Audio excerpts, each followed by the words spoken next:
Hello, my dear students. Hope you guys are all doing good. Hope you guys are all perfectly fine. I hope you guys are preparing for your upcoming September 25 examination in a great manner and in a very perfect manner. I hope that you are utilizing your time in a perfect manner and you are not wasting it here and there. So please put your efforts sincerely. Definitely the result will follow. So I hope you're all doing the proper utilization of the time. So having said that, now we are going to bring before you two important resources which you have been asking for us for a very long period of time.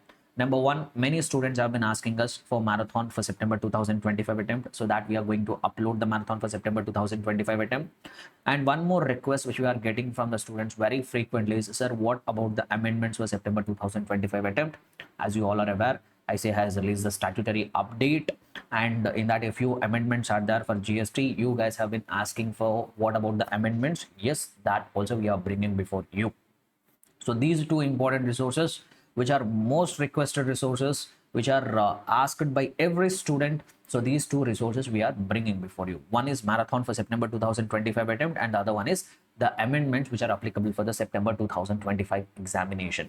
So both the resources will be updated, will be uploaded on our YouTube simultaneously. Please refer to both the resources.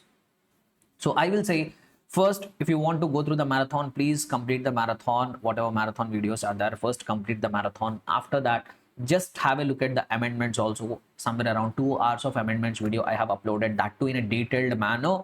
And I have created that amendments video in such a manner that you need not open the book once again. Just watching the video, you can go and write the exam. If at all any question comes from amendments, you will not be required to reopen the material, reopen the supplementary material. Just to watch the video and go for the exam, you will be able to definitely answer in a perfect manner any questions relating to the amendments. So in that much detailed manner, I have created the video for the amendments in a very detailed manner, a lot of examples, all the different scenarios. So everything we have covered. So please do supplement your marathon with the amendments. Then you are good to go for the September 2025 examination. There is nothing which is going to stop you from getting qualified in the examination. Okay.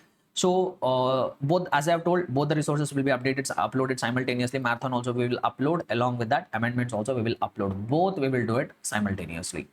Now before that videos, let me share with you the few resources, how to make the better advantage of these resources, how to make maximum benefit out of this marathon, how to make the maximum benefit out of this amendments video.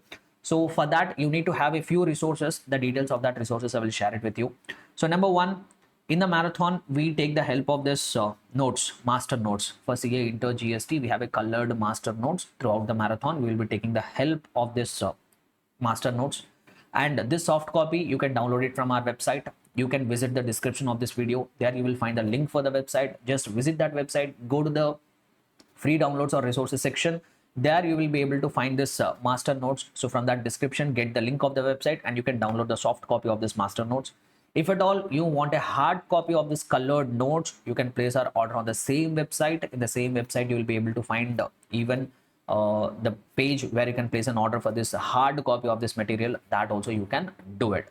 Not just that, guys, if you are such a student who is not that comfortable with the GST, who has not done at least one round of preparation, who has not attended any classes for the GST, if you are such a student, you need not worry. Still in that 1 month, 10 days of time, whatever is left, you can comfortably complete our exam oriented batch, where we have done in somewhere around 60 to 65 hours. We have explained the concepts in a much more detailed manner, so that will help you a lot. But if you have already attended the classes, if you have already done with the preparation, then you can comfortably take the help of the marathon. Okay, so all the resources we have, just visit the link to our website and every resource you will be able to find it. So throughout this marathon, I will be making use of this master notes, that you can download it or you can order the hard copy. And throughout the marathon, I will be taking the help of some handwritten chats that also we have uploaded on our website, that you can take the assistance. And when it comes to amendments, we have the supplementary material created. So somewhere around 8 pages or 8 or 9 pages of the supplementary material we have created. This supplementary material also we will upload it on the website. From there, you can download the supplementary material. And in the amendments part, whatever explanations I have given, so as I've told, amendments video I have done in a very much detailed manner. I have used various examples, scenarios like this. As you could see, this is all the notes which I have used for the purpose of that explanation of the amendments video. This also we will keep it on our website, that also you can take the help of it.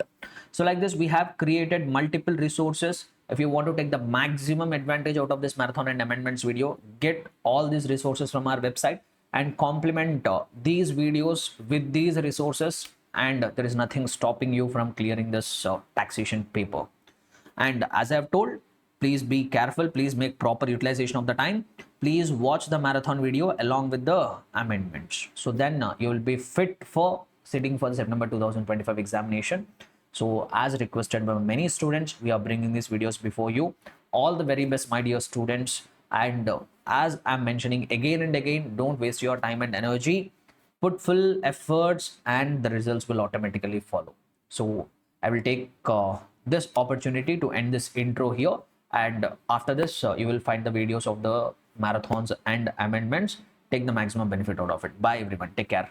So first and foremost, we will start our revision with the chapter GST and Introduction. So first we will be talking about the chapter GST and Introduction. We'll try to quickly summarize the content, whatever is there as a part of this GST and Introduction chapter. See, this chapter contains very limited weightage from the examination perspective. Very rarely they ask a question from this chapter. Even if they ask a question from this chapter also, they will ask you for somewhere around 3 to 4 marks, not more than that. So not that important weightage will be coming from this chapter. So we'll try to cover all the important content here from this chapter. We'll try to spend less amount of time in not so important chapters, but we will have going forward very important chapters. Like if I have to pick a few names, like if you have a look at supply under GST, this is a chapter where most of the weightage is going to come in the examination. Similarly, we will have chapter called input tax credit, value of supply. So like that, we have a very important chapter from where majority of the marks are going to come from. So those chapters, if we spend more time, that will be worth those chapters where limited number of questions will get tested, where we will have a limited weightage. There, if we could cut down the time spent, we can make a better use of the complete time available. So that's what my intention has been. So having said that, considering the weightage perspective, importance from the examination perspective, we'll try to spend a less amount of time on GST and Introduction chapter. Okay, right. So first of all, what these chapters talk about, this chapter GST and Introduction will set the base for the following chapters. So it is going to set a standard, it is going to set the foundation which is required for rest of the chapters. So what exactly is a GST? What exactly is GST? So GST, the full form is Goods and Services Tax. What is the full form of the GST? Goods and Services Tax. That is a kind of tax. GST is a kind of tax which is collected by government. But first we need to know what is the meaning of the tax. What is the meaning of the tax? So the tax has been defined something like this. They told that tax is something which is a mandatory financial charge. Or even if I have to put it in specific terms, they use the phrase tax is something which is not voluntary. So it is a mandatory financial charge. The government is asking you to mandatorily pay some charge which is not at all voluntary. Not at all voluntary in the sense you can't say if I feel like paying I will pay it, if I don't feel like paying I will not pay it. You can't say that. It is not some voluntary thing which has been left to you. It is something which is mandatory. So tax is a mandatory financial charge which is imposed by law, legislative authority on individuals or property owners. So that mandatory financial charge, we call it as taxation. And when it comes to India, there are the taxes, whatever the government is leaving, that we can broadly divide into two categories. In India, whatever taxes the government is leaving, that we can broadly divide into two categories. One is direct taxes and the other one is indirect taxes. One is direct taxes and the other one is indirect taxes. Sir, what is direct tax? Direct tax refers to those kind of taxes where the person, whoever is paying the tax, the same person will bear the tax. Burden of tax cannot be shifted.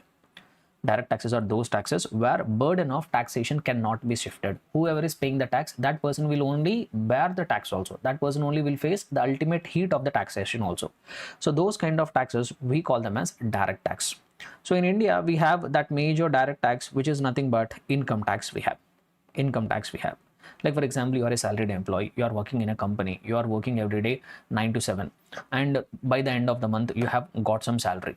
So that is your income, right? So throughout the year, you will get the salary. So by the end of the year, what you will do, determine what is your total salary. And from that salary, you will calculate what is your tax liability. That tax liability you are going to pay to the government. So say for example, you have made a total salary of somewhere around some 13 lakhs, 14 lakhs worth of salary you have made. when you calculated your tax liability, it came to some 30,000, 40,000 amount of tax liability it has come. So that 30,000 rupees or 40,000 rupees, you have to pay it to the government. From whose pocket it will go? From your pocket only it will go. From whose pocket it will go? From your pocket only it will go. Similarly, say for example, I'm a business person. I have run the business throughout the year. By the end of the year, I have calculated what is the total amount of profit I have made. Say for example, by running the business, I have made some 20 lakhs amount of profit. On that 20 lakh rupees, I've calculated my tax liability. My tax liability came to some 70-80,000. Now from my profits, whatever profits I have made from my pockets, from my cash counter, I have to take that tax amount and deposit it with the government. So who is paying the tax here? I am paying the tax here. From whose pocket the money is going? From my pocket only the money is going. From my pocket only the money is going. So that's what we say, direct taxes are those taxes where the person whoever pays the tax, even the burden of taxation is also on the same person. The burden cannot be shifted to another person. Whereas indirect taxes refers to those kind of taxes where payer will be the person whoever pays the tax, he will not bear the burden of the tax. Indirect taxes are those kind of taxes where the person who pays the tax to the government is not the person who bears the burden of the tax. That means burden of the tax can be shifted to another person. Burden of the tax can be shifted to another person. So in India now, currently, earlier we used to have so many indirect taxation system. Currently the biggest indirect tax which we have in India is GST. So GST will actually fall under indirect taxes. So what is indirect tax? Burden can be shifted onto another person. Very simple example I will tell you. Say for example, you went to, there is one supermarket. So your mother, your father, someone has asked you to go to the supermarket and buy some groceries. So you went to the supermarket, you did the shopping for 2,000 rupees. On that 2,000 rupees, if you observe the bill, you did a shopping for 2,000 rupees of items. So when you go to the cash counter and scan the QR code of all that items at the supermarket, the bill will come now. So just once observe the bill. In that bill, you will be able to find that in that 2,000 rupees, GST is also included. In that 2,000 rupees, GST is also included. Say for example, total amount comes to 1,800, 200 rupees is a GST. In the bill, you will be able to find 2,000 amount. So now what you will do is, as a customer, you pay that 2,000 rupees to the supermarket. You pay that 2,000 rupees to the supermarket, which contains how much component of GST? 200 rupees of GST will be there. Now what the supermarket will do is, he will not enjoy entire 2,000 rupees. Out of that, whatever GST component is there, that 200 rupees he will pay to the government. That 200 rupees he will pay to the government.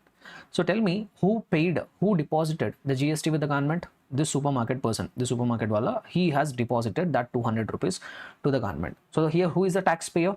The supermarket is going to be the taxpayer. But this 200 rupees, whatever he has paid to the government, did he pay that money from his own pocket? Did the supermarket person take the money from his cash counter and pay the GST amount to the government? Definitely not. So this 200 rupees, whatever he has deposited with the government, that amount he has collected from his customers. Like you and me, we are the customers, right? So we paid that GST component to the supermarket and then the supermarket has deposited. So here, this supermarket is a taxpayer. But who is bearing the ultimate taxation? Who is facing the ultimate heat of taxation? So we consumers, the final consumers, are going to face the ultimate heat of the taxation. So payer is one person, whereas the burden of the taxation is on another person. Those kind of taxation system, we call it as indirect taxes. And one of the major indirect taxation system which we have in India today is what? GST. Able to understand? Clear and comfortable, everybody? Right. So what exactly is GST? How GST has been defined? GST has been defined in the Constitution itself. GST has been defined in the Constitution itself. They told that GST is a tax which is levied on supply of goods or services or both. So what how they have defined the term GST? GST is a tax which is levied on what? Goods, services or both. That means there are goods. For example, if I'm into business of selling of garments, so these t-shirts are there. So those are goods. Say for example, clothes are goods. Or I'm providing teaching. Those are services. Or I'm a chartered accountant. I file the returns for my clients. I do the audit services for my clients. Services. So whenever goods are there or whenever services are there, and when these goods and services or both are supplied, then the government will come and impose a taxation called goods and services tax. Very important things here you need to consider. So in order for GST to be collected, when the government will levy the GST, so there should be goods or there should be services or there should be both. But just having goods, just having services, or having both alone will not be enough. Say for example, I have opened a shop. I have opened a ready-made garments shop. In my shop, I purchased lot of stock, lot of clothes I have purchased. I arranged all that clothes in my shop. I arranged all the clothes in my shop. Just because the clothes are there in my shop, does that mean I'm required to pay GST? No. Just having the goods alone will not be enough. You have to do some activity with regard to that goods. Say for example, one day a customer walked into my store and he liked some clothes. I have sold that clothes to that customer. So I have done an activity. Sale we call it generally, but in the GST terminology we call it as supply. So just because goods are there, GST will not be attracted. That goods are required to be supplied. An activity should take place with regard to the goods, that we call it as supply. Similarly, say for example, I'm a chartered accountant. I know how to file GST returns. I know how to file income tax returns. I know how to do audit. I know how to do financial advisory services. I know how to provide the CFO services. So I have opened my office. One day I have took a office on rent. I have kept a name board outside of my office. Inside I'm sitting, and I said that I will offer all kinds of services. So just because I know how to file IT returns, I know how to do audit, I know how to file GST returns, that doesn't make the government to come and impose a GST on me. I should provide that services. If a client has walked into my office, if I filed a income tax return for him, if I did a audit for a client, then I have done one activity with regard to that services. I have provided the services. That I call it as what? Supply. So GST is a tax which is levied on goods or services or both, but just having the goods or services or both alone will not be enough for triggering the GST. There should be one transaction which should take place. That transaction we call it as supply, and this supply in the GST we call it as charging event, chargeable event, or even we can call it as taxable event. We can call it. Able to understand? So this is a taxable event which will attract the government to come and impose the GST. So that is what the meaning of the GST. This is how the GST has been defined in the constitution. But there is some more extension added to this definition. I will come back to that later. But for the time being now, you just remember GST is a tax on supply of goods or services or both. See, this GST as a taxation system, it was introduced in the year 2017. This GST was actually introduced in India in 2017. Does that mean prior to 2017, there were no indirect taxes in our country?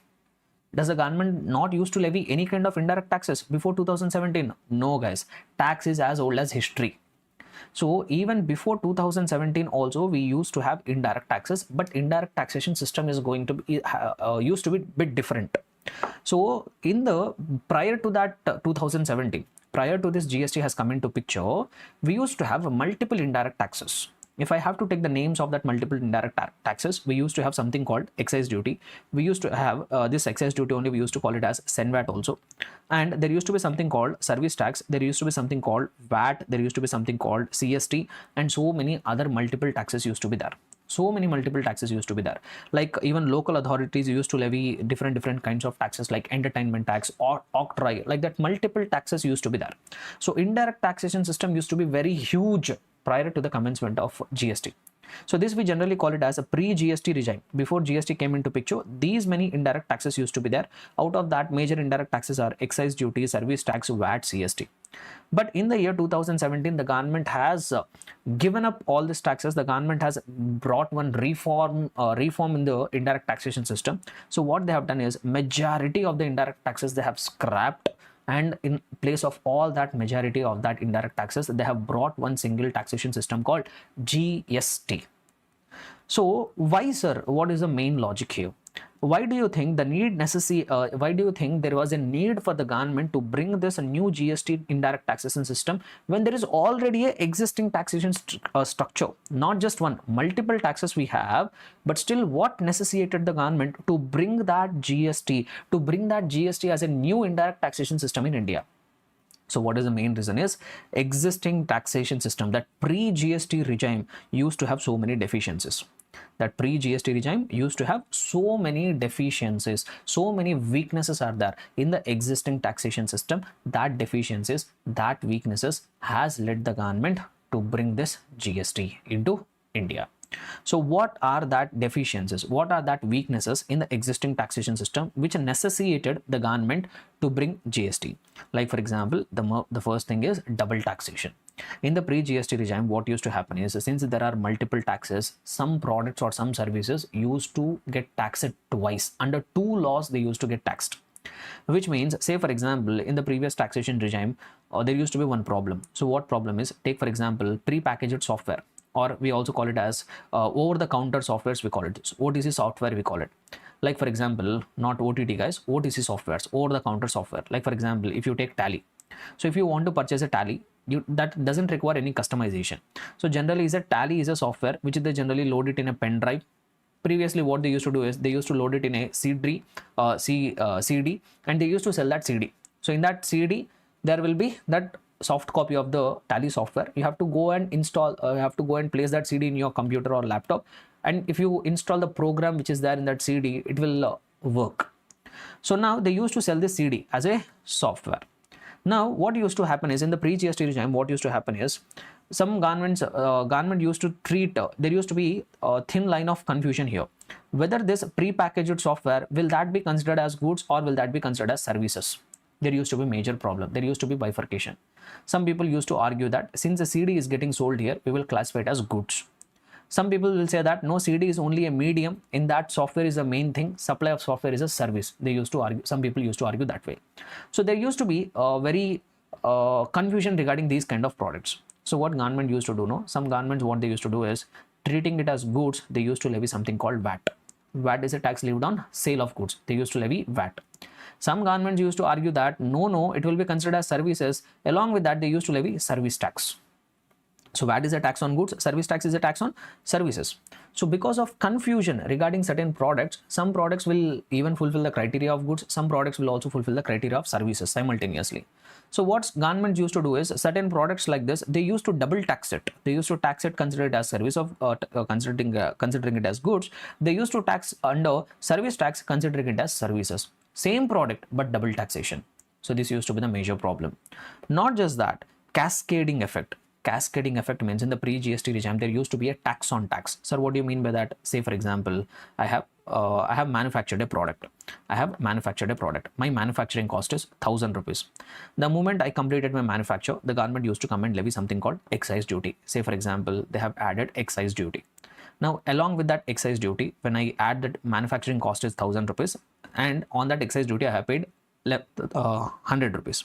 So now my cost including excise duty used to come around 1100 rupees.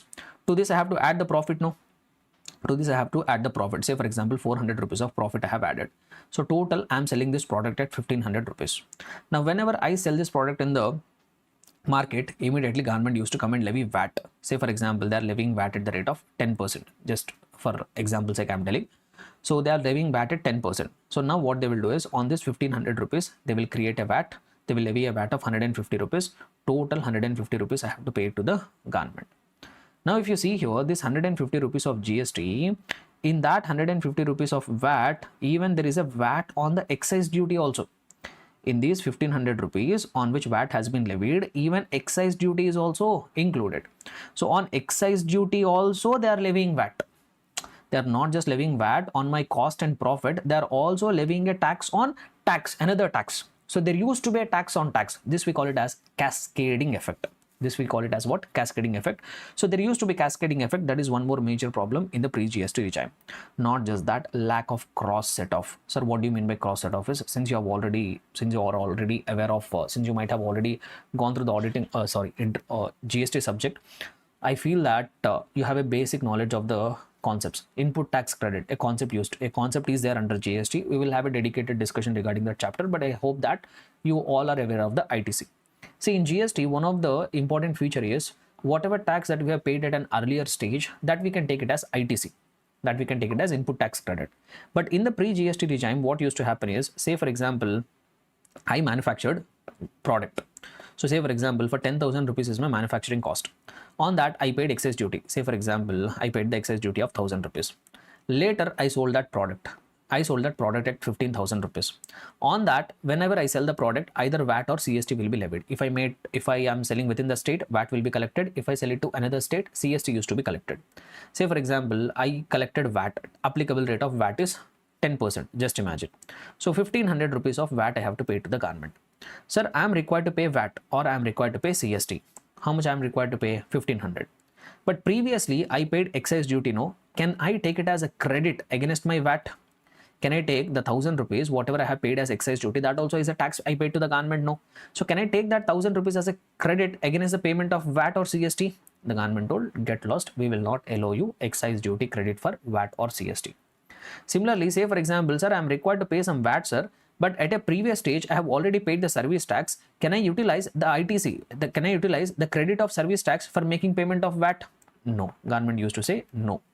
Why? Because there used to be, how the taxation system used to work is, VAT used to be levied by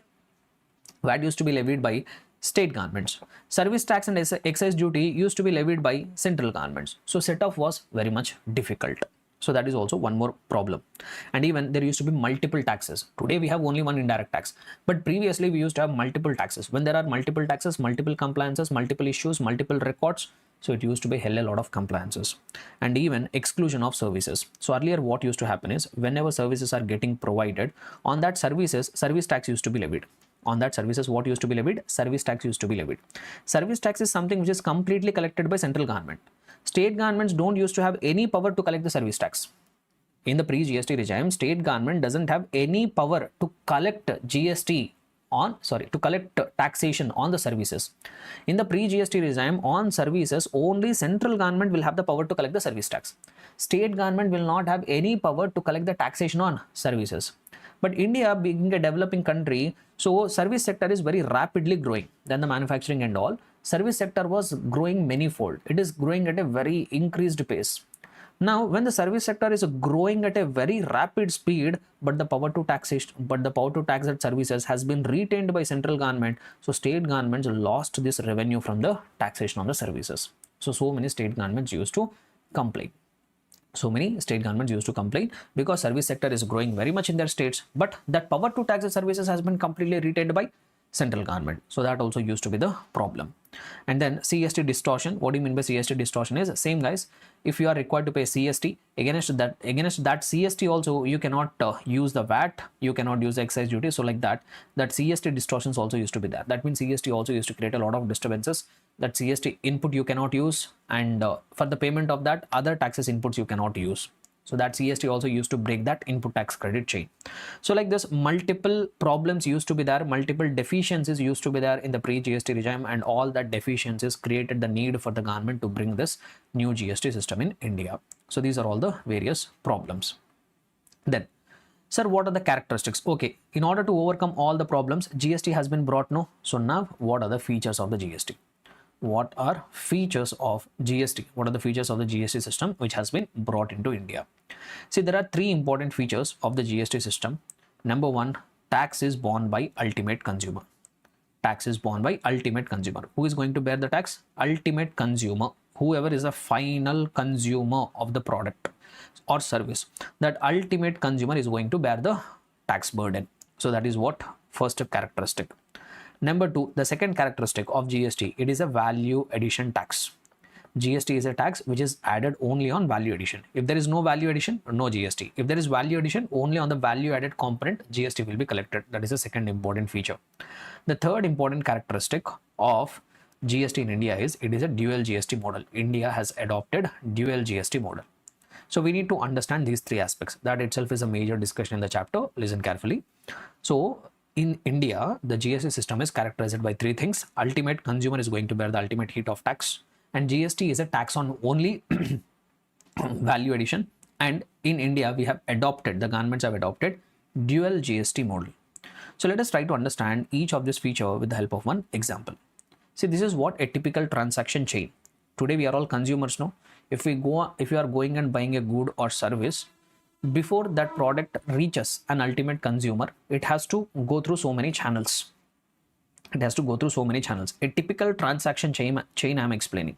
So what are the different steps as a final consumer before I get my product in my hand? So what and all the different stages a product will travel through? So first there will be someone called manufacturer who will manufacture the products, and that manufacturer will supply to the wholesaler, and that wholesaler will supply to the retailer, and from the retailer the product is going to come to final consumer, and from that product is going to come to final consumer. So now what actually happens is the tax has to be borne by final consumer. One of the important characteristics of the GST is what? The tax has to be borne by final consumer. Whoever is the final consumer, that final consumer only will pay the GST to the government. So let us see how this practically unfolds, how this practically happens, how this GST is structured so that the tax is borne by ultimate consumer. So how that will happen, with the help of this example, we'll try to understand. Say for example, manufacturer manufactured a product, and that product was sold to the wholesaler at a price of 10,000. The manufacturer manufactured a product and sold that product to the wholesaler for 10,000 rupees. Say for example, applicable rate of GST for this product is 10%. Applicable rate of GST for this product is 10%. The GST amount will come to 1,000 rupees. Total amount will be 11,000 rupees here. Total amount will be how much? 11,000. So at this price, including GST, this product was sold to the wholesaler. Now what wholesaler will do? Wholesaler has to pay the amount to the manufacturer. So how much amount he has to pay? He will pay 11,000 rupees. He will pay 11,000 rupees. Can the manufacturer enjoy that 11,000 rupees, entire 11,000 rupees? No. What the manufacturer can do, whatever 10,000 rupees is there, that he can enjoy with that money. But whatever 1,000 rupees that he has collected from the wholesaler in the name of GST, that 1,000 rupees has to be deposited with the government. That 1,000 rupees he will go and deposit with the government. Okay, government got the GST, government will be happy, manufacturer is also happy. But wholesaler will not be happy here. Why? Because wholesaler has paid 1,000 rupees of GST. Wholesaler has paid 1,000 rupees of GST to the manufacturer. But one of the premise of the GST is tax has to be borne by final consumer. But here wholesaler is not a final consumer, no. Wholesaler is not a final consumer. Wholesaler has purchased these goods to make a further supply. What is the thumb rule of GST? GST has to be borne by final consumer, but here wholesaler is not final consumer. But he paid 1,000 rupees of GST. But he paid 1,000 rupees of GST to the manufacturer. Now he will start crying, no. Sir, you told GST has to be borne by final consumer, but I am not the final consumer. I paid 1,000 rupees of GST. He started crying. So now what the government is telling is, don't cry. We'll offer a solution. What we will do is, you are not a final consumer, no.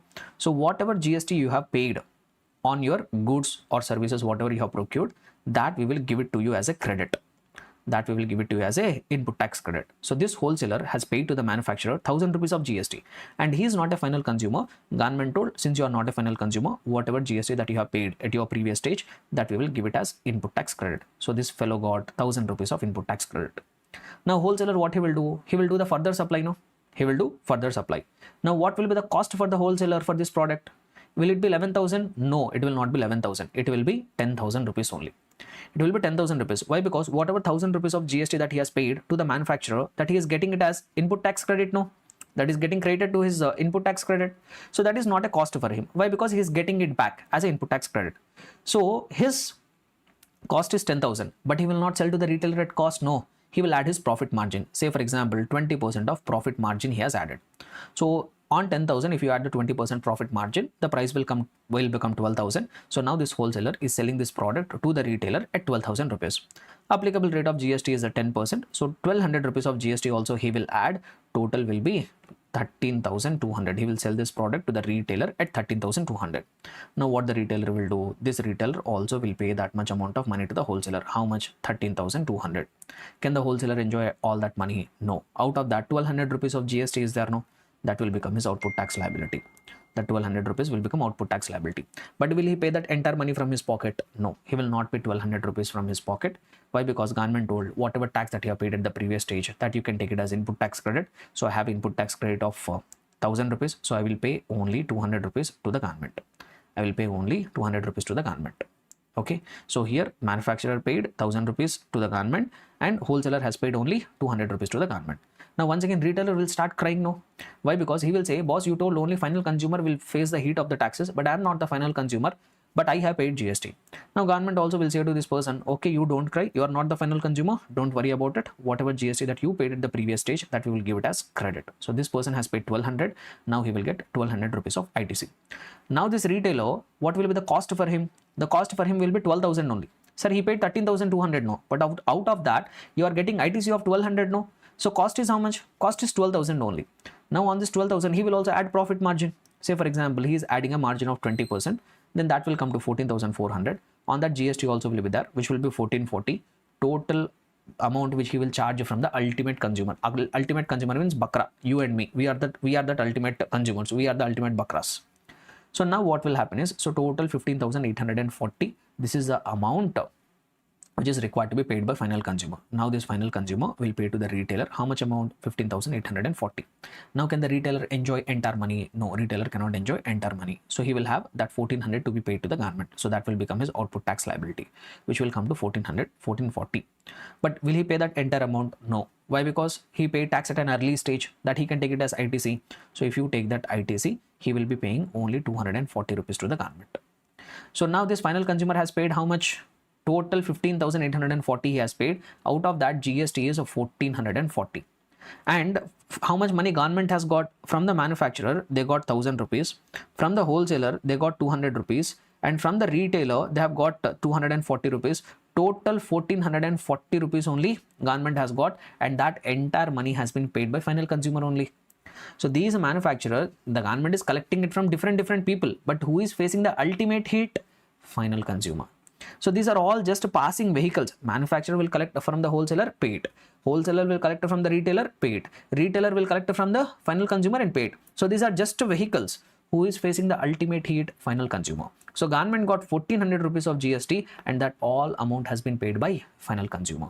So this is how government will ensure that the tax has been borne by ultimate consumer. This is the thumb rule of GST, and which will drive us to the next conclusion. GST is a tax on value addition. That means at your stage, how much value you are creating, on that value addition only GST will be there. Like take for example, the manufacturer has created from scratch a final product. The manufacturer from the scratch, he created a final product. So he has done a value addition of 10,000 rupees. How much value addition manufacturer has created? Value addition of 10,000 he has created. Why? Because from the scratch he created a product. So he has created a value addition of 10,000 rupees. On that 10,000 rupees, 10% of GST has been collected. Now if you come to the wholesaler, wholesaler is not creating everything from scratch.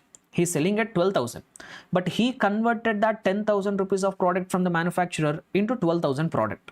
So what is the value addition done by the wholesaler? Value addition done by the wholesaler is 2,000 rupees. Why? Because from manufacturer he got it at 10,000. He is selling that at 12,000. So what value addition he has done? 2,000 rupees.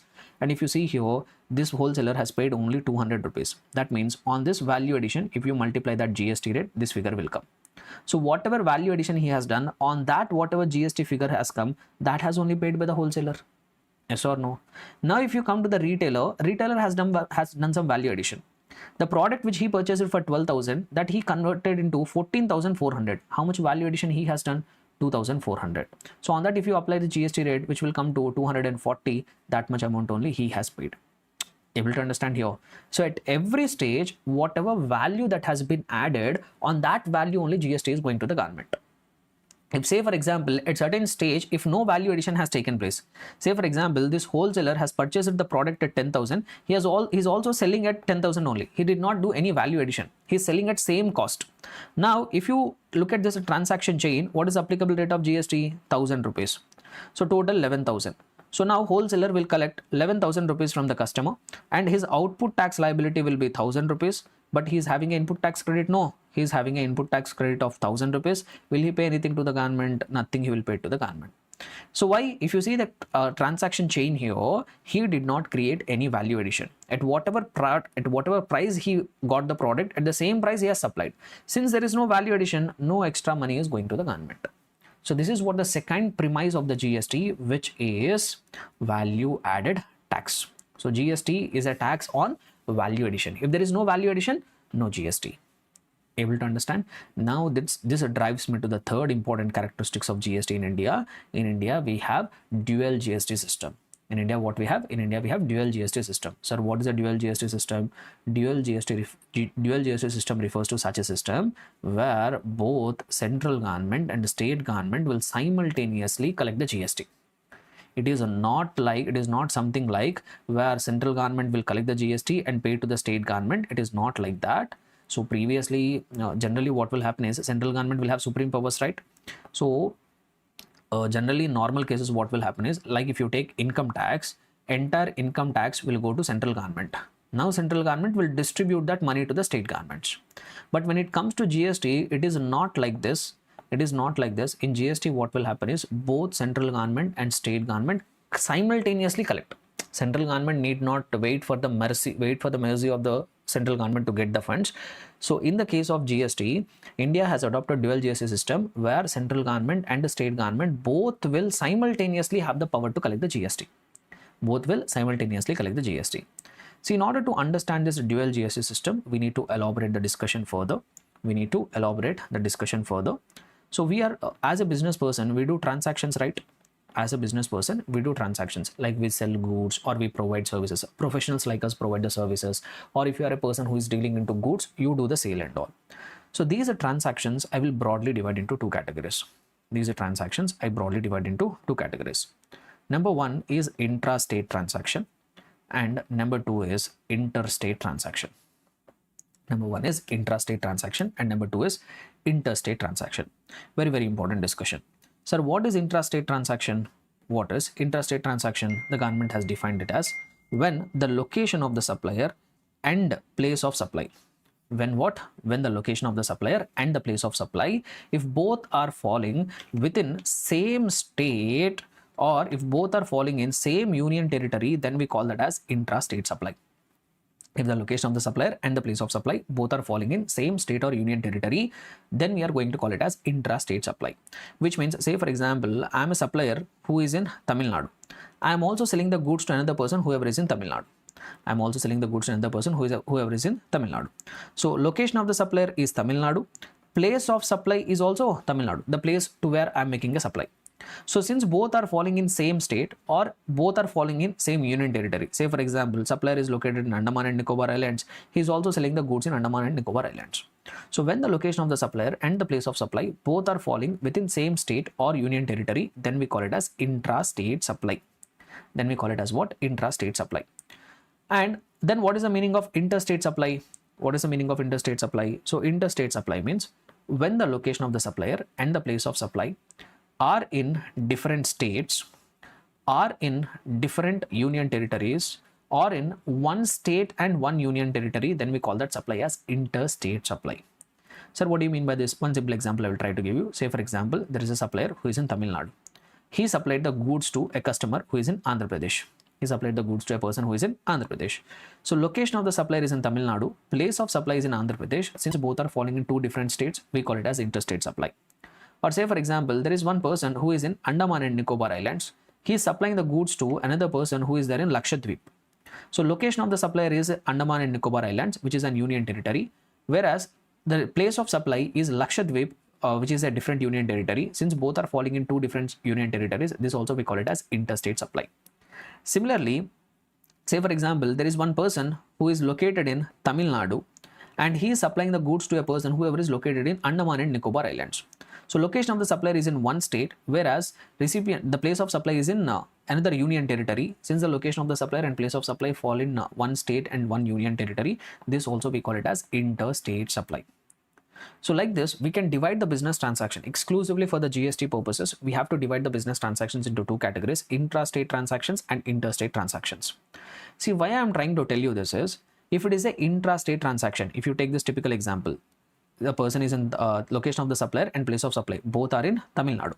So this will be considered as intrastate supply. If it is an intrastate supply, then what government will do is, say for example, this sale has taken place for 10,000.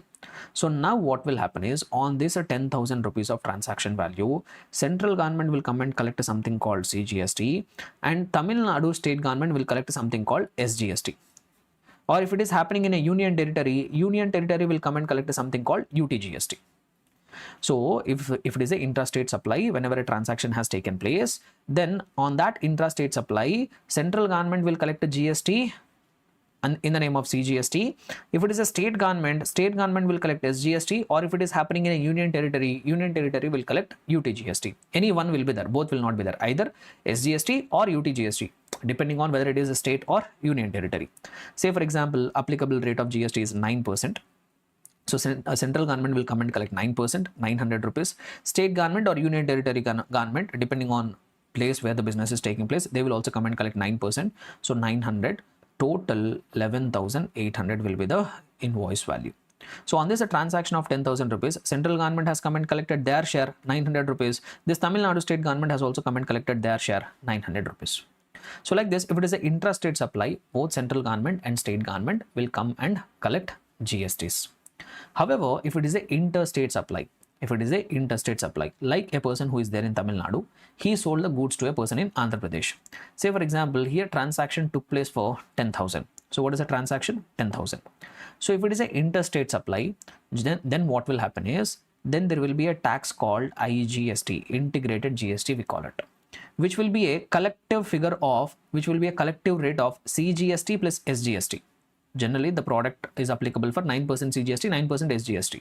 But since it is an interstate supply, a single tax called IGST will be collected at a rate which is collective figure of CGST and SGST. So 9 plus 9, 18, no? So IGST, a single tax, 18% in the name of IGST will be collected amounting to 1800 rupees. Total it will become 11,800. Now this IGST total amount will go to central government, but here is the catch. So when it is an interstate supply, IGST will be levied. So IGST entire amount will go to central government, but here there is a catch. Central government will keep only 50%. The balance of 50% will go to state government. The balance 50% will go to state government. Now you all should get it out to which state government. Will it go to the supplier state, Tamil Nadu, or will it go to the destination, which is Andhra Pradesh? To which state government, central government will give that 50% of IGST share. GST is a destination based tax. One more important feature of the GST is a destination based tax. That means the revenue will go to the destination state, not the origin. The transaction is originated in Tamil Nadu, but where is the destination? Andhra Pradesh, no? So out of this IGST, the central government will keep that 900 rupees, and the balance of 900 rupees will be transferred to AP state government, being a destination. So this drives us to the important point once again. GST is a destination based tax. So GST revenue should go to that state where the destination is there, not where the origin is there. Clear, everyone? Able to understand? So this is what dual GST system in India. So what we have understood till now, we have understood what is the meaning of GST, what is the meaning of GST we have understood. Then after that, we have got to know two kinds of taxation, direct taxes, indirect taxes. Then we got to know the features of the GST, why GST has come into picture, what led the government to introduce this new indirect taxation regime called GST. So this is what we have discussed. Now let us proceed further with the next discussion. So next thing which I want you to take you through is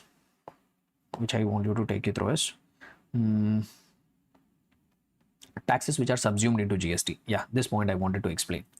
So as I have told earlier, what used to happen is, before GST came into picture, there used to be some taxes which the central governments used to levy. There used to be some taxes which the state governments used to be levy.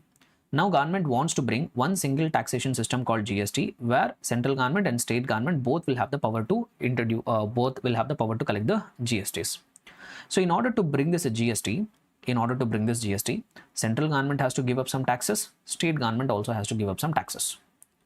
So prior to the GST regime, central governments used to have power to levy certain taxes. State governments used to have power to levy certain taxes. But the government want one single taxation system where both can collectively levy the taxes. So in order to bring this GST into India, central government has to give up some taxes, state governments has to give up some taxes. That means this GST is going to absorb certain taxes which are levied by central government, certain taxes which are levied by state government, and after absorbing all the taxes, GST has come into picture. So that absorption of taxes, we call it as subsuming of taxes. Subsuming means nothing but those taxes which are absorbed by GST. That means these taxes are no longer there. Subsumed means what? Once a GST came into picture, those taxes are no longer there. So what are those taxes which are subsumed into GST, which are no longer there after introduction of GST? So if you see here, some central taxes, central government used to levy taxes like central excise duty, additional excise duty, service tax, excise duty under Medicinal and Toilet Preparations Act, CVD and special CVD, central sales tax, and central surcharge and cesses insofar as they relate to supply of the goods and services. So central government used to levy these many number of taxes. In order to introduce the GST, central government gave up all these taxes. Central government gave up the power to levy these taxes. Similarly, state governments have also given up certain powers to levy certain kind of taxes. What are those taxes which are given up by state governments? State surcharges and cesses.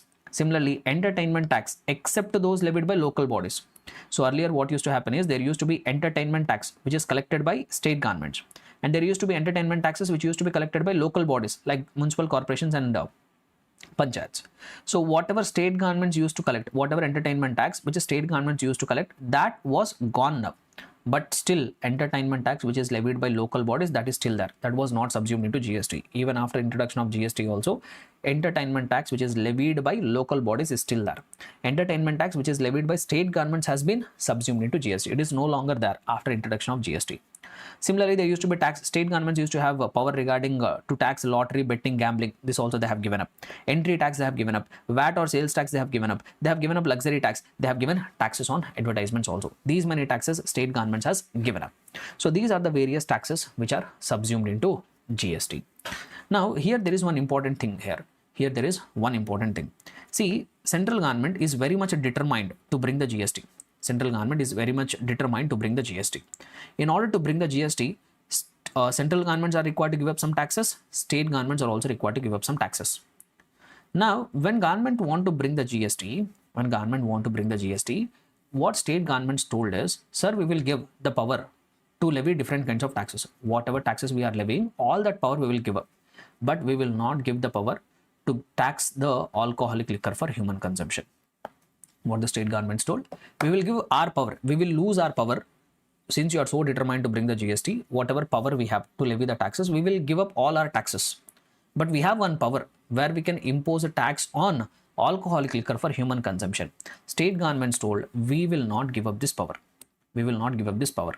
If you want us to give up the power to tax alcoholic liquor for human consumption also, then we will not allow you to bring the GST only. So state governments are very stubborn on this point. They wanted to retain the power to levy the tax on alcoholic liquor for human consumption at any cost. They are not ready to give up this tax. If the central government insisted, they told, we will not let you bring the GST only. So central government was very determined to bring the GST. So that's why what they have told is, okay, GST will not come under alcoholic liquor for human consumption will not come under GST purview. Alcoholic liquor for human consumption will not come under GST purview. Let the state government only impose the excise duty on alcoholic liquor for human consumption.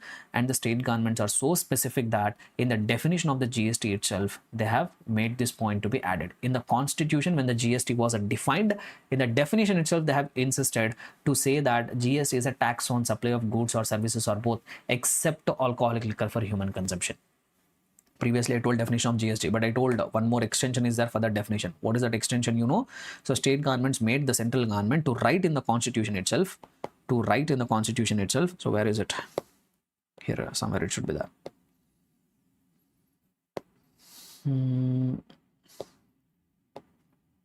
Yeah, see here. So they have made it right in the constitution. In the article 366 itself, they have made them right in the constitution. GST refers to any tax on the supply of goods, services or both, excluding taxes on the supply of alcoholic liquor for human consumption.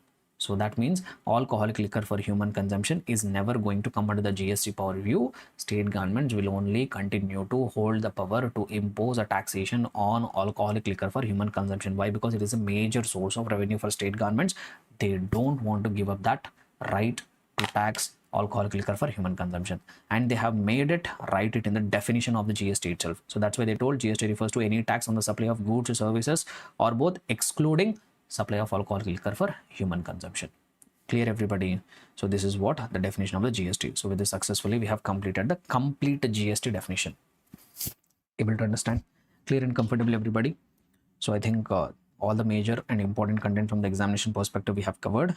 Let me see what else is pending.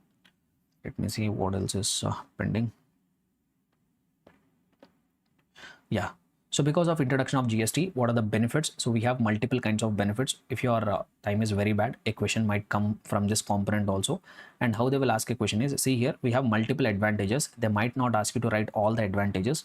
These advantages are divided into different categories, like what are the benefits to the economy, what are the benefits in terms of simplified tax structure, how it is going to benefit the tax compliance, and what are the advantages for trade and industry.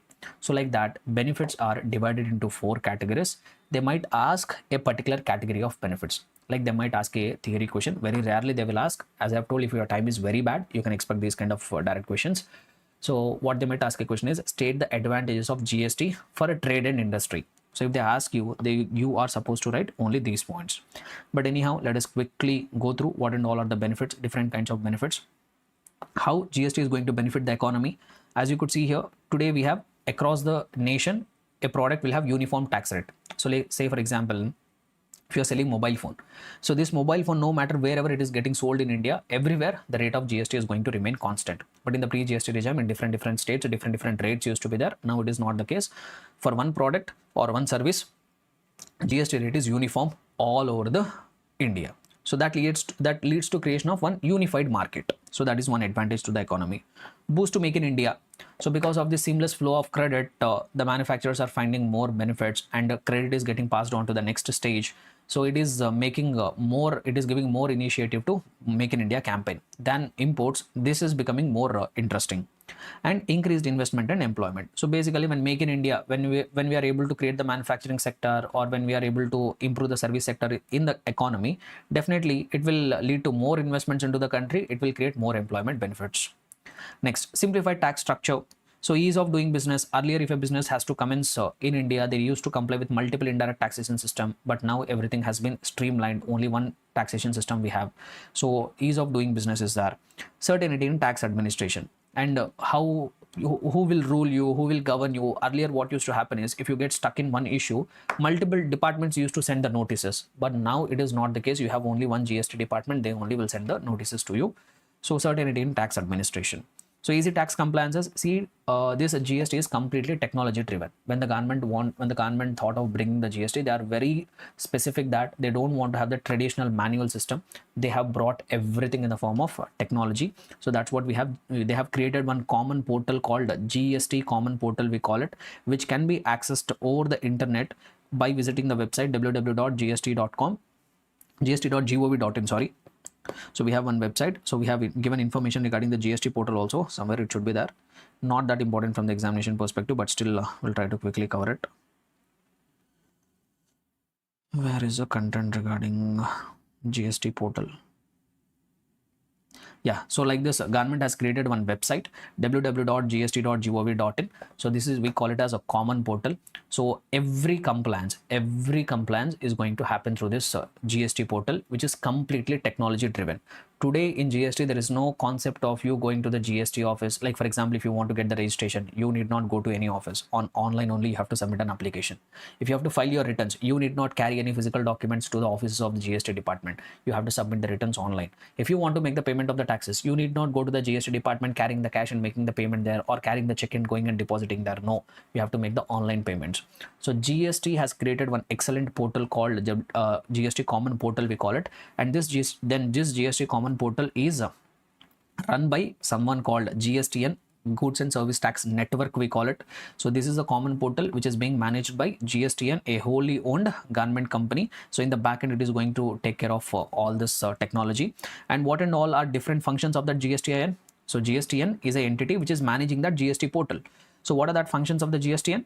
It facilitates registration. If you want to get yourself registered under GST, you can get it done through common portal. It will help you to file the returns. It will help you to settle the taxes. It will help, it will match the tax payment details with the banking networks. Basically, it will help you to make the payments. And also it will generate MIS reports, nothing but it will provide analysis reports to the government also. Depending on the taxpayers' data, depending on the filing of the returns and all, they will do some analysis and submit that information to the government as well. So these are all the main functions of the GSTIN. So by bringing this technology, even businesses are also getting benefited. See from where we have come to where. So we're actually discussing advantages, no? Yeah. So it was a technology driven automation and simplified compliances. Compliances have also become very easy here because of this technology. Even compliances, following that compliances has also become very much easier.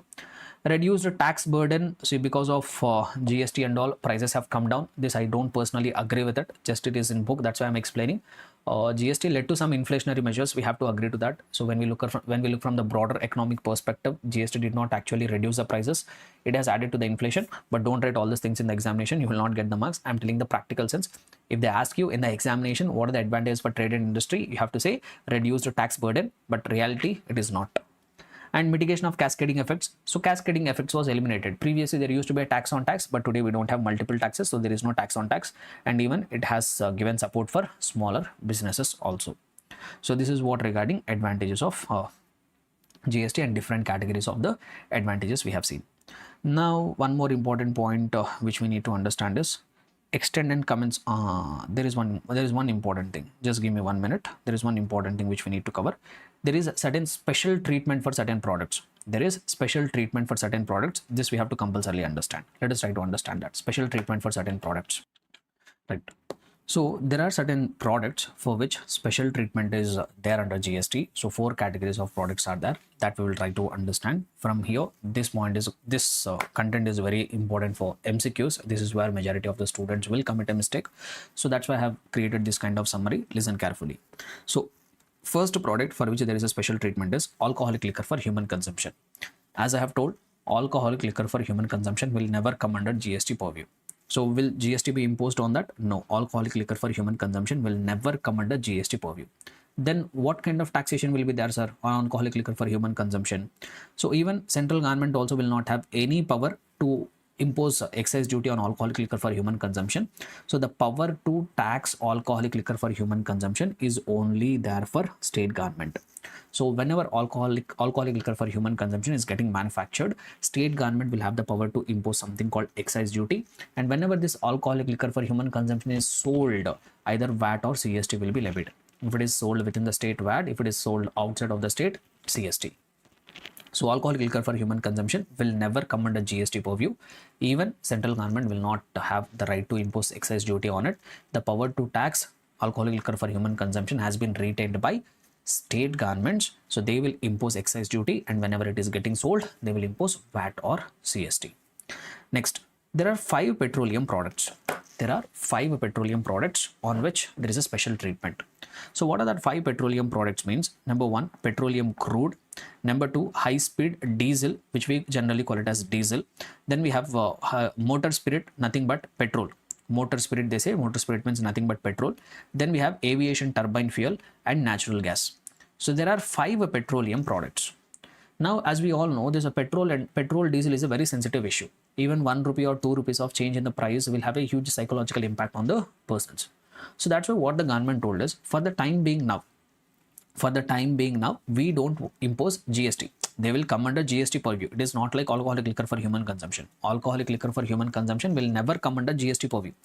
But these 5 petroleum products are not like that. Government told they will come under GST purview, but not now. In future, we will specify a date. In future, we will tell a date. From that date, these products will come under GST purview. But until that point of time, on these products, GST will not be imposed. Which products? 5 petroleum products. Name the 5 petroleum products. Petroleum crude, high speed diesel, motor spirit, nothing but petrol, aviation turbine fuel and natural gas. Currently, they are not under GST. They might come in the future. Government will announce a date. From that date, GST will be imposed. Till that point of time, GST will not come on these 5 products. And till that point of time, what will be levied? If GST is not getting collected, then what will be levied? What will be levied is, on that, central government will impose something called excise duty whenever it is getting manufactured, and whenever it is getting sold, VAT and CST will be levied. Able to understand? So when it comes to alcoholic liquor for human consumption, state government will impose excise duty and VAT and CST will be there. In respect of that 5 petroleum products, they will currently not come under GST purview, but central government can impose excise duty, and whenever it is getting sold, VAT or CST also will be levied. Then tobacco. Tobacco is a hazardous product, no? Tobacco is hazardous product. So that's why what the government told is, on tobacco we will impose GST. Not just we will impose GST, even we will impose excise duty also. Central government will even impose the excise duty also. Why? Because tobacco is a hazardous product. No, they want to discourage this product, so they are doing double taxation of this tobacco. They come under GST purview. Whenever tobacco and related products are getting sold, government will come and impose GST, and even central government will come and impose excise duty also, just to make it costly, so that to discourage its consumption among the citizens. Similarly, narcotics like opium, Indian hemp and other narcotics. These are all narcotic substances, right? These are also harmful products, no? Government told on these products, GST we will impose. In addition to that, state government will also impose excise duty. Once again, double taxation. So these two are the harmful products. So that's why they will be subjected to double taxation. They both will come under GST purview. But in case of tobacco, in addition to GST, central government will impose excise duty. In case of opium, Indian hemp and other narcotics, GST will be imposed. Along with that, state government also will impose excise duty. So since these are hazardous in nature, double taxation will come on these two products. Clear? Very important for the MCQs perspective, guys. This you have to remember. There is no other option. This you have to by heart it. Okay, right. Next, now one more important thing which I want to speak is I will talk about two more concepts. After that two more concepts, I wind up the session. I will wind up this GST and introduction chapter. We will proceed further with the next chapter. So I will try to explain now two more concepts: extent and commencement of GST acts. Extent and commencement of GST acts. See, central government is imposing CGST. No, central government is imposing CGST. But that CGST is getting collected under CGST Act. According to CGST Act, CGST is getting collected. Then state governments will collect SGST. No, state governments will collect SGST as per SGST Act. Every state government will have its own respective SGST Act. Like Andhra Pradesh will have AP GST Act, Tamil Nadu will have Tamil Nadu GST Act, Telangana will have Telangana GST Act, Karnataka will have Karnataka GST Act. Like that, every state will have their respective SGST Acts. Under that, they are collecting SGST. Similarly, union territories also will collect UTGST under UTGST Act. For all the union territories, we have something called UTGST Act. According to that UTGST Act, UTGST will be collected. Now let us try to understand extent and commencement of that CGST Act. What is the extent and coverage? SGST Act will be applicable for whom? UTGST Act will be applicable for whom? So we'll try to understand it. So when it comes to CGST Act, they say that CGST Act extends to whole of India. CGST extends to whole of India, including the state of Jammu and Kashmir.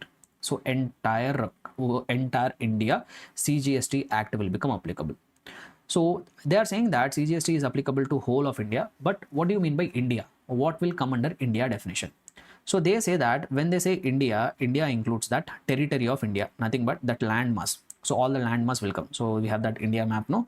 So all that territory of India, will come in India definition. Not just that, territorial waters also will come under India definition. That means territorial waters means from the coastal line up to 12 nautical miles. We call it as territorial waters. Even these territorial waters also will come under India definition. So India includes territory of India, then it also includes territorial waters. Not just that, it also includes exclusive economic zone. Sir, what do you mean by exclusive economic zone? From coastal line up to 200 nautical miles. This we call it as exclusive economic zone. Even that also will come under India definition. Not just that, under that territorial waters, under that water, there will be land mass, no? So even that land mass beneath the water, that also will come under India definition. Even beneath this exclusive economic zone also we will have that land mass, no? Even that land mass also will come under India definition. And even airspace above all this, like airspace above, like a flight is going from one location to another location in India. On the flight, if the goods are getting supplied, on that also GST will come. Why? Because that has also been included in the definition of India. Airspace above it also will come under India definition. So if you read it, what will be included in the definition of India? So CGST Act extends to whole of India. So where is it? Yeah. So what do you mean by India definition? India includes territory of India, nothing but land mass. It includes territorial waters. What do you mean by territorial waters? As I have told, up to 12 nautical miles. And it also includes seabed and subsoil underlying such waters. Below up to that 12 nautical miles, that water, below that water, that land mass will be there, no? Even that also will come under India definition. It includes continental shelf and exclusive economic zone. So what do you mean by exclusive economic zone? So up to 200 nautical miles, this we call it as exclusive economic zone, no? Beneath that, whatever land mass is there, that we call it as continental shelf. Beneath this exclusive economic zone, we will have the land mass, right? So that we call it as continental shelf. So that also will come under India definition. And not just that, or any other maritime zone as referred to in the territorial waters, continental shelf, exclusive economic zone, and other maritime zone act. That means there is one act. According to that act, there will be something called maritime zone. Say for example, between India and Sri Lanka, there is one agreement. There is one maritime agreement is there. So according to the agreement, they have drawn one line. they have determined one line. So they told according to that act that, so this portion will belong to India, this portion will belong to Sri Lanka. So now this in the water, this portion in the water, like India we have here, so this is Sri Lanka, no? So now there is an agreement between India and Sri Lanka. They have drawn one line, like in the sense they don't draw anything, so they have reached one agreement. So they have one determination. They told that this water will come under India territory, this water will come under Sri Lankan territory. So this we call it as maritime zone. Even this maritime zone also will come under India definition. And not just that, the airspace about territory and territorial waters, that also will come under India definition. Clear everybody? Next. Then, so this is what regarding SGST. So now this is what regarding CGST. Now what about SGST? Now what about SGST Act? So let us try to understand that also. Right. So SGST Act will become applicable to the state governments. SGST Act will become applicable for the state governments. See, in India, we currently have 28 states. In India, we currently have 28 states, right? Every state will have their own SGST Act. Not just that, we have 8 union territories, no? So one more important point I want to speak here. We have 8 union territories. But out of that 8 union territories, there are 5 union territories which don't have any legislature. There are 5 union territories which don't have legislature. But there are 3 union territories which have their own legislature. Those 3 union territories are Delhi, Puducherry, Jammu Kashmir. Delhi, Puducherry and Jammu Kashmir, they have their own legislature. What do you mean by having their own legislature? That means they will have their own CM, they will have their elections and all. For the purpose of GST, even these 3 union territories, Delhi, Puducherry, Jammu Kashmir, these 3 union territories also will be considered as states only. They will have their respective SGST Act. So for GST purposes, when I say states, we have total 28 states plus these 3 union territories which have their own legislature also will be considered as states only.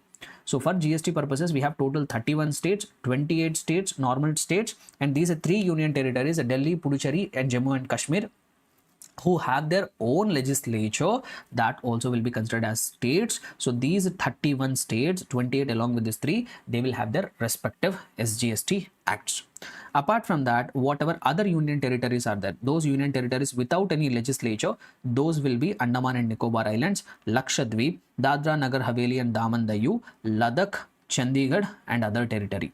So these will come under, these will have their respective UTGST Act. These will have their respective UTGST Act. Okay, so other territory means exclusive economic zone here. Other territory means exclusive economic zone. Don't go into all the discussion and all. So just remember, these are 5 union territories which don't have any legislature. Now they will be governed by UTGST Act. We have one UTGST Act that will become applicable for these 5 union territories which don't have their own legislature. And under that UTGST Act, these union territories will levy something called UTGST. Understood? Right. So this is what regarding extent and commencement of the GST law. Anything else which need to be covered? Yes, one thing which has to be covered is GST compensation cess. So this I want to cover. There is something called GST compensation cess. Sir, what is this GST compensation cess? GST compensation cess means, see, because of introduction of the GST, some state governments have started losing the revenue. When compared with the pre-GST regime, some state governments used to get a lot of revenue. But after introduction of GST, some state governments have started losing the revenue. So now these state governments went to the central government and complained, sir, you are bringing GST, but because of introduction of GST, we are losing some revenue. Then central government gave them a promise that, okay boss, you are losing the revenue, no, we will compensate. Because of the GST, you are losing the revenue, right? Don't worry, that GST, whatever you are losing, we will compensate.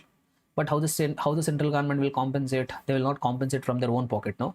How they will compensate is, they will collect extra tax from us in the name of compensation cess. So ultimately they will collect from us only.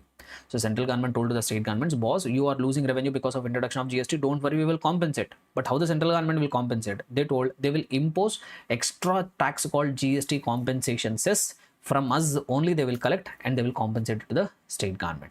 But this compensation cess will not be imposed on all the products. This compensation cess will be imposed on luxury products and hazardous products. Like cars, if you purchase, then in addition to the GST, they will impose something called GST compensation cess. Similarly, if you buy any hazardous products like tobacco and all, on that also they will impose something called compensation cess. And what is the objective of this compensation cess? To contribute to compensate the state governments which are losing the revenue because of introduction of GST. So that's what they say. GST compensation is imposed to compensate states for revenue loss due to GST implementation, but this will not be imposed on every product. It will be imposed on specified luxury items or demerit goods. Demerit goods means hazardous products, and it will be applicable for both intrastate and interstate supplies. Initially they told that they will impose GST only for 5 years. Initially they impose compensations only for 5 years. Initially they told they will impose compensations only up to 30th of June 2022, but later they have amended it. They told that till 31st of March 2026.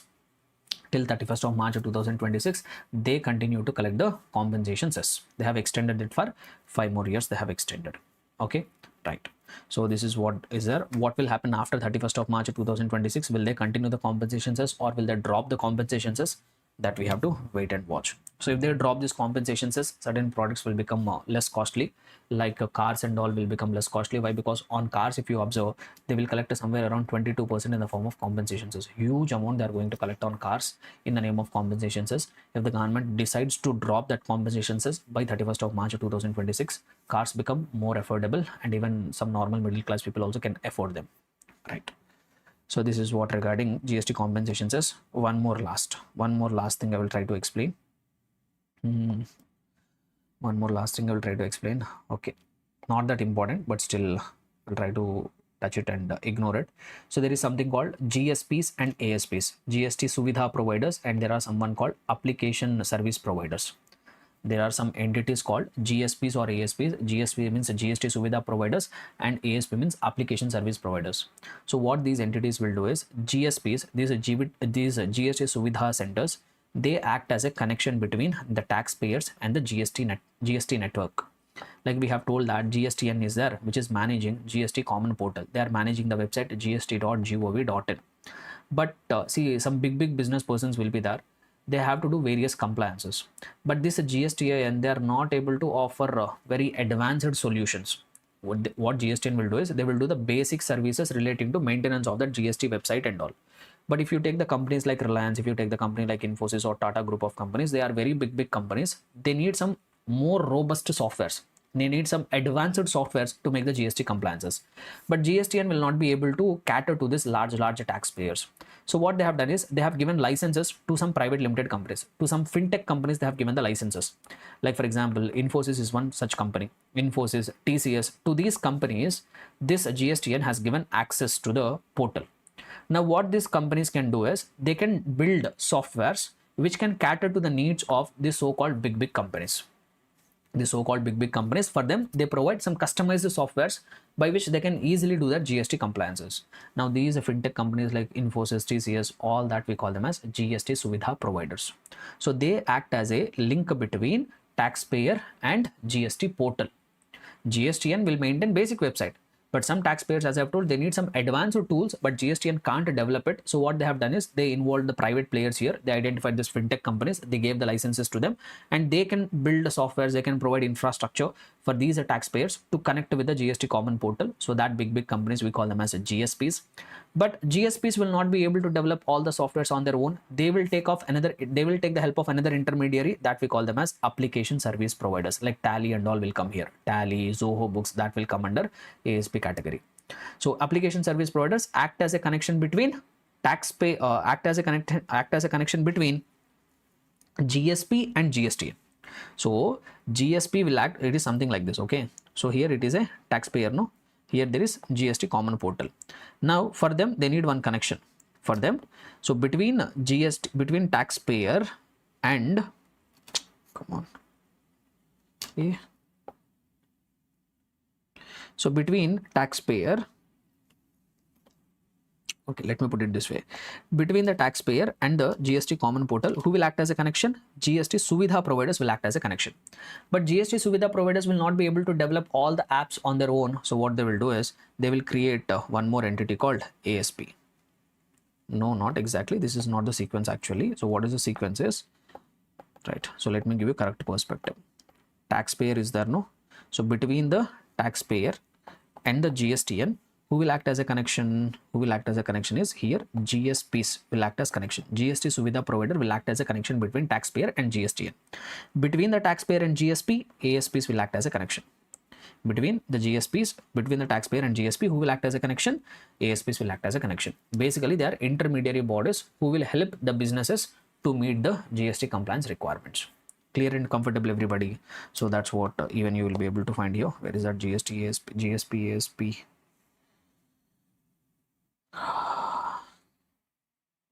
Yeah, if you see here, simply if I have to put it, right. So like if you see, GST Suvidha providers are selected IT enabled companies and financial technology companies with access to GST systems to develop taxpayer application. That means GSPs act as a connection between taxpayer and GST common portal. But these GSPs will take the help of someone called application service providers. They assist the GSPs by acting as a link between taxpayer and GSPs. So between the taxpayer and GSP, one more link is there. That is nothing but ASP. Understood? So this is what the role of GSPs and ASPs. Why I'm insisting this is they might ask you as a MCQ. So that's why I'm so specific on this. So apart from that, in this chapter, you will be able to find something called constitutional provisions. See, constitutional provisions, there is nothing much which I have to explain it. So you can simply go through that constitutional provisions. Also not that important from the examination perspective. Very rarely they ask a question from the constitutional provisions.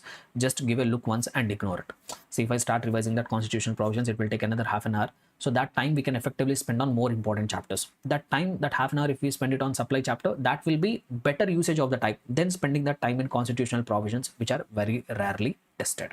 Okay, so with this, I'm winding up introduction to GST. Next, we'll take up the next chapter. Okay, right. So since we are done with revising the chapter introduction to GST, now we will take up the next chapter for our revision, which is going to be the supply under GST. Very important chapter from the examination perspective. In the worst case scenario, also you can expect the 5 marks from this chapter. So such important this chapter is going to be. We will try to spend somewhere around 1 to 1.5 hours in revising this chapter. So I need all your complete attention. So let us try to revise this chapter quickly and add a few more marks in our pocket. So what exactly in this chapter we are going to revise? So in this chapter, we are going to cover two sections only. Number one is section 7 of the CGST Act. Along with that, section 8 of the CGST Act. Both the sections we are going to cover. So section 7 is talking about something relating to supply. And section 8 is a section which is talking about two concepts. One is composite supply and the other one is mixed supply. So that's what we are going to discuss now. So having said that, let me start the revision. Right. So first of all, what is this chapter talking about? Why this chapter is very important? So what is the agenda of this chapter? See, this chapter is going to talk about something called supply. Sir, why supply is important? If you remember the chapter introduction to GST, where I have told that the definition of GST.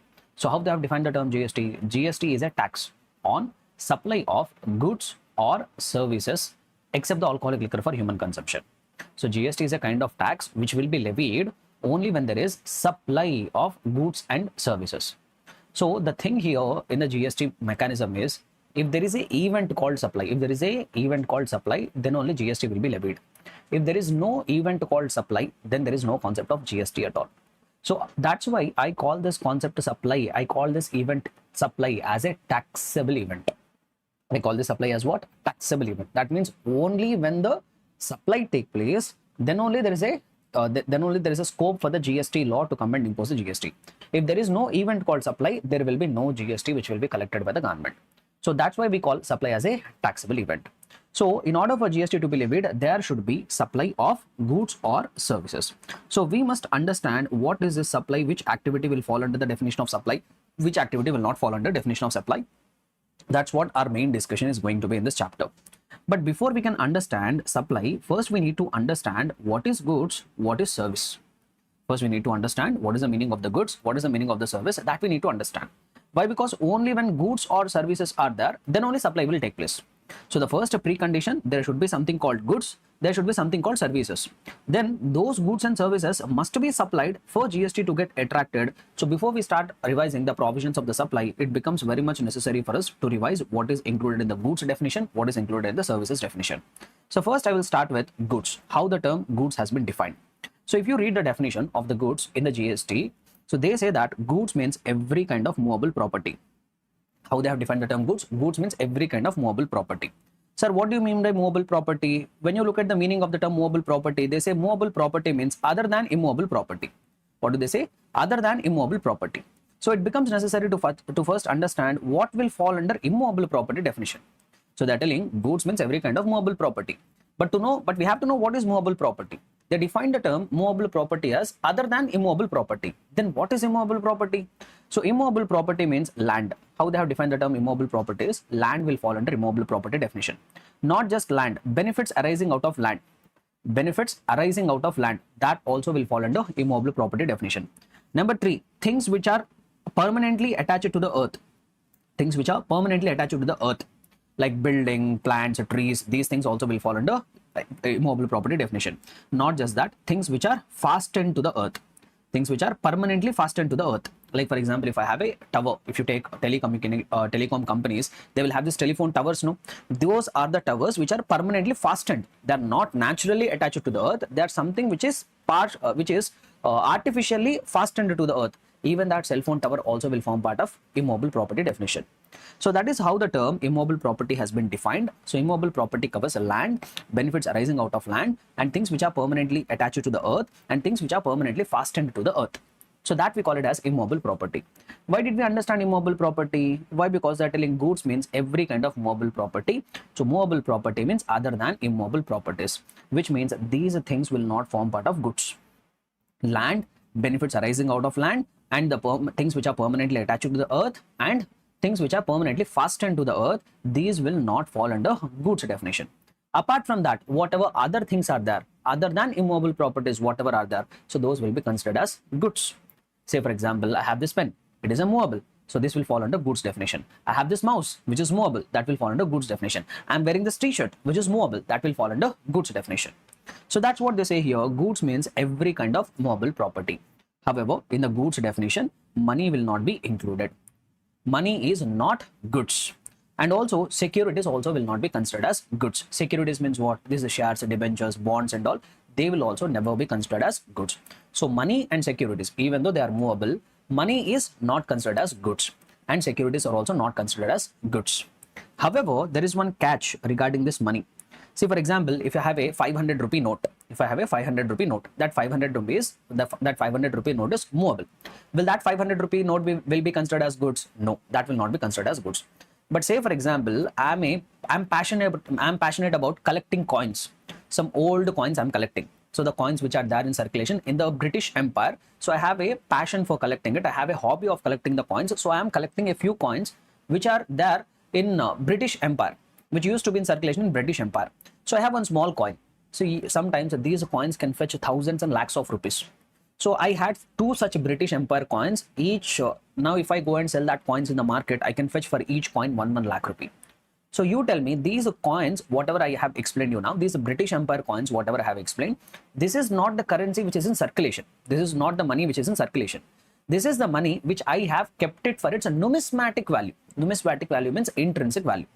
So for example, I'm saying this British Empire coins, whatever whatever I'm holding, so that is not for circulation. Those are not in circulation today.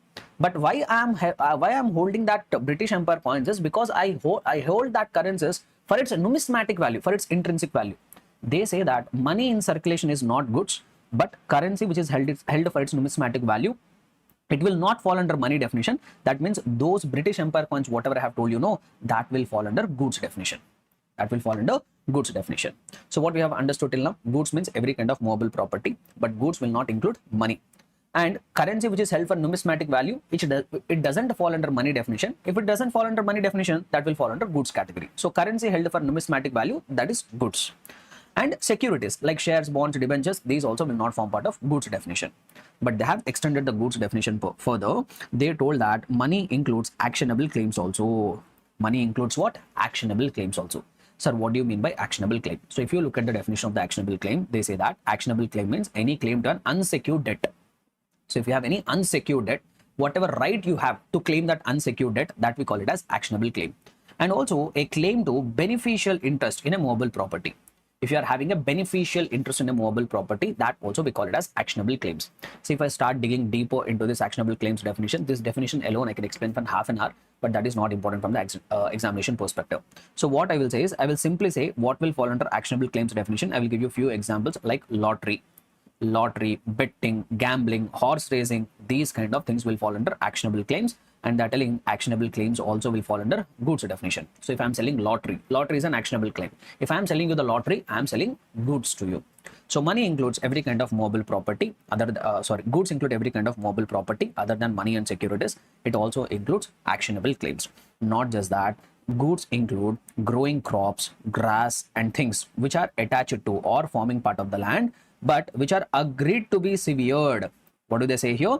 They say which are agreed to be severed before making such supply, which are agreed to be separated, which are agreed to be cut before making the supply. Even that also will fall under goods definition. Say for example, for this I will give you one excellent example. You all might have watched Pushpa movie, right? So in Pushpa movie, what Allu Arjun will do? Allu Arjun is in the business of selling red sandalwood, no? So now red sandalwood is actually a tree. Red sandalwood is actually a tree. That tree will be permanently fastened to the earth. So that tree will actually form part of immobile property definition. Why? Because things which are permanently attached to the earth, that will form part of immobile property definition. But Pushpa, before he sells that red sandalwood, he will cut it, no? He agrees with the vendor, boss, I will cut the red sandalwood trees, the trunk I will cut and I will make supply to you.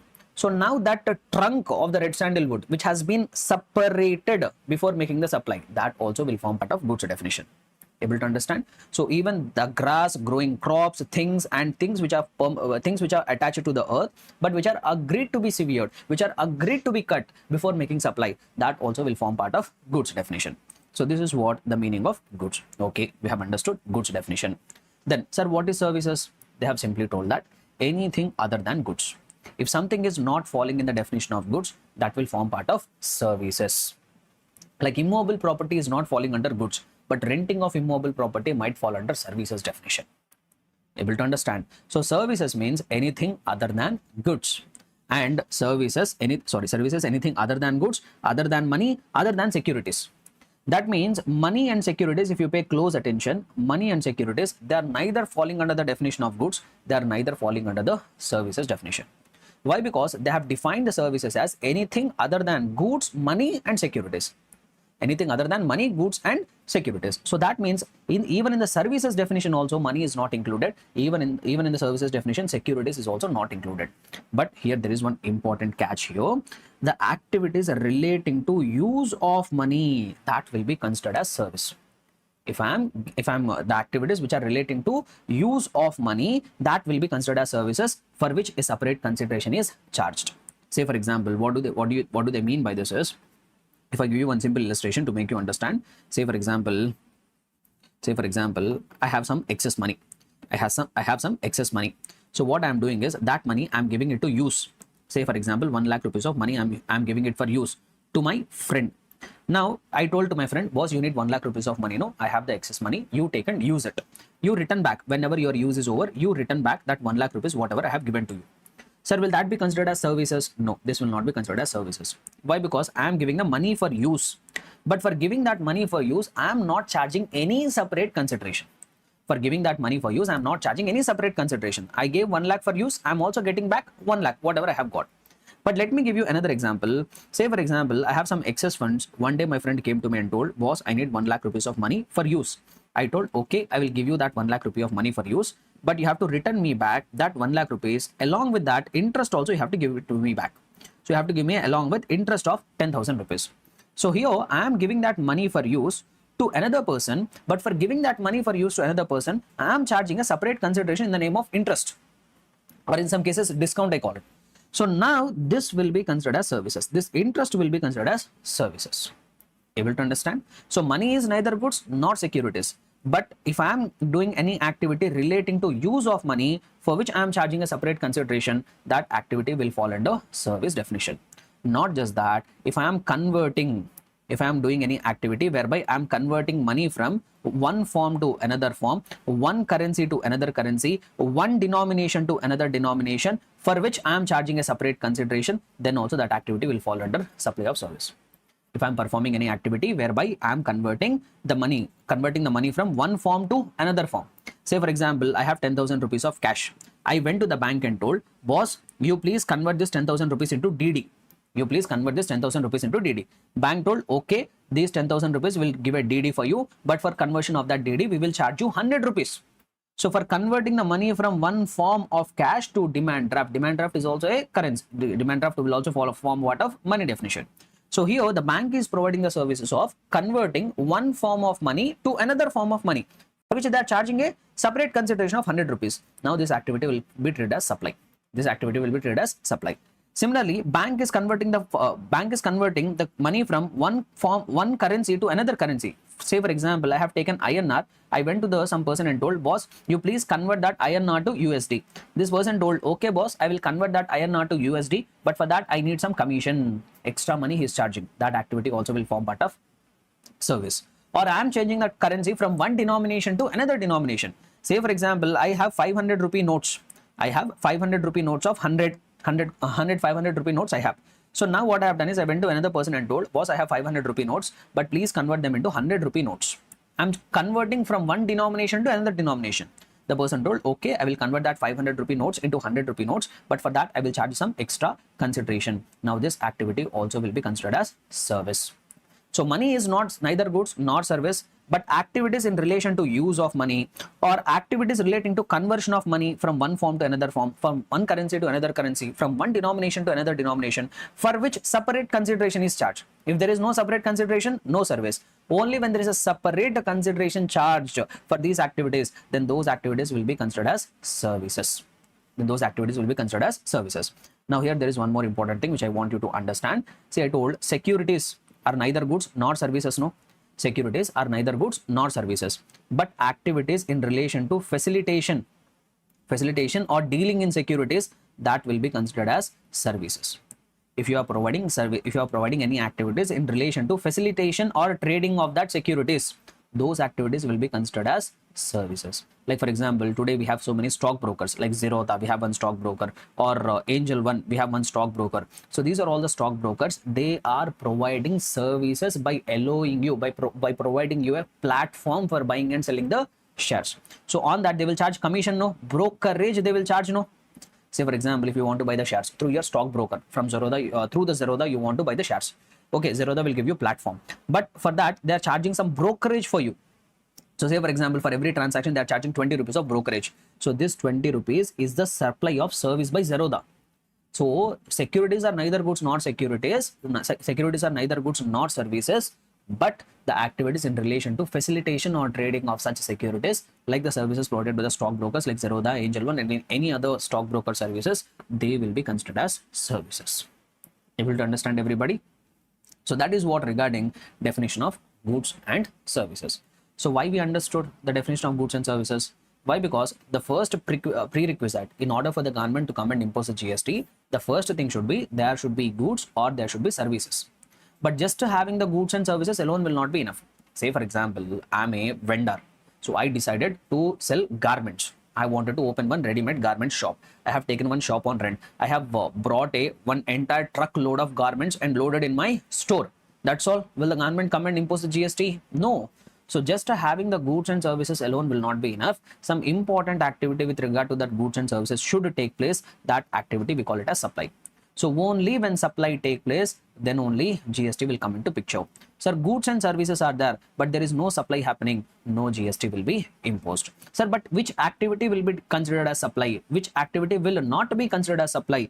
That has been provided guidance under section number 7. Let us see what does section number 7 say. So in section number 7, we have various subsections. First, we will start with section 7, subsection 1. In that also, clause A, we will try to understand. So section 7, subsection 1, clause A says which activities will be included in the supply definition.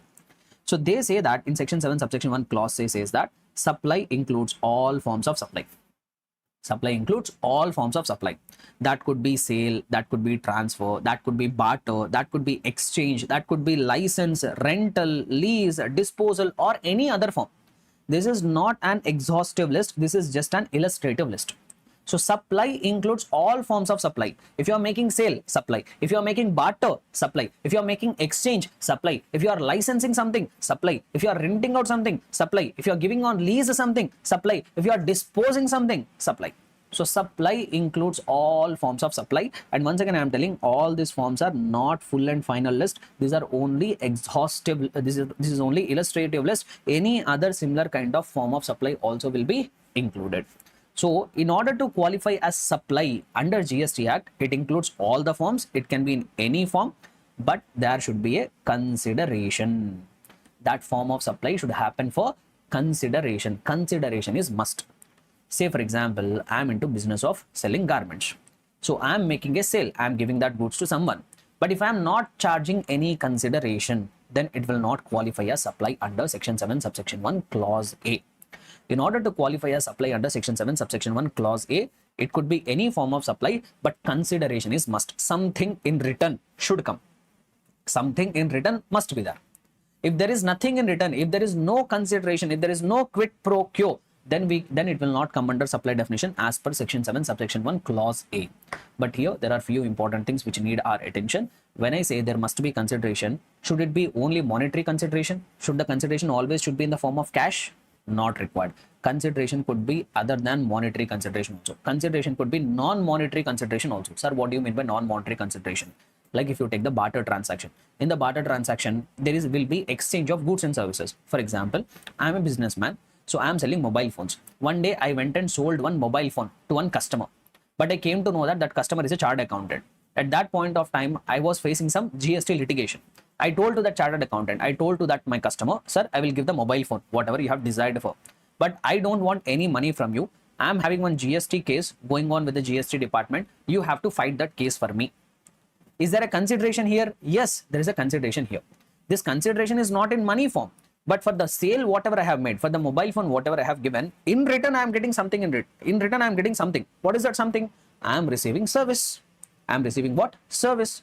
So something in return, which need not be monetary, even non-monetary consideration also could be there. So that's what there must, but whatever it may be, there must be some consideration. There must be some consideration. So supply includes all forms of supply, and there must be a consideration. And the third important activity in order to qualify as supply is it should be in the course or furtherance of business. So whatever form of supply you are doing, that too for a consideration, that should be in the course or furtherance of the business. That should be related to my business, or that should be expansion of my, that should be contributing for the expansion of my business. So here I have to give a few examples for this, whether in the course or furtherance of the business is there or not. For that, I will give you a few examples to make you understand. Say for example, Joy Lucas is there. Joy Lucas is there. So Joy Lucas, they have sold jewelry to one of their customers. One day a customer has walked into their store. They have sold jewelry to one of their customers. Is it in the course or furtherance of the business? Yes. It is in the course or furtherance of the business of Joy Lucas. Why? Because Joy Lucas everyday business is selling the jewelry to the customer. Say for example, there is one old lady. So there is one very aged lady. So now she is not having any kids and all, but she is having some jewelry. In order to meet her expenses, in order to meet her medical expenses, she took her jewelry and sold to one person for which she received the consideration. For which, say for example, she sold the jewelry and got 5 lakhs worth of consideration. Will that be considered as supply under section 7 subsection 1 clause A? That is examined. So in order to qualify as supply under section 7 subsection 1 clause A, 3 conditions. Supply includes all forms of supply. So here what is happening? Sale is happening. And there should be consideration. Is there a consideration? Yes, it is a consideration. Third important factor, it should be in the course or furtherance of the business. You tell me, is it the regular business of this old lady to sell the jewelry and make the money out of it? No. So out of helplessness, she has sold the jewelry to one of the person. So it is not her regular course of business. It is not relating to her day-to-day business activity. So here there is a supply, there is some form of supply, sale is happening, there is a consideration also, but the business test has failed here. Since the business test has failed here, now the government can't come and say, boss, dear old lady, you have sold the jewelry, you have made a supply of the goods, you have to pay GST. Government can't come and impose GST on her. Why? Because this is a transaction not in the course or furtherance of the business. Able to understand? I will give you one more example which you all can relate with. Say for example, you are a CA student, no? CA inter exams are over and results are come. Just imagine that you have qualified. You have qualified the CA inter examination. You have all that books. You have all the books which you have prepared for the CA inter examination. So what you have done is your mom is getting very much worried about that books. One day that onion vendor has come to your area. One onion vendor has come. So what your mom has done is she has given all your books to the onion vendor and she got the onions in return. So if you see here, there is sale happening. No, exchange is happening here. Or even you can say barter is happening here. You are giving the books, you are getting the onions. Consideration is there? Yes, consideration is there. Non-monetary consideration is there. But is it your regular course of business? Is it your course of business? Is it your regular activity to sell the books and get the onions? No. So here business test has failed. We can't call it as supply under section 7 subsection 1 clause A. Clear and comfortable, everybody? So in order to qualify a supply under section 7 subsection 1 clause A, all the three conditions must be fulfilled. What are all the three conditions? Supply includes all forms of supply. There should be a consideration and it should be in the course or furtherance of a business. Then, now let us come to section 7 subsection 1 clause AA, in which they say that there is one more activity also which can be qualified as supply. There is one more activity which can be qualified as supply as per section 7 subsection 1 clause AA. Sir, what is that activity? They say that services or any activities or transactions which are performed by a person other than individual to its members or constituents or vice versa for a cash, for a deferred payment or for any other valuable consideration, even those activities also will be considered as supply. Even those activities also will be considered as supply. So what do they say? So if you read the provision as it is, so if I take you through the provision, so just give me a minute.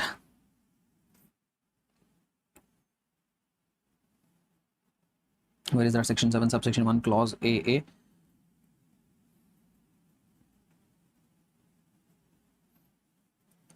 Yeah, here if you see like this provision, activities or transactions involving the supply of goods or services between a person and its members and constituents for cash, deferred payment or any other valuable consideration are also considered as supply. Very important provision from the examination perspective. So let me give you one small example to make you understand this. Will not take much of a time. So just one small example I will try to give you. Say for example, there is one club. So a group of members came forward. So a group of members, say for example, some 10 members, some 10 business persons has come forward and they have created one club. They have created one club. So we all know in the club what will happen? Recreational activities will happen. So they have created a club. Now these members are contributing the money to the club. These members are contributing money to the club. It's like monthly membership is or something they are paying. And this club is providing some recreational activities to them. Some club is providing some recreational activities to them. Now some GST officer came and told, boss, there is a form of supply. Supply is happening. There is a form of sale or rendering of services happening. And there is a consideration flowing from you. And the club is also doing business by way of it. Club is also doing business by way of it. So all the conditions are fulfilled as per section 7 subsection 1 clause A. On this consideration, whatever you are paying to this club is required to pay the GST. That's what the GST officer has told. But what these people have started arguing, boss, club and we are not two different entities. Club and we are not two different entities. Why? Because we group of people, we only came forward and we created the club. We group of people came forward, we only created the club. So club and we, the members, we both are not two separate entities. We are both the one. We are both are same parties. Like for example, what they have argued is, if the club is providing services to me, it is like I am taking this pen from this hand and keeping the pen in another hand. Both are my hands only, no? So that's what the people started arguing. That's what people started arguing. So club and people, we are both and the same. We are one and the same. Residential Welfare Association and the members, we are both and the same. We are one and both. No.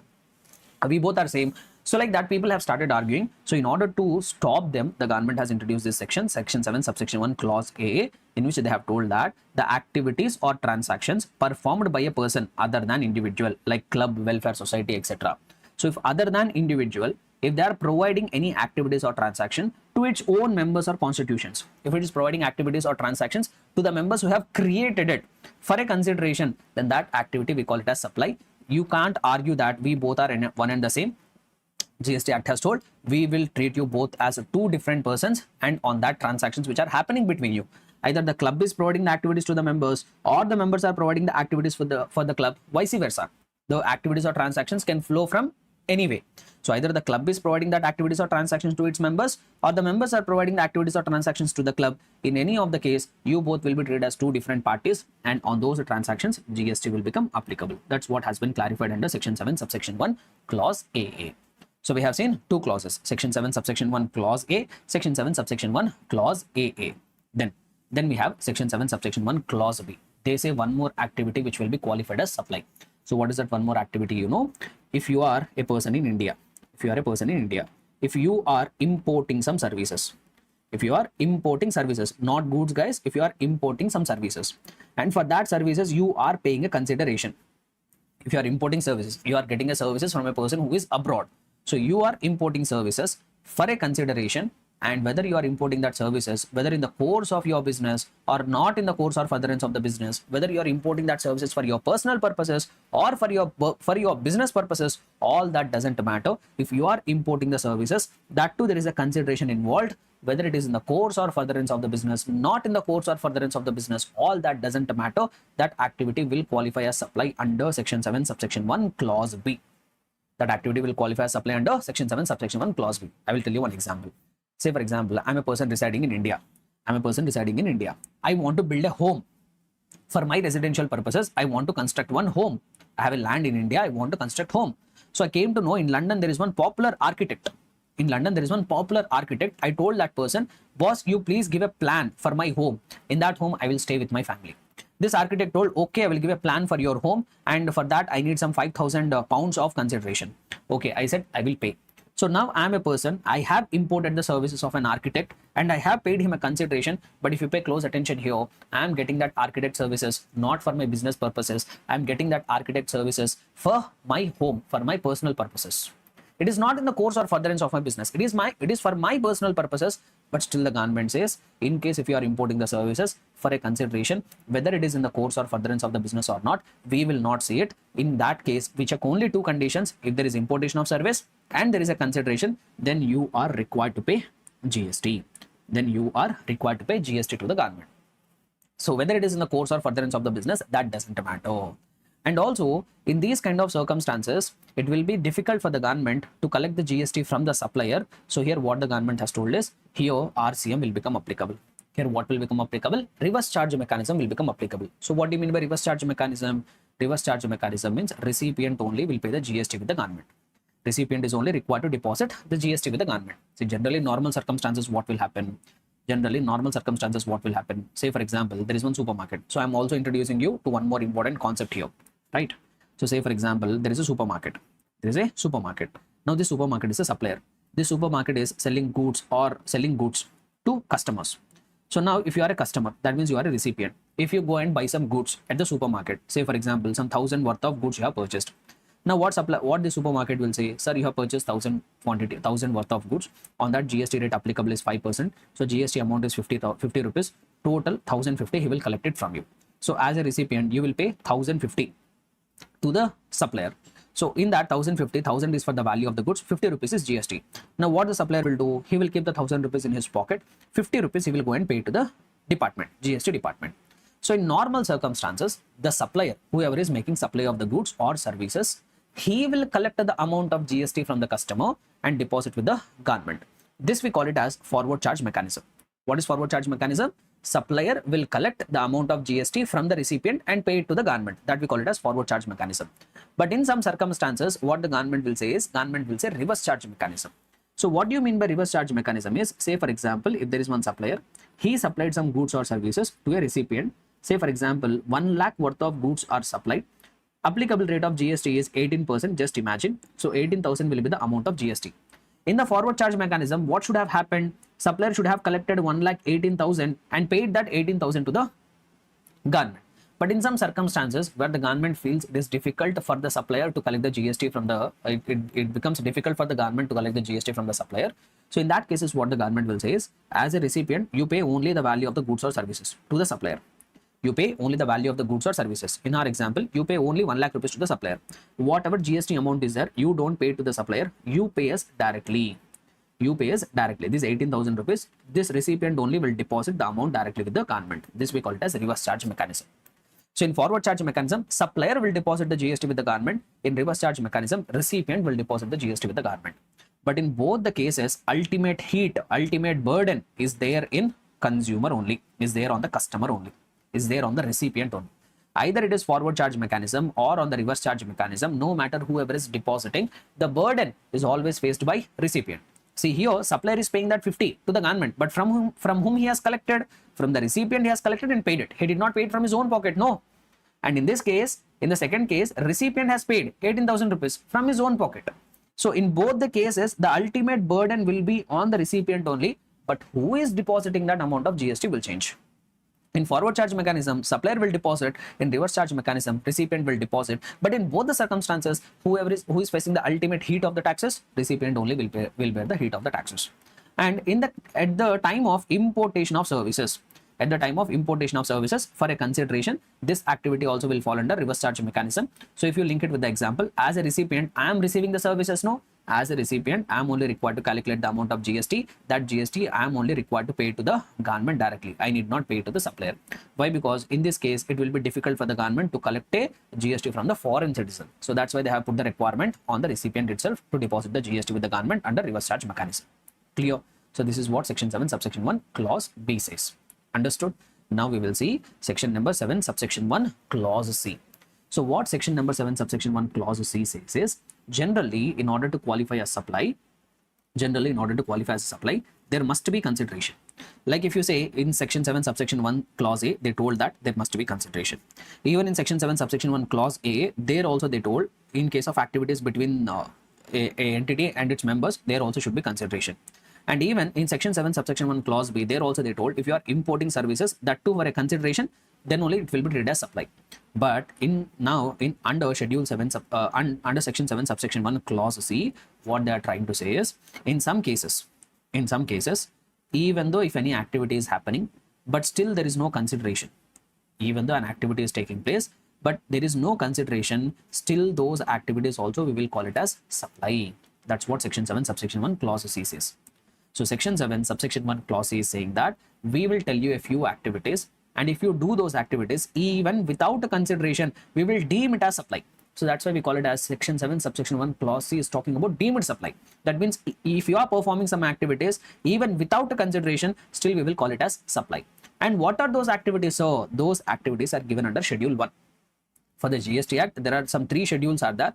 In that, now I am going to talk about schedule number 1. So they have given one schedule to the GST Act. In that schedule, they have mentioned 4 activities. So if you are performing those 4 activities, and for those activities, even though there is no consideration, still those activities will be considered as supply. Sir, what are those 4 activities? So those activities are given under schedule 1. So let us try to understand what are those 4 activities, which if even done without consideration will be deemed as supply. So this we call it as, these activities I call it as deemed supply. Okay. So 4 activities are there under schedule 1. So shall we try to understand those 4 activities? Let us do it now. So what are those 4 activities which will be deemed as supply even if done without consideration? So let us try to have a quick recap of that. So activity number 1, para number 1 of schedule 1 says that the first activity which will be deemed as supply even if done without consideration, if there is any permanent transfer or disposal of a business asset where ITC has been availed on such asset. So what they are trying to say, the first para number 1 of schedule 1 says that if there is a permanent transfer or disposal of business asset on which ITC has been availed, if the business asset is there, say for example, when I say business asset here, say for example, business assets include everything. It could be your stock also, it could be your goods, or it could be your capital assets, it could be any asset. So if there is any asset in your business, and on that business, if you have availed input tax credit, later if you are permanently selling it, permanently transferring it, or you are permanently disposing it off, and if you are doing it even without a consideration also, still that activity will be considered as supply. Sir, I will give you one example. Say for example, you are a business person.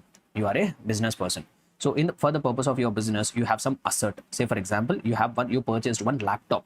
Say for example, 1 lakh worth of laptop you have purchased. On that, you have paid GST. 18,000 worth of GST you have paid. Total 1,18,000 amount of asset you have purchased for the purpose of your business. Now, whatever ITC, whatever GST that you have paid on your asset, that you have availed, input tax rate of 18,000 rupees you have taken. Now, later what you are doing is that laptop, you are permanently transferring it, or you are permanently disposing it off, even without consideration. Say for example, I got to know that this laptop I was using for my business till now, but one day my friend came to me and told, boss, I'm in a very urgent need of a laptop, but I don't have money to purchase it. So out of kind heart, what I have done is, okay, you do one thing, whatever laptop I have for my business purpose, that you take it and you use it. You need not return it back to me. You don't pay me even a single rupee also.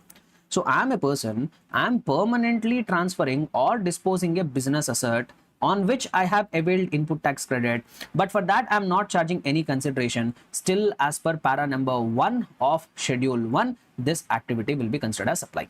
And when I say business asset, that need not be laptop, that could be even goods also. For example, I'm a person who is into dealing of mobile phones. So I have some mobile phones on my stock, and on that mobile phone I have availed input tax credit. But later that mobile phone I am permanently transferring it or disposing it off without collecting any consideration. Without any consideration. But still that activity also will qualify as supply as per para number 1, schedule 1. Why? Because there is a permanent transfer or disposal of a business asset on which you have availed the input tax credit. Say for example, I am a registered person. I purchased a business asset, and on this business asset, ITC is blocked. There are certain assets on which ITC will be blocked. Say for example, I purchased one motor vehicle. On this motor vehicle, say for example, 10 lakhs worth of car I have purchased. On that, I have paid GST amounting to 1,80,000. Total 11,80,000 I have paid for the purchase of the car. But on motor vehicles, ITC will be blocked, which we will see it in the input tax credit chapter. So I purchased a business asset. On that, I have paid a GST of 1,80,000, but ITC is blocked. Later, I am permanently transferring or disposing of that business asset without any consideration. In that case, will that be considered as supply? No, this will not be considered as supply. You need not pay GST on that. Why? Because you are permanently transferring or disposing a business asset on which you did not avail ITC. ITC is blocked altogether. So this activity will not be considered as supply. Or let me give you another example. Say you are a registered person, you purchased some business asset. Say for example, 1 lakh worth of asset you have purchased. On that you have paid 18,000 rupees of GST. Total 1,18,000 rupees you have paid. On this asset, ITC is available. ITC is not blocked. You could have claimed that input tax credit, but you did not do it. ITC is available. ITC is not blocked, but you have not availed that input tax credit. Later, if you are permanently transferring or disposing of that business asset without any consideration, will that be qualified as supply? No, it will not be qualified as supply. Why? Because you are permanently transferring or disposing a business asset on which you did not avail input tax credit, or on which ITC is blocked altogether. If you are permanently transferring or disposing of such kind of business assets, it will not be considered as supply. So in order to qualify as supply under para number 1 of schedule 1, there are 3 conditions which must be met. All the 3 conditions must be met cumulatively. All 3 conditions must be met. What are they? Number 1, there should be disposal or transfer of business asset. You must be either disposing of or transferring the business asset. And that transfer or disposal must be permanent. It is not temporary basis. It must be permanent. And ITC must have been availed on that business asset. So if these 3 conditions are satisfied, then we call that activities as supply. Able to understand? So what are they? Permanent transfer or disposal of a business asset on which you should have availed input tax credit. If you are doing it without consideration, still that will be qualified as supply as per para number 1 of schedule 1. Next, there is one more activity which is covered under schedule 1, which if done even without consideration, we will call it as supply. So what is that activity number 2? Supply of goods or services or both between related persons or between distinct persons as specified in section number 25 when made in the course or furtherance of the business even without consideration. So what they are trying to say in para number 2, if there is any supply of goods or services, between related persons.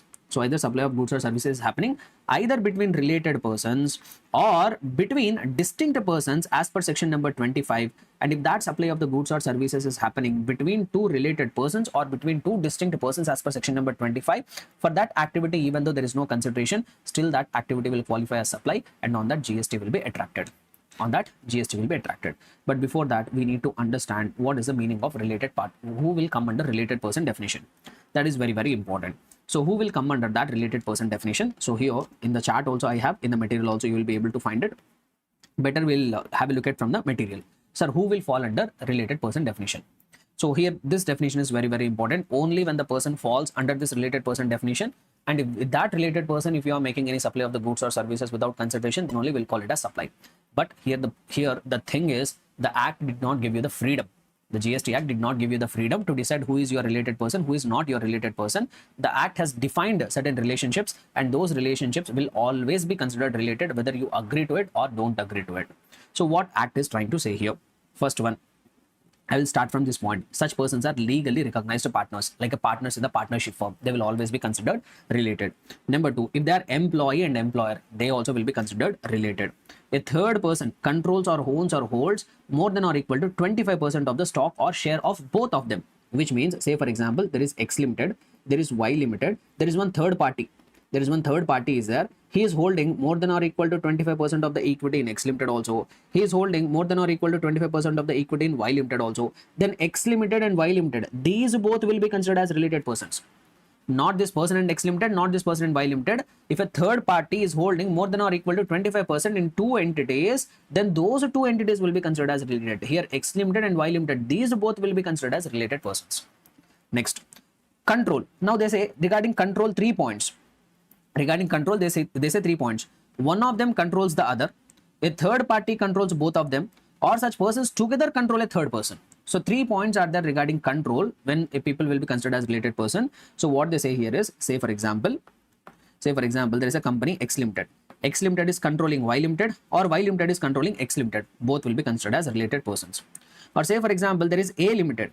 A Limited is having control over X Limited. A Limited is having control over Y Limited. Then also X Limited, Y Limited will be considered related. Or X Limited, Y Limited, both are collectively controlling one third entity, B Limited. Then also will be considered as a related person. So here, if you see here, everybody will be considered related. Everybody, all these parties will be considered related. Yes or no? So that's what they say regarding control points. One of them controls the other, or one third party controls both of them, or they both control a third party. A control can happen in any manner, then all that entities will be considered as related persons. Clear? Next one. Such persons are members of the same family. If you are all the members of the same family, then also you will be considered related. But what is the meaning of the family, sir? Who will fall under family definition? Who will fall under family definition? Means spouse and children. A person, his spouse and his children, they always form part of same family. They will be considered as related. Parents, grandparents, brothers and sisters of the person, if they are wholly or mainly dependent on you, then only they will be considered a part of the same family. Then only they will be considered as related. So what do you mean by this here is, say for example, I'm a business person. My wife is there. She is not dependent on me. She is having her own job. She is making her own income. Will my spouse be considered related to me? Yes, 100%. And say for example, I have a kid. My kid is making a own living out of him. He is not dependent on me. Will my kid be considered as related? Yes. So when it comes to spouse and children, they will be considered related. Whether they are dependent on you, not dependent on you, doesn't matter. Wife and spouse and children will always be considered related. Sir, what about other relationships? Parents, grandparents, brothers and sisters, they will fall under related person only when they are wholly dependent on you. Only when they are wholly dependent on you. Say for example, I am a chartered accountant. My father is there. My father is a doctor.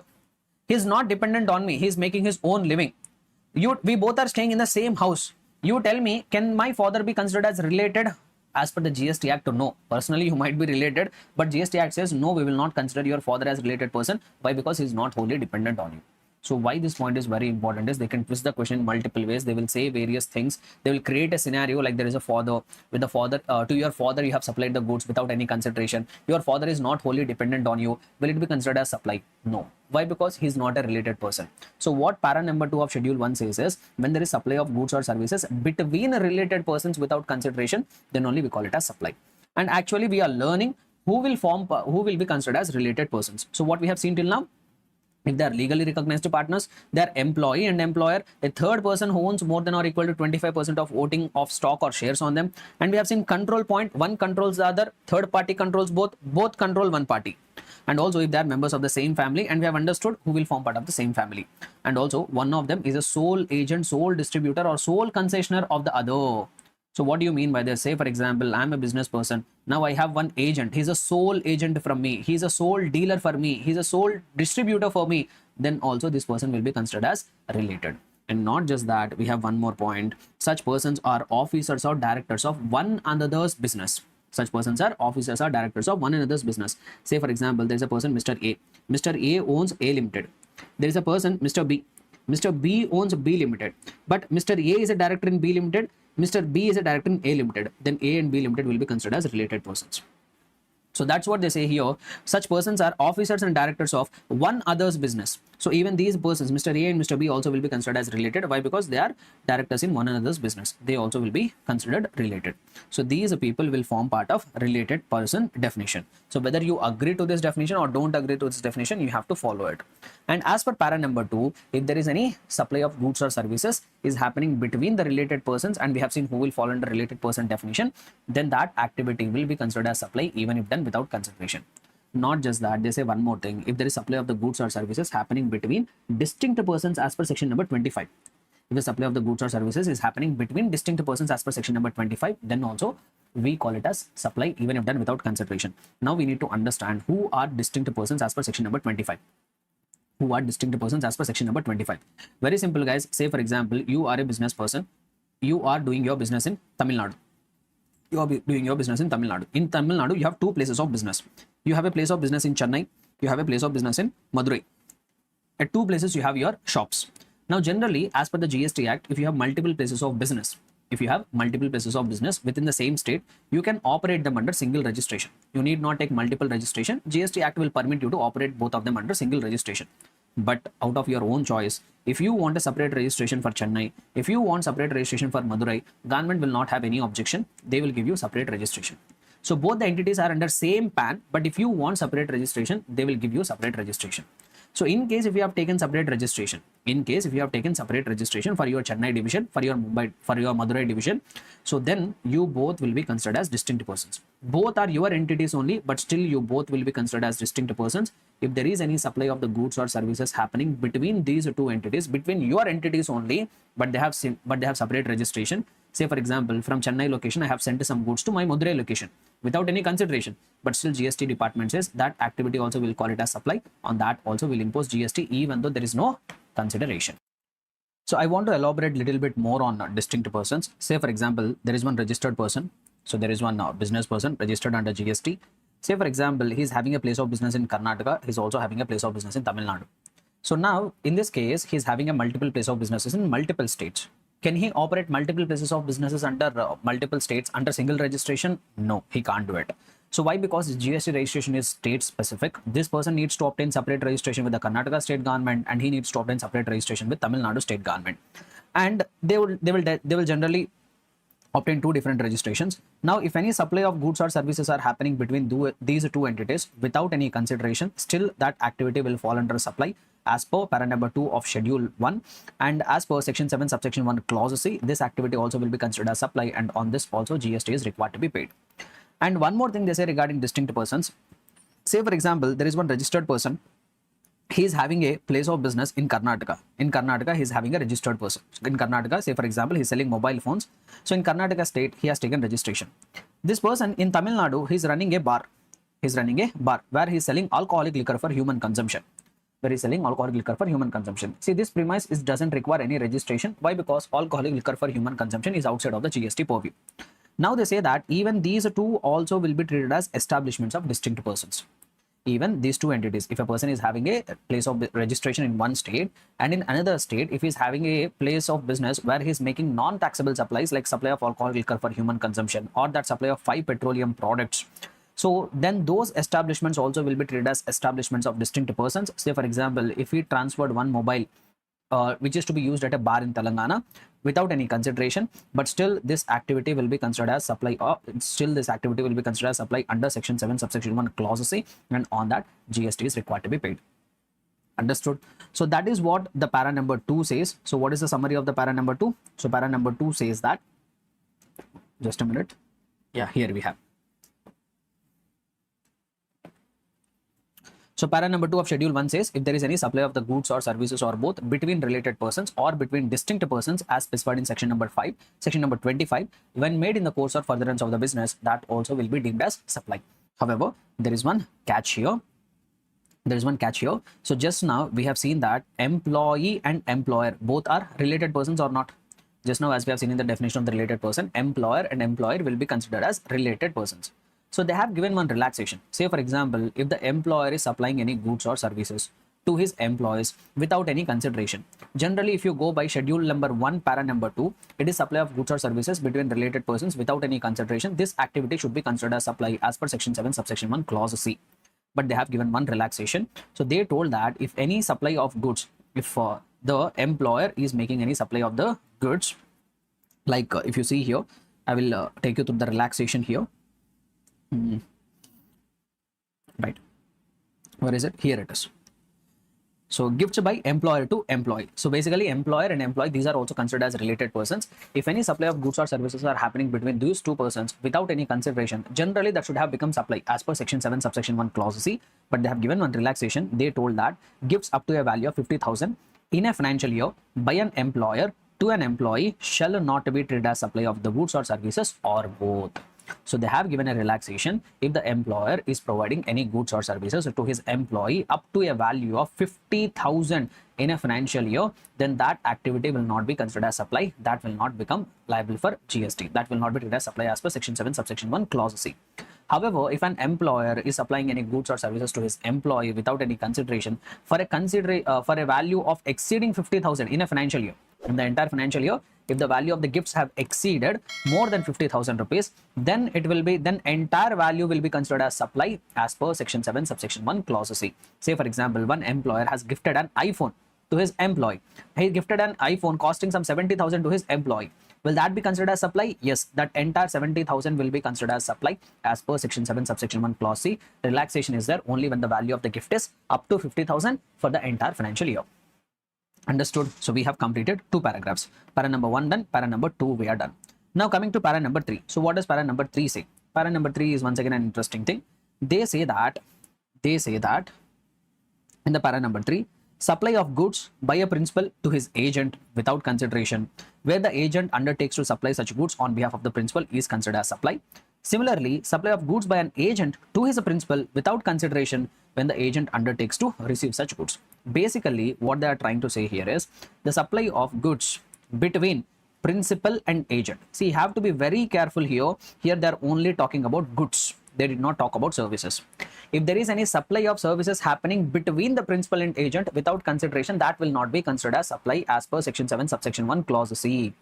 Why? Because para number 3 of schedule 1, they have specifically told if there is any supply of the goods happening from the principal to the agent or from the agent to the principal, then those activities will be considered as supply as per para number 3 of schedule 1. If any supply of services is happening without any consideration, that will not be deemed to be supply. But here, which agents will fall under this para number 3 of schedule 1? That is very, very important. Which agents will fall under para number 3 schedule 1? They say that those agents. So let me take you through the discussion once again here. Yeah. So how to decide whether principal agent relationship falls within the ambit of para number 3 of schedule 1 or not? If the agent issues the invoice for the further supply in their own name, any provisions of goods from the principal to the agent will fall within the scope of para number 3. So what do you mean by this? Say for example, there is a principal. Now this principal has forwarded the goods to the agent. Now that agent is making further supply. Now he is ultimately selling the goods to the customer. Now, when the goods are ultimately sold to the customer, we need to check in whose name invoice is given. Say, for example, if invoice is given in the name of the agent, then only that agent will fall under para number 3, schedule 1. And in that case, only supply of the goods by the principal to his agent will be considered as supply even without any consideration. On the other hand, say, for example, principal sent the goods to the agent sold it to the ultimate customer, but whatever sale that has taken place to the ultimate customer, invoice is given only by the principal. Invoice is given in principal's name, then that agent will not fall under para number 3 schedule 1. If the agent is not falling under para number 3 schedule 1, then the supply of goods from principal to the agent without consideration will not be considered as supply.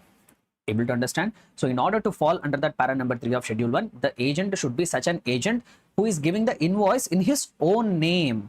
So this is even in the reverse manner also. Say for example, there is one supplier. So there is one principal. He wants to buy some plant and machinery. Since he is unable to buy that, he has appointed an agent. Now what is happening is supplier has given the goods to the agent. Now the agent is making the supply to the principal. Here also, whether this agent will fall under para number 3 of schedule 1 or not, to know that we need to check in whose name invoice is given. If the invoice is given in the name of the agent, then that supply of the goods from the agent to the principal without any consideration, still that will be considered as supply. However, if invoice is not given in the name of the agent, if invoice is given in the name of the supplier only, then that agent will not fall under para number 3 of schedule 1, and whatever supply of the goods he has done to his principal without consideration, that will not fall under supply definition. So one important thing here, what is the summary of para number 3 of schedule 1? Supply of the goods between principal and agent, either from principal to the agent or from agent to the principal without consideration, that will be considered as supply as per section 7 subsection 1 clause C after reading the para number 3 of schedule 1. But that will become supply only when the agent fulfills certain criteria. Which criteria the agent should fulfill? So whenever the goods are getting further supplied, the invoice should be given by the agent in his own name. Invoice should be given by the agent in his own name. So when the agent is giving the invoice in his own name, only such agent will fall under para number 3 of schedule 1. Only in such agent cases, when the goods are getting supplied between principal and agent without consideration, then only those activities will get covered under supply definition. Understood? So this is what para number 3 of schedule 1 says. And then finally, the last paragraph of schedule 1, which says importation of services by a person from a related person or from any of his establishments outside India in the course or furtherance of the business. So what they are trying to say, regarding importation of services, they have already told one point. Regarding importation of services, they have already told one point. Now they are saying one more thing regarding importation of services, when importation of services will be considered as supply. Now I will give you one summary. So when there is importation of services, first we need to check, is there a consideration or no consideration? Yes, importation of services is happening for a consideration. We need not check whether it is in the course or furtherance of the business. Directly that will become supply as per section 7 subsection 1 clause B. So when you have imported the services and there is a consideration for that importation of services, we need not check whether that importation is in the course or furtherance of the business or not. We need not check. That will always become supply under section 7 subsection 1 clause B. However, if there is importation of services but there is no consideration, then we need to check, is that importation of service is happening from a related person or the establishment of the same person outside India. So that means, say for example, there is a company X Limited which is in India. It is having one subsidiary company Y Limited in US. So this is also establishment of the same entity only outside of India. This is also, let us not say subsidiary company. Say for example, X Limited company is there which is in India. It is having one branch office. Y Limited outside of India. So this is also establishment of X Limited only. This is also, so when I say branch, there should not be any change of name, right? Okay, so they have one branch in US. So now this US branch is also establishment of same entity but which is outside India. Now say for example, from US branch they have imported some services. That is also their branch only, no, but without any consideration. So that we need to check, is that importation of services is happening for no consideration? If yes, then we need to check from whom you are importing the services. Is he a related person or is it your own establishment outside India? If the answer is yes, it is from a related person, or if it is from establishment outside of India, then what we need to check is, is it in the course or furtherance of the business? Yes, if it is in the course or furtherance of the business, then that activity will be considered as supply.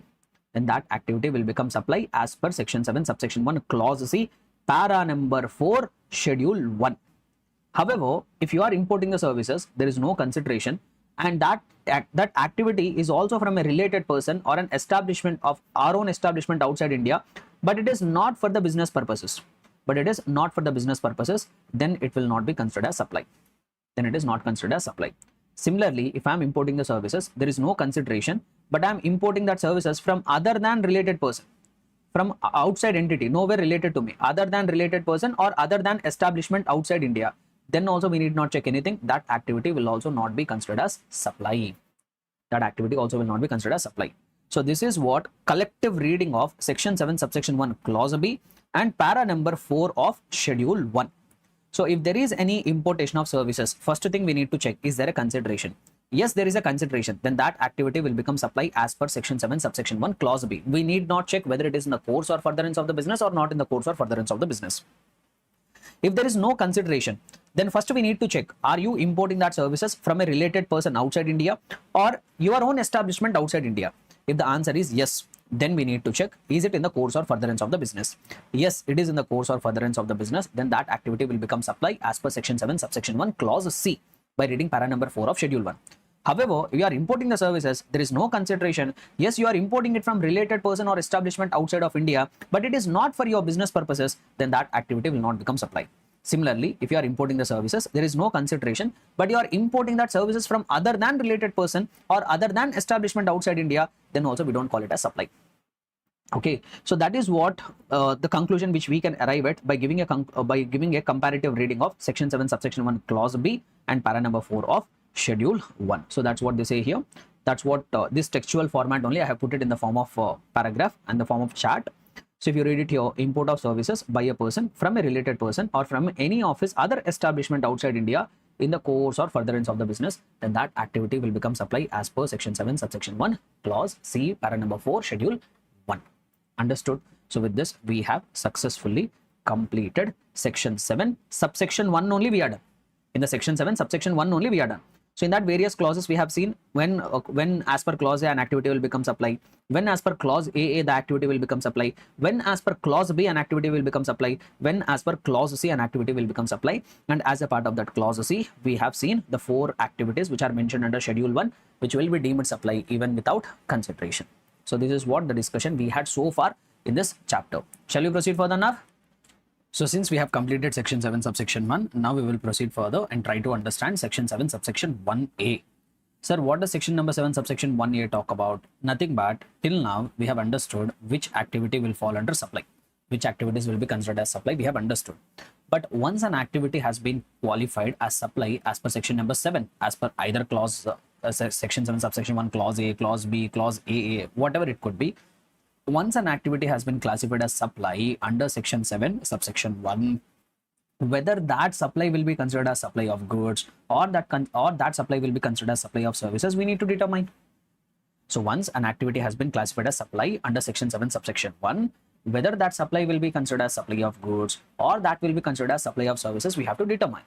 Sir, why it is very important for us to determine whether it is supply of goods or supply of services? Why it is important to determine is the applicable rate of GST will depend on that classification.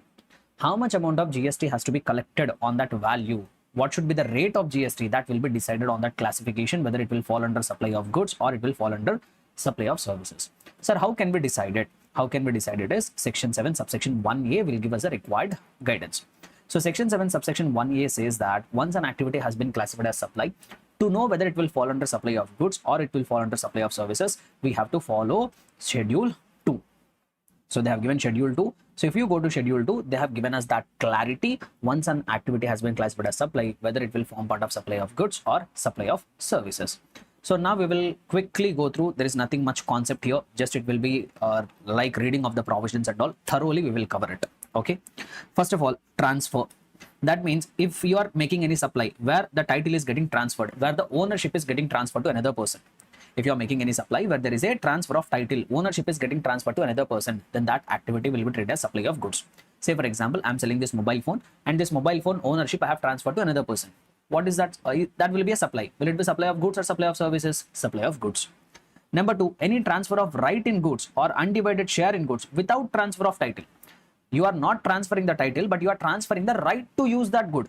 Say for example, I have given this mobile phone for usage to another person for a certain period of time, charging some consideration. So that will fall under supply of services.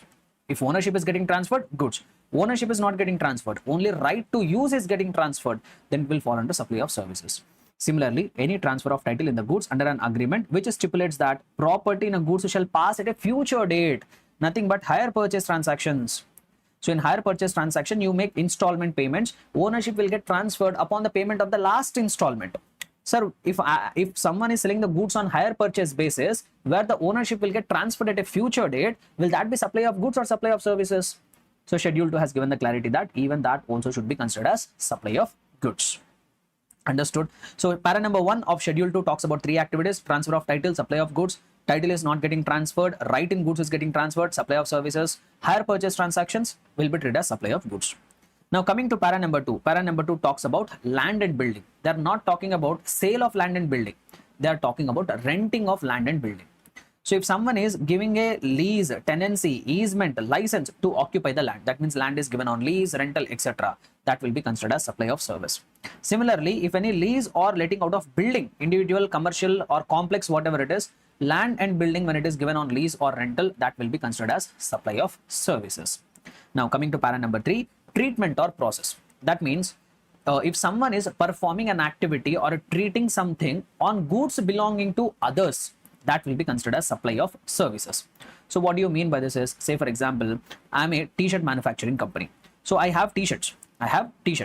On my t-shirts, this goods belongs to me. On this t-shirts, I want some printing logo. I want to print a logo on this t-shirts. So what I have done is I have sent a truck full of t-shirts, some 1,000 quantity of t-shirt I have sent to one printing person. Now what this printing person will do is he will do some work on my t-shirts. What he will do, he will print a logo on my t-shirt and give it back to me. So now this person is doing any treatment or process on goods belonging to another person. So whatever activity he has done, that will fall under supply of services. Generally we call it as job work services. So that's what they say here. Any treatment or process which is applied to another person's goods, write it here in the bracket, that will be job work. So that will be considered as supply of services. Now coming to para number 4. In para number 4, they talk about transfer of the business assets, which means if your goods forming part of business assets are transferred or disposed of, that will be considered as supply of goods. Say for example, I'm having a business asset. I am selling that business asset to others. That will be considered as supply of goods. Similarly, if the assets which are meant for business, if they are getting put to personal use or they are getting put to use for purposes other than business, like if you read this paragraph here, goods held or used for business are put to private use or made available to any person for use other than business, then it will be treated as supply of services. Here if I have to give an example, say for example, X Limited is there. Now X Limited is having a car. X Limited, in the name of the company, there is one car which has to be used for official purposes. One day, one of its director on a weekend, he wants to take that car, the car which belongs to the company, which has to be used for business purposes. Now this director wants to take that car for going on a family vacation. So company told to the director, okay boss, whatever asset which is supposed to be used for business purposes, that we will give it to you. You put it for personal purposes. This director wants to take this car so that he can enjoy the vacation with his family for 2 days. And the company told, okay, you are taking this car for your private use. No, you pay us 5,000 rupees as consideration. So this activity will be considered as supply of service. So that's what they say here. Goods held or used for business, either they are put to private use or made available to any person other than any purpose other than business, then it will be considered as supply of service. Now here we have one more interesting thing here. Here we have one more interesting topic. So I will not go into details. I'll just give you a summary. So they say here that if you are a registered person, till now, but because of some reason you are ceasing to be a taxable person. Because of some reason you are ceasing to be a taxable person. You are stopping to be a taxable person. Say for example, on 31st of December 2024, I am stopping to be a taxable person. Either I am cancelling my registration or stopping my business, whatever it is. So as on 31st of December 2024, I am ceasing to be a taxable person. I am stopping myself to be a taxable person. One day before that, that means as on 30th of December 2024, whatever assets which are there with me, either that could be stock, that could be capital goods, whatever it is, all that stock and capital goods, one day prior to ceasing to be a taxable person, all that assets would be deemed to have been supplied. So, and that activity will be considered as supply of goods. This we will get to know better when we take up the registration chapter. Yeah, when we take up the registration chapter, there we will get to know more about it. But for the time being now, I want you to remember, if you are a registered person till now, but on some date you are ceasing to be a taxable person, that means you no longer want to be a taxable person. You are cancelling your registration, you are stopping your business, whatever it could be. One day prior to that, as on that date, whatever stock, whatever business assets are there, that could be stock, that could be capital assets, whatever it is, all that will be deemed to have been supplied, and that activity will be considered as supply of goods. However, it will not be considered as supply of goods. So say for example, you are ceasing to be a taxable person. Generally, one day before that, whatever stock is there, whatever assets are there, they will be deemed to be supplied and it will be considered as supply of goods. But however, there are some exceptions. Which means what? Even though you cease to be a taxable person, one day before that, whatever assets are there, they will not be deemed to be supplied by you. When? 3 cases. When you are transferring the business as a going concern. So if you are ceasing to be a taxable person, if you are stopping to be a taxable person, but you are transferring that business to another person as a going concern basis, then that goods will not be considered. That stock or that assets will not be considered as supplied by you. Similarly, business is carried on by a personal representative who is deemed to be a taxable person. Say for example, there is one registered person, he expired.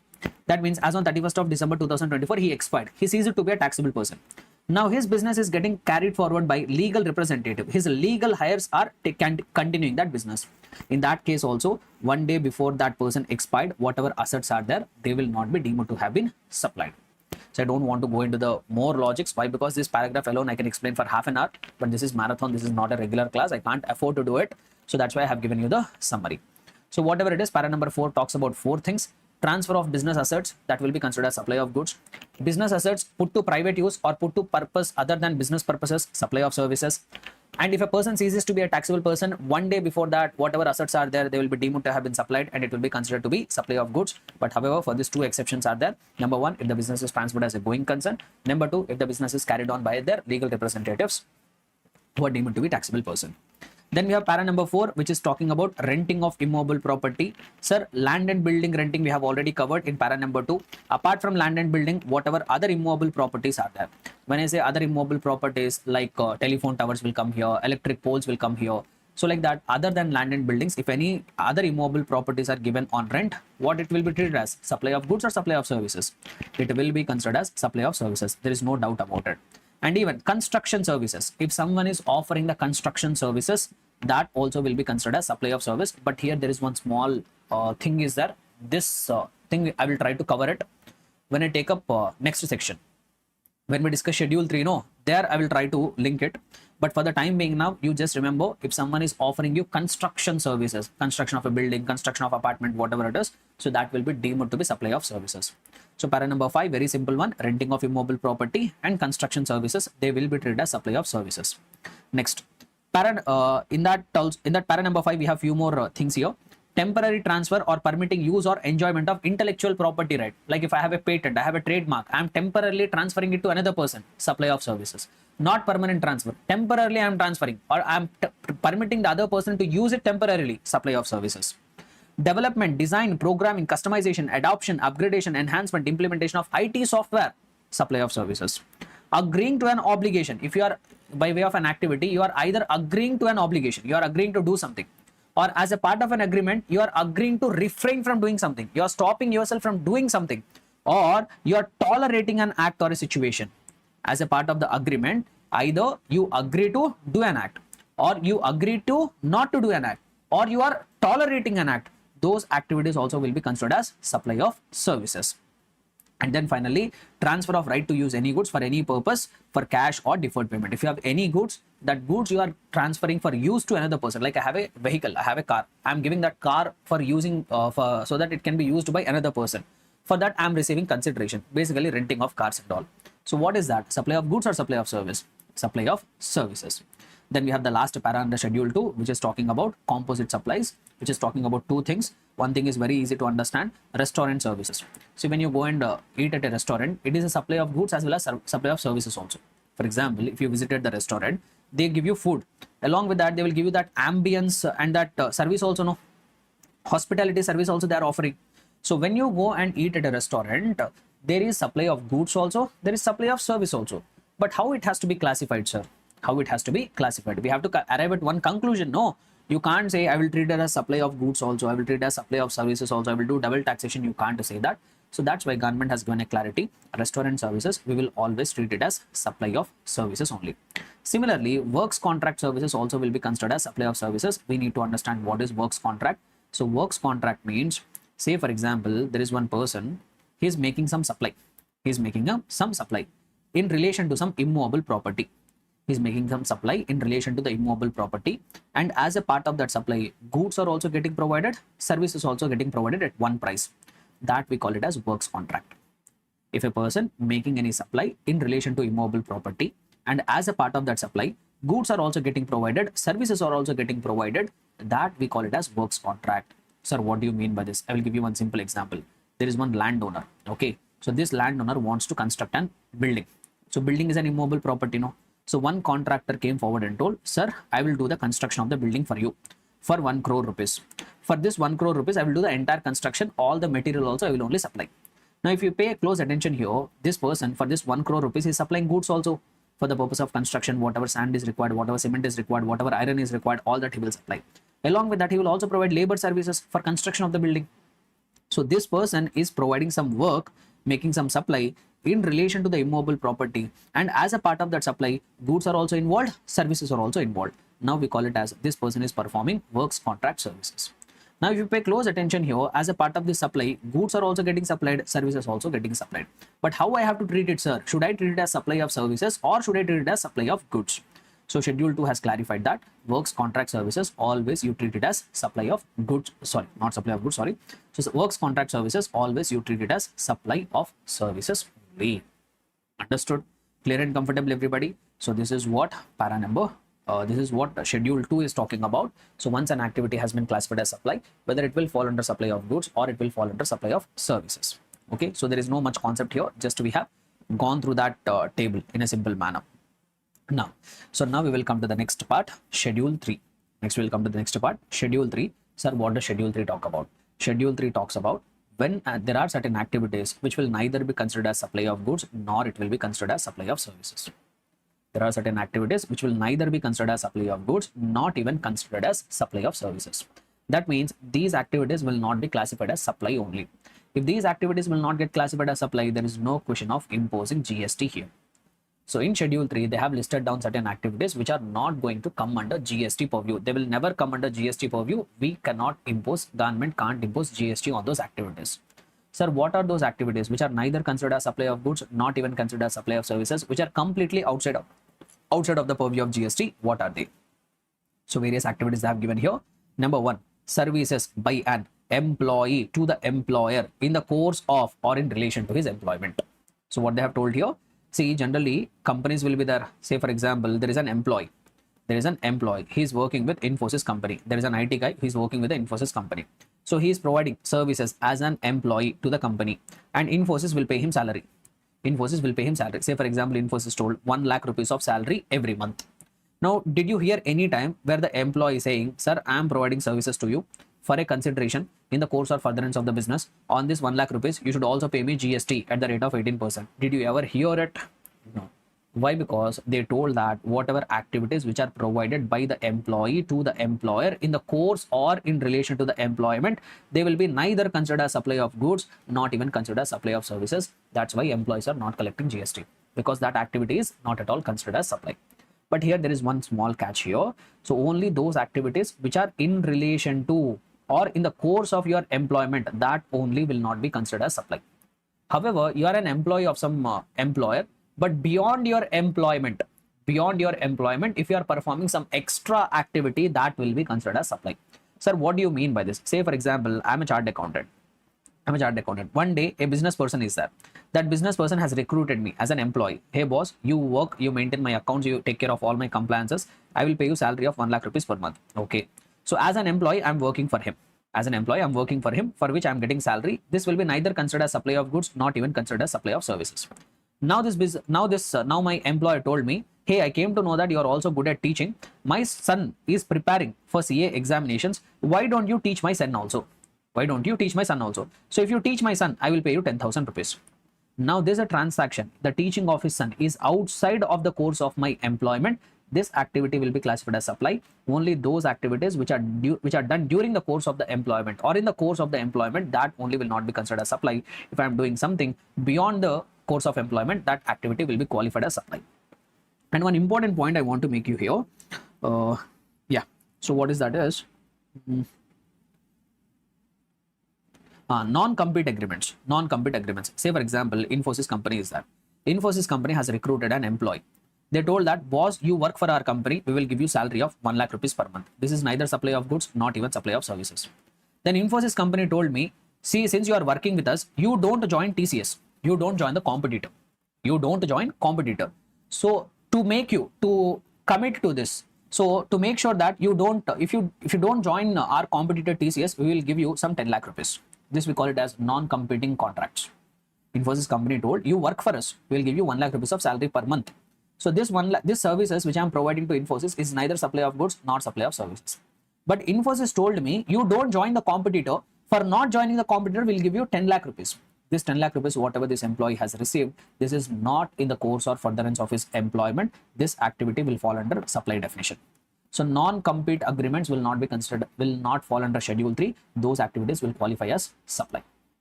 Able to understand? And one more thing I would like to say here.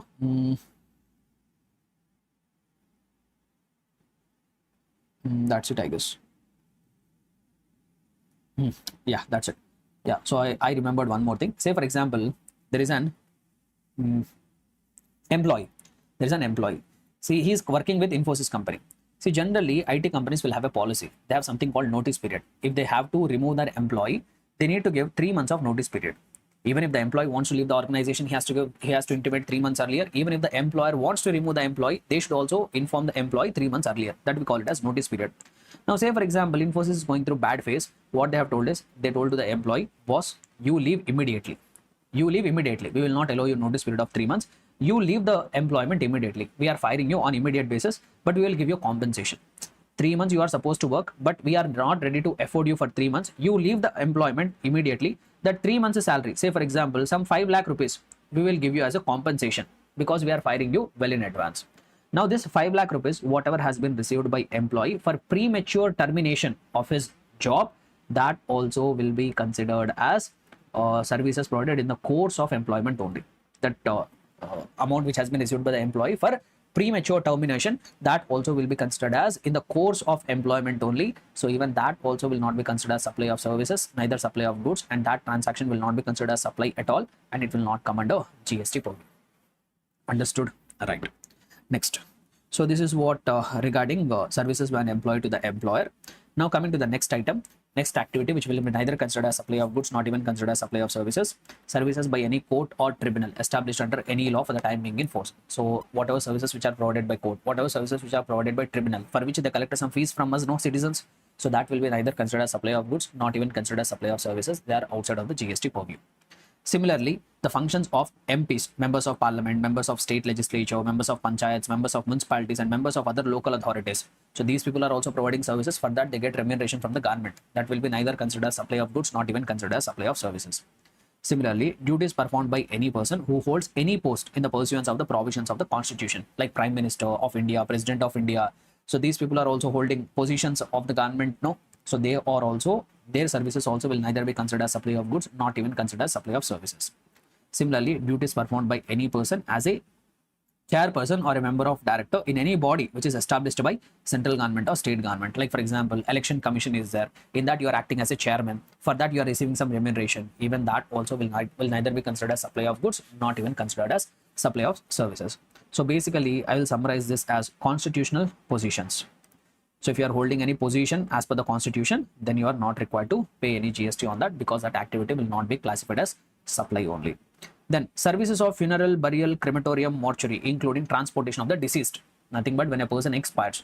So when a person dies, he has to go through various formalities, right? So funeral activities will be there, burial will be there, crematorium, depending on the religion to which he belongs to, different procedures will be performed.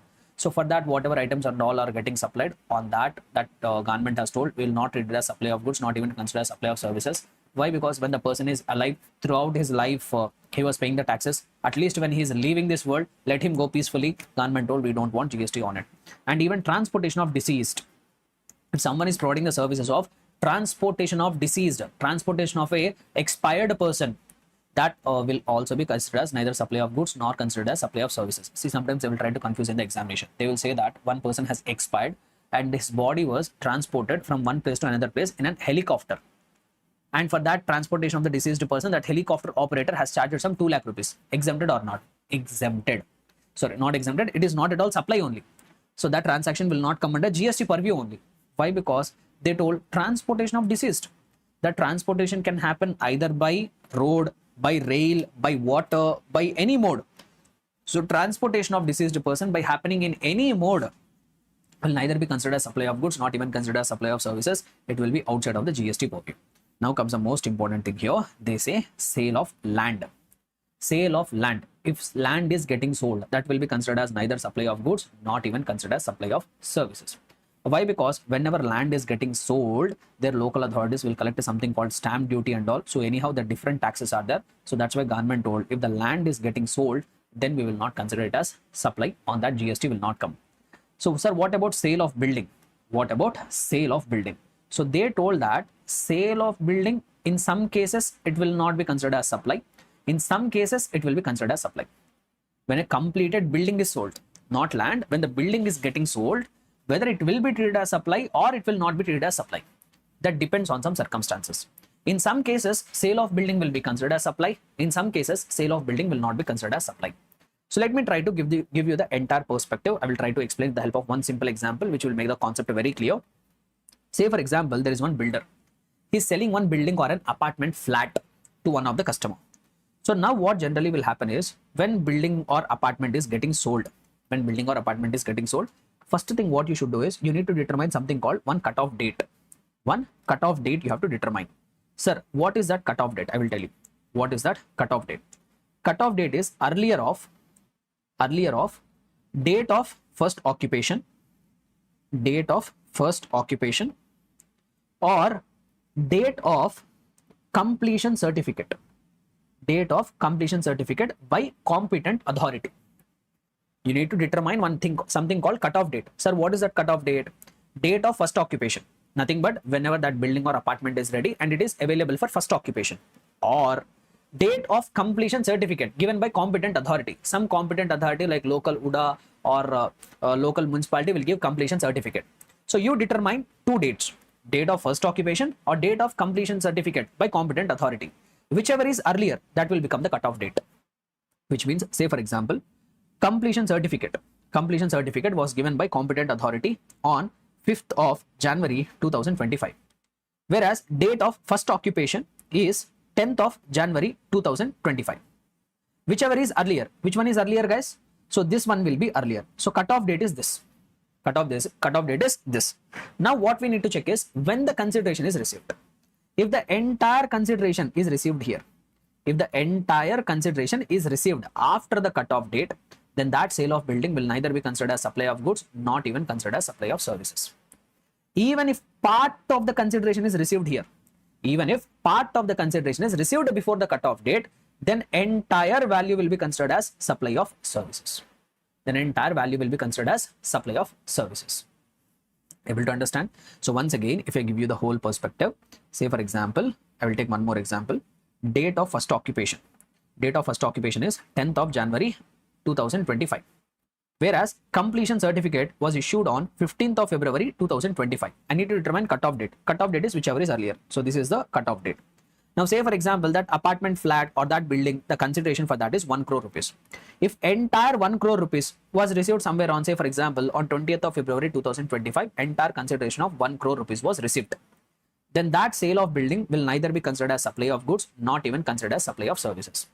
Let me give you another scenario. In another case, what happened is, this customer has paid, the person who wants to buy this property, he paid some 10,000 rupees advance here.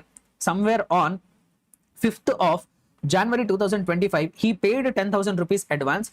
Balance that 99.99 lakhs, he paid it after the date, after this cutoff date. Then what they have told you, then entire value of 1 CR will be considered as supply of services, which will attract GST. So even if 1 rupee you have received before the cutoff date, entire value will be considered as supply of services, and on that GST will become applicable. So if entire consideration, not even 1 rupee is getting received before the cutoff date, if entire consideration is getting received after the cutoff date, then we will not treat it as either supply of goods, not even considered as supply of services. That transaction, we want to keep it outside of the GST purview. That's what government has told. So that's what you will be able to find here. Sale of land, and subject to paragraph number 5B of schedule 2, sale of building. That means sale of building also will be neither considered as supply of goods or supply of services, but subject to some condition. What is that condition? Where entire consideration for sale of building is received after issuance of the completion certificate or after its first occupation, whichever is earlier.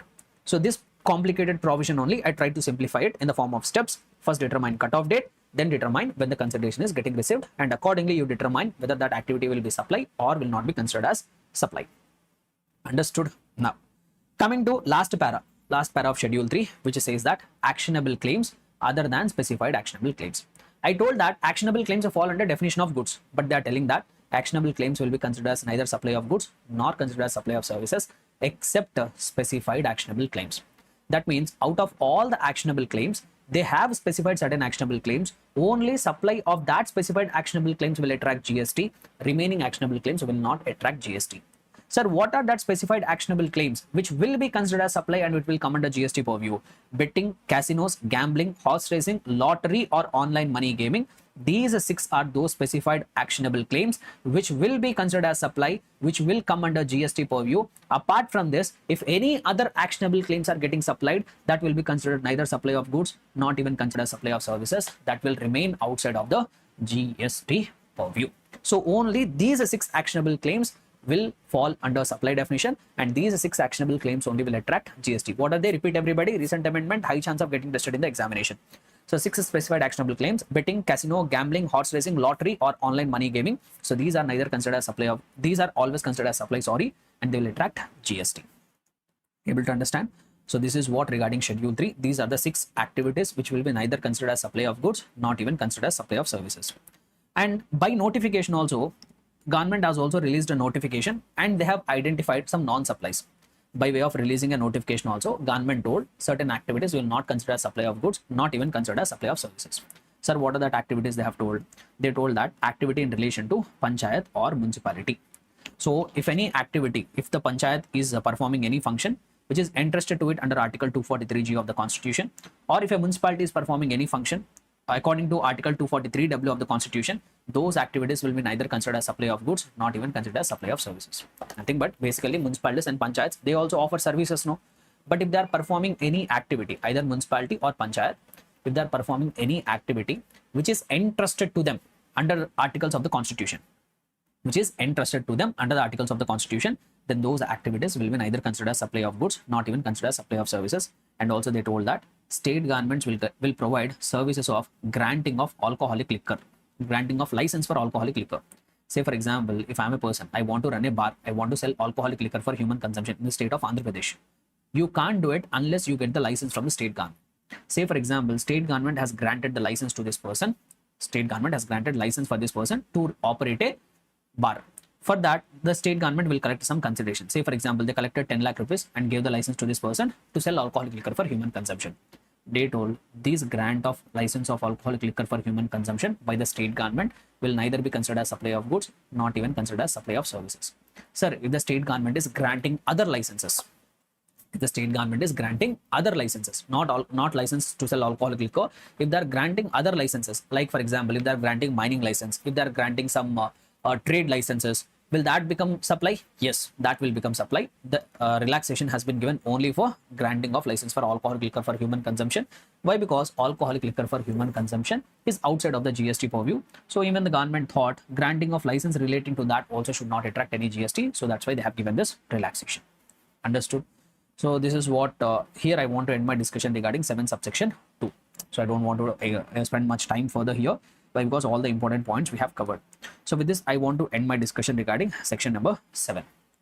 Section number 7 will end our discussion. So now what we will do is we will try to cover one more section under this chapter, which is section number 8, which is talking about composite supply, which is talking about composite supply that we need to understand. See, sometimes what will happen is you pay a single price, but you get more than one supplies.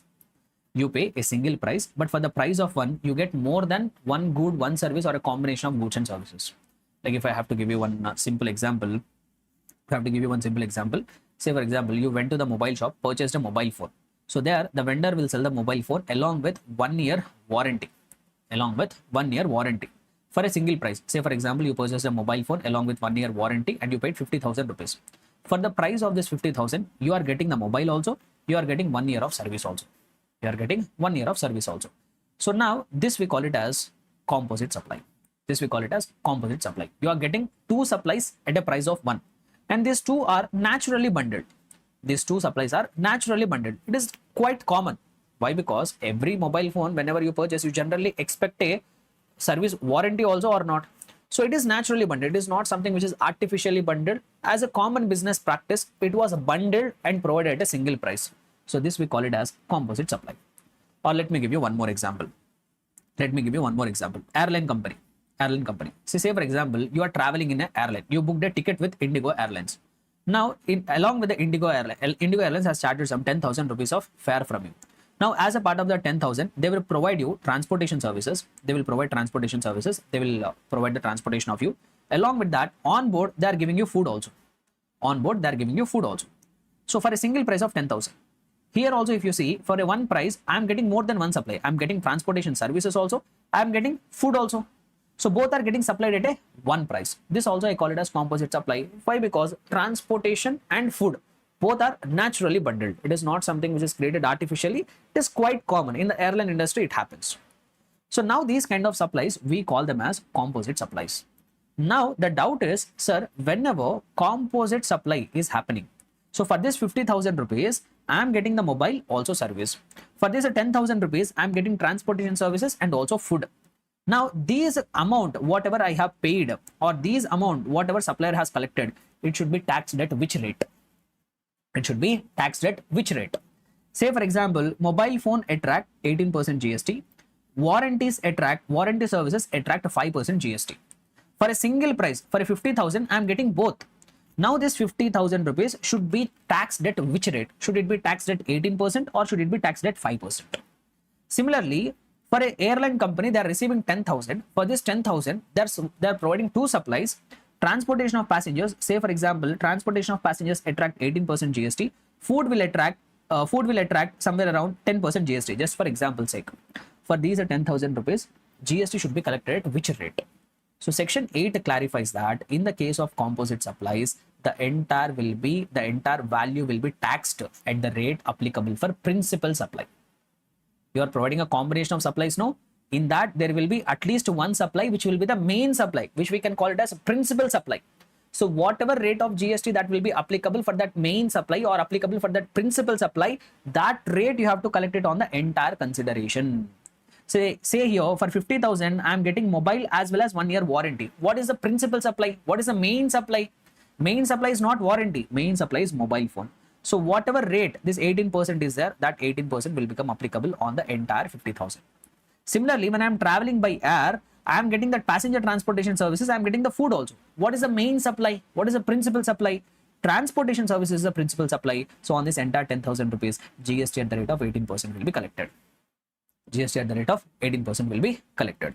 So when more than one supply is collectively getting provided at a price of one, and these supplies are naturally bundled. Most important term, when they are naturally bundled, not artificially bundled, they are naturally bundled, then that will be called as composite supply. And in the case of composite supply, whatever GST rate which is applicable for principal supply, that will become applicable for entire value. See, but sometimes what will happen is, for one single price, you will get multiple supplies, but those are not naturally bundled, they are artificially bundled. Sir, what do you mean by artificial bundling? Say for example, Cadbury on occasion of Diwali, they are selling one gift pack. So in that gift pack, they have made 4 compartments. In one compartment, there are sweets. In one compartment, there are crackers. So in one compartment, there are dry fruits.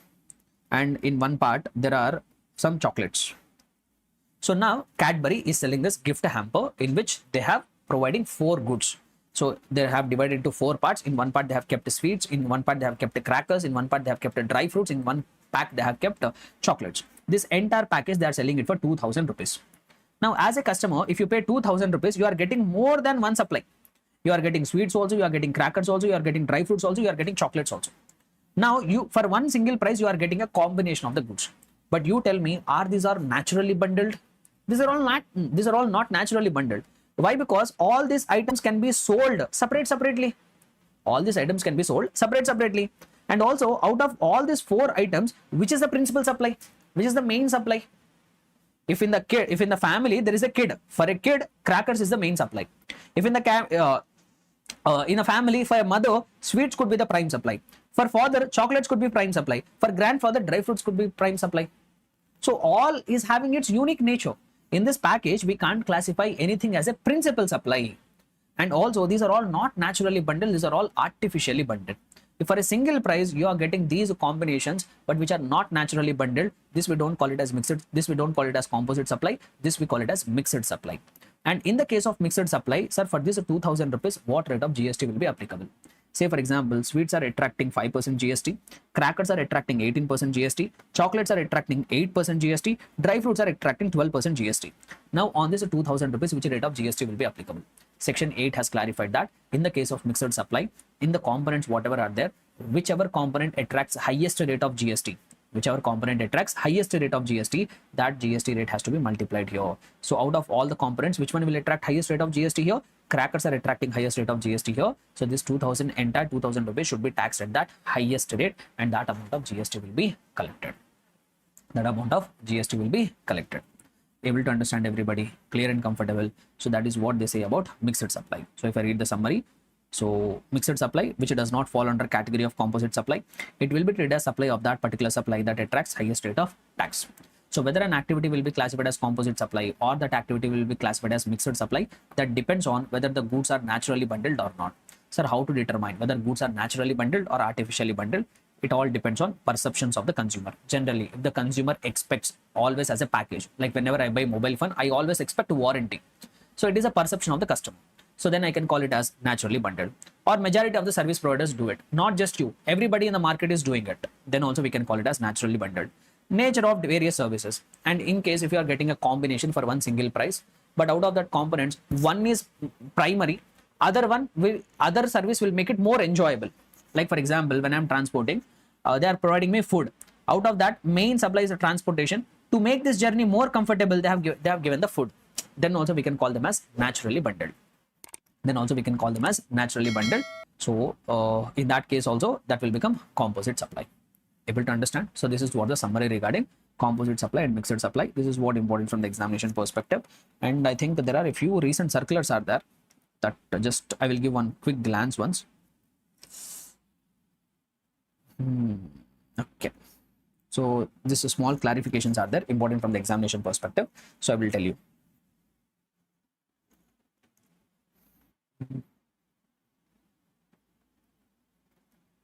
Okay.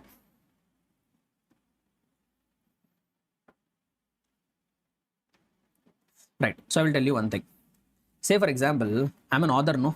I'm an author. I prepared GST material. Now I want this GST material to be published.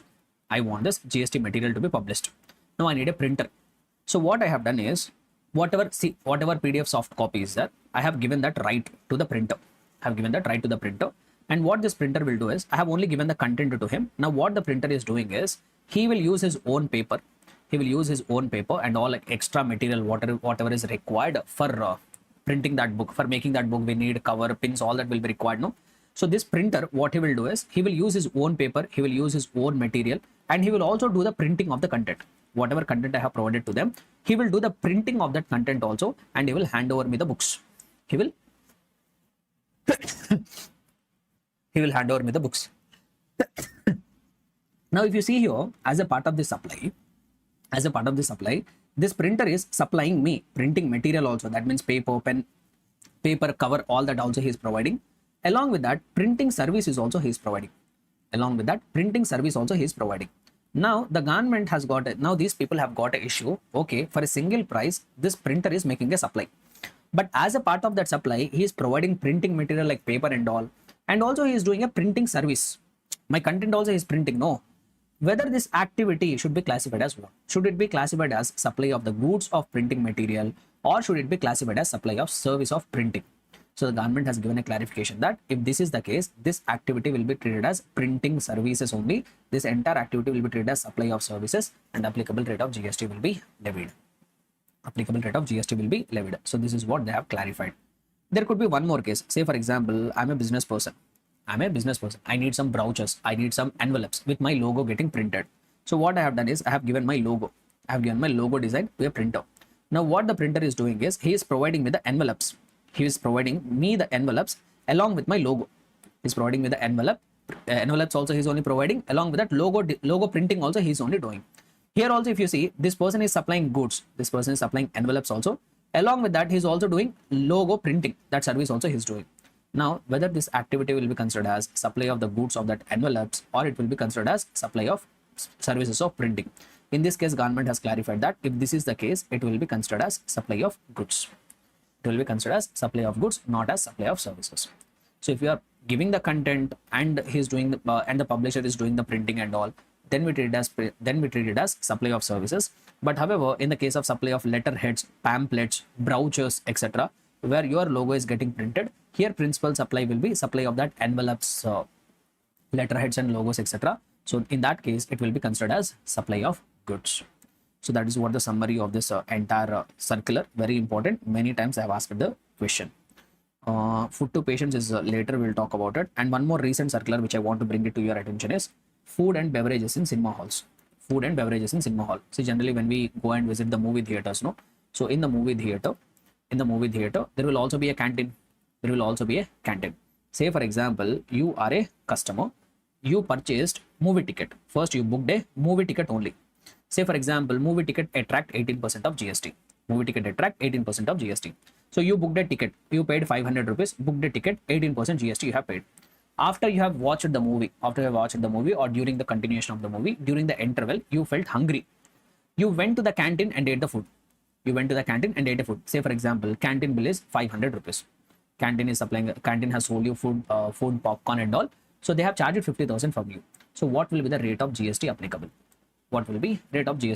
Say for example, restaurant services attract 5% of GST. So now they have clearly clarified that in case at the time when you went to the theater, you purchased a movie ticket separately. On that movie ticket, 18% GST will become applicable.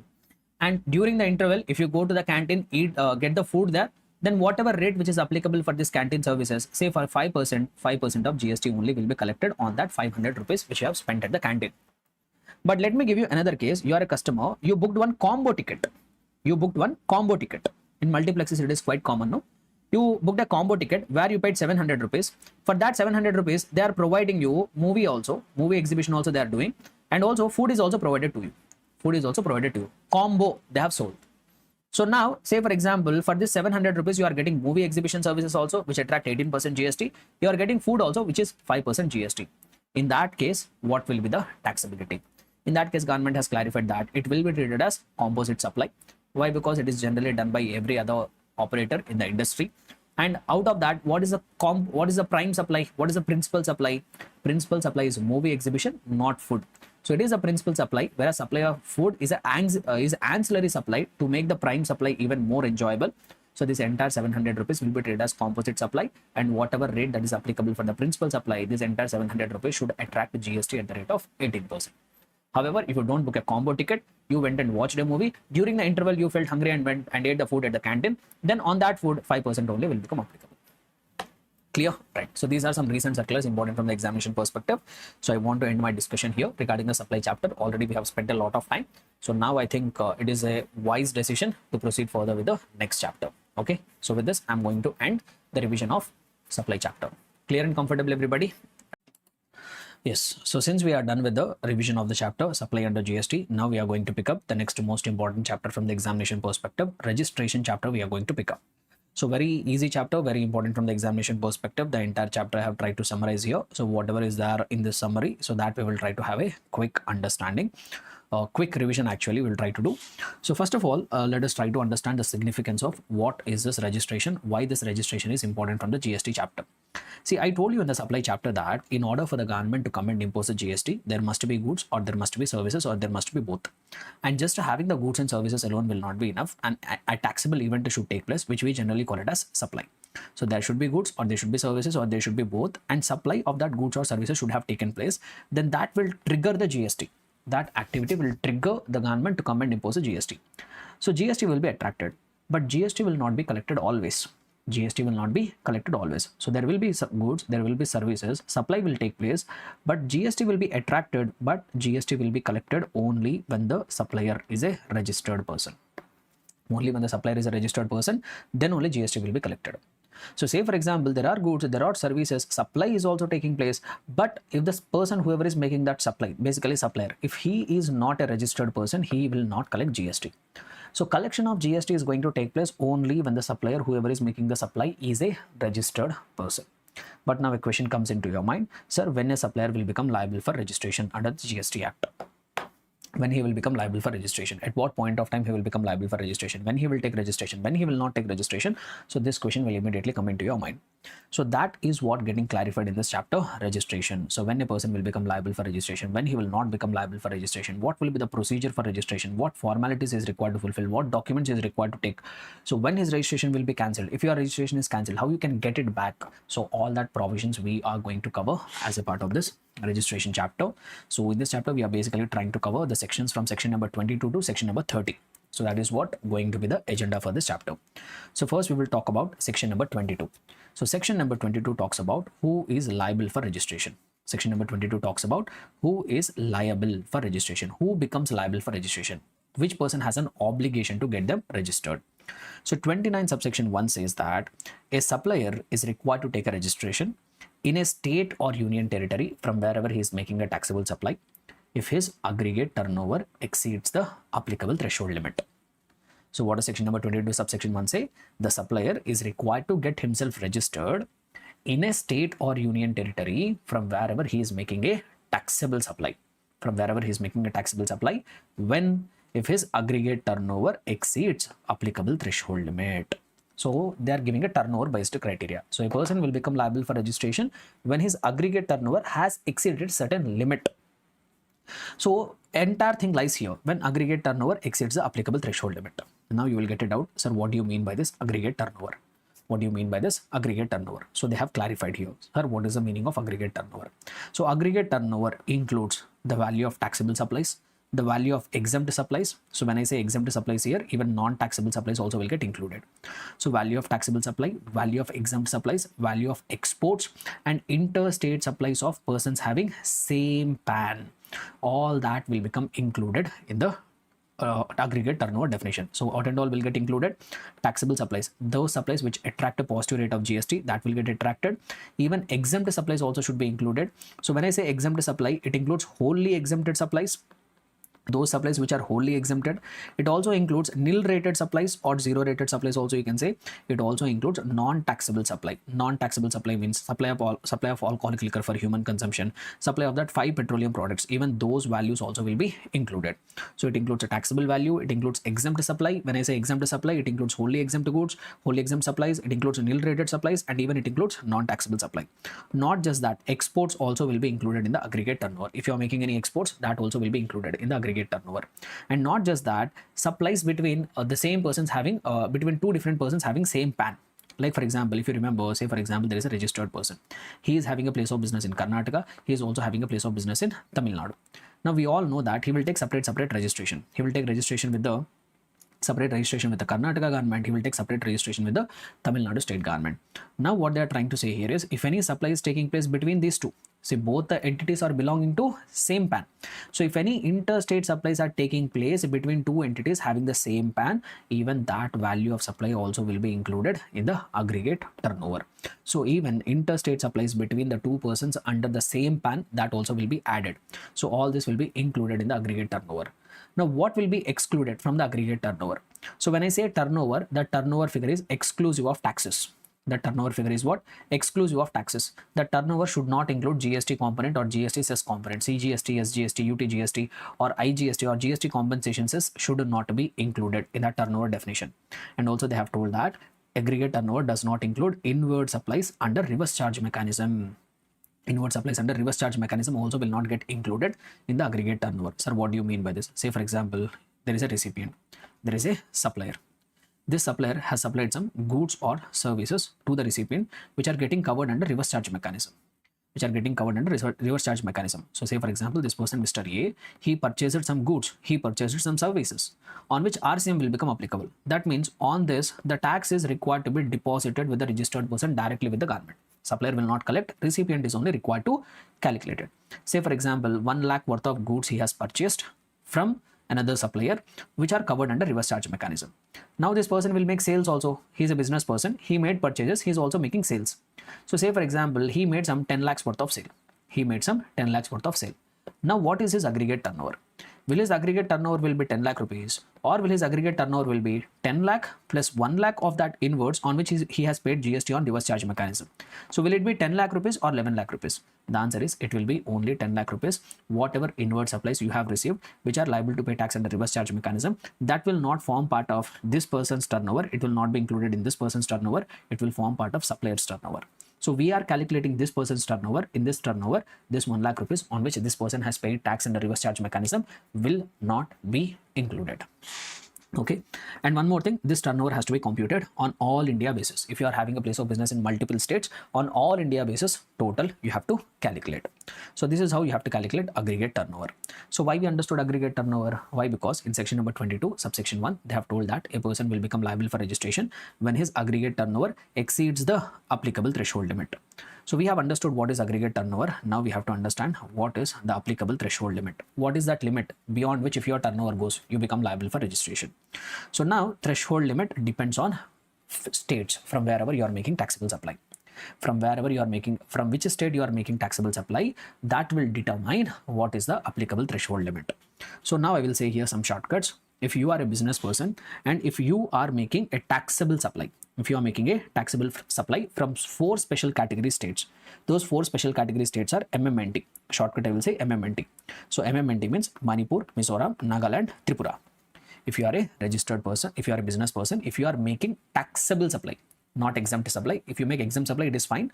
But if you are making taxable supply from any of these 4 special category states, MMNT, then whether you are making supply of goods or you are making supply of services or you are making supply of both, your aggregate turnover or your applicable threshold limit will be 10 lakh rupees only.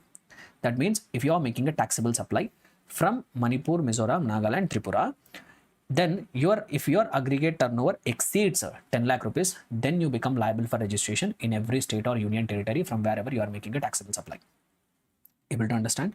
So this is what the first category. So if they're asking you to determine whether a person will become liable for registration or not, first thing what you need to check is he making taxable supply from MMNT? If yes, whether you are making supply of goods or you are making supply of services or you are making supply of both, you become liable for registration if your aggregate turnover exceeds 10 lakh rupees.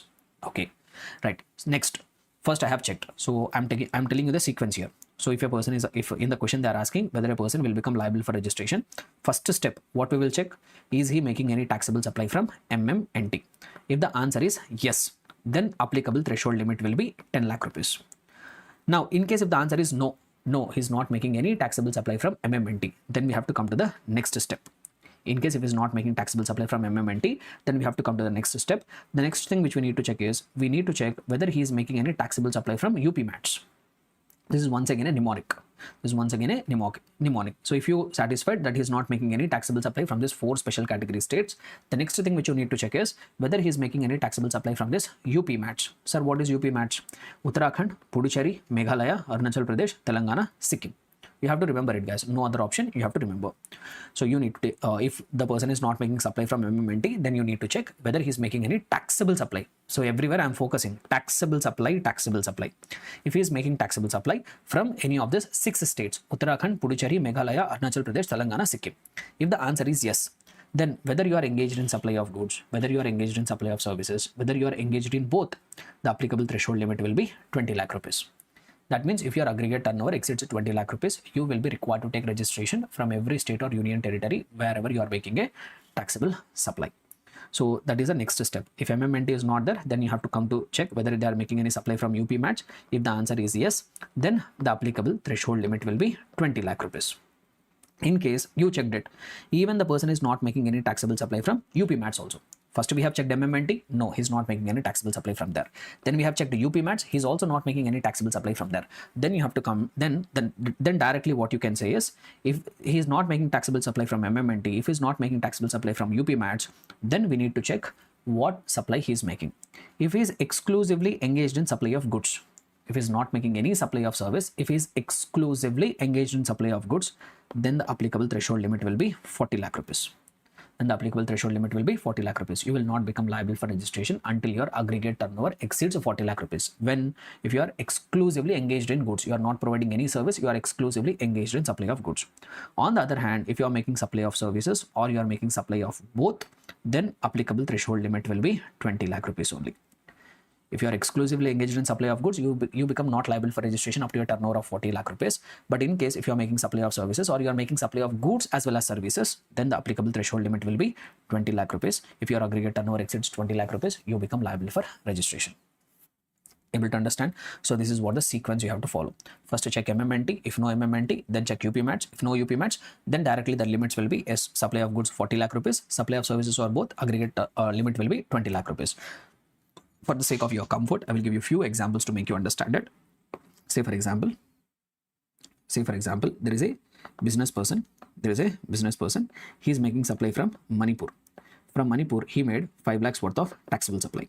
Okay, from Manipur, he made taxable supply of 5 lakh rupees. From Uttarakhand, he made some taxable supply of another 5 lakh rupees.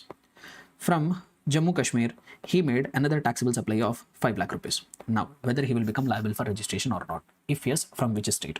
What did I say? First, we need to check, is he making any taxable supply from MMNT? Is he making taxable supply from MMNT? The answer is yes. Why? Because he is making a taxable supply from Manipur. Then you need not go to the second step and third step.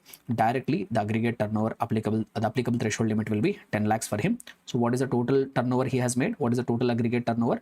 15 lakh rupees. So, his aggregate turnover has exceeded the applicable threshold limit of 10 lakh rupees. Now, he become liable for registration. Where he will take registration? From every state wherever he is making a taxable supply. In Manipur also he will take registration. In Uttarakhand also he will take registration. In Jammu and Kashmir also he will take registration. Clear? So let me draft another example for you. So just to make you more comfortable with the concept, I am drafting these examples. Say for example, there is a person who is in Manipur. From Manipur he made exempt supplies of 10 lakh rupees. Then from Uttarakhand he made a taxable supply of 5 lakh rupees. From Jammu Kashmir he made taxable supply of 7 lakh rupees. Now, so whether this person will become liable for registration or not. First thing, we need to check, is he making any taxable supply from MMNT? In the given case, he is making supply from MMNT, but he is not making taxable supply. What did I say? We need to check whether he is making any taxable supply. In the given case, he is making a supply from Manipur, but he is not making taxable supply. So first condition is not satisfied. Then you come to second condition. We need to check whether he is making supply from UP match. Taxable supply from UP match. Yes, he is making a taxable supply from UP match. So now you need not go to the next point. Now the applicable threshold limit will be, whether you are making supply of goods, supply of services, or whatever you are doing, the applicable threshold limit will be 20 lakh rupees. Now what is aggregate turnover? In the aggregate turnover, everything should be included. Even exempt supplies also should be included. So 10 plus 5 plus 7, it will be 22 lakh rupees, which has exceeded my applicable threshold limit of 20 lakh rupees. This person will become liable for registration, where he will make registration from wherever he is making a taxable supply. In Manipur, he is not making any taxable supply, so no registration required here. In Uttarakhand, he is making a taxable supply. From there, he will take registration. From Jammu and Kashmir also, he will take registration. Clear? I will give you one more last example to make you understand. Say for example, there is one business person. He is exclusively engaged in supply of goods. He is exclusively engaged in supply of goods. He is not making any supply of services. Now, from Manipur, he supplied goods. From Manipur, he made exempt supply amounting to 10 lakh rupees. From Uttarakhand, he made exempt supply amounting to 7 lakh rupees. From Jammu Kashmir, he made some taxable supply amounting to 8 lakh rupees. Now once again, whether this person will become liable for registration or not. Sequence of the steps you have to follow. First we need to check, is he making any supply from MMNT? From Manipur he is making supply but exempt, so no. Come to next step. Is he making supply from UP match? Yes, he is making supply, but it is also exempt supply. So second condition is also not satisfied. So now directly come to the third step. There I told that if he is exclusively engaged in supply of goods, the applicable threshold limit will be 40. In the given case, he is exclusively engaged in supply of goods. 40 lakh rupees of limit will become applicable. What is the aggregate turnover? His aggregate turnover is 10 plus 7 plus 8, which will come to 25 lakh rupees, which is less than the applicable threshold limit of 40 lakh rupees. This person need not obtain registration. This person is not liable for taking registration. Clear? So this is what the sequence you have to follow. If a question has been tested, this is how you need to follow the steps. You have to program your mind. This is how you need to follow the instructions and you have to write the answer. Able to understand? So that's what we have told. So MMNT, all other states, right? And however, now there is one more catch. Say for example, you are not making any taxable supply from MMNT. You are also not making any taxable supply from UP match. You are making taxable supplies from other states and you are exclusively engaged in supply of goods only. You are exclusively engaged in supply of goods. Then what is the limit applicable? 40 lakh rupees. What is the limit applicable? 40 lakh rupees. But still, in some cases, they will not give you limit of 40 lakh rupees. They will give you limit of only 20 lakh rupees. even though you're not making any taxable supply from MMNT, even though you're not making any taxable supply from UP Mats, even though you're exclusively engaged in supply of goods, still they will not give you a limit of threshold limit of 40 lakh rupees. That means there are few exceptions. What are they? Number one, if you are a person required to take compulsory registration. If you are falling, we will in a short see section number 24. In section number 24, there are certain categories of persons who are required to take compulsory registration. If you are falling under that section number 24, who are required to take compulsory registration, then they will not give you any limit. That 40-20, no limit will be applicable. You will become liable for compulsory registration. So this 40 lakh rupees of limit will not become applicable if you are a person liable to compulsory registration under section number 24. Similarly, you are a person exclusively engaged in supply of goods, but if you are engaged in making supplies, either trading or manufacturing, you are either trading or you are manufacturing any of the 7 products. If you are either trading or manufacturing any of the 7 products, then also you become ineligible for that 40 lakh rupees of enhanced limit. 20 lakh rupees limit only will become applicable. So what are that 7 products which I should not make supply? When I say you should not make supply, you should not do trading also, you should not do manufacturing also. So what are that 7 products which I should not be dealing with if I have to enjoy a limit of 40 lakh rupees, which are ice cream and other edible ice, pan masala, tobacco, fly ash bricks or fly ash aggregate, bricks of fossil mills or siliceous earth, building bricks and earthen or roofing tiles. Earthen or roofing tiles, fly ash bricks, aggregate or fly ash blocks also they say. So even blocks also they say. So you should not be engaged in manufacturing or trading of any of the 7 products. What are they, guys? Ice cream and other edible ice, pan masala, tobacco, fly ash bricks, fly ash aggregate or fly ash blocks, bricks of fossil mills or siliceous earth, building bricks, earthen or roofing tiles. So if you are making any of this 7, if you are dealing in any of the 7 products, then you can't enjoy that enhanced limit of 40 lakh rupees. 20 lakh rupees of limit only will become applicable for you. 20 lakh rupees of limit only will become applicable for you. Able to understand? Now there is one more thing. Now there is one more important note point which you all have to pay attention. Very, very important. Please pay complete attention whatever I'm trying to say here. Right. So what is this is? Say for example, I'm a business person. I'm not making any taxable supply from MMNT. I'm not also making any taxable supply from UP Mats. I'm exclusively engaged in supply of goods only. I'm making supply of goods only. So if I'm not making taxable supply from MMNT, if I'm not making any taxable supply from UP Mats, I'm also not trading in any of the 7 products. Even I'm also not liable for compulsory registration under section number 24. In that case, what should be the limit applicable for me? The applicable threshold limit should be 40 lakh rupees, no? But one issue came. What issue has come is, say for example, this person is making money. This person is running the business and he is making money. That money he has kept it in the bank account. And bank has paid him interest. He's exclusively engaged in supply of goods.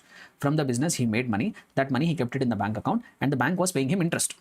Now what one GST officer told us was, you are not exclusively engaged in supply of goods. What GST officer told, you are not exclusively engaged in supply of goods. Why? Because you have given money for use to the bank, for which you are receiving a separate consideration in the name of interest. You have given money for use to the bank, for which you are receiving separate consideration in the form of interest. So this will be considered as services. We have read in the definition of services, no, in the supply chapter. So you are providing services also. So you are not exclusively engaged in supply of services, supply of goods. You are making supply of both. So you can't enjoy that enhanced threshold limit of 40 lakh rupees. 20 lakh rupees of limit only will become applicable. You become liable for registration if your aggregate turnover exceeds 20 lakh rupees. This is what GST officer told. Excellent interpretation. But if you pay close attention, this is creating a lot of impracticability. Why? Because every person will have a bank account and he will keep the money with the bank account and bank will pay the interest to him. If you go by this logic, no person will be able to avail that enhanced limit of 40 lakh rupees only. Why? Because every business person will have a bank account. Every person will keep the money in the bank account and bank will pay them interest. And if you go by that logic, even though the government has given the enhanced threshold limit of 40 lakh rupees, no one will be able to enjoy it. Why? Because everybody will have a bank account.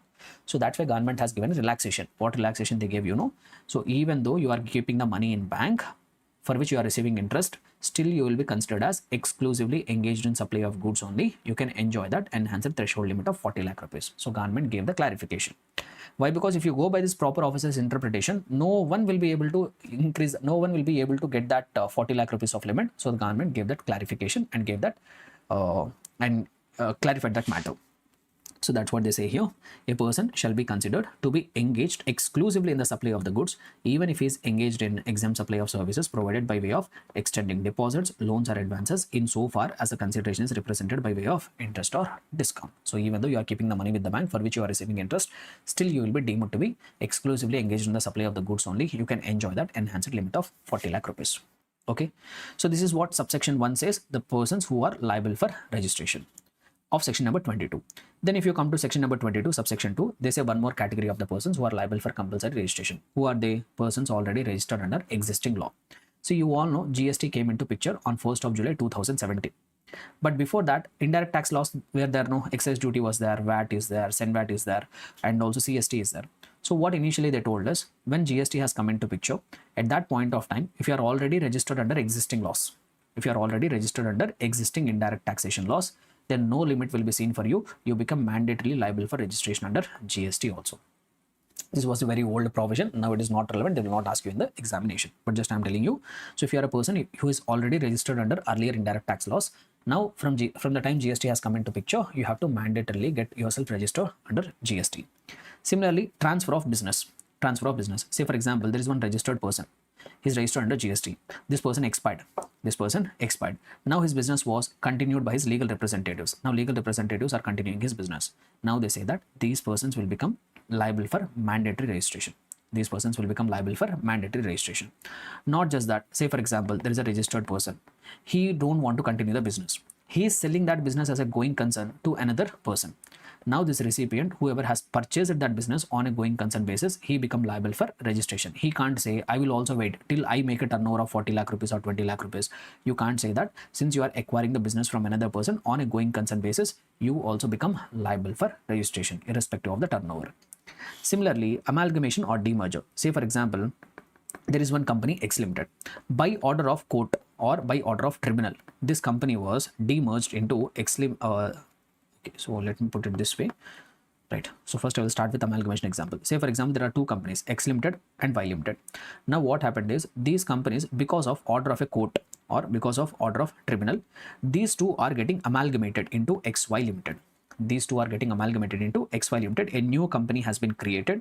ROC has incorporated this company Y Limited and they have given the certificate of incorporation. Say for example, the ROC has given the certificate of incorporation on 1st of January 2025.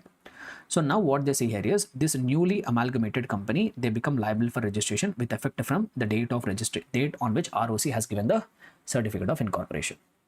Clear? Similarly, say for example, there is a company XY Limited, because of order of a court or tribunal, they are getting demerged into X Limited and Y Limited.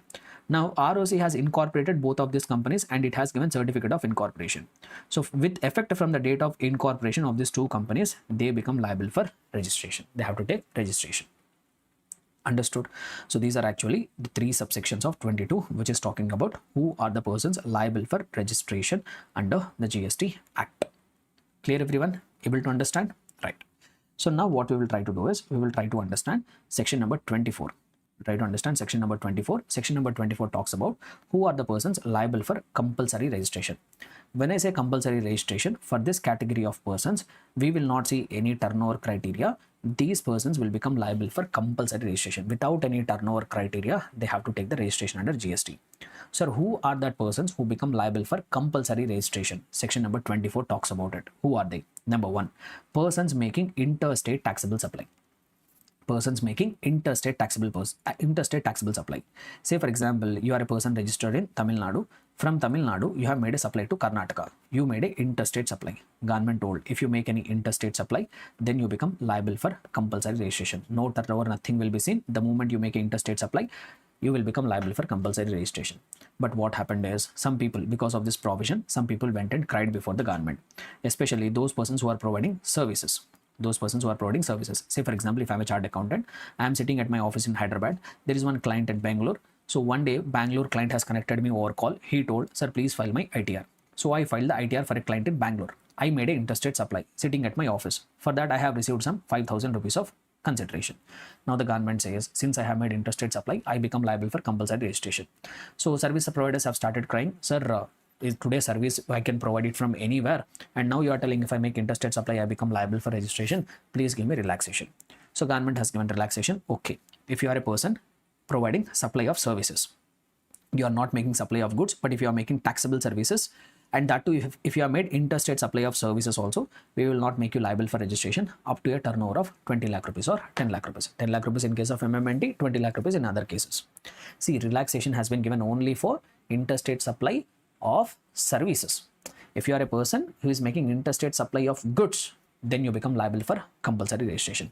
If you are a person making supply of services, and if you are making interstate supply, then you don't become liable for registration unless your aggregate turnover exceeds that 20 lakh rupees or 10 lakh rupees of limit. And not just that, some people have also had a problem with this. Those people who are dealing in notified handicraft products.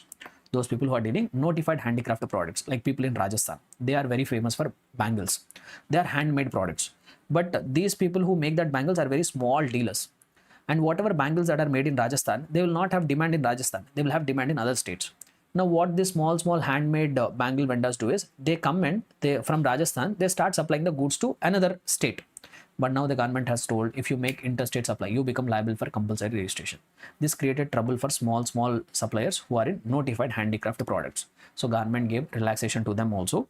Okay, boss, if you are a person making interstate supply of goods, but those goods are notified handicraft goods, then also will not make you liable for compulsory registration unless your aggregate turnover exceeds 20 lakh rupees or 10 lakh rupees. Unless your aggregate turnover exceeds 10 lakh rupees or 20 lakh rupees. Able to understand? So that is the first category of persons liable for compulsory registration and related exceptions. Then one more category of person who is required to take compulsory registration is CTP. Casual taxable person. Sir, who is this casual taxable person? Casual taxable person means who don't have a fixed place of business in a state. Say for example, there is one circus company.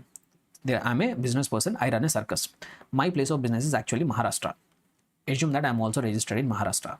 So what I have done is, I wanted to perform a circus in the state of Delhi. So I will come to Delhi for 30 days, I will perform the circus and I will go back. I will not have any fixed place of business in the state of Delhi.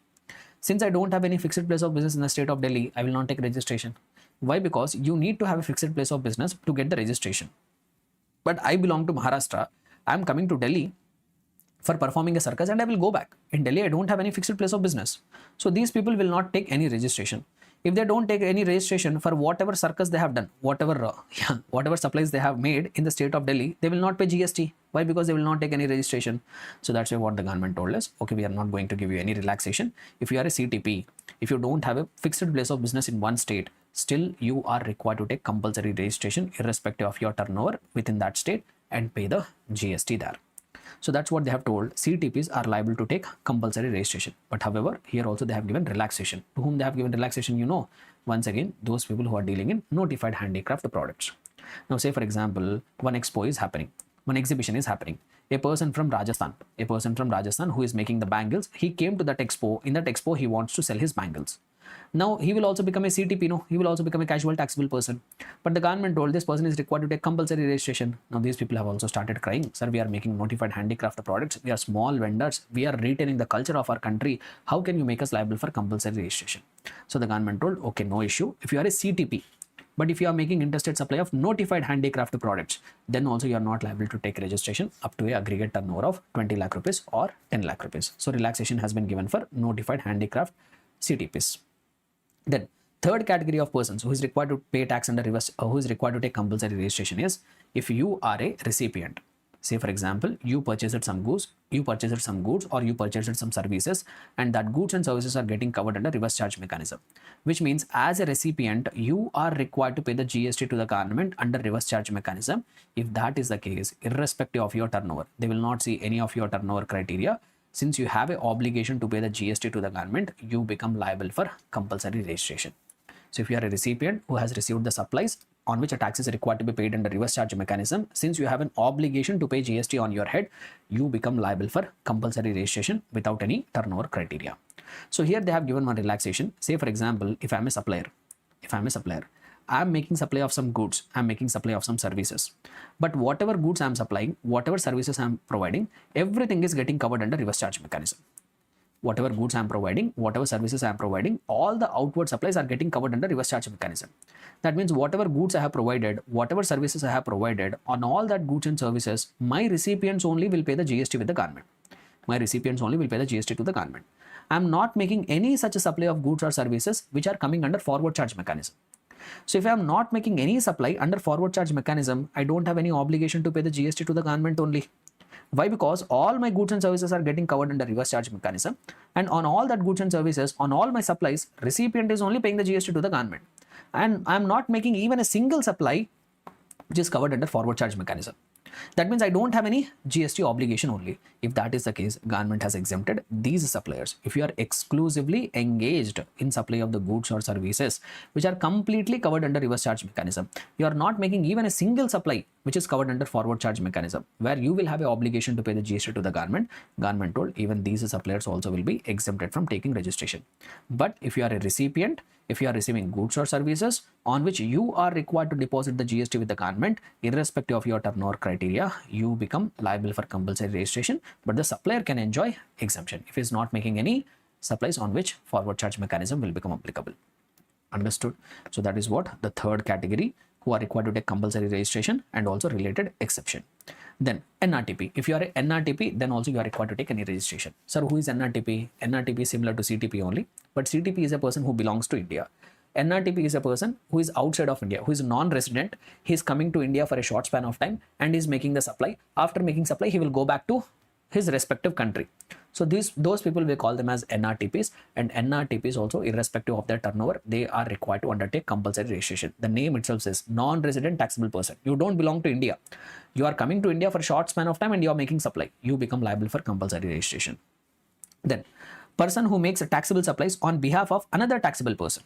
So what do they say here? Basically, they are talking about agent. If you are an agent, if you are acting as an agent on behalf of your principal, who is a taxable person, and on behalf of that taxable person, you are acting as an agent, and on behalf of that taxable person, you are making taxable supplies.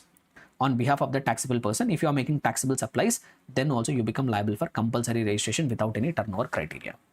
So if you are a person who is making a taxable supplies on behalf of another taxable person, then that agent also will become liable for compulsory registration. Here there is one important thing which we need to understand.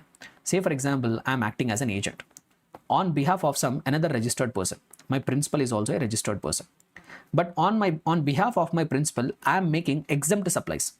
On behalf of my principal, I am making exempt supplies. Am I liable to take registration? No compulsory registration. Why? Because the section number 24 puts requirement of mandatory registration only if I am acting as an agent on behalf of a taxable person and making taxable supply. Then only I become liable for registration. Here I am an agent acting as an agent on behalf of a taxable person, but I am not making taxable supply. I am making exempt supply on behalf of my principal. Then I don't require any registration. Or say for example, I am an agent. I am acting as a principal on behalf of a principal. I am acting as an agent on behalf of a principal who is unregistered person. That means he is not a taxable person. But on behalf of principal, I am making a taxable supply. On behalf of my principal, I am making a taxable supply. Am I required to take registration? No, not required to take registration. Why? Because both the conditions are required to be satisfied. If you are acting as an agent on behalf of a taxable person and you are making a taxable supply, then only you become liable for registration.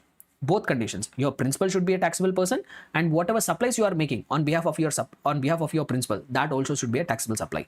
When both are satisfied, then only you become liable for compulsory registration. Understood? Next, what else? Another few more categories of persons who are liable for compulsory registration. Who are they? TDS deductor under section number 51. That we will see it in the TCS and TDS chapter. There are some category of recipients who are required to deduct TDS under section number 51. If you are having an obligation to deduct TDS under section number 51, you become liable for registration. But who are that liable to deduct TDS under section number 51? That we will see it in the TDS and TCS chapter. Similarly, if you are an e-commerce operator, like Amazon, Flipkart and all, and you are such an e-commerce operator who are required to collect a TCS under section number 52. Once again, this we will see it in the TDS and TCS chapter. Or if you are an e-commerce operator who is required to pay tax under 9 subsection 5. So there are some supplies which are notified under 9 subsection 5 on which e-commerce operator will have an obligation to pay the tax. If you are such an e-commerce operator, then also you are required to take compulsory registration. So what is all this? What are the supplies notified under 9 subsection 5? This will see it in the charge of GST chapter. What is the requirement of what is TCS? That will see it in the TCS and TDS chapter. So basically two kinds of e-commerce operator. If you are an e-commerce operator who is required to collect a TCS under section number 52, or if you are an e-commerce operator who is required to pay tax on notified supplies under 9 subsection 5, you become liable for compulsory registration. Not just that, see, these things are not important. They will not ask you in the examination because this is at the CA final level. So if you are a supplier of OIDR services, online information data access retrieval services like Netflix, Amazon, so these people, they are required to take compulsory registration. If you are an input service distributor, compulsory registration, but who is ISD, not relevant for CA inter level. And similarly, if you are supplying online money gaming from outside of India, like betting apps and the lottery, this kind of things. If you are running any online money gaming apps, like betting apps and all, from a place outside India, then also you become liable for compulsory registration. And also the government may also specify any other class of persons the government may notify. In future, if they notify, even those people also will become liable for compulsory registration. So this is actually the provisions of section number 24, who becomes liable for compulsory registration. Understood. Now, since we have understood section number 24, immediately we'll try to understand section number 23. Sir, what does section number 23 talk about? Section number 23 talk about who are the persons not liable for registration. Government has given relaxation to certain category of persons to not take any registration. Sir, who are that persons to whom government has given exemption? If you are a person who is exclusively engaged in making only exempt supplies. Say, for example, you are a business person, but whatever supplies you are making, those are all exempted. On any of supplies, you are not required to pay any GST. Like for example, you are supplying milk is exempted. You are supplying vegetables, that is exempted. You are providing some services to the government, that is also exempted. You are making supplies, but all the outward supplies, whatever you are making, they are not liable to pay GST. All are exempted. We'll see it in the exemptions chapter, what are the exemptions, but basically just for the time being now, understand, government keeping in mind the needs of the people of the country, keeping in mind the requirement of the product, the government will exempt. Like for example, the government has told fish, eggs and all exempted, milk is exempted, vegetables is exempted, fruits are exempted. On these goods, GST will not be collected. If I am a supplier, if I am making supply of only exempt goods, I am not making any supply on which tax is required to be collected. I am making all exempt supplies. Say for example, I made 1 crore worth of turnover, still I am not required to take registration. Why? Because I am wholly engaged only in exempt goods. But if I made even 1 rupee of transaction, which is taxable supply, I become liable for registration if my aggregate turnover exceeds the applicable threshold limit. If I'm exclusively engaged in exempt supplies, I'm not even making 1 rupee of taxable supply, then the government told, we don't want you to take any registration. Why? Because you will not have any obligation to pay the GST to us. Similarly, they have given relaxation to one more person, an agriculturist to the extent of supply of agricultural produce. If you are an agriculturist and whatever agricultural produce you are supplying, whatever you have cultivated by doing the agriculture, whatever agricultural produce you have supplied, you are making that supply, then also you are not required to take any registration, even though your turnover is 100 crores. Still, we don't want it. But here you have to be very careful. We need to understand what is agricultural produce. We need to understand who will fall under agriculturist definition. So in fact, they have defined the term agriculturist. Only individual or HUF will be considered as agriculturist.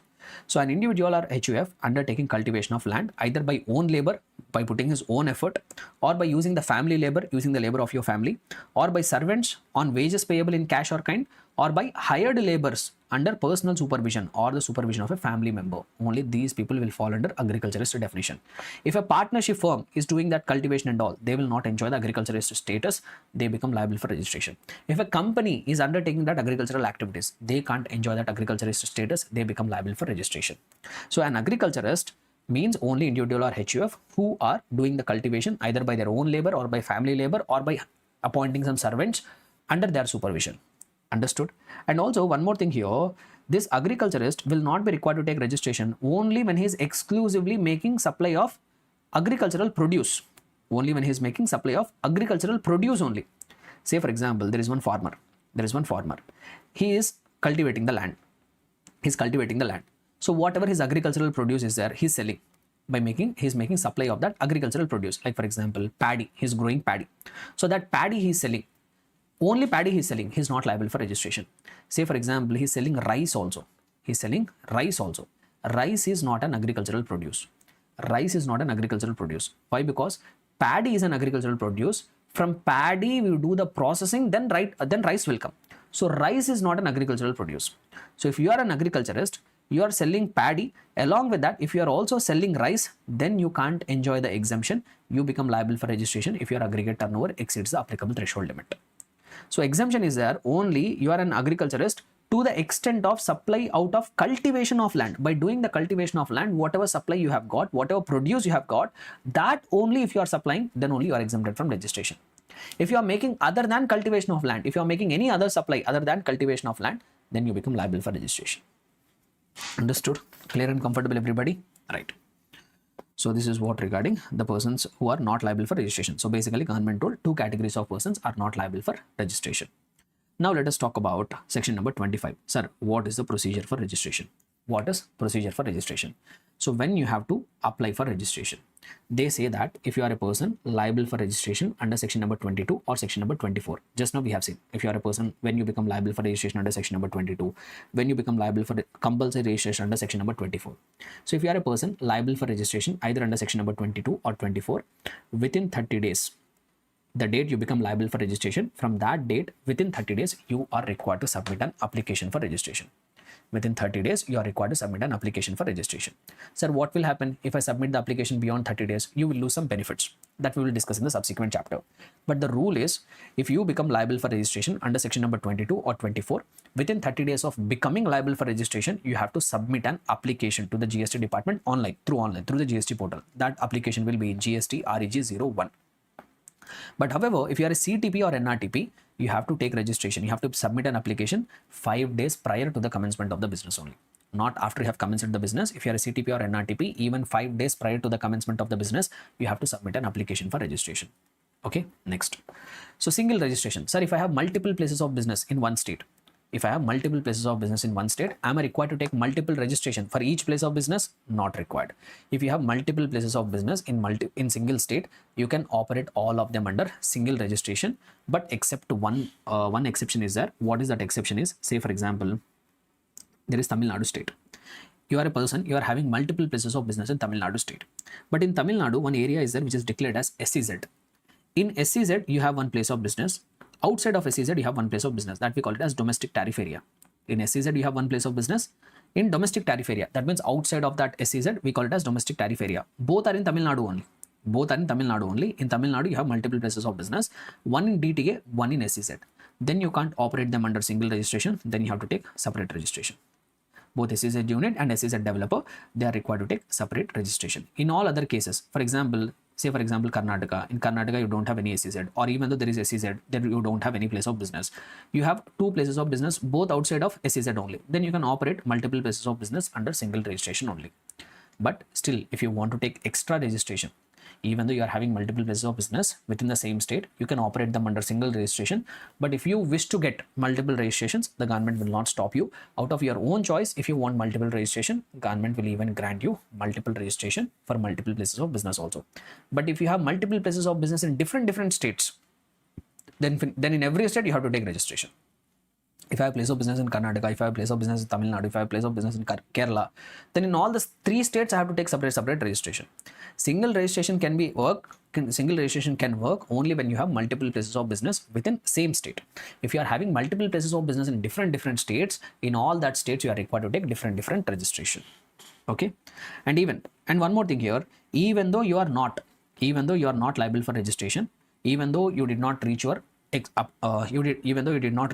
applicable threshold limit, even though you are not doing any of the activity, even though you are not getting covered under section number 24, you are not getting covered under section number 22, you are not getting covered under section number 24. But if you want to voluntarily come forward and take the registration,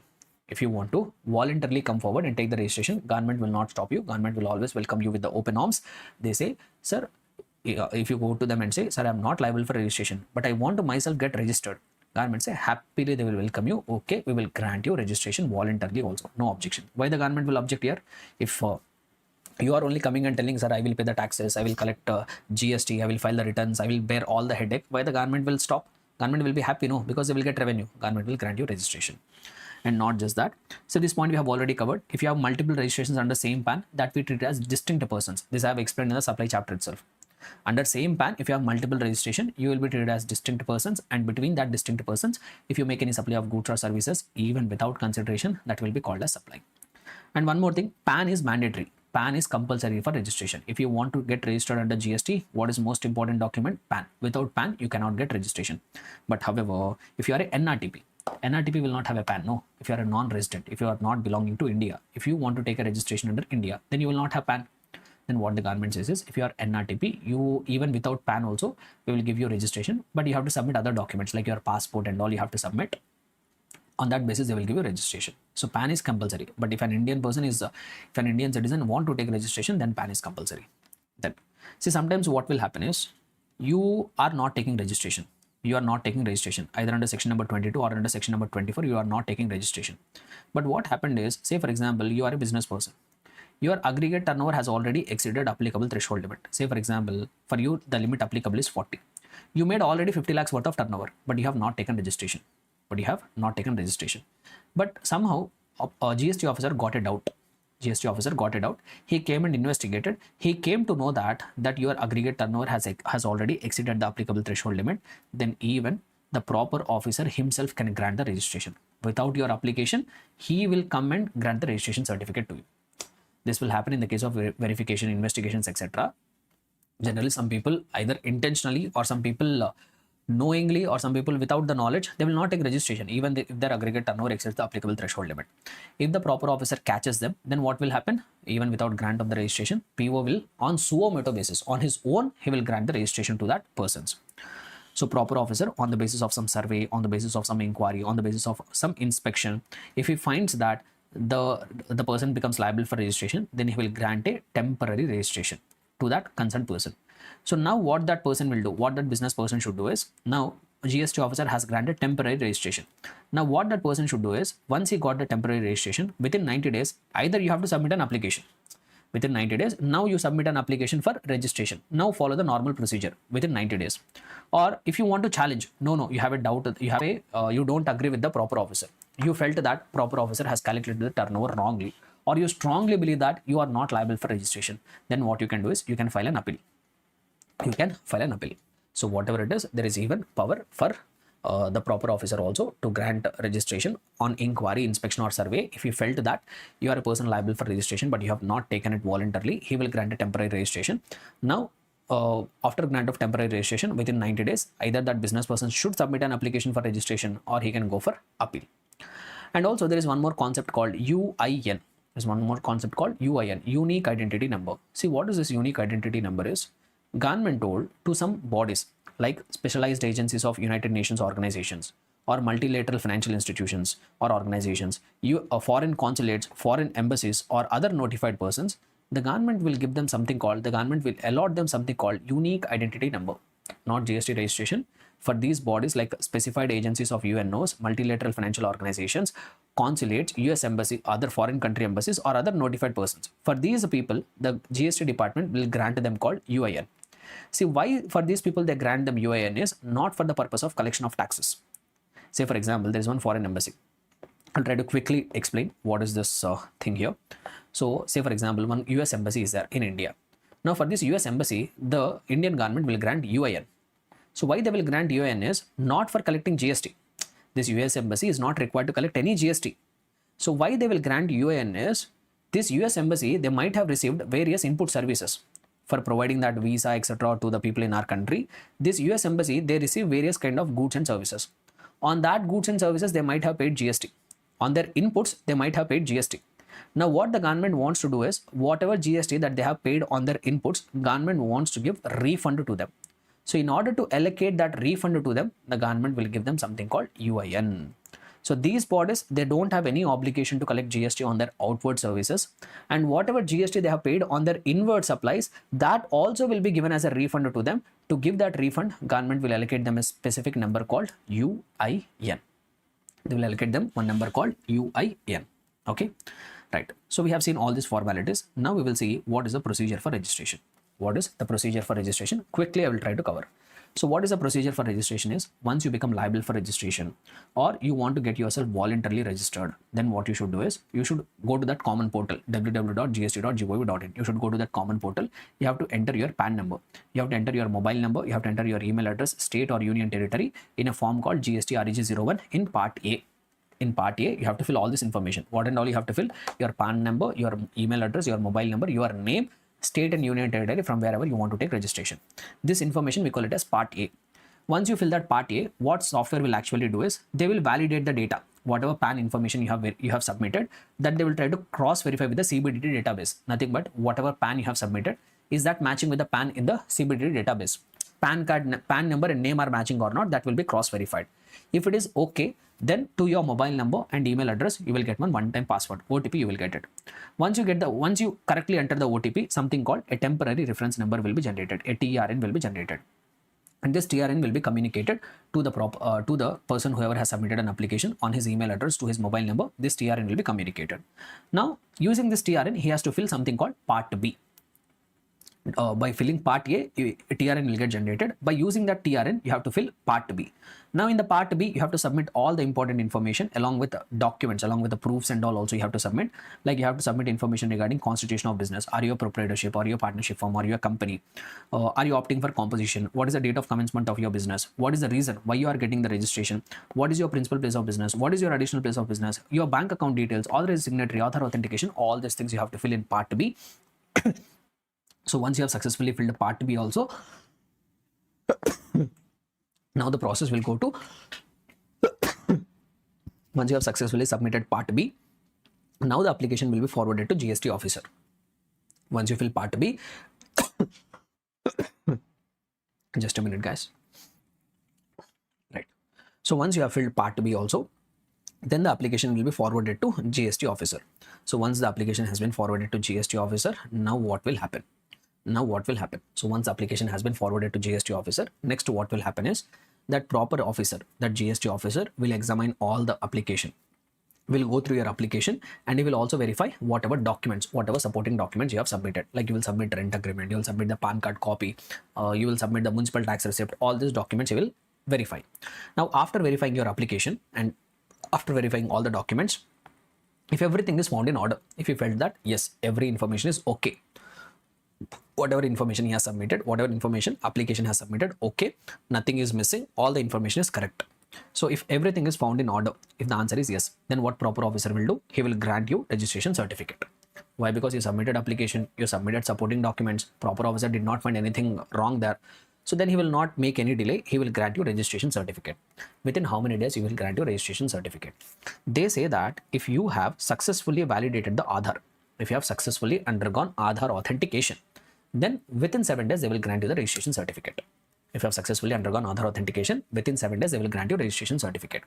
However, if you have not opted for Aadhaar authentication, or if you have opted for Aadhaar authentication but you have failed to do it, or if PO feels it necessary to carry out the site verification, if you have not opted for Aadhaar authentication, you have opted but failed to do the Aadhaar authentication, or proper officer feels that, depending on the information available with him, proper officer feels that you should not be granted registration easily, field verification should happen. He should come and do the site verification. If any of these three cases happens, then he will grant you registration certificate within 30 days of the application after doing the physical verification. Why? Because in these cases physical verification will be required. If the physical verification is required, then he can't grant the registration certificate within 7 days. So that's why either you have not opted for Aadhaar, you opted but you failed to undergo Aadhaar authentication, or proper officer feels that you are something suspicious, he wants to do physical verification. In these three cases, he will do the physical verification and he will grant you registration within 30 days of the application. Okay, so this is what will happen if everything is found in order.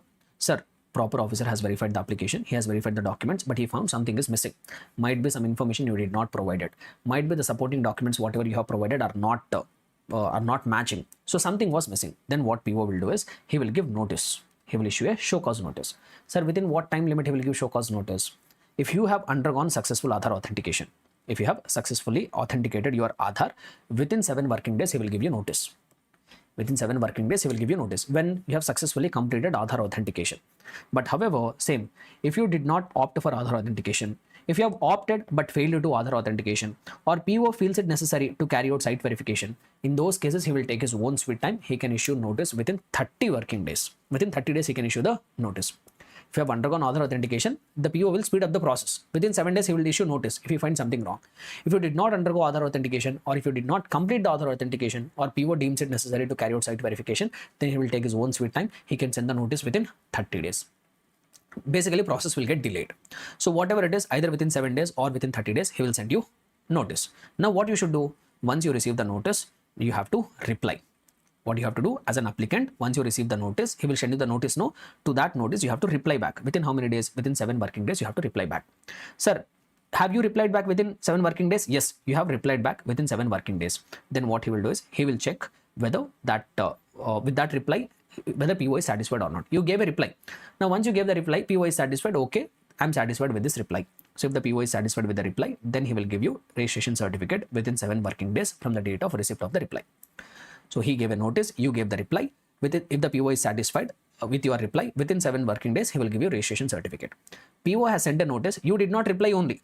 You did not reply. 7 days are over, you did not reply. Then the PO will reject your application.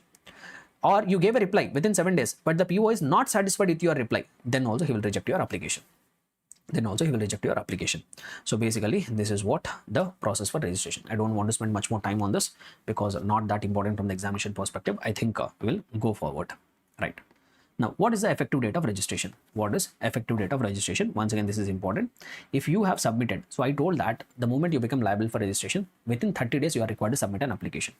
If you made an application within 30 days, if you have submitted the application within 30 days, then the effective date of registration will be from the date on which you become liable for registration. So this I will try to explain with the help of example. Say for example, you become liable for registration on 1st of January 2025. Within 30 days, say for example, on 25th of January 2025, within 30 days you have submitted the application. Now once you have submitted the application, this verification and all will happen and PO is satisfied. He gave the registration certificate on 5th of February 2025. Since you have submitted the application within 30 days, you got the registration certificate on 5th of February, but still your registration will be effective retrospectively. From the date you become liable for registration, from this date only registration will become effective. You might have got the registration certificate on 5th of February, but still your registration will become effective from the date you become liable for registration. This when you made an application within 30 days. In some cases, what will happen is, say for example, I submitted an application I become liable for registration on 1st of January. So what I have done is I submitted the application after 30 days. Say for example, on 5th of February 2025, I submitted an application for registration. Thereafter, the proper officer will do the verification. Say for example, he granted the registration certificate on 15th of February 2025. In that case, your registration certificate will be effective from this date only. There will be no retrospective effectiveness. Your registration will be effective from the date of grant of registration certificate. From 15th of February 2025 only, your registration will be effective. However, if you submitted application within 30 days, your registration will be effective retrospectively. From the date you become liable for registration, from that date itself, your registration will come into force. Understood? Next. One more thing here. Rule 10A. Very, very important from the examination perspective. Amendment is also there here. Many times I have asked a question. What does Rule 10A says? At the time of submitting the application, when you are filling that form, like here you are filling GST REG 01 Part A and Part B, no? So when you are filling that application for registration, you are not required to submit bank account details. After you got the registration certificate, then you can submit the bank account details. But there is a time limit. So what is the time limit is? You have to furnish the bank account details on the common portal either within 30 days from the grant of registration or from the due date of furnishing of returns. So just let me cross verify. Is it the due date of furnishing or actual date of furnishing? There is slight thing there here. So just I'll cross verify once.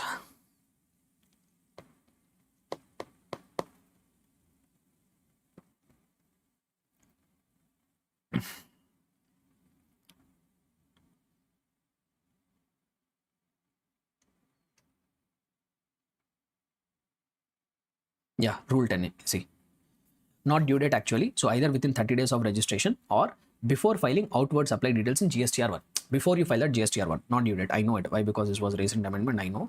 So I forgot to update this.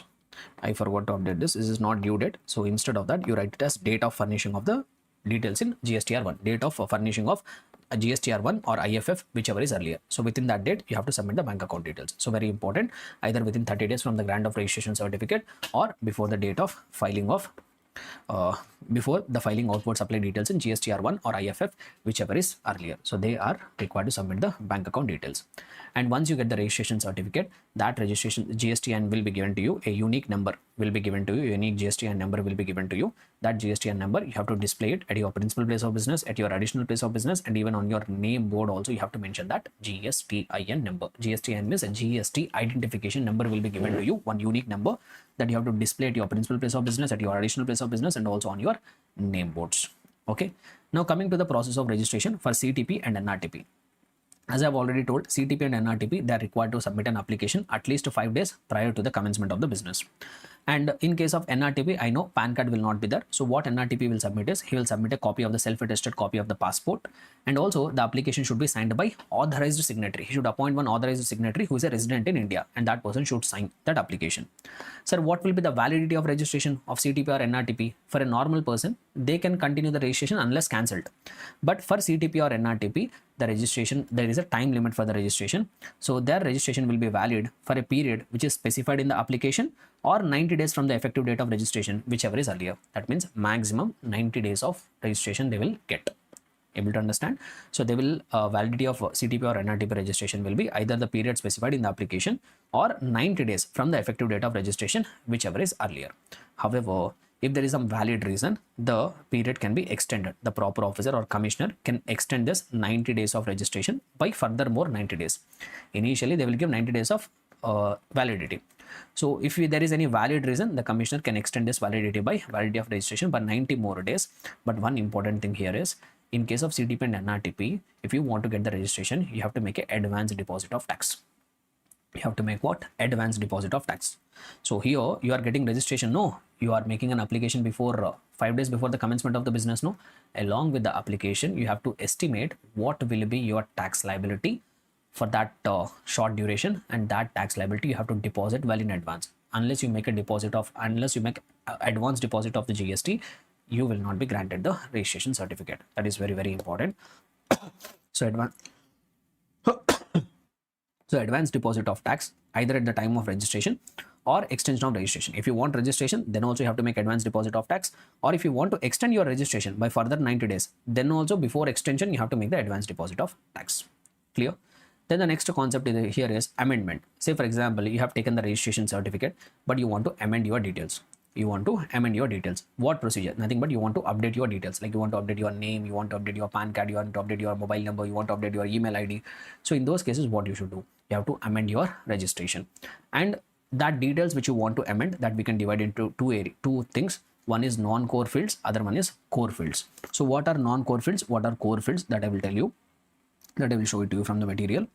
So if you see here, so what are the core fields? Core fields include name of the business, addition or deletion of the stakeholders, principal place of business, additional place of business. These four are core details. So if you want to make changes in the core fields, if you want to amend the core fields, that needs approval of the proper officer. That requires approval of the concerned. You have to submit an application, and that application should be approved by proper GST officer. Apart from these four details, whatever other information that you want to update, like day-to-day functions, email IDs, mobile numbers, these are all non-core fields. If you want to update the non-core fields, no approval will be required. They will be auto-approved. The moment you submit the application, they will be auto-approved. But if you want to amend these core fields, what are the core fields? Name of the business, addition or deletion of the stakeholders, principal place of business, additional place of business. If these four core fields, if you want to amend, you have to submit an application, and that application is required to be approved even by the concerned GST officer. Whereas for non-core fields, no approval will be required. So here I have given the procedure for amendment. I think you can go through this chart. So even if I revise it also, it will be nothing but just taking you, it will be just like reading of the chart once again. So I would suggest you, you read it on your own. So there's nothing much. So we have to spend our time wherever there is a concept, wherever there is a chance of asking the question in the examination. So these are all procedural formalities. So no content, no concept is actually involved here. Just even if you look at the chart, if you read the chart also, that itself is a revision here. Right. Next. Okay. So now we come to the next important part, cancellation of registration. So we have seen till now how to get the registration. Now the next provisions are regarding when your registration will be cancelled. So if you do any non-compliances, or if you voluntarily want yourself to go and get your cancellation done, so even there are provisions for cancellation of registration. GST, or either you can yourself go and cancel your registration, or GST officer will come forward and cancel the registration. So there are two cases let us try to cover. So section number 29 talks about cancellation of registration. So what does section number 29 says is two subsections are there, 29 subsection 1 and 29 subsection 2. So 29 subsection says the circumstances in which the registration can be cancelled either by the registered person himself, either yourself you can go and cancel the registration, or if the registered person has expired, legal heirs can go and make an application for cancellation of registration, or even proper officer also can cancel the registration. So 29 subsection 1 talks about those circumstances where the registration can be cancelled either by the registered person himself, or if that person is not there, legal heirs can cancel the registration, or even proper officer also can cancel the registration. So what are that circumstances where anybody can go and cancel the registration? Number 1, business is discontinued. You no longer continue the business. You can make an application for cancellation of registration. Death of a business, death of the registered person. Legal heirs can make an application for registration, cancellation. Amalgamation. Old entities are amalgamated. Old entities are amalgamated into new entity. Old entities don't require any registration. No, they can cancel it. Demerger happened. Old entities can cancel the registration, or any other way by which business is getting disposed of. In that case also registration can be cancelled. Or change in constitution. Say for example, you are a sole proprietor. You are converting to partnership firm.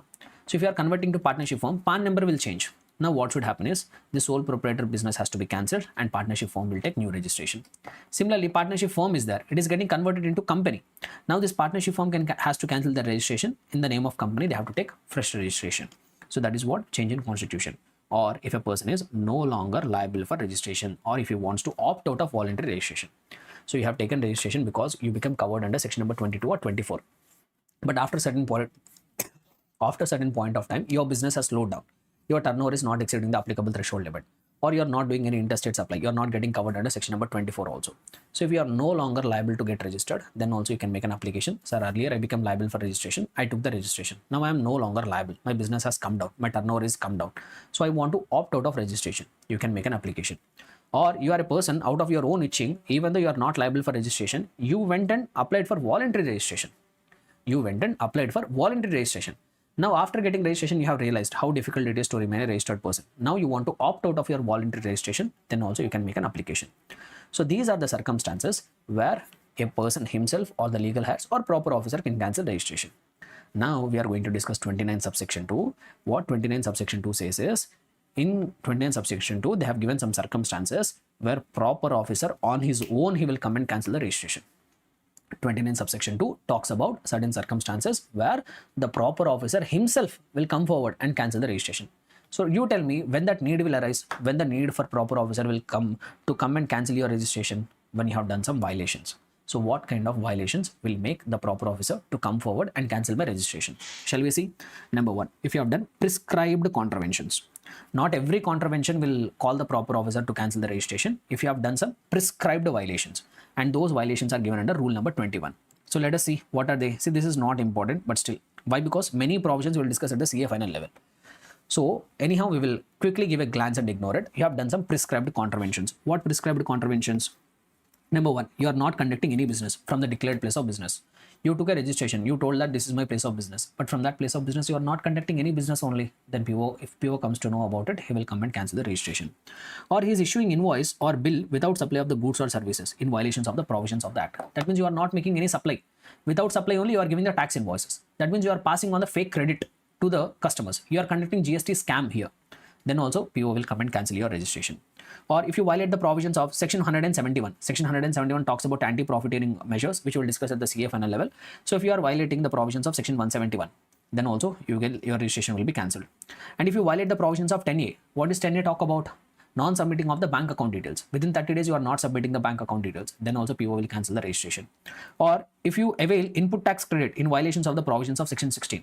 In an input tax credit, we are going to see there are certain conditions if you want to avail ITC. If you are violating that conditions or without following that conditions only you are taking ITC, then also PO can cancel the registration. Or wrong information you are submitting in the returns. I don't want to go into the details. F point says you are furnishing wrong information in the GST returns.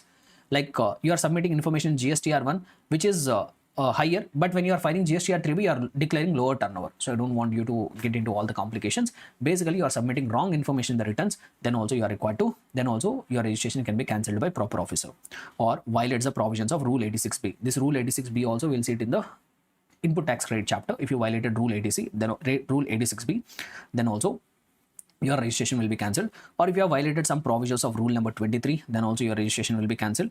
Or what is this? Non-return filer. H and I points, this talk about non-return filer. This H and I point, this composition point, this point, everything I will try to cover within one go. So all these four are related. So yeah, here. So let me mark it here. This point, this point, this point, and this point. All the four are talking about non-return filers. So what they basically try to say here is, see, if you are a registered person, either you can be a composition dealer or you can be a regular person. If you are a composition dealer, you are required to file annual return. If you are a registered person, either you are required to file monthly return or you are required to file quarterly return. Depends. We'll see later when monthly, when quarterly. So if you are a composition dealer, you are required to file only one annual return. If you are a regular person, either you are required to file monthly return or you are required to file quarterly return. Now, what does the act says is, if you are a composition dealer, you are required to file annual return. Say for example, financial year 24-25.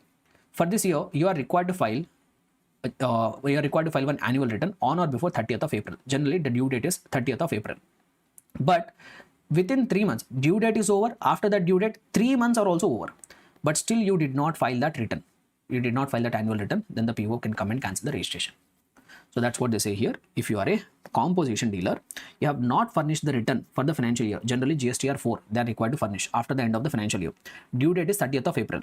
30th of April, due date is over. After that, 3 months also over. But still you did not file the GSTR 4, then the PO will have the power to cancel your registration. So that's what they say here. So composition dealer not furnished a return for financial year that is GSTR 4 beyond 3 months from the due date. Due date is over. From that due date, 3 months is also over. But still, if you did not file the GSTR 4, he will cancel the registration. Then what else they say is, if you are a regular person, if you are a monthly return filer, if you did not file monthly returns for 6 continuous months, if you did not file returns for 6 continuous months, then also PO can cancel the registration. However, if you are a quarterly return filer, if you did not file the return for 2 continuous quarters, then also PO can cancel the registration. Able to understand, everybody? So if you are a monthly return filer, 6 continuous months, if you don't file the returns, PO will cancel the registration. If you are a quarterly return filer, for 2 continuous quarters, if you don't file the returns, then PO will cancel the registration. However, if you are a composition dealer, you did not file annual return beyond 3 months from the due date, then also PO will cancel your registration. Understood? Not just that, we have few more cases where the PO will cancel the registration. If you have taken voluntary registration, you are no longer liable for registration. You are not liable for registration, but you voluntarily came forward and took the registration, but you are not commencing the business only within 6 months. You took voluntary registration, but you are not commencing your business within 6 months, then also PO will cancel the registration. And not just that, if you have obtained the registration, but later PO came to know that you have obtained the registration by way of fraud, by way of willful misstatement, or by hiding facts. You submitted wrong information, you submitted fraudulent information and got your registration. If PO comes to know about it later, then also he will cancel the registration. So these are the circumstances where the PO will cancel the registration. Then, if you want to cancel your registration, what procedure you have to follow? As a registered person, you yourself want to cancel the registration, what procedure you have to follow? Number 1, you have to submit an application within 30 days of occurrence of the event, and if the PO is satisfied, he will issue order of cancellation within 30 days. Next one, if PO wants to cancel the registration, then what procedure he has to follow? First, what he will do is, proper officer will give show cause notice. Now, once he gives a show cause notice, within 7 days, the registered person should reply. Why I should not cancel your registration? He will give you notice. You are supposed to reply. How much time will be given? 7 days. Within 7 days, you have given reply. If the reply is satisfactory, he will drop the cancellation proceeding. He will not cancel, he will drop the proceedings. But you gave the reply, but with your reply, PO is not satisfied. Then he will proceed ahead and cancel the registration. And sir, if I am not giving any reply only, I got the notice, 7 days time I have got, but I have not given any reply, then what PO will do? No, PO also he will issue order of cancellation. Now, in some cases, what will happen is, say for example, you did not file the returns. That's why PO has sent notice. Boss, why can't I cancel the registration? You have to reply within 7 days. But instead of giving the reply, what you are doing is, you are furnishing all your pending returns. Instead of giving reply, if you are furnishing all your pending returns, then also PO will drop your proceedings. Very simple, guys. So first he will give show cause notice. He will give you 7 days of time. Within that 7 days of time, you have to give reply. If you give reply, well and good. PO will see whether it is satisfactory or not. If he is satisfied with your reply, he will drop the cancellation proceedings. He will not cancel. He will drop it. If he is not satisfied with the reply, he will issue the cancellation order. But instead of, for example, if the PO has given a notice that he will cancel your registration because you did not file the returns, instead of giving reply, what you can do is, you can file all the pending returns. Then also PO will drop the proceedings, drop the cancellation. Or if you are not giving any reply, you are reckless, you are not at all giving reply, you are not giving any reply, you are not filing any returns within 7 days, then the PO will issue the cancellation order. Understood? Next, one more case here. Say for example, PO has cancelled your registration on his own. Later, you want to get your registration back. PO has cancelled your registration, but you realized your mistake. Now you want to get your registration back. What you can do? You can make an application. Sir, you have cancelled my registration, but now I have become a genuine person. Going forward, I will comply with all the proceedings. Please give me back my registration. You can make an application. That procedure, we call it as procedure for revocation of cancellation of registration. So basically, your registration is cancelled, but you want to revoke it. That means you want to get it back. For that also, there is one procedure. See here, one more thing. You can get the revocation of cancellation only when PO on suo moto basis he cancelled the registration. If you yourself went and cancelled the registration, you can't get it back. If you yourself went and made an application, I don't want registration, you can't get the revocation once again. So revocation is possible when PO on his own, he voluntarily came forward, cancelled the registration. PO has come forward and cancelled the registration. Then you can make a request for him. Sir, you cancelled my registration. No, please give it back to me. If you yourself went and cancelled the registration, why he will give it back here? That option itself is not available. Now, what is that procedure, sir? If I want to revoke my cancellation of registration, what is my procedure? Amendment here, guys, pay attention. So first what you should do is, registered person whose registration has been cancelled on suo moto basis, he should submit an application to the proper officer within how many days? Within 90 days. Within 90 days of cancellation of registration, you have to submit an application. Sir, please give my registration back. If there is any valid reason, the time limit can be extended by 180 more days also. Basically, totally 270 days you get. Initially, you will get 90 days. But because of some reason, you did not file an application for revocation within 90 days, you can make an application to commissioner. Sir, 90 days time is over, but there is some valid reason why I did not file that application for revocation. Please extend the time limit. Then the PO will extend by 180 days more. So within that time, you have to make an application. So once you submit the application, there could be two reasons. PO is satisfied. Okay, this person, I have to give it back. There is a valid reason. So if the PO is satisfied, he will revoke the cancellation. That means he will take back his cancellation order within 30 days of receipt of application. If PO is not satisfied, you submitted an application, but if the PO is not satisfied, first what he will do, he will give show cause notice. Boss, you have made an application, but I'm not satisfied. Give me some genuine reason. He will issue show cause notice. To that show cause notice, you have to reply. As a registered person, you have to reply to the show cause notice. Within how many days? Within 7 days. Now, within 7 days, you have replied. And if the PO is satisfied, okay, with that reply, if he is satisfied, within 30 days of receipt of clarification, either PO will accept or reject the application. If with your reply, if he is satisfied, he will give your registration back. If he is not satisfied, he will not give your registration back. So once again, these are all procedural formalities. What is most important here is time limit. Within what time limit you are supposed to make an application for revocation of cancellation. This is very important. Able to understand? And one more important point here. Those people who have got UIN, I told US embassies, certain UN agencies, they will get UIN. No, there is no provision for cancellation of UIN. UIN will not be cancelled. There is no provision for cancellation of UIN. Cancellation will be there only for normal registered persons. For UINs, there is no option for cancellation of UIN. Able to understand? Yes. So these are the important provisions from the registration chapter. Somewhere around 1 hour 20 minutes we have spent here, which is a significant amount of time. And I do hope that I have covered all the, I don't hope it. Why? Because all the important points I have planned well in advance. So I did not miss out anything, all the important content. I'm sure, I don't just hope, I'm sure that I have covered all the important content from registration chapter for your examination perspective.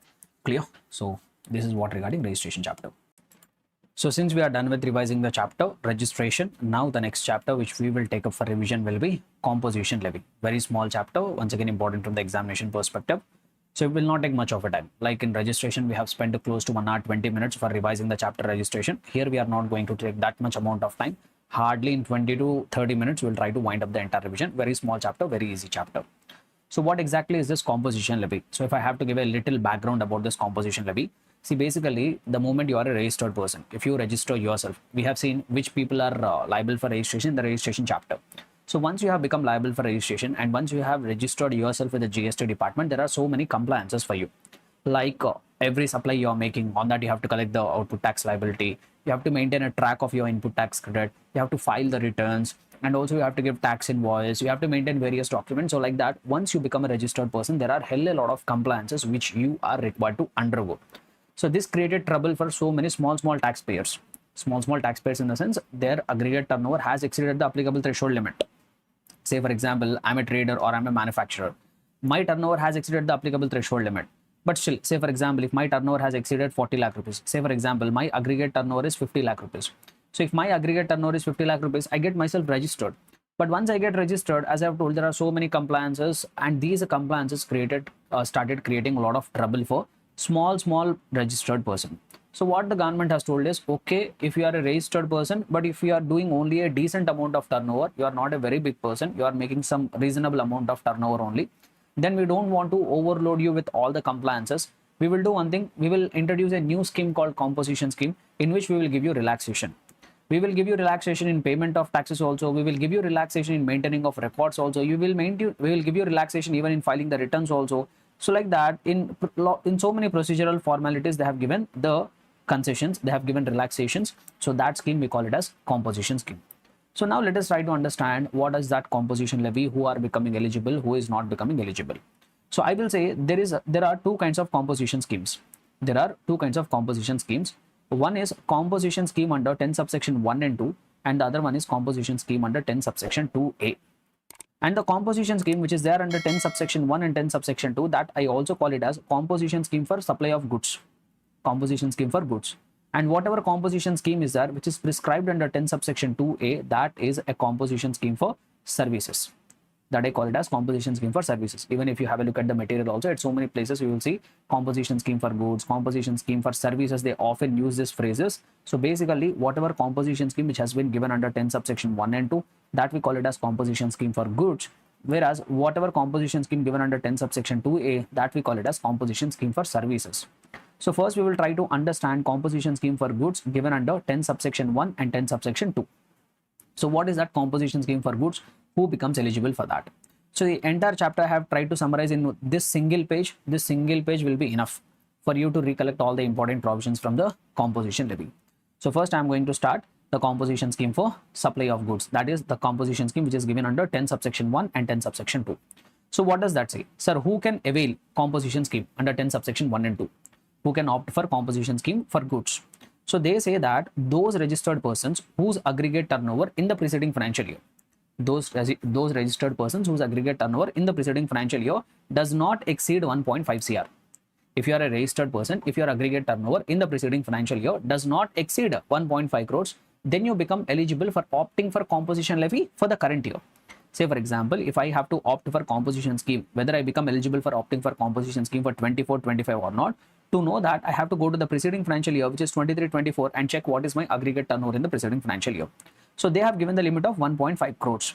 But some states come forward and told, some special category states come forward and told, sir, we don't want that 1.5 crore of limit.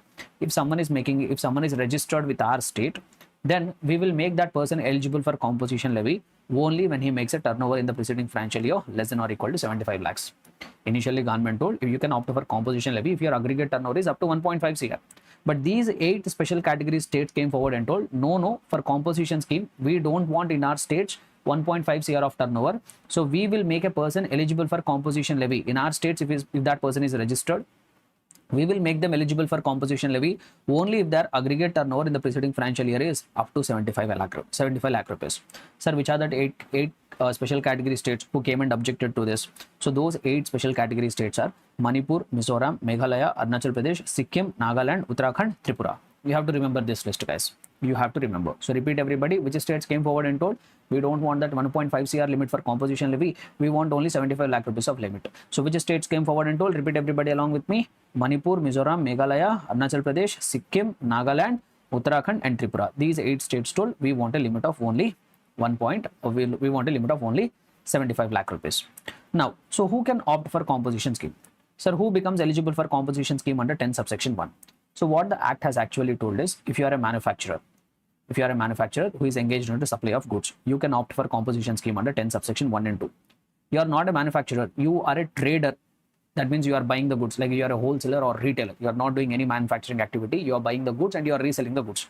So then also you can opt for composition scheme under 10 subsection 1 and 2. And also government has given relaxation even for restaurant service provider also. If you are a restaurant service provider, even though you are providing supply of services, but still we will allow you to opt for composition scheme under 10 subsection 1 and 10 subsection 2. So basically, if you see here, those people who are dealing in the goods, like you are a manufacturer or you are a trader, basically you become eligible for composition levy under 10 subsection 1 and 2.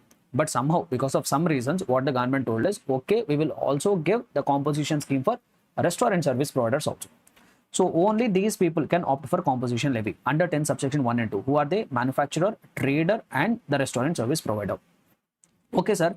What rate of GST they are required to pay? In case if they have opted for composition levy under 10 subsection 1 and 2, what GST they are required to pay?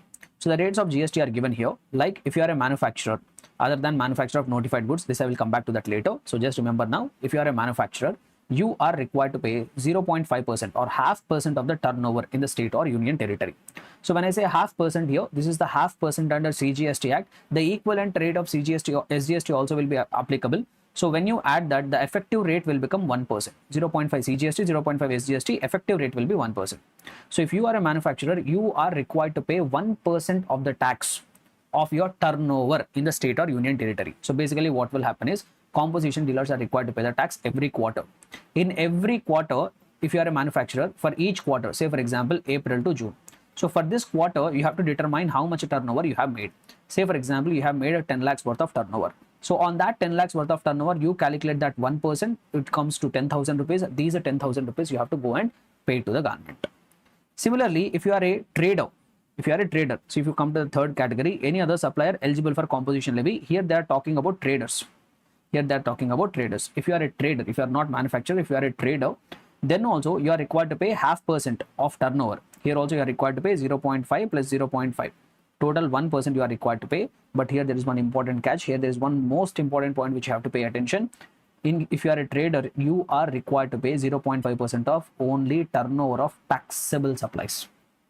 Only on your turnover of taxable supplies. If you have made exempt supplies, on that you are not required to pay any GST. If you are a trader, you are required to pay that effectively 1% only on turnover of taxable supplies.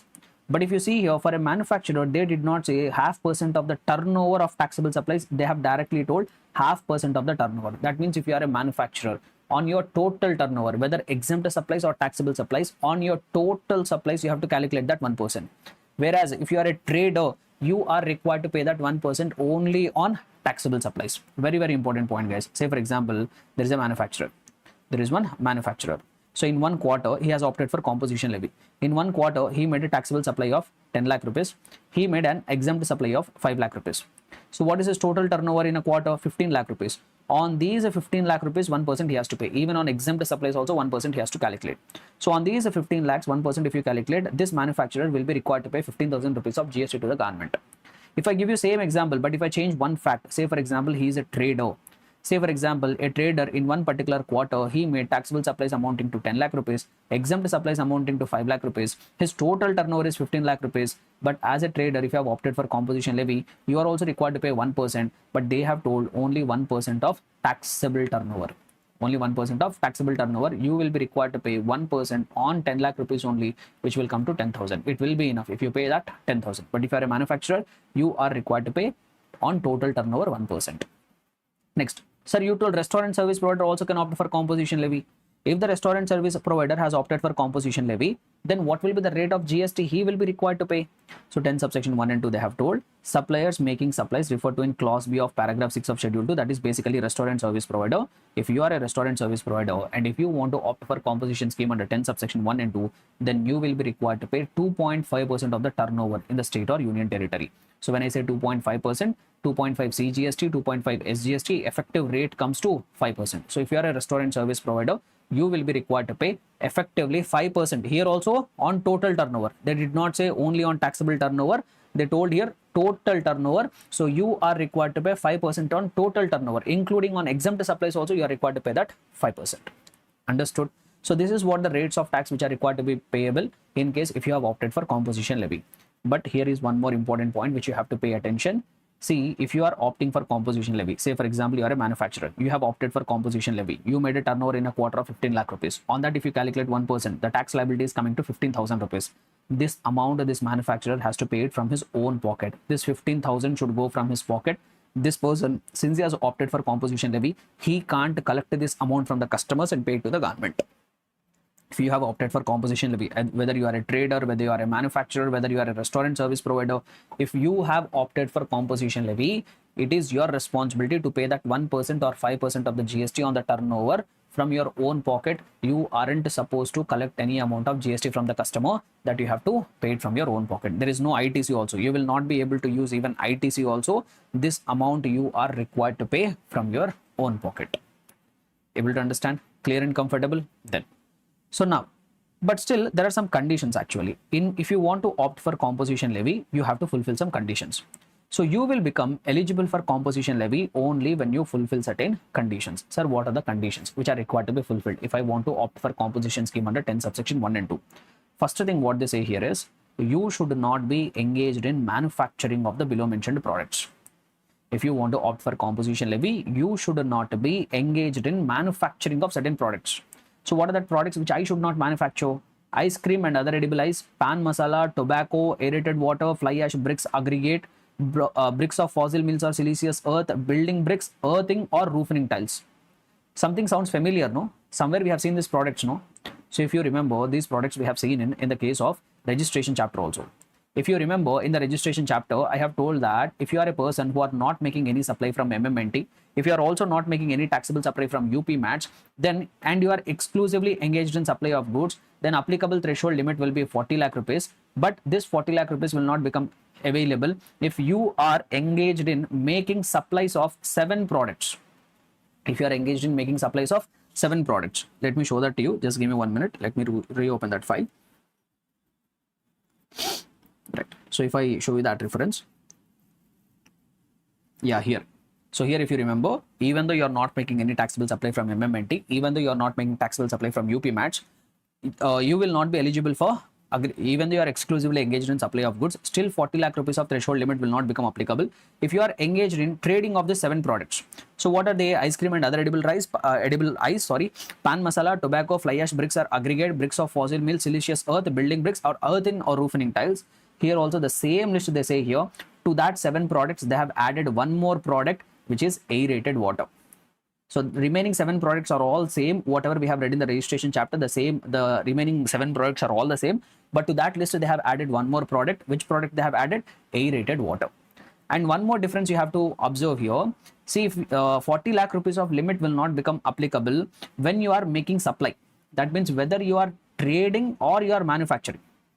You are not manufacturing, but you are trading. Then also you will not become eligible for that applicable threshold limit of 40 lakh rupees.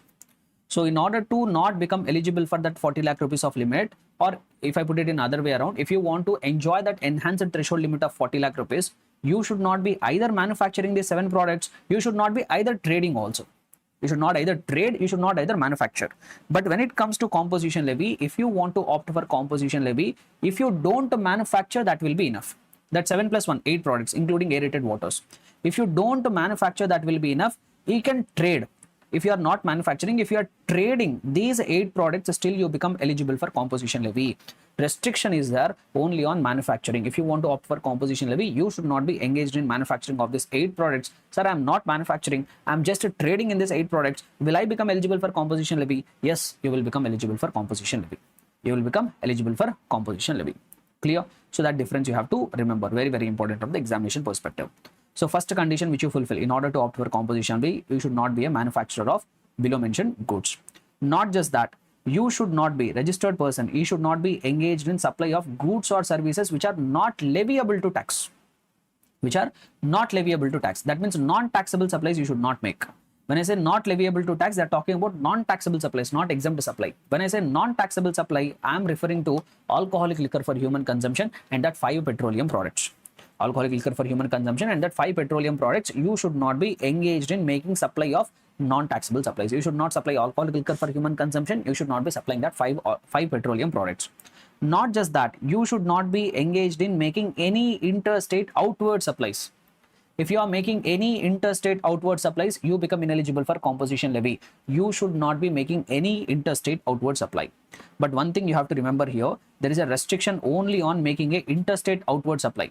Say for example, if you are a registered person, if you want to opt for composition levy, you should not be. Say for example, you are saying you have obtained your registration in Karnataka. If you want to opt for composition levy, if you want to become eligible for composition levy, you should not make sales. You should not make outward supplies to another state. So if you make any interstate outward supply, you become ineligible for composition levy. Sir, I am purchasing from another state, sir. Say for example, I am purchasing some goods from another state. From Tamil Nadu, I have purchased the goods. Will I become ineligible for composition levy? The answer is no. So I will become ineligible for composition levy only when I make outward interstate supplies. If I have inward interstate supply, that will not make myself ineligible. The condition, the restriction only is on making, not making any outward interstate supply. If I have if I have inward interstate supplies, like if I'm purchasing goods or services from other state, there is no restriction. The restriction is only on making outward interstate supplies. Clear everyone? Not just that. One more thing they say, registered persons making supplies through, you should not make any supplies through e-commerce operator covered under section number 52. That means you should not be making any supply through the e-commerce operator who is required to collect the TCS under section number 52. So that also you should not be doing it. So these are the, not just that, you should not be a CTP or NRTP. You should neither be a CTP, you should not be a NRTP. So you should not be a CTP or NRTP. CTP, NRTP also becomes ineligible for composition levy. But there is one more important condition. So I told that in order to opt for composition levy under 10 subsection 1 and 2, you should be exclusively engaged in goods. You should be engaged in goods only. Apart from that, you can provide restaurant services. But primarily, you must be exclusively engaged in goods. Apart from engaging in goods, other than restaurant services, you should not opt for any other. You should not be providing any other services. If you are providing any other services, you become ineligible for composition levy under 10 subsection 1 and 2. But what has happened is this created problem for a few suppliers.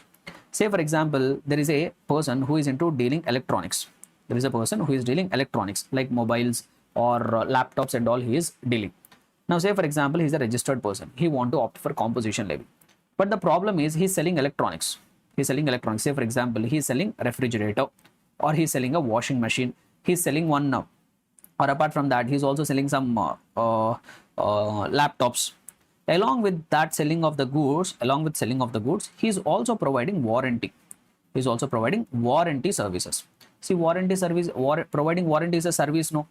So now, since this person is selling the goods and also providing warranty services, this person is not exclusively engaged in goods. He is providing some other services apart from restaurant services. So if you go by the logic, he will become ineligible for composition levy under 10 subsection 1 and 2. Why? Because 10 subsection 1 and 2 says only manufacturers, traders and restaurant service providers, only they become eligible for composition levy. If you take the example of this person, he is selling the goods, along with that he is providing other services. Apart from restaurant services, he is providing warranty services. So if you literally go by the logic of 10 subsection 1 and 2, this person will become ineligible for composition levy. But these kind of people have started crying. So why they have started crying is, sir, we are majorly dealing in goods only. But because of our nature of business, because of the products which we are dealing, we have to provide marginal services, sir. We have to provide minimal services. Some nominal services we will provide. That is unavoidable. That is the nature of our business. Depending on the nature of the products which we are dealing, we have to provide that services, sir. Otherwise, we can't do the business. But if you provide these kind of warranty services and all, you become ineligible for composition levy. So now these people started crying, sir, you told that if we are exclusively engaged in goods, we can opt for composition levy. But because of our nature of our business, we are required to provide minimal services. And if we provide that services, you are making us ineligible for composition levy under 10 subsection 1 and 2. Please give us some relaxation. So the government told, okay, we will give you one relaxation. If you are a person exclusively engaged in supply of goods. But along with that, if you are also providing marginal services, you are providing what? Marginal services. That means minimum services you are providing. Very minimal portion of the services you are providing.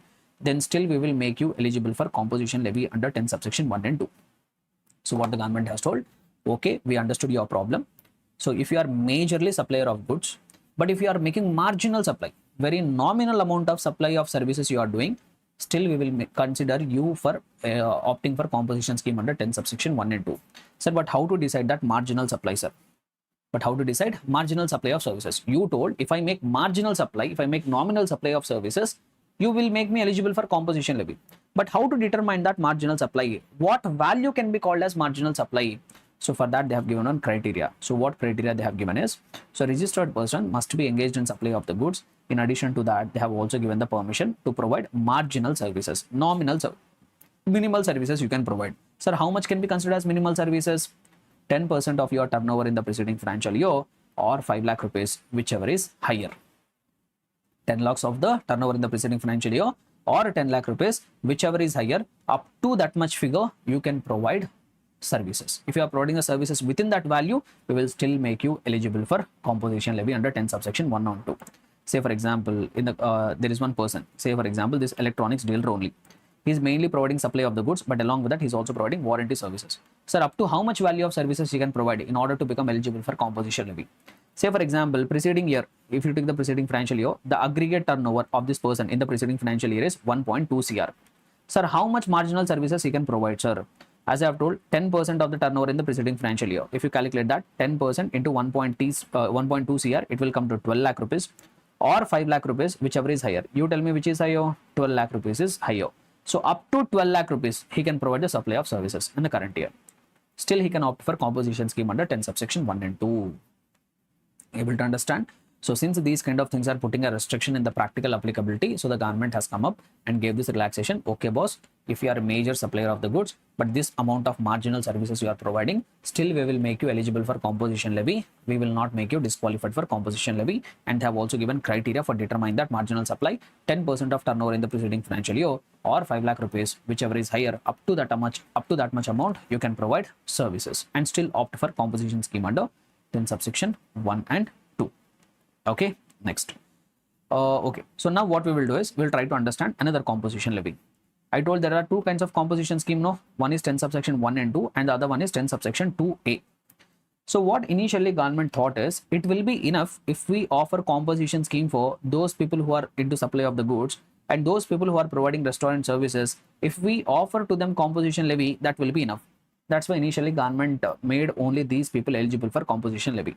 But later what happened is, after they have brought this, after this composition scheme has gone into the market, now remaining category of people have also started crying, especially mainly service providers, supplier of services, or those people who are making supply of the goods as well as supply of services, not marginal supply. They are doing both in significant portions. So those people who are exclusively engaged in supply of the goods, or those people who are making supply of the goods and supply of services, basically those who become ineligible for composition levy for 10 subsection 1 and 2, they went and cried before the government. Sir, why are you showing favor to those people who are dealing in only in goods? Why are you showing favor only for the restaurant persons? What mistake we have done? Why are you not offering composition scheme for supplier of services? Why are you not offering composition scheme for those suppliers who are involved in the supply of the goods as well as supply of services? Okay, government told, okay, we are not partial. We will do one thing. For those people who become ineligible for composition scheme under 10 subsection 1 and 2, we will give you one more option.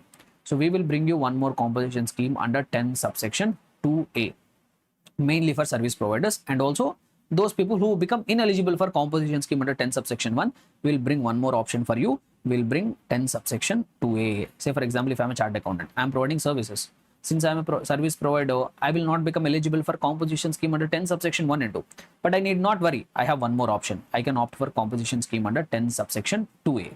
But let us see who will become eligible for composition scheme under 10 subsection 2a.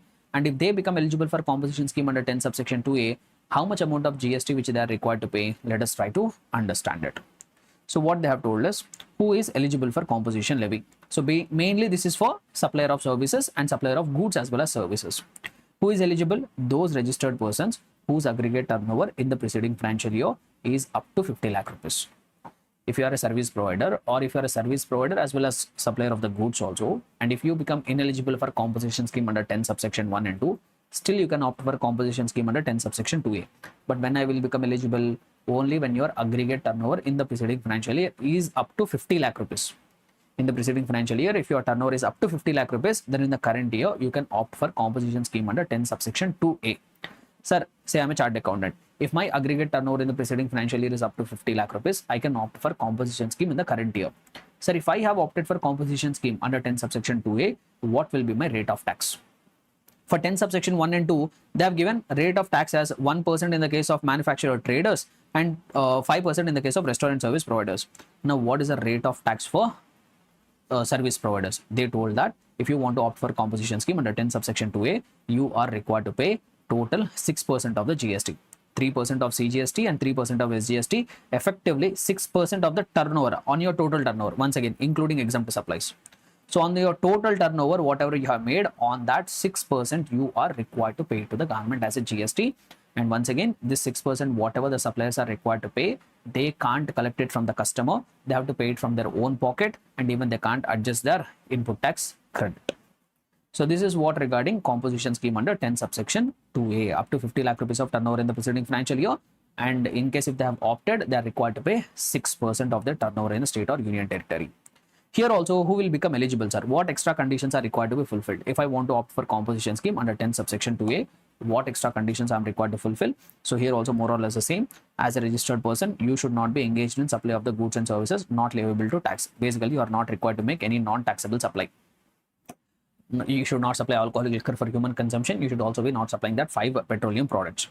And you should not be engaged in any interstate outward supplies. You should not be making any interstate outward supplies. Sir, can I have inward interstate supplies? Yes, you can have. The restriction is only on making outward interstate supplies.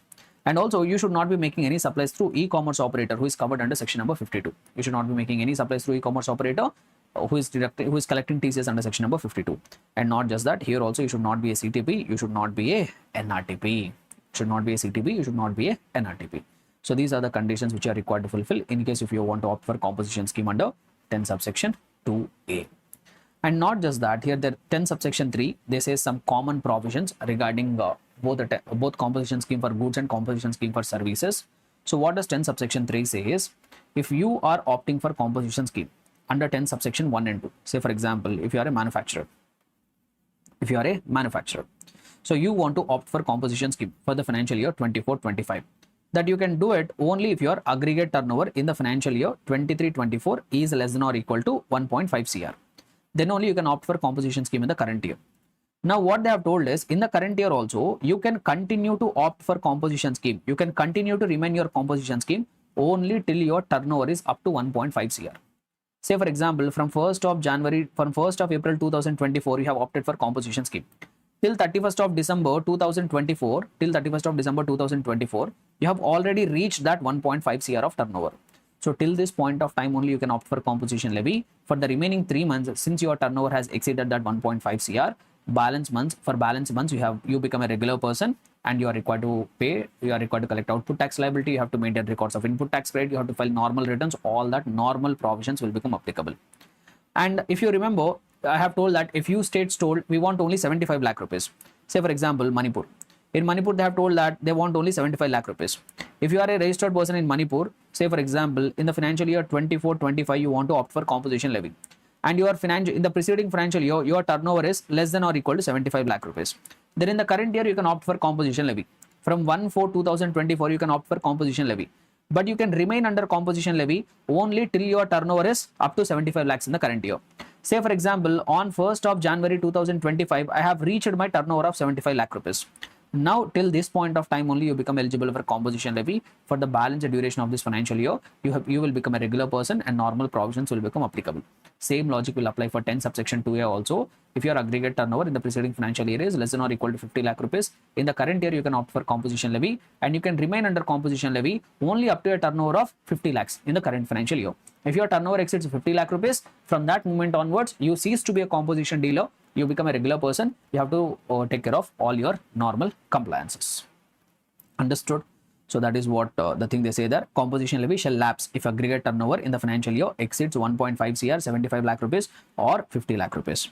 And there are few important points which we have to keep in mind regarding composition levy. He should pay tax under forward charge mechanism on inward supplies. So even though you are a composition dealer, say for example, you are a registered person, you have opted for composition levy. So on your outward supplies, you will pay the GST at a discounted rate. Say for example, you are a registered person, you have opted for composition levy. So you are a manufacturer. Now what you will do on all your outward supplies, you will determine what is your turnover, and on that 1% of GST you will pay. But say for example, you are a registered person, you are receiving some goods or you are receiving some services on which you are required to pay tax under reverse charge mechanism. Say for example, you are receiving advocate services. Advocate services will get covered under reverse charge mechanism. Say for example, you received 1 lakh worth of advocate services.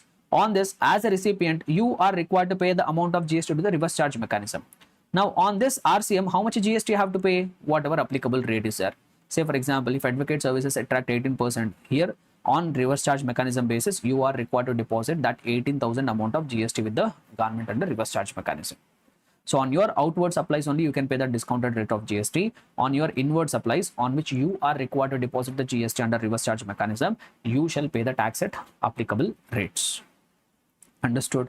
Not just that, you should mention composition taxable person on your bill of supply. Generally, you will give a document called bill of supply. On that, you have to clearly mention that you are a composition dealer, even at the principal place of your business, and also at your additional place of business. No matter wherever you are having your place of business, at your places of business, at the prominent places, you have to declare that you are a composition dealer.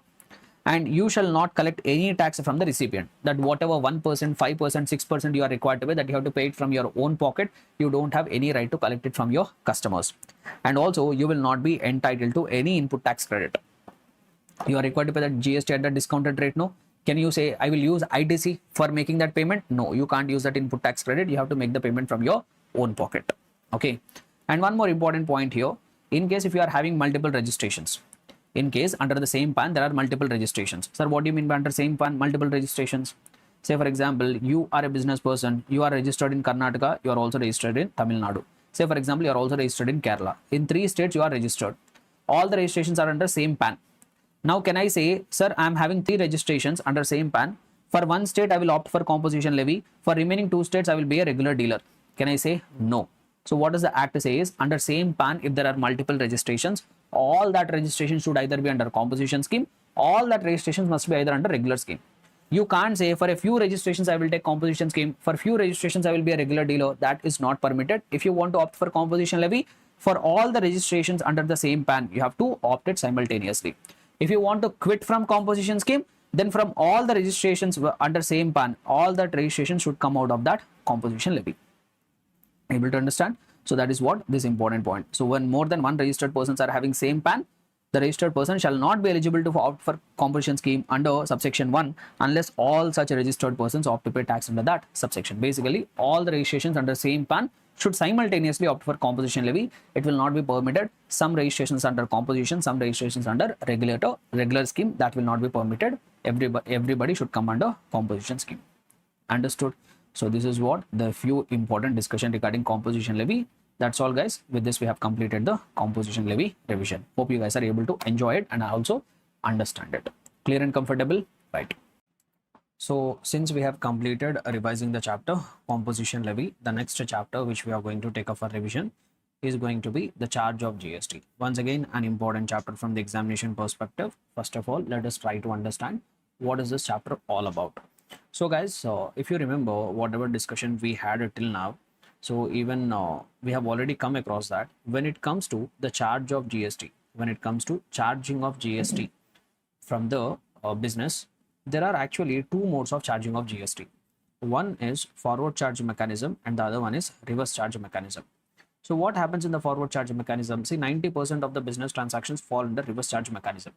So what do you mean by basically reverse charge mechanism? The supplier, whoever is making supply, the supplier whoever is making the supply of the goods or services to a recipient. So from the recipient, he will collect the consideration along with the GST. Whatever value of the goods and services is there, on that he will add the GST rate, and that GST, the supplier will collect it from the recipient and he will deposit that amount with the government. So this is what we call it as forward charge mechanism. Normally, this is what happens. But what do you mean by reverse charge mechanism is, in these circumstances, the supplier will make supply of goods or services to the recipient, but the supplier will collect only the value of the goods from the recipient. Whatever amount of GST is there, that will not be collected by the supplier from the recipient. So that will be deposited directly by the recipient to the government. So that we call it as reverse charge mechanism. And reverse charge mechanism will not become applicable in all the circumstances. And even it is not at the choice of the supplier and recipient also. It is not something like supplier and recipient both will sit together and decide who will pay the GST to the government. No, that choice was not given even to the supplier and recipient. They can't decide it by mutual discussion. So it is everything will be decided by government. So generally, in normal circumstances, unless otherwise specified, the supply will be covered under forward charge mechanism. If any goods or services should get covered under reverse charge mechanism, government will release a notification. In that notification, they will mention, so this activity, this supply of the goods, this supply of the services, this will get covered under reverse charge mechanism. So whenever the government has released a notification, in that notification they have specified these so and so goods, so and so services will get covered under reverse charge mechanism, then only the recipient will deposit the amount of GST with the government. Unless otherwise specified, we will assume it as forward charge mechanism only. We think about reverse charge mechanism only when the government has specifically mentioned these goods, these services will get covered under reverse charge mechanism. So what we are basically trying to learn in this chapter is mainly going to be the discussion about, we are going to talk about a few services. We are going to talk about the services which will get covered under reverse charge mechanism. This chapter is mainly about what? The services which will get covered under reverse charge mechanism. So that means the government has notified some services. If those services are supplied by the supplier to the recipient, in that case, the recipient will pay only value of the services to the supplier. The applicable amount of GST will be directly deposited by the recipient to the government. So what are those services which are notified by the government on which a tax is required to be paid by the recipient under reverse charge mechanism? Those services we are going to cover as a part of this chapter, reverse charge mechanism. There are all as a part of this chapter, charge of GST. There are also various goods which are notified on which a tax is required to be paid by the recipient on reverse charge mechanism, but goods we are not going to discuss. Goods is not goods, they will not ask you in the examination. Goods is not there in our syllabus also. Just for reference sake, you will find them in a material. You need not remember them. Just for reference sake, we have added, like there are some supply of the goods which are taxable under reverse charge mechanism. So certain goods like unshelled cashew nuts, BD wrapper leaves, tobacco leaves, etc. blah blah blah. So these some goods are there. Just for your information sake, we have added some goods. They will not test you this in the examination. But the main thing which they are going to compulsorily test in the examination is, what are those services which will get covered under reverse charge mechanism. Okay, so that is going to be our main agenda for this chapter. So without any delay further, let me start revising the content of what are those services which are covered under reverse charge mechanism. First, I will start with the easy ones. First, we'll try to cover all the easy ones. So first, I will cover this one. Services which are supplied by an insurance agent. So whatever services which are provided by an insurance agent to the insurance business, to any person carrying on the insurance business who is located in the taxable territory, those services will get covered under reverse charge mechanism. Say for example, I'm an insurance agent. I'm an LIC insurance agent. Now what I am doing is, on behalf of LIC, I go and sell the policies to the people. If I'm an agent, I find the customers, I will sell them insurance policies. Now what I will get, if I'm an insurance agent, I sell the policies to the people. What I will get, LIC will pay commission to me.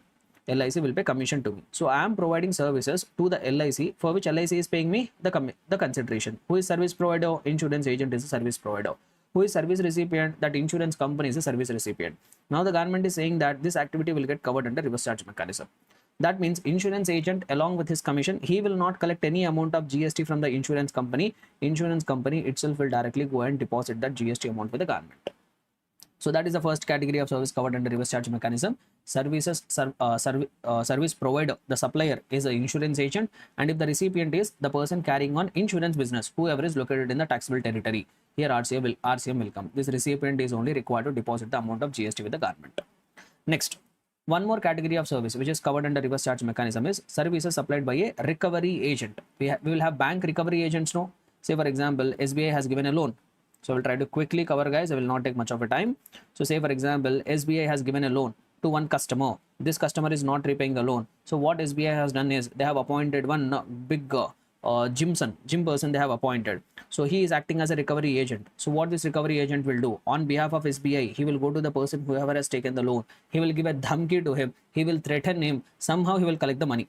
So somehow he will make this person go and make the payment to the SBI bank.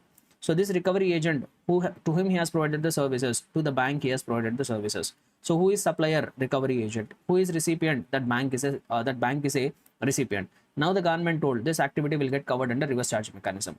So that means a recovery agent will only collect the fees from the bank. On that, whatever applicable rate of GST is that bank itself will go and deposit that with the government. So that is the second category of service which we have seen. So service provider is going to be a recovery agent, And who will be recipient? Either the recipient is banking company or a financial institution or even an NBFC, whoever are located in the taxable territory, they are required to deposit the amount of GST with the government under reverse charge mechanism.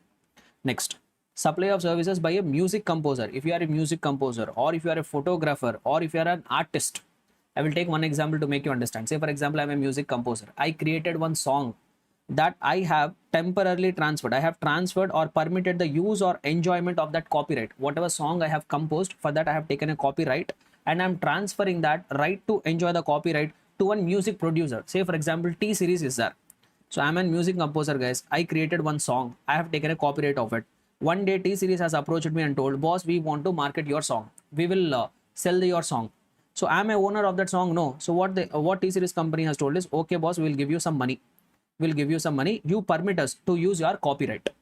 So here, who is service provider? This music composer is a service provider. Who is recipient? That music company is a recipient. So now the government is telling this service will get covered under reverse charge mechanism. Say, for example, T series paid me some 10 lakh rupees.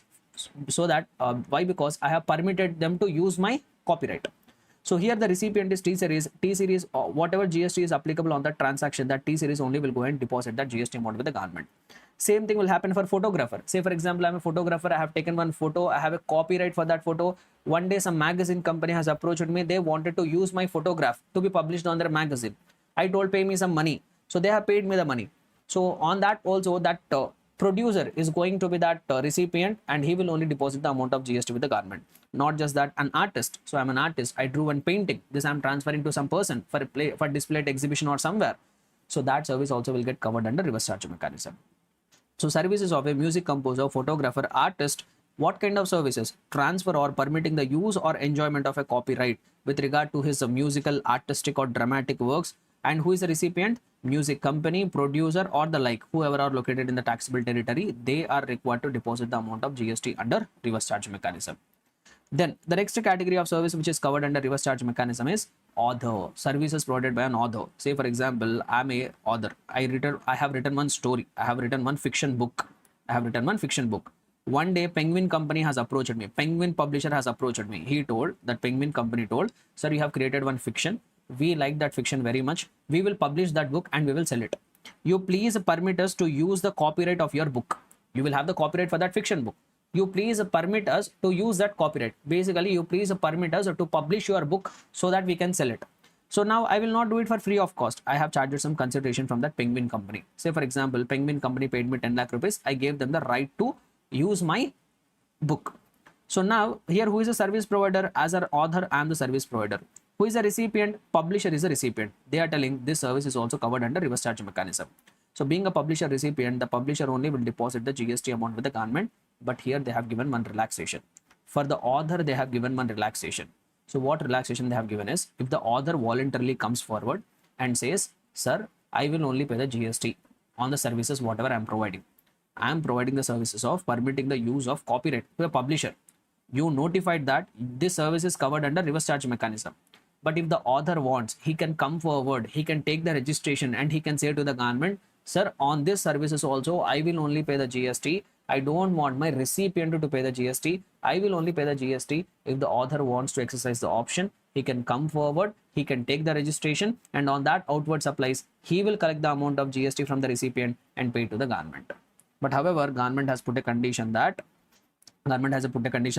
if you want to come forward, if you have voluntarily come forward, took the registration and you have agreed to make the payment by yourself under forward charge mechanism, you have to follow it for a period of 1 year. Within 1 year, you can't come and say, no, sir, sorry, I will come back. I want my recipient only to pay the amount of tax under GST. Sorry, I want to withdraw. You can't say that. If you have exercised that option, you have to continue under the said option for a period of 1 year. And also, whatever invoice you will give, in case if you have opted for forward charge mechanism, as an author, for these services, whatever you have provided, you will give invoice, no? Even on the invoice also, you have to give a declaration. Even though the service is getting covered under reverse charge mechanism, you have opted to pay the tax under forward charge mechanism and you will only pay it. Recipient will not pay it. That declaration, you have to give it on the invoice also. See, this option of opting out has been given only for author. Whatever 3 services we have covered till now, there is no such option. Compulsorily reverse charge mechanism. So here insurance agent can't come forward and say, no, I will also take GST registration. I will only collect the amount of GST from my recipient and pay to the government. You can't say that. It is mandatory. They have given the option only for 9A. For author only they have given the option. Able to understand? So if they have given option, then only it becomes optional. If they have not mentioned anything, then even reverse charge mechanism also becomes compulsory on the recipient's part. Clear? Right. Next, let us see what else we can see. Then services provided by members of overseeing committee constituted by RBI. So generally RBI has created one committee. In that committee some industry experts will be there. They study the banking and financial sector in the country and they give recommendations to the RBI what kind of financial measures can be taken. Now what RBI will do is, for whatever services these members of overseeing committee has provided, RBI will pay them the remuneration. RBI will pay them some consideration. So here who is service provider? Those are those members who are acting as members of overseeing committee. They are the service provider. To whom they are providing the services? They are providing the services to RBI. Government told this service also will get covered under reverse charge mechanism. RBI being the recipient of the services, they are only required to pay the amount of GST to the government. Members of the overseeing committee are not required to collect it and deposit it. Next one, the services provided by individual direct selling agents other than body corporates, partnership firms or LLPs. If you are a direct selling agent, what are you? You are a direct selling agent. Sir, what do you mean by direct selling agent? Direct selling agent means you go and educate the people and you basically help the banks to get the customers. You basically help the banks to get the customers who are ready to take the loans. So say for example, you are a direct selling agent, but you are an individual direct selling agent. You are neither a company nor a partnership firm. What else they say? You are a neither company, not a body corporate, not even an LLP. You should be an individual direct selling agent. And whatever services you are providing to the bank, to whom you are providing the services? To the banking company or NBFC. So as a direct selling agent, that to individual, if you are providing services to a bank or NBFC which is located in the taxable territory, basically on behalf of the bank, you get the customers. You go and explain to the customers what are the loans and you make that customers go to the bank and take that loans. Basically, you are helping the banks to grow their business. So you are providing services. For that, bank will pay you consideration because you are bringing them customers now. So bank will pay you consideration. So whatever services which are provided by this individual direct selling agent to the bank or NBFC located in taxable territory, that will get covered under reverse charge mechanism. Banks only will pay the amount of GST with the government. Sir, what if a company is acting as a direct selling agent? A company was created that is helping the banks to grow their business.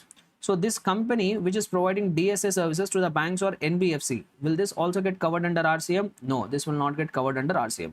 Why? Because I have specifically told only individual direct selling agent, services provided by individual direct selling agent to the bank or NBFC only will get covered under RCM. If the company, partnership or LLP, if they are acting as a direct selling agent, then RCM will not become applicable. Forward charge mechanism only will become applicable. So along with their consideration, they will also collect the amount of GST from the bank and they only go and deposit that with the government. Understood? So that is what regarding individual direct selling agents. Now we have two things: business facilitator, business correspondent. Basically, they are also people who help the banks to grow their business. I am not going into the details of what exactly is a business facilitator, what exactly is a business correspondent. That we have discussed a lot in our regular class. I gave you very detailed examples also. So I'm not going into that details now. I will try to come to the concept. I will try to explain what you are supposed to remember. So they said two things here. There will be someone called business facilitator. There will be someone called business facilitator. And this business facilitator is providing services to a banking company. This business facilitator is providing a services to a banking company. These services will get covered under reverse charge mechanism. Which means as a business facilitator, whatever services you have provided to the banking company, bank is the recipient. They are only required to go and deposit that amount of GST with the government. Now say for example, there will be some people called business correspondents also. They also will help the banks for growing the business. Now business correspondent also provides the services to banking company. Business correspondent also provides the services to banking company. But what this business correspondent will do is they will appoint agents. They will appoint further agents of business correspondents, we say. See, basically, okay, anyhow, let me take a minute to make you understand. Business facilitator means, say for example, what this business facilitator will do is on behalf of the bank, they go to the people, educate them what is the advantage of having the bank account, what is the advantage of maintaining the savings account, so how much interest you are going to get, how fixed deposits will help you. So these business facilitator will go and educate, especially those people in the rural areas and all. They go to that people and educate them and make them reach to the banking company to open their accounts. That person we call them as business facilitator. Now, what is business correspondent is? Business correspondent will do one more activity. So once what business facilitator will do is, business facilitator will just go and educate the people what are the advantages of having a bank account, etc. What business correspondent will do is, he will execute the transactions on behalf of the customers. So what business executor will do is, he will go to the customer and he will ask, boss, do you want to deposit the money with the bank? So you do one thing, whatever money you want to deposit with the bank, you give me that money, I will go and deposit that with the banking company. Bank wants to give loans to one customer. Now what this business correspondent will do is, he will get the money from the banking company and he will go and give it that to the customers. So he will do that extra one more step. Business facilitator only will educate. He will not execute transactions on behalf of the customers or bank. But what business correspondent will do is, he will have the power even to execute the transactions. Like he will make the deposits on behalf of the customers with the bank. He will disburse the loans on behalf of the bank to the customers. That execution of the transactions also he will do. So sometimes what this business correspondent will do is, they will have further agents. They will have further agents. Now what they try to say here is, whatever services which are provided by agent of the business correspondent to the business correspondent, this will get covered under reverse charge mechanism. Now business facilitator also will have agent. There will be agents of the business facilitator also who will provide the services to the business facilitator. That will not get covered under reverse charge mechanism. This will get covered under forward charge mechanism. And here, whatever services which are provided by business correspondent to the banking company, this also will get covered under forward charge mechanism. So you have to be very, very careful here. So two things only will get covered under reverse charge mechanism. Number one, whatever services which are provided by business facilitator to a banking company, this will get covered under reverse charge mechanism. That means the recipient, being a banking company, they will go and deposit the amount of GST with the government. Whereas whatever services which are provided by agent of business correspondent to the business correspondent, in this, who is supplier? Agent of business correspondent is supplier. Who is recipient? Business correspondent is recipient. Who will pay the GST? I told RCM. Business correspondent is only required to go and deposit the GST amount with the government. Now, if you come to other transaction, the agent of business facilitator providing services to the business facilitator. Who is supplier here? Agent of business facilitator. Who is recipient here? Business facilitator. Now I am telling this transaction will get covered under RCM, which means what will happen? The supplier, agent of business correspondent, will collect the amount of GST from the agent of the business facilitator, will collect the amount of GST from the business facilitator, and he will go and deposit the GST amount with the government. Now if you come to this transaction, services provided by business correspondent to the banking company. Who is supplier? Business correspondent. Who is recipient? Banking company. I told what? Forward charge mechanism. That means supplier only will go and deposit the amount of GST with the government. Clear? So this you have to remember, guys. I know it is quite confusing, but you have to remember it. So these are the next two categories of the services which are covered under reverse charge mechanism. Okay, now, so I will try to explain one more thing here.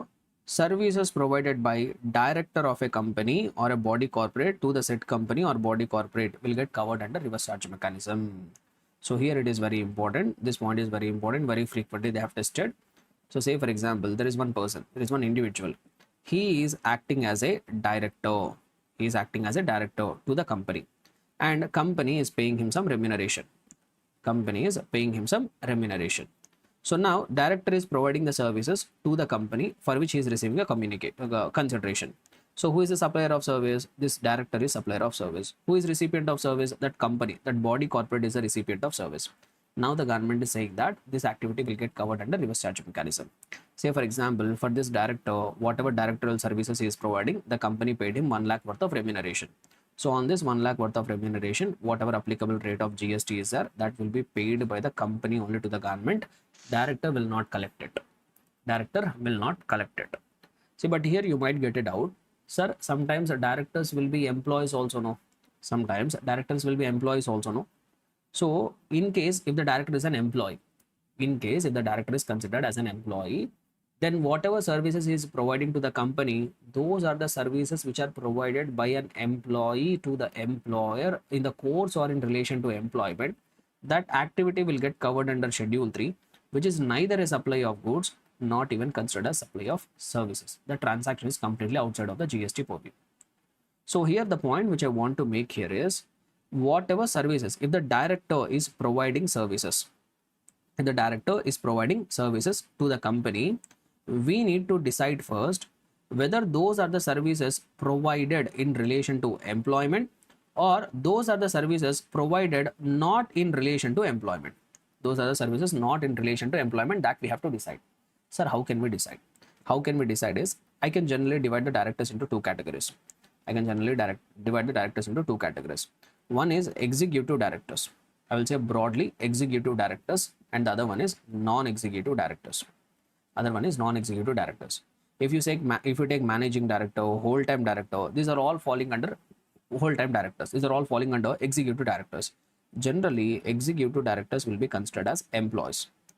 Generally, executive directors will be considered as employees. This managing director, whole-time director, they will be considered as employees of the company. Whereas non-executive directors, like for example, if best example I have to give, independent directors. When I say independent directors, these are not regular employees of the company. They don't come to the company every day like regular employees. Only they will come and participate in the board meetings. For participating in the board meetings, company will pay them sitting fees. So here also sometimes confusions will be there. Sometimes they will appoint a director in the company, but they will not give him managing director or whole-time director. That name they will not give. They will give some other name. So it has become quite confusing for the people to decide whether the director is an employee or not an employee. To decide it, it has become quite confusing. So what the government has told is they have given one simple rule, one thumb rule we have given. So what they have given is, say for example, if the director is providing services to the company, if the director is providing services to the company will pay him remuneration. While paying the remuneration, the company will be required to deduct the TDS under Income Tax Act. When the director has provided the services to the company, whenever the company is making the payment of remuneration to the director, they are generally required to deduct TDS under Income Tax Act. We need to check under which section TDS is getting deducted. If the TDS is getting deducted under section 192, then that is a remuneration paid for employee. Then that will be considered as remuneration paid for the services provided by employee to the employer. On that transaction, GST will not come. The transaction is completely outside of the GST purview, neither FCM nor RCM. However, whatever remuneration which has been paid to the director, if that has been subjected to TDS under section 194J, then that is not the service in relation to the employment. That will be the service paid for professional services. That transaction will be considered as supply, and on that transaction GST will be leviable, and in that case RCM will become applicable. In that case, what will become applicable? RCM will become applicable. Very, very important point, guys, I'm making here. I will give you one simple example to make you understand. Say, for example, there is one director. The company has paid him. He is providing some services to the company. Say, for example, the company has, he provided some services to the company. Company paid him 1 lakh rupees of remuneration, but they deducted TDS from this 1 lakh rupees of remuneration. TDS was deducted under section 192. TDS was deducted under 192. Now, immediately, since TDS was deducted under 192, this director will be considered as an employee. Whatever services he has provided to the company, those are the services provided in the course of the employment or in relation to the employment. Neither supply of goods nor supply of services. It is not at all treated as supply. It will come outside of the GST purview. Say for example, some another director is there. He has provided some services to the company. Company paid him some 50,000 rupees of remuneration, but they have deducted TDS under section 194J. If they have deducted TDS under 194J, then this director will not be considered as employee. He is not an employee. Whatever services he has provided to the company, those are not considered in the course or in relation to employment. They will be treated as supply. They will come under GST purview, and RCM will become applicable. Company only will pay that amount of GST with the government. Now, in some cases, what will happen is, say for example, there is one director. He is providing some services to the company. Company has paid him 2 lakhs worth of remuneration. 2 lakhs worth of remuneration. But when I look at how they have deducted the TDS, out of that 2 lakh rupees, 1,50,000 rupees was subjected to TDS under section 192. Whereas another 50,000 whatever is there, that was subjected to TDS under section 194J. So for one director, a consolidated amount they are paying, a portion of that amount was subjected to TDS under section 192. A portion of that amount was subjected to TDS under section 194J. Then what will happen? Then what will happen is, whatever amount that was subjected to TDS under section 192, that will be treated as services by the employee to the employer in relation to or in the course of employment, and that will be outside of the GST purview. No GST on the transaction. But whatever portion of the consideration is there that was subjected to TDS under section 194G, that will be treated as supply, that will attract GST, and that will come under reverse charge mechanism. On this 50,000, company will be required to deposit the amount of GST with the government. Able to understand? And one more important point here, see, RCM will become applicable only when a director is providing directorial services.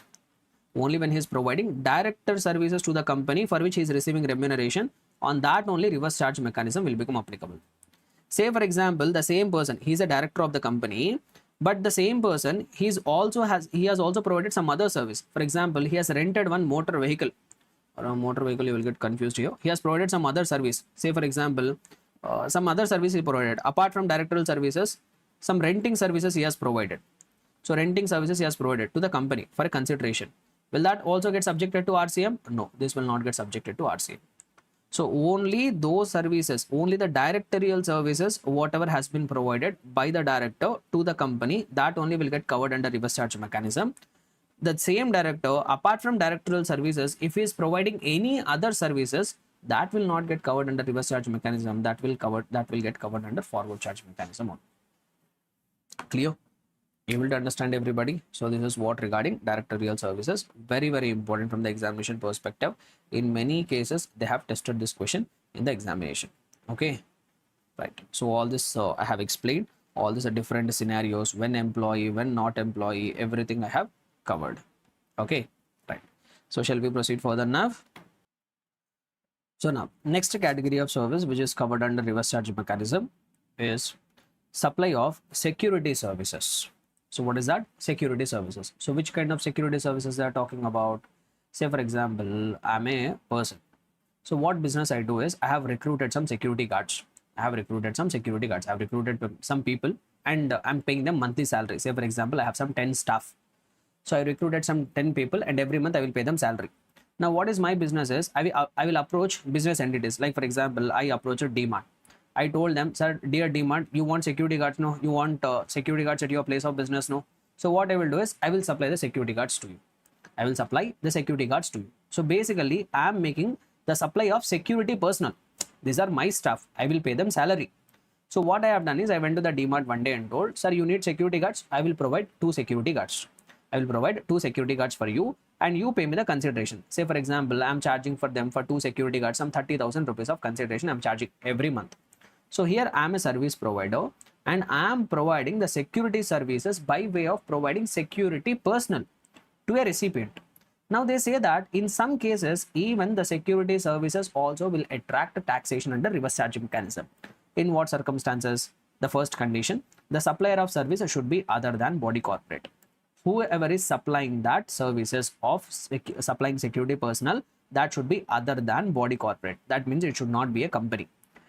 That means it could be provided by an individual, it could be provided by a partnership firm including LLP, that doesn't matter. So, but however, if the person, whoever is providing that security services, if that entity, if that supplier is a body corporate, then RCM will not become applicable, then forward charge mechanism only will become applicable. So other than body corporate, like it could be individual, it could be LLP, it could be partnership firm, if they are providing the security services, that will get covered under reverse charge mechanism. And one more condition is there, supplier should be other than body corporate, recipient must be a registered person. Recipient must be registered under GST Act. So if you are other than body corporate, supplier should be other than body corporate, but the recipient must be a registered person. When these 2 conditions are satisfied, then that registered person, whoever is that recipient is there, that person will deposit the amount of GST with the government. So what are the conditions, guys? Repeat, everybody. The next category of service what we have discussed, supply of security services by way of providing security personnel. This service will get covered under reverse charge mechanism when 2 conditions are satisfied. Supplier should be other than body corporate, recipient must be a registered person. So then that will get covered under reverse charge mechanism. However, to this rule some exceptions will be there. Even though the supplier is other than body corporate and even though the recipient is registered person, but there are some exceptions where reverse charge mechanism will not become applicable. So what are that exceptions? If the recipient is registered, but the recipient is a department or establishment of central government or state government or union territory or a local authority or a government agency who has taken registration only for the purpose of deduction of TDS under section number 51, And also recipient is a registered person, but that recipient has opted for composition levy. That recipient is a composition registered person. Then also RCM will not become applicable. In those cases, forward charge mechanism only will become applicable. Able to understand? So once again, I'm telling very, very important. General rule is what? If the supplier is other than body corporate, recipient is a registered person, RCM will become applicable. But in some cases, even though these conditions are satisfied, even though supplier is a registered, supplier is other than body corporate, recipient is a registered person, but if the recipient is a registered, but the recipient is a department or establishment of central government, state government, union territory or local authority or government agency who have taken registration only for the purpose of deduction of TDS under section number 51, or the recipient is a registered person but he has opted for composition levy, in those cases RCM will not become applicable. What will become applicable? Forward charge mechanism only will become applicable. That means supplier only will collect the amount of GST from such recipients and pay the amount of GST to the government. Understood? So this is one more category of service which is getting covered under reverse charge mechanism. Okay. Now we will talk about few more category of services which are covered under reverse charge mechanism. So 15, this will talk renting of any motor vehicle which is designed to carry passengers. If someone is providing, say for example, if someone, I am providing the services of renting of motor vehicles which is designed to carry passengers to a recipient, in some cases even these services also will get covered under reverse charge mechanism. Very, very important. I will tell you a list of conditions. Later we will try to analyze. We will not analyze it. We will just try to remember the conditions. Renting of motor vehicles also will get covered under reverse charge mechanism. But there are some conditions. What are that conditions? Number one, whatever motor vehicle you are giving on rent, that should be designed for transportation of passengers. That should be designed to carry passengers, not goods. Not goods. That should be designed to carry passengers. For example, if I am renting out a truck, I'm having a truck, I'm renting out the truck. Will that get covered under reverse charge mechanism? No, it will not get covered under reverse charge mechanism. If I'm renting a car, if I'm renting a bus, will that get covered under reverse charge mechanism? Yes. So motor vehicle, whatever I'm giving on rent, that should be designed to carry passengers, not the goods. Number two, whatever consideration you are charging, in that cost of fuel also should be included. Whatever consideration you are charging, in that cost of fuel also must be included in the consideration. That is the second condition. So where the cost of fuel is also included in the consideration. Condition number three, the supplier, whoever is making that supply of motor vehicle designed to carry passengers, where the cost of fuel is included in the consideration, should be other than body corporate. Supplier should be other than body corporate. Supplier should not be a company. Other than company, supplier should be there. And the recipient should be a body corporate. The recipient must be a body corporate. Recipient must be body corporate. So till now I told four conditions. What are they? Renting of motor vehicle will get covered under RCM only when it is designed to carry the passengers. Cost of fuel must be included in the consideration. Supplier should be other than body corporate. A recipient must be body corporate. And one more condition is there. Supplier should not give invoice. Supplier should not give invoice. Supplier should not give invoice charging GST at the rate of 6%. CGST at the rate of 6%. When I add the SGST component also, it will become another 6%, total 12%. Supplier, the person whoever is supplying that renting of motor vehicle services, he should not have given the invoice charging GST at the rate of 12%, which is CGST as 6% and SGST 6%. If all these conditions are satisfied, then that renting of motor vehicle services will get covered under reverse charge mechanism. Shall we have a recap once again? So tell me guys, renting of motor vehicles, when it will get covered under reverse charge mechanism. So 5 conditions are required to be satisfied. In total 5. You have to by heart it guys. If they are asking a question whether renting of motor vehicles will get covered under reverse charge mechanism, you need to check whether these 5 conditions are present or not. If these 5 conditions are present, write reverse charge mechanism. If any of this condition is missing, write forward charge mechanism.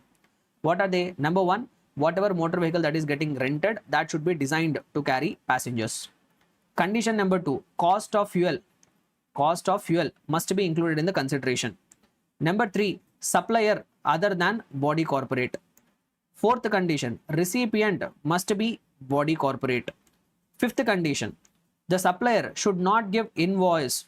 Supplier should not give invoice charging GST at the rate of CGST at the rate of 6% and SGST at the rate of 6%. The supplier should not have given the invoice charging GST at the rate of 12%. When all these conditions are present, then directly straight away go and mark their reverse charge mechanism will become applicable. If even any of the condition is missing, then write forward charge mechanism. That's all. This is what you have to remember. Able to understand? So I'm proceeding further. Okay, right. So this service also we have covered. Next, what else? What else is covered under reverse charge mechanism? Let us see. GTA services. GTA services also will get covered under reverse charge mechanism. Goods transportation services also will get covered under reverse charge mechanism. Let us see who should be supplier, who should be recipient. So who should be such supplier? In order to get covered under reverse charge mechanism, who should be supplier? Supplier could be any person. Supply of services by a GTA in respect of transportation of the goods. Any person could be supplier. But if the recipient falls under the below mentioned categories, whoever is receiving that GTA services, if that recipient falls under any of the categories which we are about to read, if the recipient falls under the list which we are about to read now, then that recipient is required to pay the amount of GST to the government under reverse charge mechanism. So here the condition is regarding recipient. Recipient should be any of the recipient given here. If the recipient doesn't fall under the list here, then RCM will not become applicable. Sir, who are that specified recipients? That recipients we also call them as specified recipients. So the recipient, whoever is receiving the GTA services, he must be a specified recipient for RCM to become applicable. Sir, who are that specified recipients? Any factory registered or governed by the Factories Act. Any factory registered or governed under Factories Act. It need not be registered under GST Act. Even if it is registered under Factories Act also, then that factory is only required to pay the tax under reverse charge mechanism. Similarly, any society registered under the Societies Registration Act or under any other law for the time being in force need not be registered under GST. Even if it is registered under Societies Registration Act or any other law for the time being in force, RCM will become applicable. Or if it is any cooperative society established by or under any law. Similarly, if he is a person, if the recipient is a person who is already registered under CGST Act or SGST Act, or any other body corporate established by or under any law, a company, like a company incorporated under Companies Act, or a partnership firm, whether registered or not, doesn't matter. If it is a partnership, it need not be registered. If it is a partnership, that is enough. And also, including any association of persons or any CTP, whoever is located in the taxable territory. If the recipient falls under any of these categories, then RCM will become applicable. But however, there is one more condition. Here also option has been given to the GTA. If the GTA has opted to pay the tax under forward charge mechanism, if the GTA is coming forward and opting to pay the tax under forward charge mechanism, then they can do it. Then RCM will not become applicable. Then GTA only will pay the tax. In case if the GTA has not opted for forward charge mechanism, and if the recipient falls under any of these categories, then RCM will become applicable. So who are that specified recipients? A factory which is registered under Factories Act, a society which is registered under Society Registration Act or under any other law, a cooperative society registered under any other law, any person registered under the GST Act, any body corporate registered under any law, a partnership firm whether or not registered, including association of persons, including a CTP. If recipients falls under any of these categories and the GTA has not opted to pay the tax under forward charge mechanism, then in all that circumstances, RCM will become applicable and the recipient is required to pay the GST at the rate of 5%. Recipient is required to pay the GST at the rate of 5%. Sir, what if the recipient doesn't fall under this specified recipient category? Say for example, there is a person who is providing GTA services. And the recipient is not a factory, recipient is not a society, recipient is not a cooperative society, recipient is not a registered person, he is also not body corporate, they are also not partnership firm, they are also not CTP. Then what will happen? What did I say? Generally, if not RCM, then forward charge mechanism. But in that other case, forward charge mechanism also will not become applicable. Why? Because those services are exempt. Those services are exempt, which we will see it later in the exemptions chapter. We'll see it later in the exemptions chapter, but just for the time being now, I want you to remember, if the recipient doesn't fall under any of these categories, then RCM will not become applicable. If RCM not becomes applicable, then forward charge mechanism will become applicable. But in that case also, that will also be not applicable. Why? Because those services are all exempted, which we'll try to cover later in our exemptions chapter. So this is what one more category of service where it will get covered under reverse charge mechanism. Now what we will try to do is, so we'll try to cover this. Services provided by way of sponsorship. If someone is providing the sponsorship services and recipient is a body corporate or partnership firm. When I say partnership firm, LLP also will get covered here. Then those services will get covered under reverse charge mechanism. Here there is nothing much left for me to explain, guys. It is a straightforward point. So anybody who is providing sponsorship services And the recipient condition is the recipient should be either body corporate or a partnership firm. When I say partnership firm, LLP also will get included here. So recipient could only the condition here you have to remember is in case of supply of sponsorship services, we need to check what is the status of the recipient. If the recipient is a body corporate or a partnership firm including LLP, RCM will become applicable. If not, forward charge mechanism will become applicable. Then we have few services which is talking about government related services. This will try to cover in exemptions chapter. So in exemptions, I will tell you one chart. In exemptions, I will give you one chart. In that chart, exemptions are also covered. RCM, FCM is also covered. That chart will clarify. Now I don't want to mess with that. So we'll try to cover it directly in the exemptions chapter itself. And what else is there? If there is any renting of residential dwelling, if someone is providing the residential dwelling, and if the recipient is registered person, then also reverse charge mechanism. Recipient is only required to pay the GST under reverse charge mechanism. Supplier could be any person. Supplier could be any person. So what they say here is, say for example, there is one residential dwelling. Residential dwelling means what? Residential house. So there is one house owner. There is one residential house owner. Now he is giving that residential dwelling to another recipient, but the recipient is a registered person. Basically what they try to say here is there is one house, but that house is given for commercial purposes. It is a residential dwelling only, but that residential dwelling was given to registered person. Means that house was given to a business person for commercial purposes, for business purposes. Then they say that this will always get covered under reverse charge mechanism. The person whoever has taken that rent, the registered person whoever has taken that rent, that person is only required to pay the amount of GST with the government, irrespective of what is the status of the supplier. Whoever is giving that rent, that house owner, whoever has given that rent, that property on rent, whether he is registered or unregistered doesn't matter. Whatever could be the status of the supplier, in case if the recipient is a registered person, in the case of renting of residential dwelling, that will always be covered under reverse charge mechanism. Now, sir, what about renting of commercial properties? What about renting of commercial properties? You spoke about house there, residential dwelling.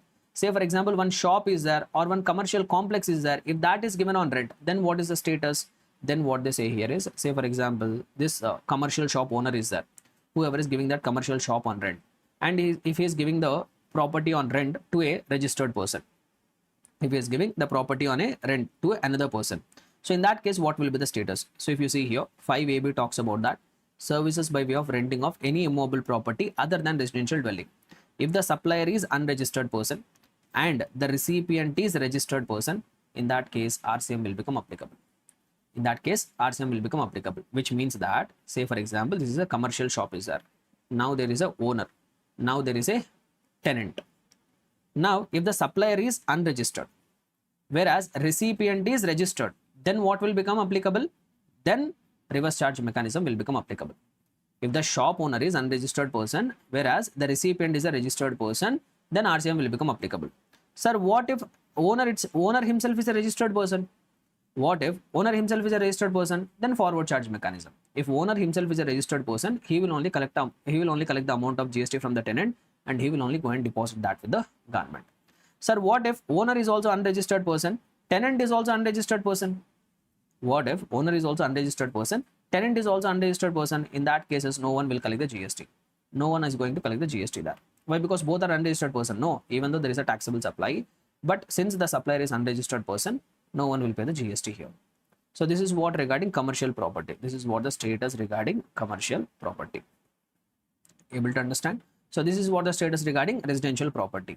So in case if the residential dwelling is given on rent to a registered person, irrespective of status of the owner, the recipient is only required to pay the amount of GST under reverse charge mechanism, provided if the recipient is registered person. Sir, what in case of commercial building? Then we need to see what is the status of the owner. If the owner is a registered person, he will only collect the GST. If the owner is unregistered person, but the tenant is a registered person, then RCM will become applicable. Okay, right. So this is what regarding renting services. Now what else is left out? Now we are left with advocate services and arbitral tribunal services. So for this, I will show you some charts here. In the charts, I have tried to summarize all this information. Okay. Okay, let me put it this way. This chart also I will keep it in the notes. This is something which I have used in our regular class. This is something which I have used in our regular class. The same chart I will try to use it for the purpose of explanation in the marathon also. So just I will copy from here.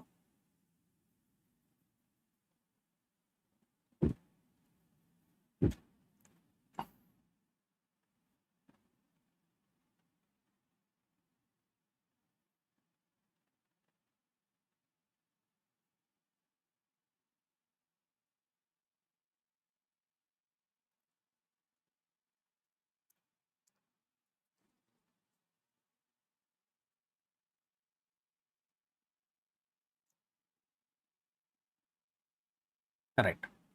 So regarding advocate services, services provided by advocate, senior advocate, and form of advocates. So regarding that, exemptions are also there. Reverse charge mechanism provisions are also there. So whatever services which are provided by either an individual advocate, a single advocate who is practicing, or a senior advocate. When I say senior advocate, I am not referring to age. Senior advocate means he is having prescribed experience and who has been recognized by the Bar Council as a senior advocate, or services provided by the firm of advocates. So when the services are provided by these people, either by advocate, senior advocate, or firm of advocates, when the services are provided by these people, there are some cases in which these services are exempted. There are some cases these services will get covered under reverse charge mechanism. Everything I have tried to summarize in the form of this chart. So exemptions related point also I am trying to cover here. So first chart, if you observe, the services provided by individual advocate other than senior advocate and the firm of advocates. That means in the first chart, I am talking about services provided by the advocate and the firm of advocates. I am not talking about senior advocate. Senior advocate will have a separate discussion. So what about services provided by advocate and firm of advocates? Services provided by these two people, when they will become taxable, when they will become exempted. Let us see. First one. So services provided by individual advocate other than senior advocate and the firm of advocates. If the recipient is other than business entity, like for example, a lawyer is fighting a divorce case for one person. The recipient is unregistered, non-business purposes, right? So in case if the services are provided by individual advocate or the firm of advocates, but the recipient is other than business entity, exempted. No GST will become applicable there. It will be exempted. Next one. Sir, recipient is a business entity. The recipient is a business entity only, but that business entity is a small business entity. Sir, what do you mean by small business entity? That business entity is having an aggregate turnover of less than applicable threshold limit in the preceding financial year. Say for example, I am running one small kirana shop. I have some business related case. I received the services of a lawyer, but I am a small kirana store. The aggregate turnover in the preceding financial year is less than the applicable threshold limit. Say for example, I am eligible for 40 lakh rupees of applicable threshold limit. In the preceding financial year, my turnover is less than 40 lakh rupees. So now law recognizes me as a small business entity. They have told, okay, from you also we don't want GST, we will exempt. So two cases I have told. If the recipient is other than business entity, or recipient is a business entity but a small business entity whose aggregate turnover is less than applicable threshold limit in the preceding financial year, exempted. Similarly, the recipient is either a central government, state government, union territory, local authority, government agency, or government entity. Basically, government related entities are availing the services. If the recipient is government or government related entities, then also government told, no, we don't want any GST from these transactions, then also we will exempt. Now, who is left out? Sir, recipient is a business entity whose aggregate turnover is more than applicable threshold limit in the preceding financial year. That means recipient is a little bit big business entity. He's not small, he's a little bit big business entity. So services provided by individual advocate or the firm of advocates to a business entity whose aggregate turnover is more than the applicable threshold limit in the preceding financial year. But however, if that business entity is another advocate or firm of advocates, that means an advocate or a firm of advocate is providing services to another advocate or firm of advocates. They are big business entity also. Their aggregate turnover is more than applicable threshold limit in the preceding financial year also. Still, they have told exempted. In all that cases, it is exempted. Now, who is left out? The recipient is a business entity whose aggregate turnover is more than applicable threshold limit in the preceding financial year, and they are also not an advocate or firm of advocates. Normal business entities, other than advocates, normal business entities whose aggregate turnover is more than applicable threshold limit in the preceding financial year, if they have availed the services of individual advocate or firm of advocates other than senior advocate, then they become taxable, that too under reverse charge mechanism. That means as a recipient, as a business entity who has received the services, you are only required to go and deposit the amount of GST with the government. You are only required to go and deposit the amount of GST with the government. Able to understand? So this is what the status in case of services provided by individual advocate other than senior advocate or a firm of advocates. So when and all it is exempted, business entity exempted, non-business entity exempted, business entity having a turnover less than applicable threshold limit in the preceding financial year, I will call it as small business entity, exempted, government and government related entities exempted, firm or another form of advocates exempted. If one individual advocate other than senior advocate or a firm of advocates provides the services to another advocate or firm of advocates, exempted. And finally, who is left out? Sir, recipient is a business entity whose aggregate turnover is more than applicable threshold limit in the preceding financial year, and they are also not advocates, sir. They are normal business entity. Then those services will become taxable, that too under reverse charge mechanism. Sir, now what about services provided by senior advocate? I told senior advocate we'll have a separate discussion, no? So now I am going to explain. Sir, what about senior advocate? So when it comes to senior advocate, here also, when they are provided to other than business entity, exempted. Sir, they are getting provided to business entity whose aggregate turnover is less than or equal to applicable threshold limit in the preceding financial year. Small business entities are exempted. Sir, recipient is government entity, exempted. In these three cases, it is exempted. Now, who is left out? Sir, recipient is a business entity whose aggregate turnover is more than applicable threshold limit in the preceding financial year. Now it will become taxable under reverse charge mechanism. Here, even if the recipient is an advocate or a form of advocate, then also it will become taxable. Then also it will become taxable. That is what the single point of difference. That's why I have to create two charts here. So what is the conclusion here is, so normal circumstances, a normal business entity whose aggregate turnover exceeds the applicable threshold limit in the preceding financial year. If they are receiving services from anybody, advocate, senior advocate, or a form of advocates, then always it will become taxable under reverse charge mechanism. Only point of difference is if an individual advocate other than senior advocate or the firm of advocates, if they have provided services to another advocate or form of advocates, then also it is exempted. But however, if the senior advocate is providing services to another advocate or form of advocates, they become taxable, that too under reverse charge mechanism. Able to understand? So that is one single line of difference. In order to highlight that one single line of difference, I have created two charts. So that is what regarding services provided by advocate, senior advocate, or form of advocate. So we have covered RCM provisions also. We have covered exemption provisions also. On similar lines, we also have one more category, services provided by an arbitral tribunal. If arbitral tribunal is providing the services, then also in some cases it is exempted. Then also in some cases there is a reverse charge mechanism. That also I have one simple diagram. Very simple, guys. Since we understood advocate services, this is even more easier to understand. Very simple. What they will try to say here is,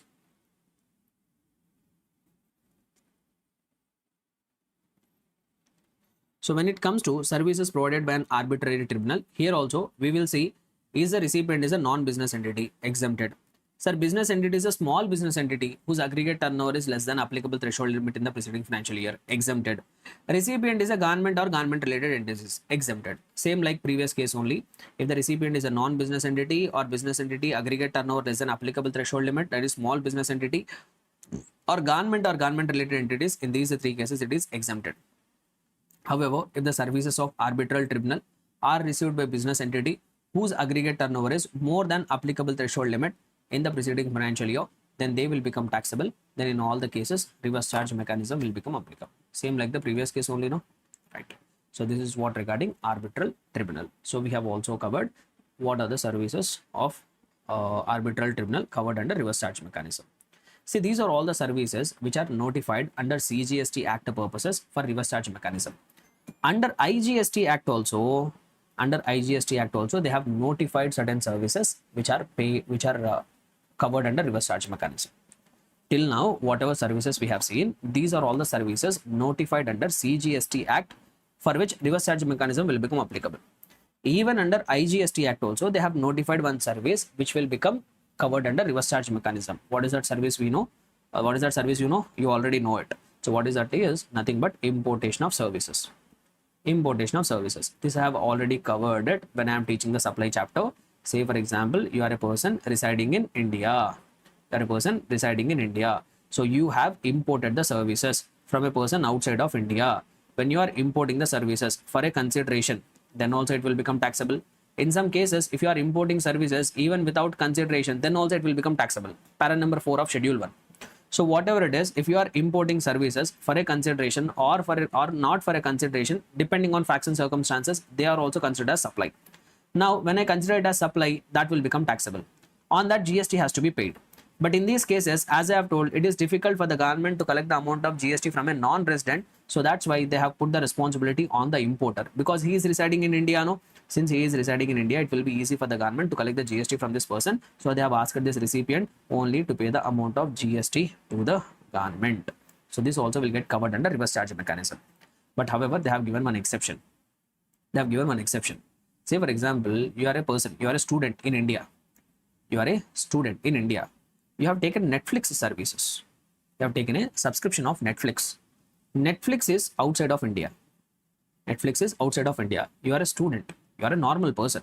You're a non-taxable online recipient. Generally, we call them as non-taxable online recipient. You're a student here. You don't need any registration. So you are a non-taxable online recipient. So you are a person residing in India, but you have imported the services of Netflix. OIDR services, I say, online information data access retrieval services. So Netflix is a foreign entity. You are a person residing in India. You have taken the subscription of Netflix. That means you have also imported the services, no? You have also imported the services. You tell me, are you paying the GST under reverse charge mechanism? Are you paying GST under reverse charge mechanism? You are not paying, no. Whenever you have taken the subscription for OTT platforms, the two foreign OTT platforms, are you paying GST under reverse charge mechanism? No, we are not paying. Why? Because this is exempted. This is exempted. Not exempted, sorry. It is on this RCM will not become applicable. On this RCM will not become applicable. I can't say exempted here. RCM will not become applicable. Netflix only will pay GST. Sir, how Netflix only will pay GST? They're foreign entity, no? For that altogether different mechanism is there, which we learned at the CA final level. But I want you to remember, in case of importation of services, in case if the recipient is a non-taxable online recipient like you and me who are availing online services of OIDR services, then even though it is import of services, RCM will not become applicable. In all other circumstances, RCM will become applicable for importation of services. But this Netflix, or you are receiving any cloud computing services, or you have taken any foreign course sitting in India, so you are a non-taxable online recipient, on that services RCM will not become applicable. Those will get covered under forward charge mechanism only. Able to understand? So this is what the services which are notified for reverse charge mechanism under IGST Act. Clear? Able to understand? Next. So with this we have covered all the services covered under reverse charge mechanism. Now I want to explain one more point. I want to take you through one more important discussion. 9 subsection 5. 9 subsection 5. So what does 9 subsection 5 says is, we all know e-commerce operators, right? We all know e-commerce operators. Like for example, what is basically an e-commerce operator? Those people who provide the services through online, a platform through which services are provided through online.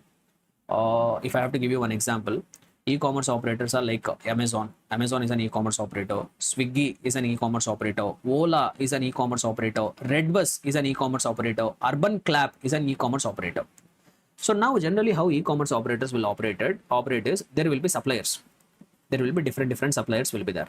These suppliers will list themselves on the e-commerce platform, and the customers will try to avail that services of the supplier through the e-commerce operator. Like if I have to give you one simple example, say for example, you want to travel, you want to book a auto, Ola auto you want to book. So what you will do, you will open the Ola app. When you open the Ola app is not running that autos. Ola is not owning the autos. Ola is just an e-commerce operator. With that Ola, what will happen? Various suppliers like these auto drivers, they will list themselves on the e-commerce platform. But to access them, we have a platform called Ola. So various auto drivers, basically they are the suppliers. Those auto drivers are suppliers. You are the recipient. E-commerce operator is just a mediator. They are just a mediator. They are just a platform. Suppliers are from whom you are actually receiving the services. Like for example, Swiggy you take here. Swiggy, what is the business model actually? Various restaurants will be there. These restaurants will list themselves with the Swiggy. And as a recipient, you will place the order. You are a customer. You place the order through Swiggy. But who is supplying that food? Swiggy is not having their own restaurant. Some restaurant provider will be there. Some X & Co. a restaurant is there. This restaurant has listed themselves on Swiggy. So that restaurant is a supplier. Restaurant is a supplier. You are the recipient. Swiggy is just a mediator. They are just a platform. But what 9 subsection 5 has told us? Now, there are certain services which have notified. Under 9 subsection 5, they have notified certain services. If those services are getting provided through the e-commerce operator, they have notified certain services under 9 subsection 5. Basically, 5 services are notified. If those services are getting provided through the e-commerce operator, neither the supplier will have the liability to pay the GST to the department, nor the recipient will have the liability to pay the GST to the department. That means neither forward charge mechanism nor reverse charge mechanism. So does that mean will it be exempted? No, it will not be exempted. For those services, directly e-commerce operator will pay the GST. That mediator will pay the GST.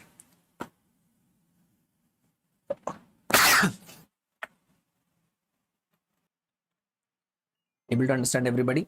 See, forward charge mechanism means what? Supplier will pay the GST. Reverse charge mechanism means what? Recipient will pay the GST. But now what I am saying, the government has notified certain services. Not all services provided through e-commerce operator. See, basically not goods. Whatever goods that are provided through e-commerce operator, that will be paid by supplier only. That forward charge mechanism only will become applicable. So they're not talking about goods. Under 9 subsection 5, only some services are notified. Under 9 subsection 5, only services, not goods. So they have notified some services under, sorry yaar. Okay, so sorry, so I got a little bit of cold actually. So under 9 subsection 5, they have notified certain services, not goods. Once again, I'm telling, they have notified certain services. If those services are provided through the e-commerce operator, neither the supplier will pay the GST to the government, nor the customer will pay the amount of GST to the government. That e-commerce operator will pay the amount of GST to the government. That e-commerce operator will pay the amount of GST to the government. Sir, what are that services which are notified? What are that services which are notified? I think I have a shortcut here. Somewhere I have worked on some summary in our regular class. I will give you that extract. This extract I will give you. This is what the summary.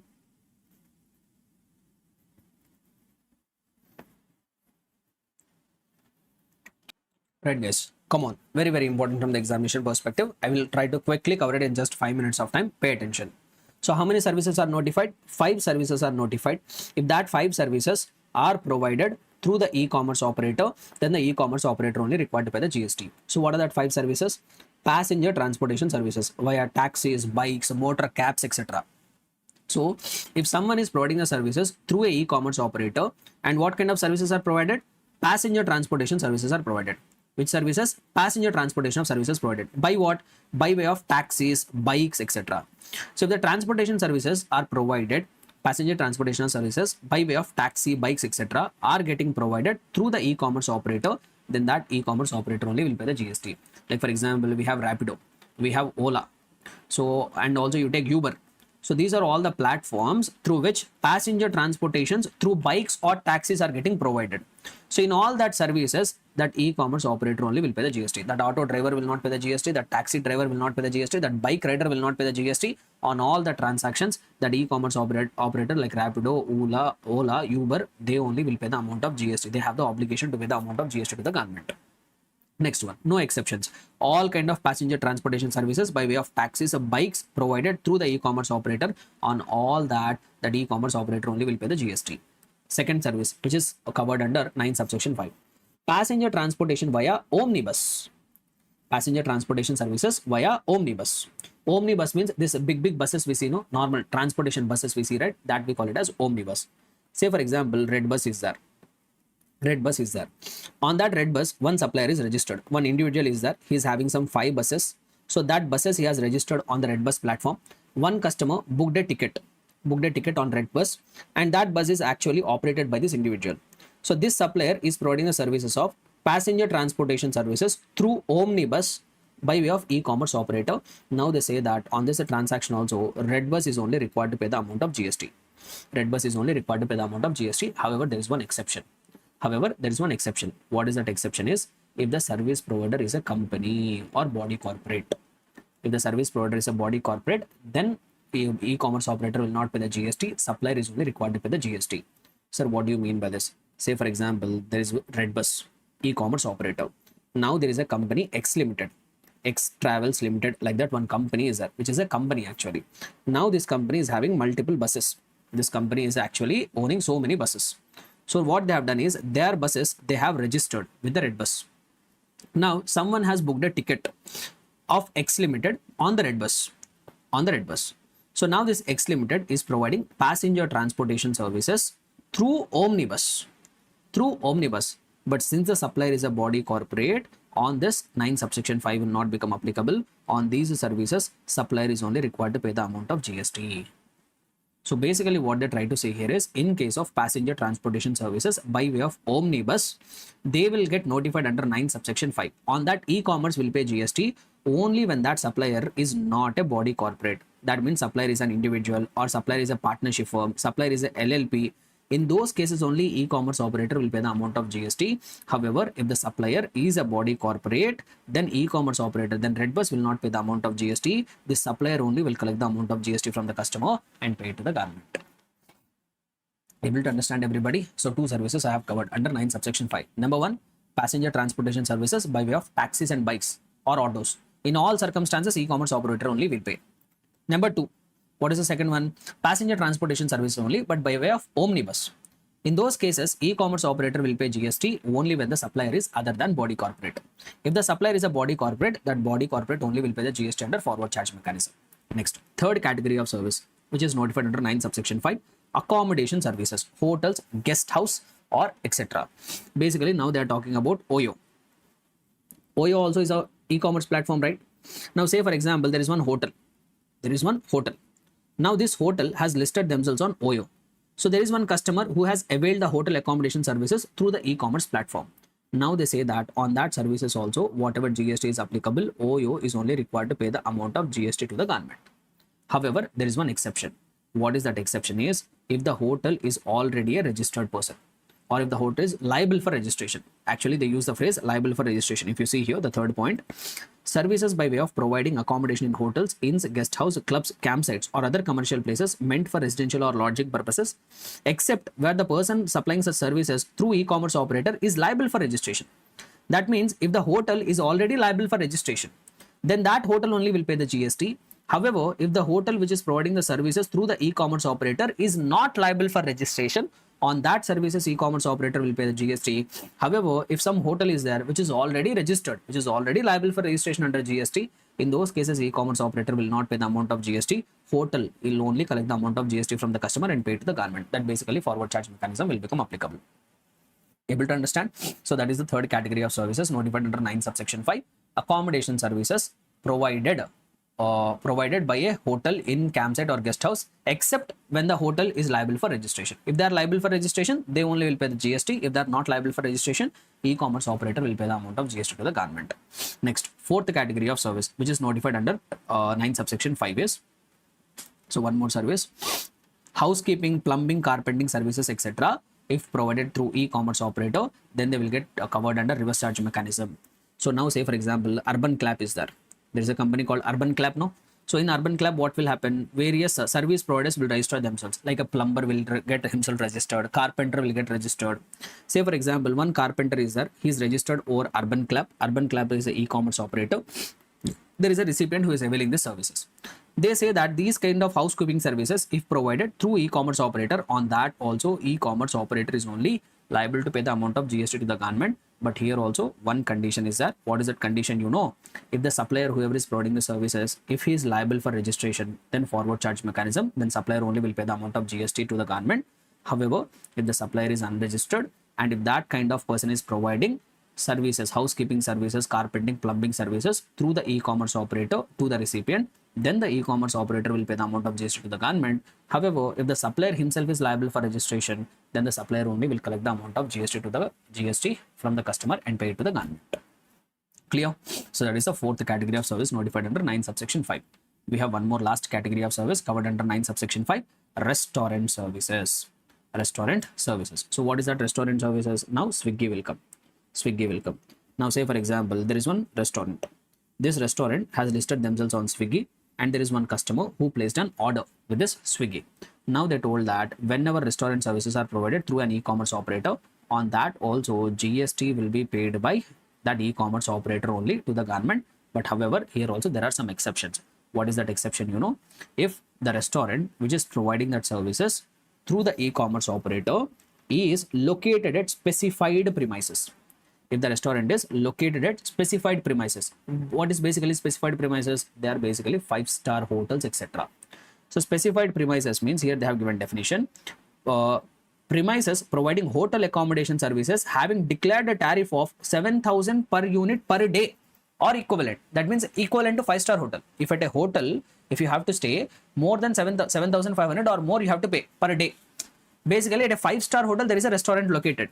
If that restaurant, the restaurant which is located at specified location, if a restaurant is located at specified location, like a 5-star hotel is there, in that 5-star hotel, one restaurant is there.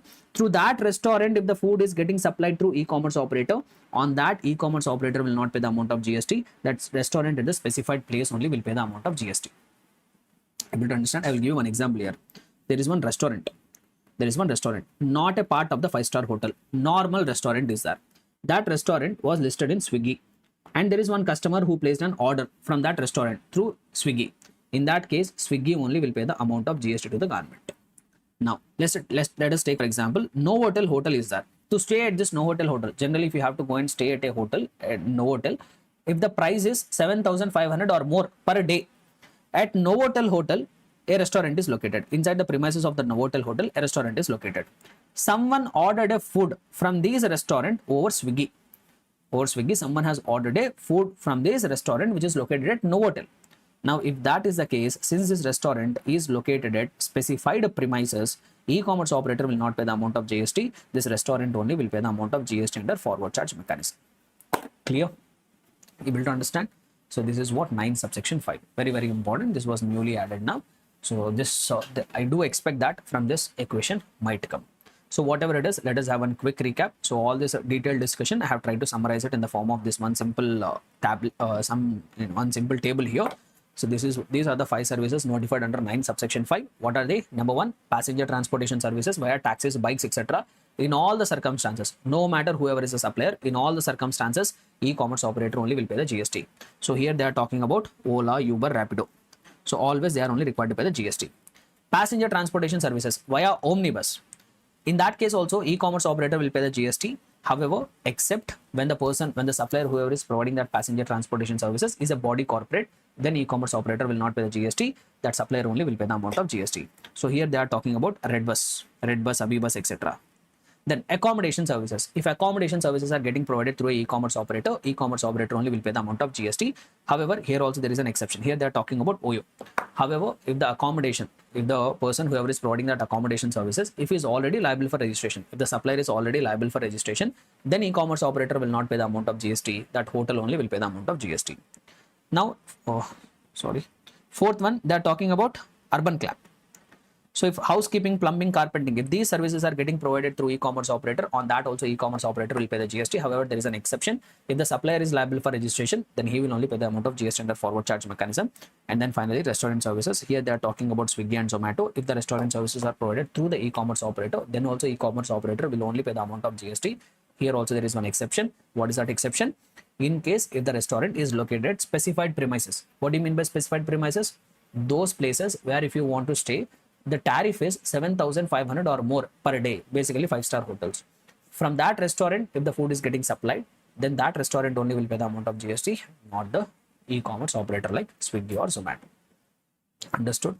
So these are the 5 services notified under 9 subsection 5, in which case neither RCM, neither FCM, e-commerce operator only will pay the amount of GST with the government. Understood? So this is what a quick revision of the charge of GST chapter. Hope you guys are all able to recollect the major provisions from this chapter.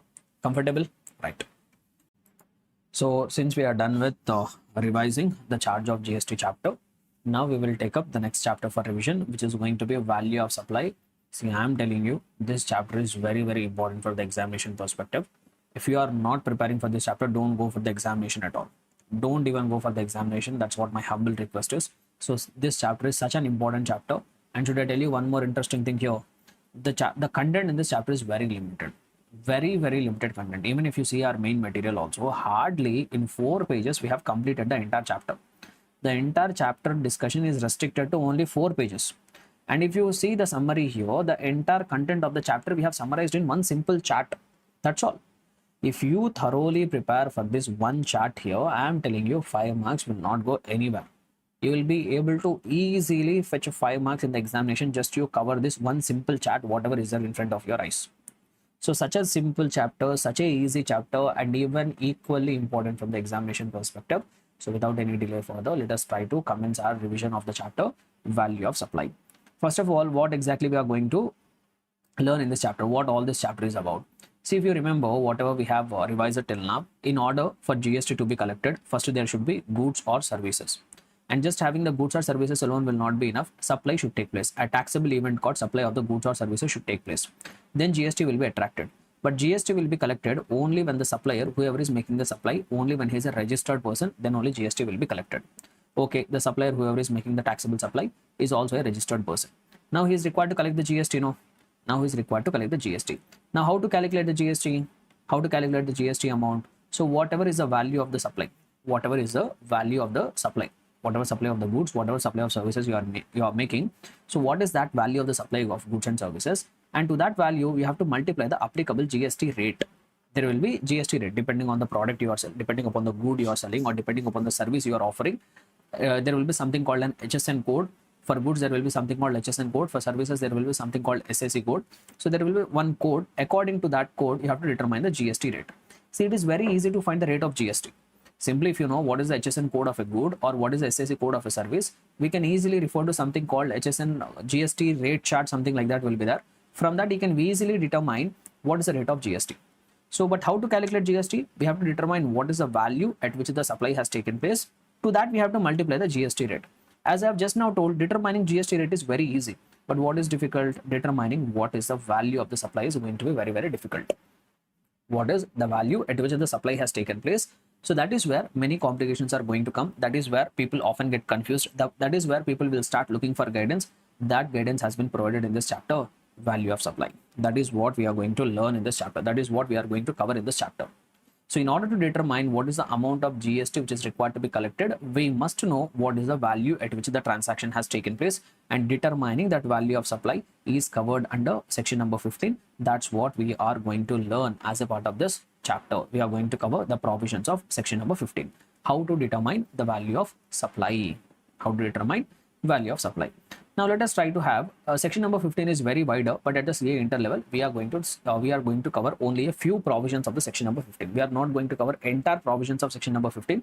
We are going to cover only a few provisions of section number 15. So what exactly section number 15 says? But before that, I would like to give you a brief discussion. See, if you remember, I told that in order to qualify as a supply, there should be one consideration. There should be a consideration.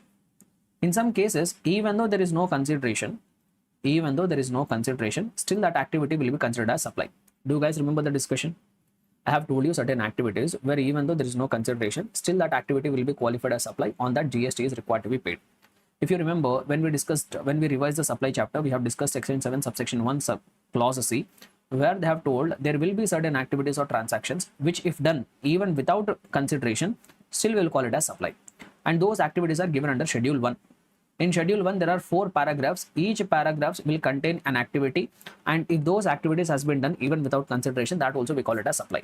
Like supply of goods or services between related persons, or permanent transfer or disposal of a business asset on which ITC has been availed, supply of the goods between the principal and agent, importation of services without consideration. So in some cases, even though there is no consideration, still some activities will be treated as supply. Sir, if there is a consideration, for example, if a transaction is taking place for which you are charging a consideration, in those circumstances, it is little bit easy to determine what is the value. Say, for example, if I am teaching you the classes, for teaching the classes to you, I am taking some consideration. I am charging some money from you. In those cases, it is little bit easier to determine what is the value of supply because I have collected money for the services, whatever I have offered. But in some cases, as I have told, even though there is no consideration, some transactions or some activities will still be considered as supply. Sir, but how to determine the supply? How to determine the value in that cases, sir? How to determine value in that cases when there is no consideration? There, the guidance has been provided under 15 subsection 4. In 15 subsection 4, they have prescribed some rules. They have prescribed rules. That rules will explain how to determine value of supply when there is no consideration. If you are making any supply, but for that supply, there is no consideration, still how to determine supply, that has been explained in the rules as per 15 subsection 4, which we are not going to discuss at the CA inter level. That will be discussed at the CA final level. So this is not forming part of our discussion. We need not worry about it at the CA inter level. What we need not worry, sir, how to determine value of supply when there is no consideration. Now let us come to consideration. Sir, supply is taking place. Say for example, I am a supplier. I am selling some goods. I am selling some services, and for which I am receiving a consideration also. In that case also, there could be two cases. So you are making a supply for a consideration. Is the recipient a related person? Are you doing that supply with a related person? Or are you doing that supply with not a related person. So just let me put it this way. So if you have done a transaction and for that transaction there is a consideration, then we need to check, is that recipient with whom you have done the transaction, is he a related person or is he not a related person?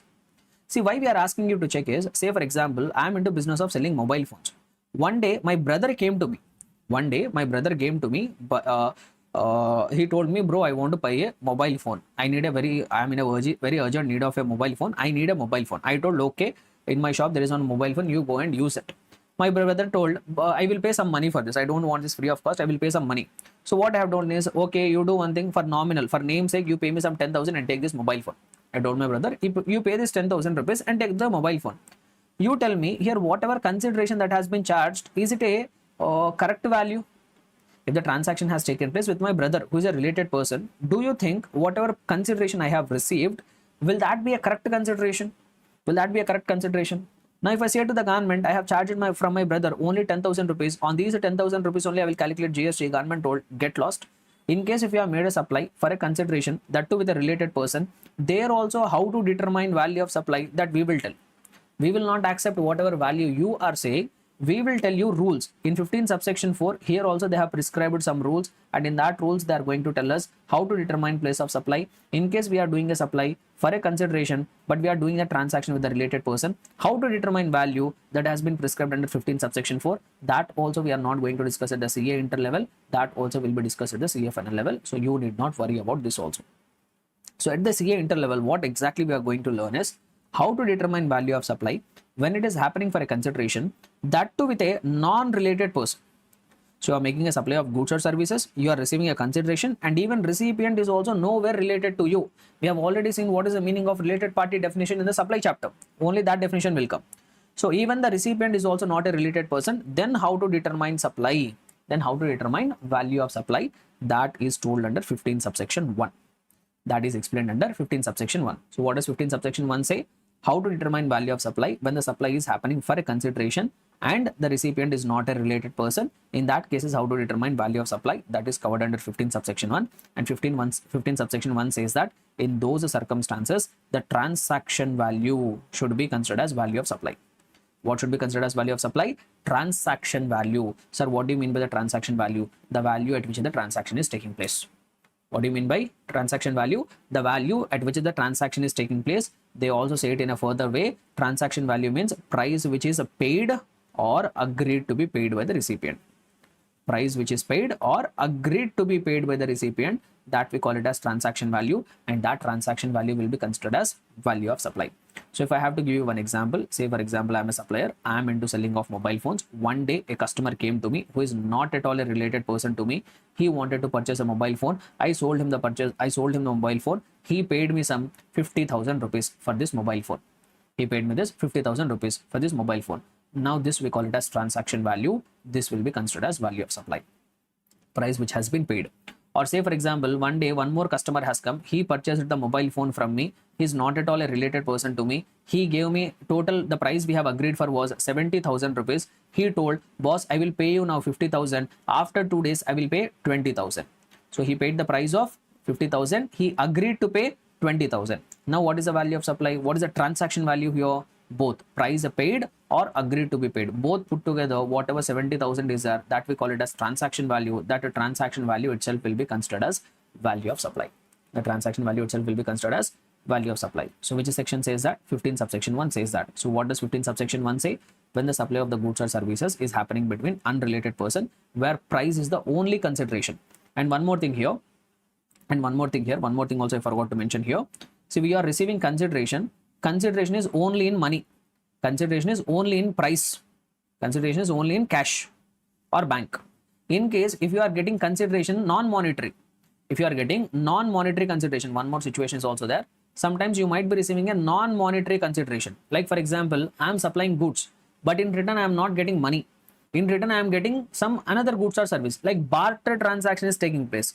For example, I am a chartered accountant. My client is dealing in mobile phones. One day I provided audit services for my client. My client told instead of taking money from the client, I have taken a mobile phone from the client. So this is also supply. Here there is a consideration, but the consideration is non-monetary consideration. In case if there is no monetary consideration, in case the consideration is not completely in cash, some amount of non-monetary consideration is there, then also how to determine value of supply, that will also be covered under 15 subsection 4. That also we are not going to discuss now. That also we are not going to discuss now. So we are going to talk about 15 subsection 1, which is says that how to determine value of supply when a supply of goods or services is happening between unrelated persons, and in that case also price is only consideration, money is only consideration, there is no other non-monetary consideration. In those cases, the act says, 15 subsection says, whatever transaction value is there, that transaction value itself we call it as value of supply. Basically, at whatever value transaction has taken place, that itself will be considered as value of supply.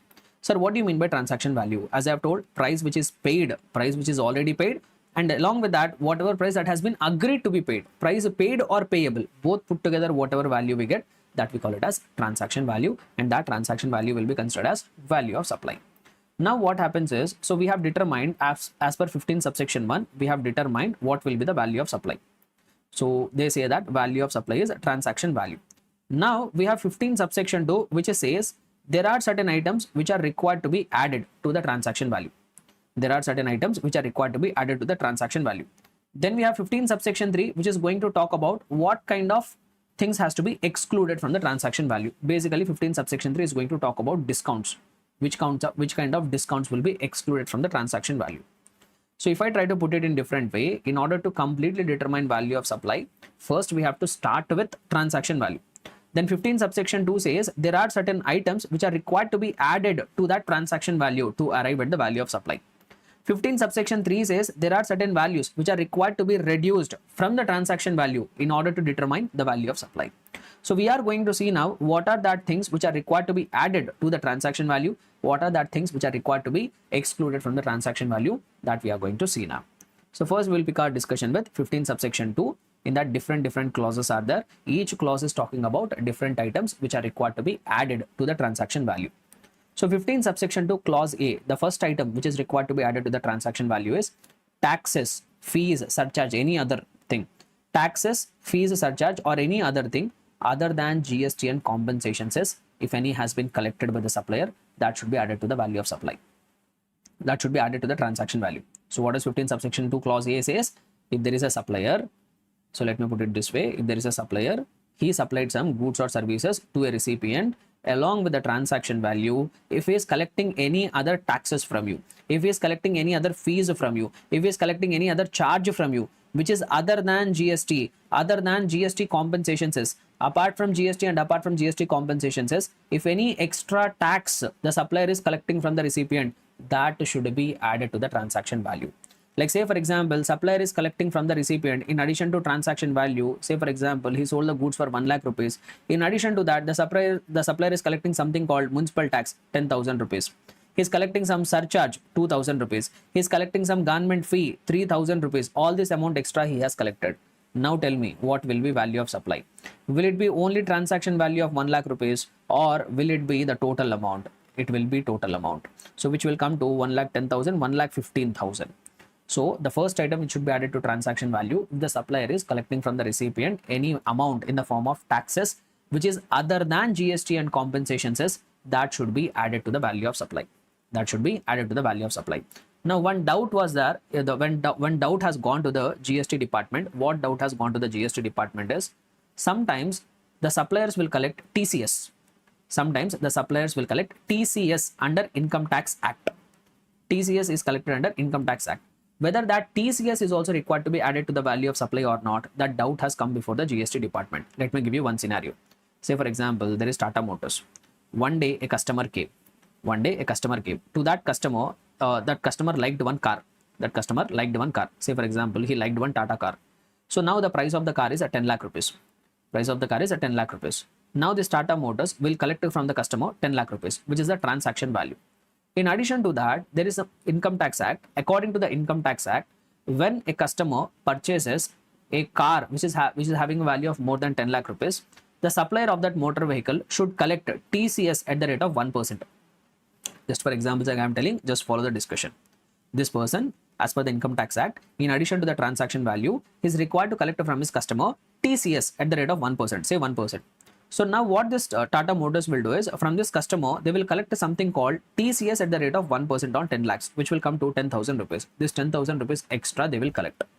Now what Tata Motors will do with that TCS is, they will go and deposit that. They will go and deposit that with the income tax department. They will go and deposit that with the income tax department. That 10,000 rupees they will deposit with the income tax department against the PAN number of the customer. Against PAN number of the customer. So these Tata Motors have collected 10,000 rupees extra. In addition to the value of the car, they collected 10,000 rupees extra, and that money they did not enjoy. They went and deposited with the income tax department against the PAN number of the customer. And whatever TCS which has been deposited by the supplier here, that can be used for settling the tax liability of the customer. Now, what is the purpose of this TCS is, now this person, customer is there, no? He will file income tax return. After the closure of the financial year, he will file the income tax return. There he will declare all his incomes. After declaring all his incomes, he will calculate the tax liability. Say for example, his tax liability comes to 12,000 rupees. He will not pay 12,000 rupees. What he will do is, whatever TCS this Tata Motors has collected and deposited against his PAN number, that 10,000 rupees he will adjust, balance 2,000 rupees only will be paid. Balance 2,000 rupees will be paid. So this is what the TCS mechanism under Income Tax Act. Now what the government told us, now what issue? One day one proper officer, one GST officer came to this vendor, came to the Tata Motors and told, boss, you have collected 10 lakh rupees. In addition to that, 10,000 rupees of TCS you have collected. TCS is also a kind of tax under Income Tax Act. As per 15 subsection 2 clause A, you should also add this TCS to the value of supply, and on total value you have to collect the GST. This Tata Motors is saying they will collect the GST only on 10 lakh rupees. GST officer is saying, no, on 10 lakh 10,000 rupees you have to collect the GST. This matter went to the Supreme Court and all, but later the government has clarified that TCS should not be added to the value of supply. TCS should not be added to the value of supply. Why? Because that amount is not going to the government. That amount is ultimately coming to this customer only in the form of adjustment against his tax liability. So TCS should not be added to the value of supply. This is what the summary which you have to remember. So that's what even I have given here below. TCS should not be included in the value of supply. Next, 15 subsection 2 clause B. One more item which should be added to the value of supply. What is that? Payments made to third parties by the recipient that the supplier is liable to pay. Payment made to the third parties by the recipient, but that which actually supplier is liable to pay. Sir, what do you mean by this? So say for example, you are a supplier, you are making some supply of goods or services to the recipient. In regard to that supply, as a supplier, you have some obligation to pay some amount to that third party. With regard to that supply, you having an obligation to pay some amount to the third party. But on your behalf, if the recipient is making that payment, on your behalf, on the supplier's behalf, if the recipient is making the payment, even that payments also will be added to value of supply. I will tell you one simple example. Even in the regular class also we use the same example. The same example I will tell you here. Say for example, there is one catering service provider. There is one catering service provider. Now there is one recipient. There is one recipient. Say for example, this person is undergoing a marriage. His marriage is happening. For the purpose of his marriage, he wanted this catering service provider to supply various food items and drinks. Total consideration agreed was 10 lakh rupees. Total how much they have agreed? 10 lakh rupees they have agreed. So for this 10 lakh rupees, this catering service provider has to serve various kind of food and drinks at this recipient's wedding. So on the day of wedding, what happened is one third party came. On the day of wedding, what happened? One third party came. So who is this third party? Is drink supplier. So now what he done is he has come with a truck. This truck is full of drinks, and all that drinks he has unloaded. All the drinks he has unloaded at the wedding location, and he is asking for the payment. Hey, supplier has asked me to deliver all the drinks at this wedding place. I have unloaded all the drinks. For this, the supplier is required to pay me 1 lakh rupees. For this, the supplier is required to pay me 1 lakh rupees. But when this person came and unloaded the drinks at the wedding premises, supplier was not there. And this person is telling, I will not go unless you pay me the money. This person is telling, I will not go unless you pay me the money. So now this recipient doesn't want to have a issue at his wedding. So what he has done is he made that payment to the recipient. He made the payment to the third party. So this amount, who is required to pay? Supplier is required to pay this amount. But on behalf of that supplier, who made the payment? A recipient has made the payment of 1 lakh rupees to the third party. Later, what he has done is he paid to the catering service provider 9 lakh rupees. They agreed for 10 lakh rupees. But on behalf of the supplier, he paid 1 lakh rupees to a third party, which is actually a supplier's obligation. So he paid only how much amount? 9 lakh rupees was paid to the supplier. 9 lakh rupees was paid to the supplier. Now here, what is the transaction value? Transaction value is 9 lakh rupees only, price which has been paid. But now what 15 subsection 2 clause B says is, to that transaction value, whatever amount recipient has made the payment to the third party, which is the obligation of the supplier to make. So here what recipient has done, he made a payment of 1 lakh rupees to the third party, which is actually the obligation of the supplier. But on behalf of the supplier, recipient has made the payment. So that's why even this 1 lakh rupees also will be added as per 15 subsection 2 clause D. The total amount will be 10 lakh rupees. On that 10 lakh rupees, supplier is required to collect the GST at the applicable rate. Clear and comfortable, everybody? So this is the second point they have told here, which would be added to the value of supply. Payments made to the third parties by the recipient, which actually supplier is liable to pay. Next one more thing here, third category, 15 subsection 2 clause C, which says some other incidental expenses also will be added to the value of supply. Few other incidental expenses also will be added if these expenses are collected by the supplier from the recipient. If the supplier is collecting from the recipient any of these incidental expenses before actual delivery of the goods, like what expenses are? Commission, if the supplier is collecting from the recipient, in addition to transaction value, commission, add it to the value of supply. If you are collecting packing charges separately, add it to the value of supply. If you are collecting inspection or certification charges separately, add it to the value of supply. If you are collecting installation and testing charges separately, add it to the value of supply. If you are collecting weighment, loading and designing charges, that also you add it to the value of supply. And if you are collecting any outward freight and transit insurance, if you are collecting any freight and insurance charges from the recipient, that also you add it to the value of supply. So all these incidental expenses, if any, collected by the supplier from the recipient, I am telling you once again, if these are collected by the supplier from the recipient, then only add it to the value of supply. If the supplier is bearing these expenses out of his own pocket, if he is not collecting from the recipient, don't add it. So if these expenses are getting collected by the supplier from the recipient, add all this to the value of supply.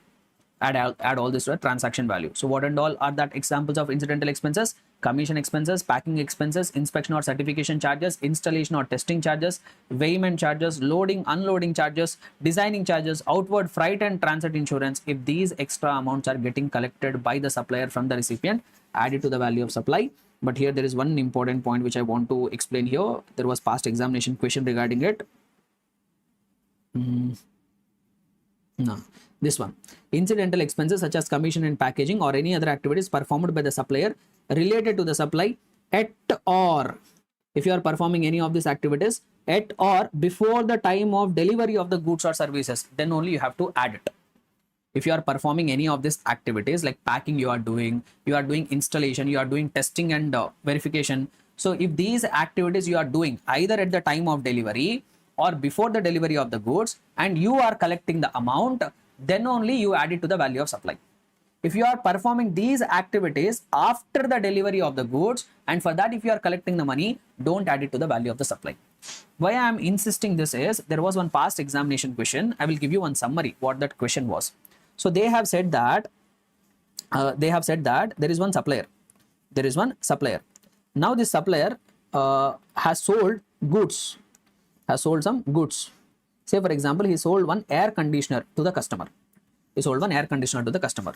So now the air conditioner cost is 30,000 rupees. Transaction value is 30,000. And that required to be installed, no? Before you can deliver that air conditioner to the customer, you have to go and install it. So you have collected installation charges also. Say for example, 2,000 installation charges you have collected. Now, okay, AC installation completed, delivery was also given to the customer. After 1 week, what happened is you conducted testing. You conducted testing whether this AC is working properly or not. You conducted testing after 1 week of delivery of the air conditioner. For that, you have collected another 2,000 rupees extra. Now you tell me, for the purpose of supply of this air conditioner, what will be the value of supply? For the purpose of supply of this air conditioner, what will be the value of supply? Value of supply will be 30,000 rupees of transaction value plus installation charges. That 2,000 will be added. It will be 32,000 only. This 2,000 will not be added to the value of supply. This will be altogether separate supply.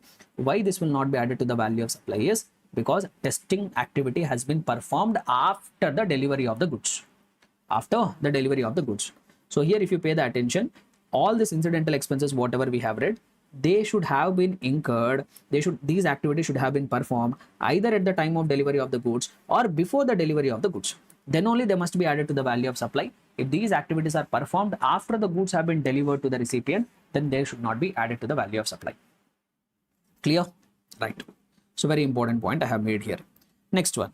So one more thing they say here, interest, late fee, penalty for delayed payment. So say for example, you have sold the goods, you have sold the services, you have sold the goods or services on credit basis. You have given some credit period, 30 days credit period, 40 days credit period you have given. And you told well in advance that if the customer did not make the payment on time, you will collect some extra interest. You will collect some penalty. You will collect some fees if you have told it. Say for example, you sold goods amounting to 1 lakh rupees. You gave 1 month of credit, but that customer did not pay it within 1 month. He made the payment after 1 month. So what you have done is you collected along with the 1 lakh rupees, 10,000 rupees interest you have collected. Now what will be my value of supply? Value of supply will be not just 1 lakh rupees, even this 10,000 rupees. On this 10,000 rupees also you are required to collect the GST. So for delayed payment, in whatever name you are collecting the charges, you call it interest, you call it penalty, you call it late fees. So even on that also GST should be included, not just on the main transaction value. Even these things also should be added to the value of supply.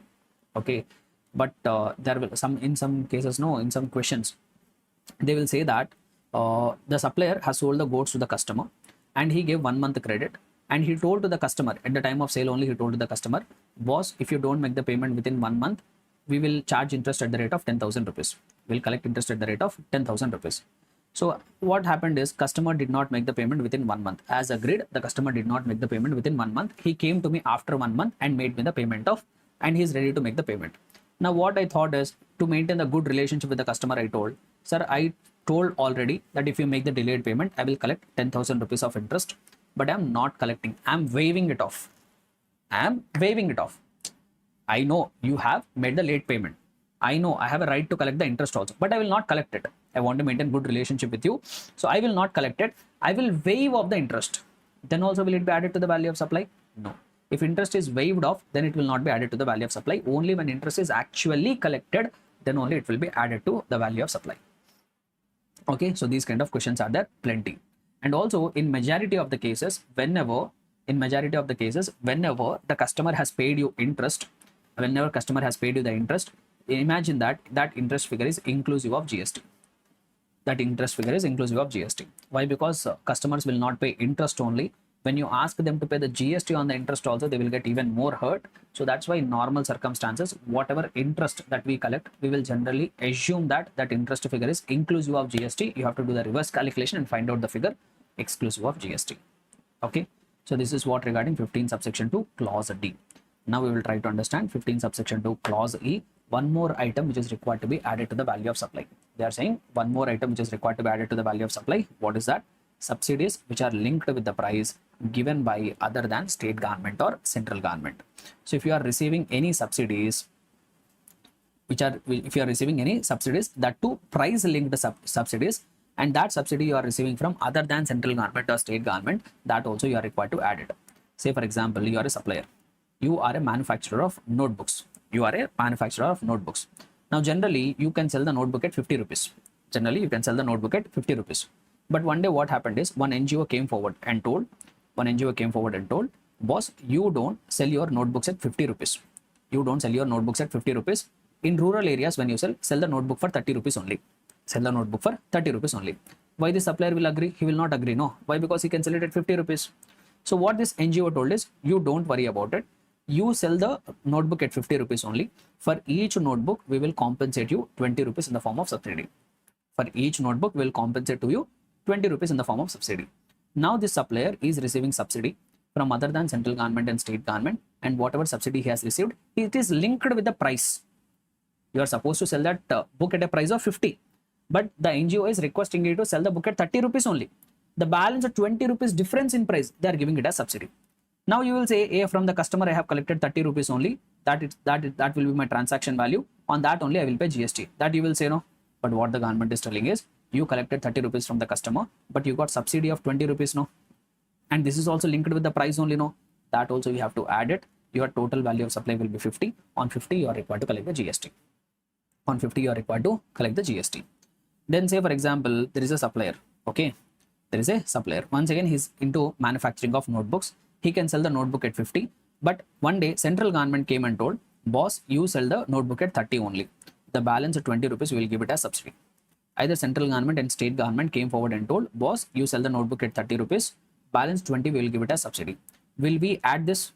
So transaction value is 30. Should I add this 20? No. Why? Because as per 15 subsection 2 clause E, they asked us to add only those subsidies given by other than central government and state government. If the central government or state government has given the subsidy, even though it is linked with the price, we will not add it to the value of supply. Let me give you one more case. Let me give you one more scenario. So there is one supplier. Once again, he is also manufacturing of the notebooks. So he is able to sell that notebooks at 50 rupees. He is able to sell the notebook at 50 rupees. Now he was selling also. He was selling the notebook at 50 rupees. So one day what NGO has done is, some NGO has come forward and told, boss, you are selling notebooks. You are doing some noble job. We will do one thing. We will give you one bulk subsidy. We will give you 10 lakh rupees of subsidy. We will give you some 10 lakhs worth of subsidy. Using this 10 lakh rupees, you buy some advanced plant and machinery. You try to reduce the cost of the book and you sell it at a discounted price. So what NGO told? We will give you one bulk subsidy of 10 lakh rupees. That 10 lakh rupees, you use it for buying some advanced plant and machinery and reduce the cost of production. And later you sell that book at 40 rupees only. Later you sell it at an amount of 40 rupees only. So like that, one NGO came forward and gave a bulk subsidy. Can this also be added to the value of supply? No, this kind of bulk subsidies cannot be added to the value of supply. Why? Because what did I say? Only subsidy given by other than central government and state government, and that subsidy should be linked with the price of the product.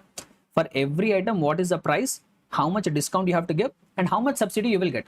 But that I should be able to calculate per unit price wise. But here I can't calculate this subsidy price wise. Here they have given a bulk subsidy. Even this also can't be added to my value of supply. Able to understand? So this is what 15 subsection 2 clause E says. Subsidy is linked with price given by other than central government or state government. So there are 5 items, 5 clauses they have given which are required to be added to the value of the transaction value to determine value of supply. What are they? Clause A, taxes other than GST and cess. Clause B, payments made by recipient to the third parties, which actually is a supplier's obligation. Clause C, incidental expenses which are incurred either at or before the time of delivery of the goods.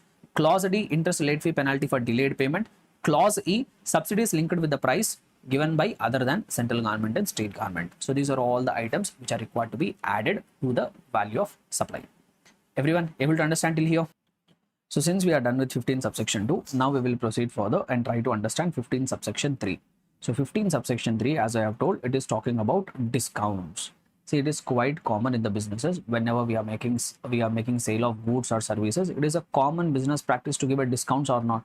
So what about that discounts? What I have to do to that discounts when it comes to GST perspective? Should I exclude that discounts from the value of supply or not? That was a bigger question. So that has been dealt under 15 subsection 3. Let us see what does 15 subsection 3 say. What we have to do with the discounts? Are we permitted to reduce that discount from the value of supply or not? Let us try to understand. So here they talk about 2 discounts. One is those discounts which are given at the time of supply only, and even that discount is also recorded on the invoice. First category of discount is what? Such kind of discounts which are given at the time of supply. At the time of supply only, they have given you the discount. And whatever discount they have given, they have even recorded that discount in the invoice. So those discounts, the Act has straightforward told, there is no problem. You can exclude that from the value of supply. You can reduce that from the value of supply. Sir, what do you mean by this? Say, for example, I went to shopping. I purchased some 10,000 worth of items.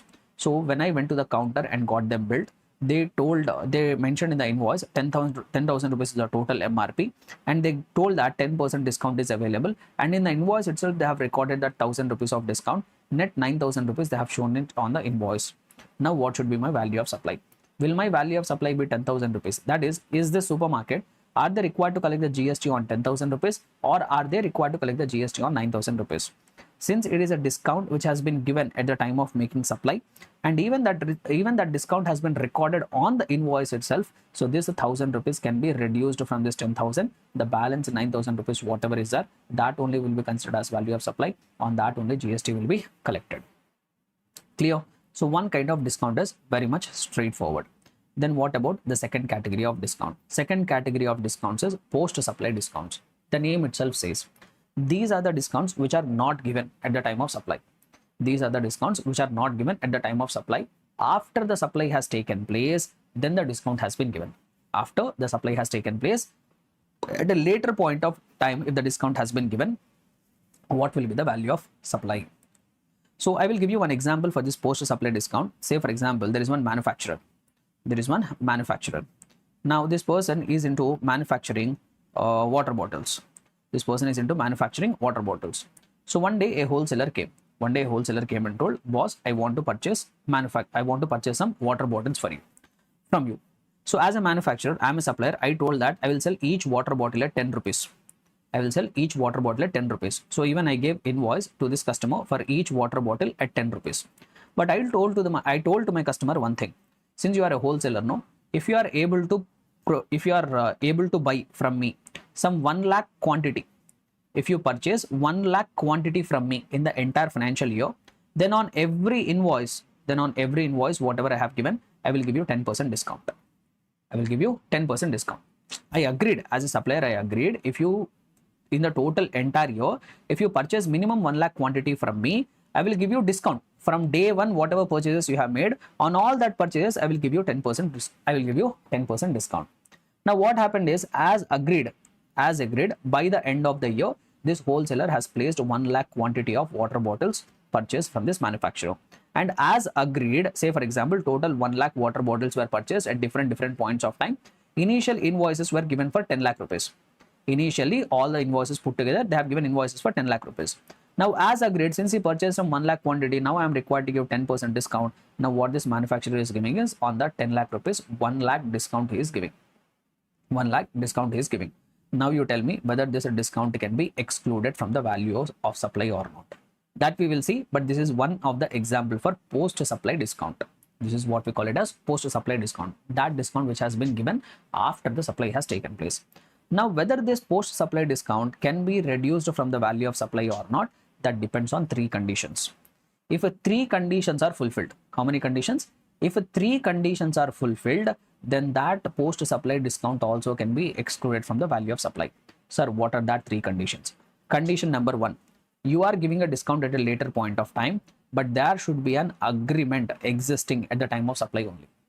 At the time of making supply only, there should be some form of agreement.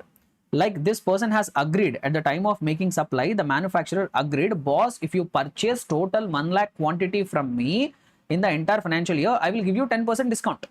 He is not giving discount at the time of supply, but he has agreed to give a discount at the time of making supply. So that agreement must be there. Number 2, discount can be calculated invoice wise. You should be able to calculate discount each invoice wise. For every invoice, you should be able to calculate discount separately.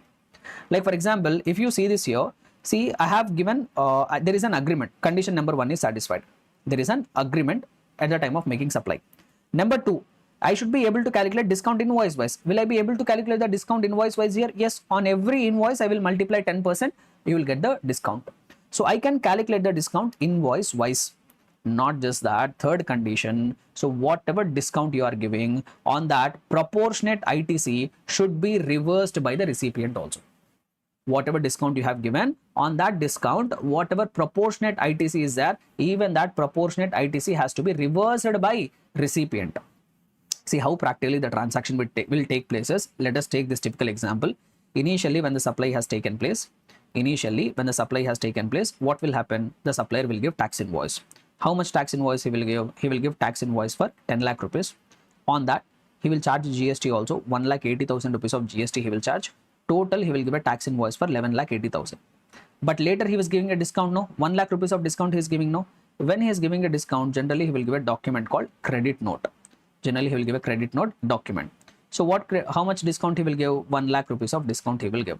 See, it will not be enough if he just gives a discount on value. Even on the GST also you have to give it back, no? Even GST also you will give it back. So you will give a credit note of 1 lakh rupees. On that, you will also charge GST. You will also give back 18,000 rupees of GST also. Total 1,18,000 worth of credit note will be given. Now, if you look from the recipient's side, what will happen is, initially when he got the tax invoice, on the basis of tax invoice, he will claim the input tax credit of 1,80,000.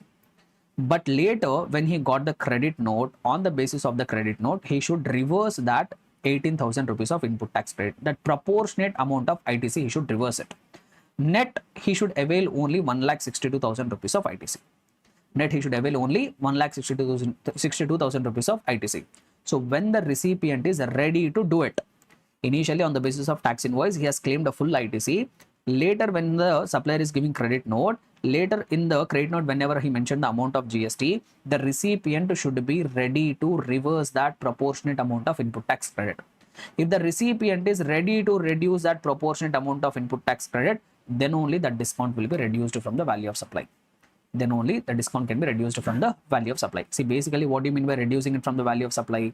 Initially, you declared the tax invoice for 1,80,000 and you paid 1,80,000 rupees of amount to the GST to the government.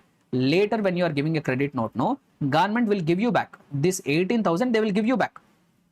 Government is giving you 18,000 back. No, that is what the meaning of reduction from the value of supply. You have already given tax invoices. On the basis of tax invoice, you have already paid 1,80,000 rupees of GST. But later, when you give the credit note, the government will give you back that 18,000. That means indirectly they are excluding it from the value of supply or not. So that is what the meaning of value of supply. So here the net government has got initially 1,80,000. Later they gave back 18,000. Net government got 1,62,000 rupees only. Now even recipient also should be taking 1,62,000 rupees of GST only. Able to understand? So when these three conditions are satisfied, what are the three conditions? Number one, there should be an agreement at the time of making supply, and we should be able to calculate the discount invoice wise. Number three, recipient should be ready to reduce the proportionate amount of input tax credit. He should be ready to reverse the proportionate amount of input tax credit. If these three conditions are satisfied, then even that post supply discount also can be excluded from the value of supply. If any of the condition is violated, like for example, there is no agreement at the time of making supply. Say for example, I am a supplier, I am selling the goods to the recipient. I sold some quantity of the goods to the recipient. There is no agreement that I will give him the discount. But later recipient, his financial position has become very bad. He came to me and told, sir, I will not be able to pay the entire money. Please give me some discount of 10,000 rupees. I gave the discount. I gave discount. Is there any agreement at the time of making that supply to give a discount? No, there is no agreement. Sir, I have given the discount. Yes, you have given the discount. Will the government will give me back the GST for that discount? No, they will not exclude it from the value of supply. So on this 10,000 rupees, you will not get your GST back. This will not be excluded from the value of supply. Or say for example, second condition is violated. What is second condition? You should be able to calculate the discount invoice wise. Say for example, there is one supplier. Say for example, he agreed that he will give a discount if the buyer buys certain amount of quantity, but he is giving a bulk discount. He is not calculating invoice wise. He told that, okay, you purchased this much quantity, some 2 lakh rupees of bulk discount I will give. Sir, but this 2 lakh rupees is for what? For which invoice? How much percentage? Will I be able to calculate? No. Even this bulk discounting also can't be reduced from the value of supply. For this bulk discounting also, government will not give you back your input tax credit. Which means, say for example, initially you made 10 lakhs, initially you gave tax invoices for 10 lakh rupees. On that 1,80,000 rupees of GST you would have paid. So initially you paid 1,80,000 rupees of GST. Later you are giving a bulk discount. 2 lakh rupees of discount you are giving. You can't give a credit note as per the GST Act. You will only give commercial credit note. You can give discount of only 2 lakh rupees. Government will not give you that anything from that 1,80,000. Government will not pay you back GST. Why? Because any of the condition is violated. In any of the case, either if there is no agreement at the time of making the supply. Number two, we will not be able to calculate the discount invoice wise, or even if the recipient is not ready to reverse the input tax credit. Even if the recipient is not ready to reverse the proportionate amount of input tax credit, in any of that cases, government will not give us any GST back. There we will not be able to give credit note as per the GST Act. There we will be able to give only commercial credit note. We can give commercial credit note. That means in the commercial credit note only you will give discount. You can't give discount on the GST. You can't pass on that discount of GST to the recipient. This is how practically things work out. I don't want to go much deeper. Why? Because this discussion is a very bigger discussion. If you have attended my regular classes, you know better in how much detail manner I explain this concept of commercial credit notes and all, but that is not suitable for revision. So you have to remember only three things. Post supply discounts will be allowed to be excluded from the value of supply. Only three conditions are satisfied. What are the three conditions? Number one, there should be agreement at the time of making supply.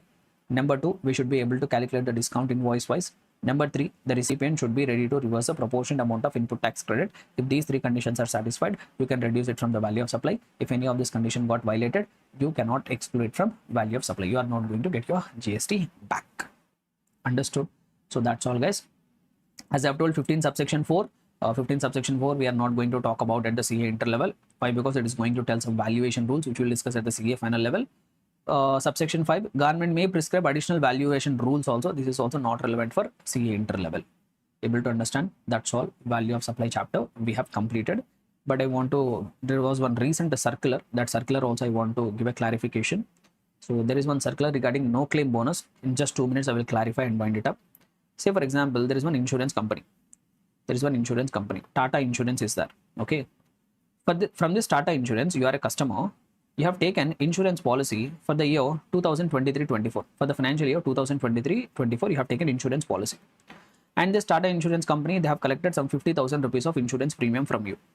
You are basically purchasing a car insurance for your car you have purchased.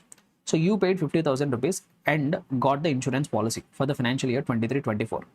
Generally, insurance companies will offer something called no claim bonus. You have taken the insurance policy this year, no? In the financial year 23-24, if you did not make any insurance claim, zero claim, either your car has not met with any accident or even your car has met with accident, you did not claim any insurance money, then what the insurance companies will do is they will give something called no claim bonus. That means next year, for the year 24-25, when you are renewing the insurance policy,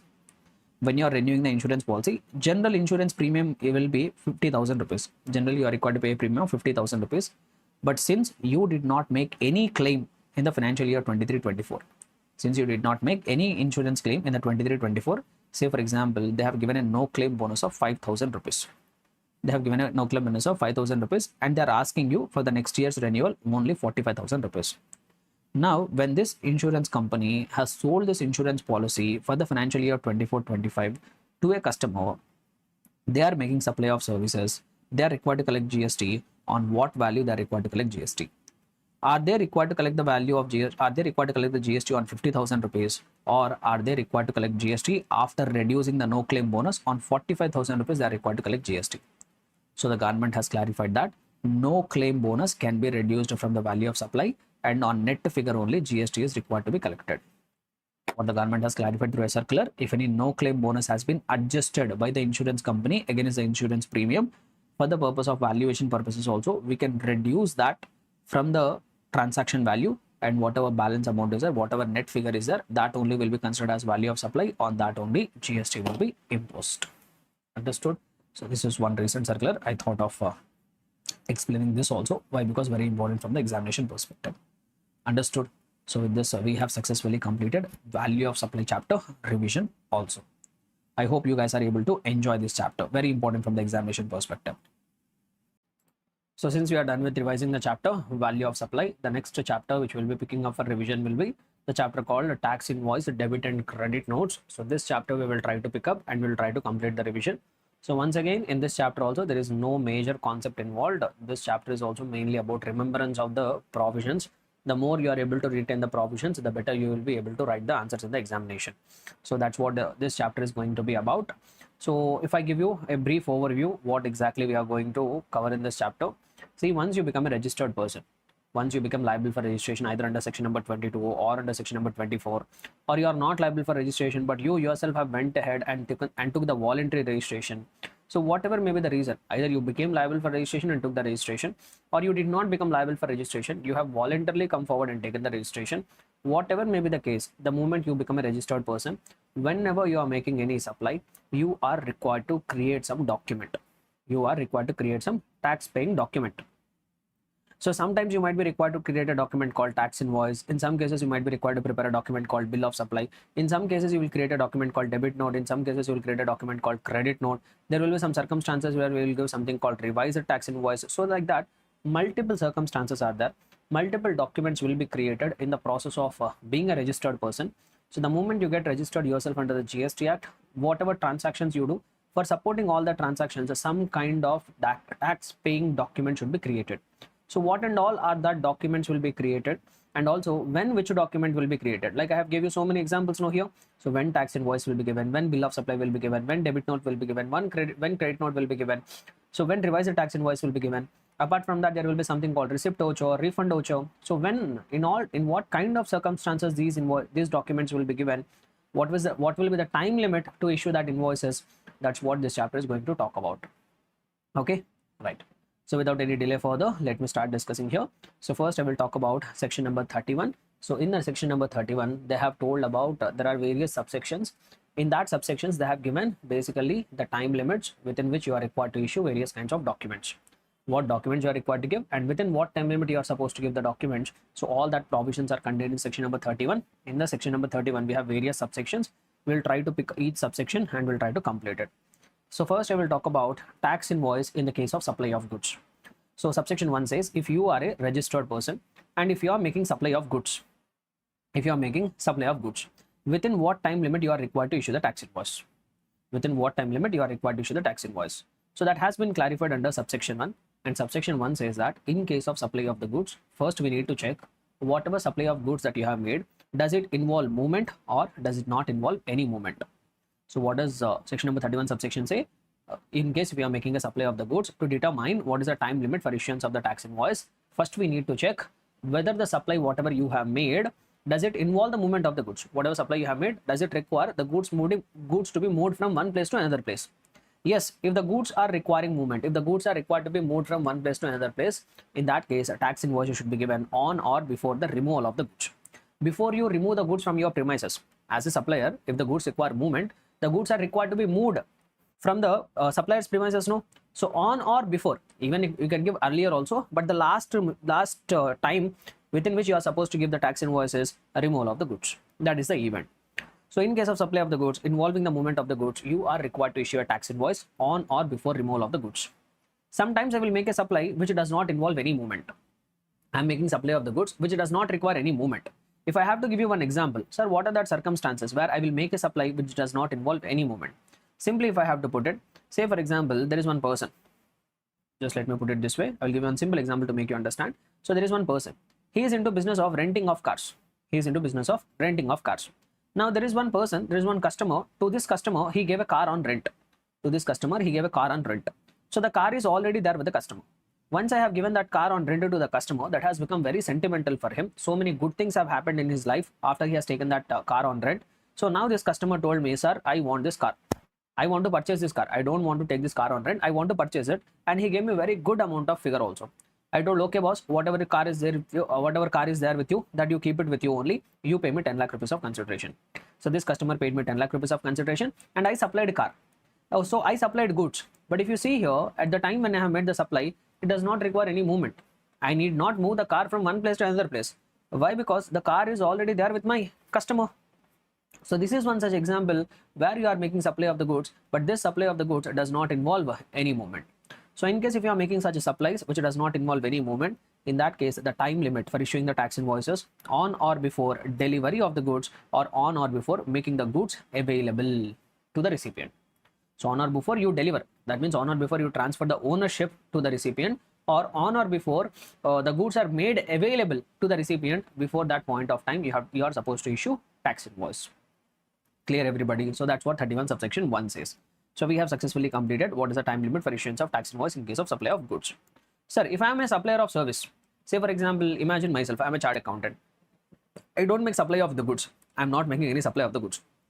But I will provide services. Like for example, one day if the client has come to my office, I file IT return for him, I do audit services, I solve his tax litigations. So I am providing the services. Sir, within what time limit I have to issue tax invoice? So here they have told that generally a normal person is required to issue tax invoice within 30 days. From what? From the date of provision of service. If today I have provided the service, say for example, one day a client has come to me and he told, sir, please file the ITR for me. So say for example, this client is coming to me on 5th of April. So on 5th of April 2025, I filed the ITR for my client. Now from this date, within 30 days, I am supposed to issue tax invoice. Sir, how to calculate the 30 days? How to calculate 30 days is, in April, how many days are there? 30 are there. So from that take 5. Even the date of provision of the service also you excluded. So if you excluded by 30th of April, 25 days are over. 5 more days. On or before 30 days I have to give, no? So 5 more days I want in the month of May. That means on or before 5th of May 2025, I am supposed to issue invoice. Clear, everybody? So for a normal service provider, he is required to issue the tax invoice within 30 days from the date of provision of the service. However, the government gave relaxation. To whom they have given the relaxation is to insurance companies, banking companies, and NBFCs, to financial institutions. For these companies, they have given relaxation. What they have told us, in case if the supplier of service falls under insurance company or banking company, financial institution, or NBFC, they can issue tax invoice within 45 days from the provision of the service. For a normal service provider, apart from insurance, banking company, financial institution, and NBFC, they are required to issue the tax invoice within 30 days of provision of service. But when it comes to insurance company, banking company, financial institution, or NBFC, for them a little bit relaxation has been given. They can issue tax invoice within 45 days from the date of provision of the service. However, there is also one more point here. When you look at the material, you will also find one more point. In case of banking, financial, and insurance companies, in case of banking, financial, and insurance companies, they have given one more relaxation. So this I will tell you, not important from the examination perspective, but just we'll have a look at the provision and we'll try to wind it up. Where is it? Yes. So here if you see, for insurance or banking company, for insurance or a banking company, they have given one more relaxation. Generally, normal circumstances, insurer, banking company, financial institution, including NBFC, they can issue tax invoice within 45 days from the provision of service. But they say one more thing here. If an insurer or a banking company or financial institution, including NBFC or a telecom operator, if they are making any supply of services between the distinct persons as specified in section number 25. In section number 20, what is distinct persons as per section number 25? We have seen in supply chapter itself. That means you are having multiple registrations under same PAN. That we call them as distinct persons. So if the insurer, banking company, financial institution, NBFC, or even a telecom operator, if they are providing services to the distinct person as specified under section number 25, for them, the time limit for issuing of invoice will be different. Only when they have made the supply of services to distinct persons. So what is that special time limit? So in case of supply of services between distinct persons by any of the service providers, then the time limit, then they may issue an invoice before or at the time such supplier records that same in his books of accounts, or before the expiry of the quarter during which that supply was made. So when this provision will become applicable, when banking, insurance, financial institution, NBFC, or telecom operator, they have made supply of services to their distinct persons, then the time limit for issuance invoice will be this. So it will be either before or at the time the supplier records that entry in the books of accounts, or before the end of the quarter in which the transaction has taken place. Within that time limit, they may issue tax invoice. So this is what regarding 31 subsection 2, which is talking about what is the time limit in case of for issuance of invoice in case of supply of services. Now we will talk about 31 subsection 4. We will come back to 31 subsection 3 later. First we will talk about 31 subsection 4. Sir, what does 31 subsection 4 talk about?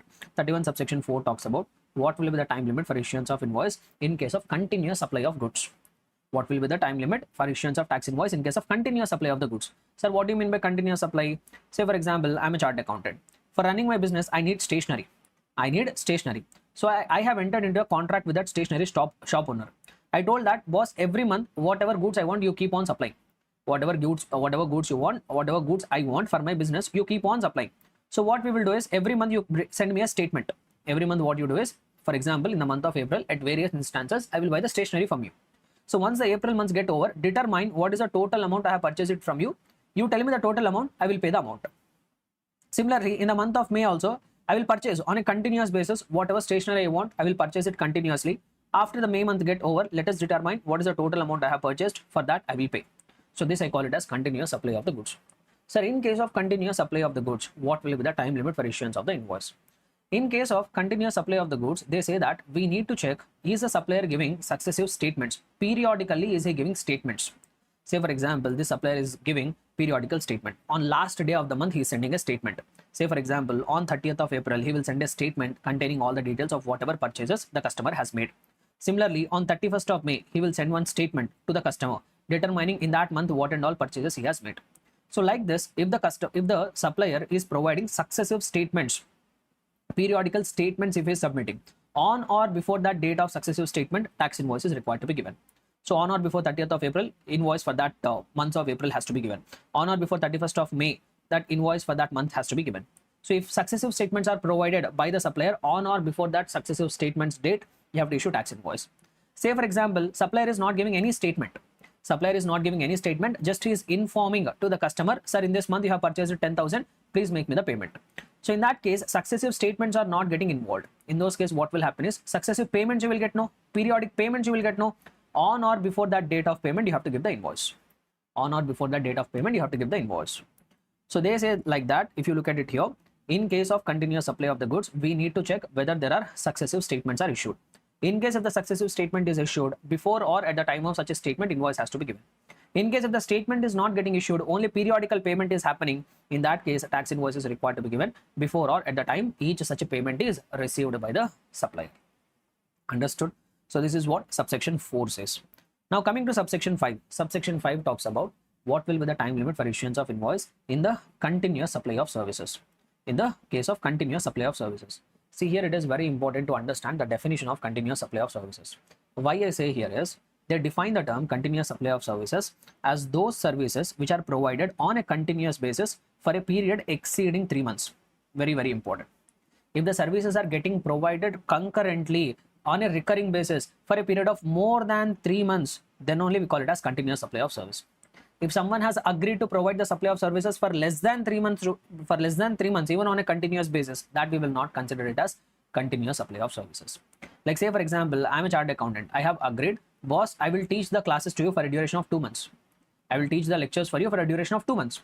So for these 2 months, every day I will provide you some service, but this will not be considered as continuous supply of service. Why? Because the duration is not exceeding 2 months. Okay. Say for example, there is one contractor. This contractor has agreed to provide a construction service for construction of a building, and he agreed to complete that construction of building for the within a period of 6 months. Will that be considered as continuous supply of service? Yes, that will be considered as continuous supply of service. Why? Because the contract duration is more than 3 months. So we call an activity as continuous supply of service only when it is exceeding for 3 months. Sir, in this case, say for example, if the contractor has agreed to provide construction services for more than 6 months, what is the time limit for issuing tax invoice? So here what we need to check is, first we have to go through the contract terms. First we have to go through the contract terms. We need to check, are the payment terms are determinable? Are the payment terms are determinable? Is the due date for payment is determinable in the contract? Say for example, in the contract they have given date. Say for example, total consideration is 1 CR. In the contract they have written on or before 1st of January 2025, 20 lakhs have to be paid. On or before 15th of February, another 20 lakhs has to be paid. So on or before 30th of March 2025, another 20 lakh has to be paid. So like that, if in the contract due dates are clearly given, due dates are clearly specified, in that case tax invoice is required to be given on or before that due date for payment. Tax invoice is required to be issued on or before that due date of payment. Like for this 20 lakh rupees, invoice is required to be given on or before 1st of January 2025. For this 20 lakh rupees, tax invoice is required to be issued on or before 15th of February 2025. For this 20 lakh rupees, tax invoice is required to be issued on or before 30th of March 2025. Sometimes what will happen is, in the contract, they will not tell you payment terms. In the contract, they will not tell you payment terms, but what they will do is, the payment will be linked with completion of an event. The payment will be linked with completion of event. Like they have written in the contract something like this: once the ground floor construction is completed, 30 lakhs will be paid. Once the first floor construction is completed, another 20 lakhs will be paid. Once the second floor is getting completed, 30 lakhs will be paid. And once the third floor gets completed, the balance 20 lakh rupees will be paid. So if you look at the contract, this is how the payment terms are there. So this we call it as payment terms being linked with completion of an event or transaction. That means once you complete an event, then only you will be eligible for payment. So in case if the payment terms are linked with completion of an event, then tax invoice is required to be given on or before that completion of the event. So for this 30 lakh rupees, tax invoice is required to be issued on or before completion of the ground floor. For this 20 lakh rupees, tax invoice is required to be issued on or before the completion of the first floor. For this 30 lakh rupees, tax invoice has to be issued on or before that completion of the second floor. So two cases I have told. If the payment terms are clearly ascertainable, on or before that due date for payment. In case if the payment terms are linked with the completion of the event, on or before the completion of the event. In case if the payment terms are not determinable, not ascertainable, in the contract they did not speak anything about the payment terms, the contract is silent on the payment terms, then what is the time limit for issuance of invoice? In that case they say on or before you receive the payment. On or before you receive the payment, you are supposed to issue a tax invoice. So this is what 31 subsection 5 has mentioned. So if you see here, so time limit in case of continuous supply of services, If the due date of payment is ascertainable, on or before that due date. If the payment is linked to completion of event, then on or before completion of that event. If payment terms are not ascertainable, then on or before the supplier receives the payment. Clear, everyone? Next. Subsection 6 is talking about what is the time limit for issuance of invoice in case service ceases. What do you mean by ceases? In case service stops before completion of supply. So say for example, what do you mean by this is, say for example, I am a faculty. I agreed to teach you classes for a duration of 2 months. I agreed to teach you the classes for a duration of 2 months. But what happened is, before 2 months, once 1 month is over, first month has been completed, the student came back and told me, sir, I no longer want to avail the classes. I have got enough of clarity. Remaining chapters I will learn on my own. That means the supply of service is stopping here. I agreed to provide the services for 2 months. But even before I could complete that service, the service is coming to an end. In that case, for whatever duration, for whatever supply I have made, for that I will receive consideration. No. Say for example, I told for 2 months I will charge you 5,000 rupees.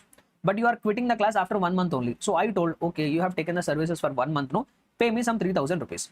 Pay me 3,000 rupees. Sir, for this 3,000 rupees, I have to give the invoice. No. For this 3,000 rupees, if the service has ceased before completion, I will receive part of the consideration. For that, I have to give invoice. What is the time limit for issuing invoice in this case? So that is discussed under 31 subsection 6. They say that invoice shall be issued to the extent of the supply made before cessation. So before that service has stopped, whatever supply you have made, for that supply you have to issue tax invoice on or before that cessation of service, on or before that stopping of the service. For whatever amount you have to collect, for that amount you have to give a tax invoice.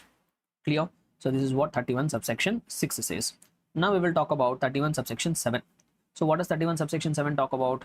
When you are sending goods sent or taken on approval or sale on return basis. That means initially you sent the goods, but they will be considered as sold only when it have been approved by the recipient or only when they have been sold by the recipient. So in those cases, initially when you move the goods, then supply is not happening. Initially when I move the goods, then supply is not happening. Say for example, I'm a registered person. I'm a manufacturer. I send some goods to wholesaler on sale, on return or approval basis. That means I have given him some time. Sir, I will give you some time. Within that time, if you accept, then only you accept it, or else you send it back to me. Or I have sent it on sale on return basis. That means I have sent some goods and this customer, if he sells it to the further customer, then only he will accept it. So in these cases, initially when I send the goods on return or approval basis, here supply is not happening. Here supply is not happening. Here tax invoice will not be given. When tax invoice will be given? When actual sale happens, when that goods are accepted by the recipient, then the sale will happen. At that point of time, tax invoice will be given. But however, you will not be given any sweet time. Maximum time limit within which you are supposed to give the invoices 6 months from the date of removal. It is not like you have sent the goods on approval basis. You are giving him 1 year of time. Within 1 year also he did not accept. You can't skip it. So what they have done is, either if he accepts it within 6 months, well and good. On or before that 6 months, if he accept it, on the date of acceptance, you give a tax invoice. If 6 months is over, but still he is not accepting, the government will not wait till within 6 months from the date of removal, you are supposed to must give a tax invoice. So that's what they say here. So subsection 7 is talking about goods sent or taken on approval or sale on return basis. Invoice shall be issued before or at the time of supply or within 6 months from the date of removal, whichever is earlier. Within 6 months, if you have sold it, at that point of time only you are supposed to give invoice. In case within 6 months you are unable to sell it, then also on expiry of that 6 months, you are compulsorily required to issue the tax invoice for whatever goods you have sent it on sale or approval basis. Understood? Clear and comfortable, everybody? So all the subsections of 31 we are done except 31 subsection 3. So 31 subsection 3 talks about other than tax invoice. Apart from tax invoice, what other documents will be issued? So that is what discussed under 31 subsection 3. Basically special cases where other than tax invoice, some other documents will be issued. So what are that special cases that we are going to discuss under 31 subsection 3? Okay. So let us have a look at those special circumstances where you will give some special documents. So 31 subsection 3 talks about it. So in 31 subsection 3, we have various clauses. Like as you could see here, we have something called clause A, clause B, clause C. So like the different clauses are there, and each clause will be talking about different kind of document. First, I will be starting with 31 subsection 3 clause A, which is talking about revised tax invoice. Sir, what is this revised tax invoice? When it will be issued? Guys, if you remember the registration chapter, we have seen the procedure for registration. Say for example, you are doing business, you have started doing the business. This is the date where you become liable for registration. Now, if you are making an application within 30 days, if you are making an application for registration within 30 days, then you will submit an application for registration, then you will get the registration certificate. But in those cases, I have told that the registration will be effective retrospectively from the date you become liable for registration. Say for example, you become liable for registration on 1st of January 2025. You submitted the application on 25th of January 2025 within 30 days, and you got your registration certificate on 5th of February 2025. So even though you got the registration certificate here, but your registration will be effective retrospectively from 1st of January 2025 only. Your registration will come into force. But whatever supplies you have made from the date you become liable for registration till the date you got the registration certificate, during this span, whatever supplies you have made, on that you would not have collected GST.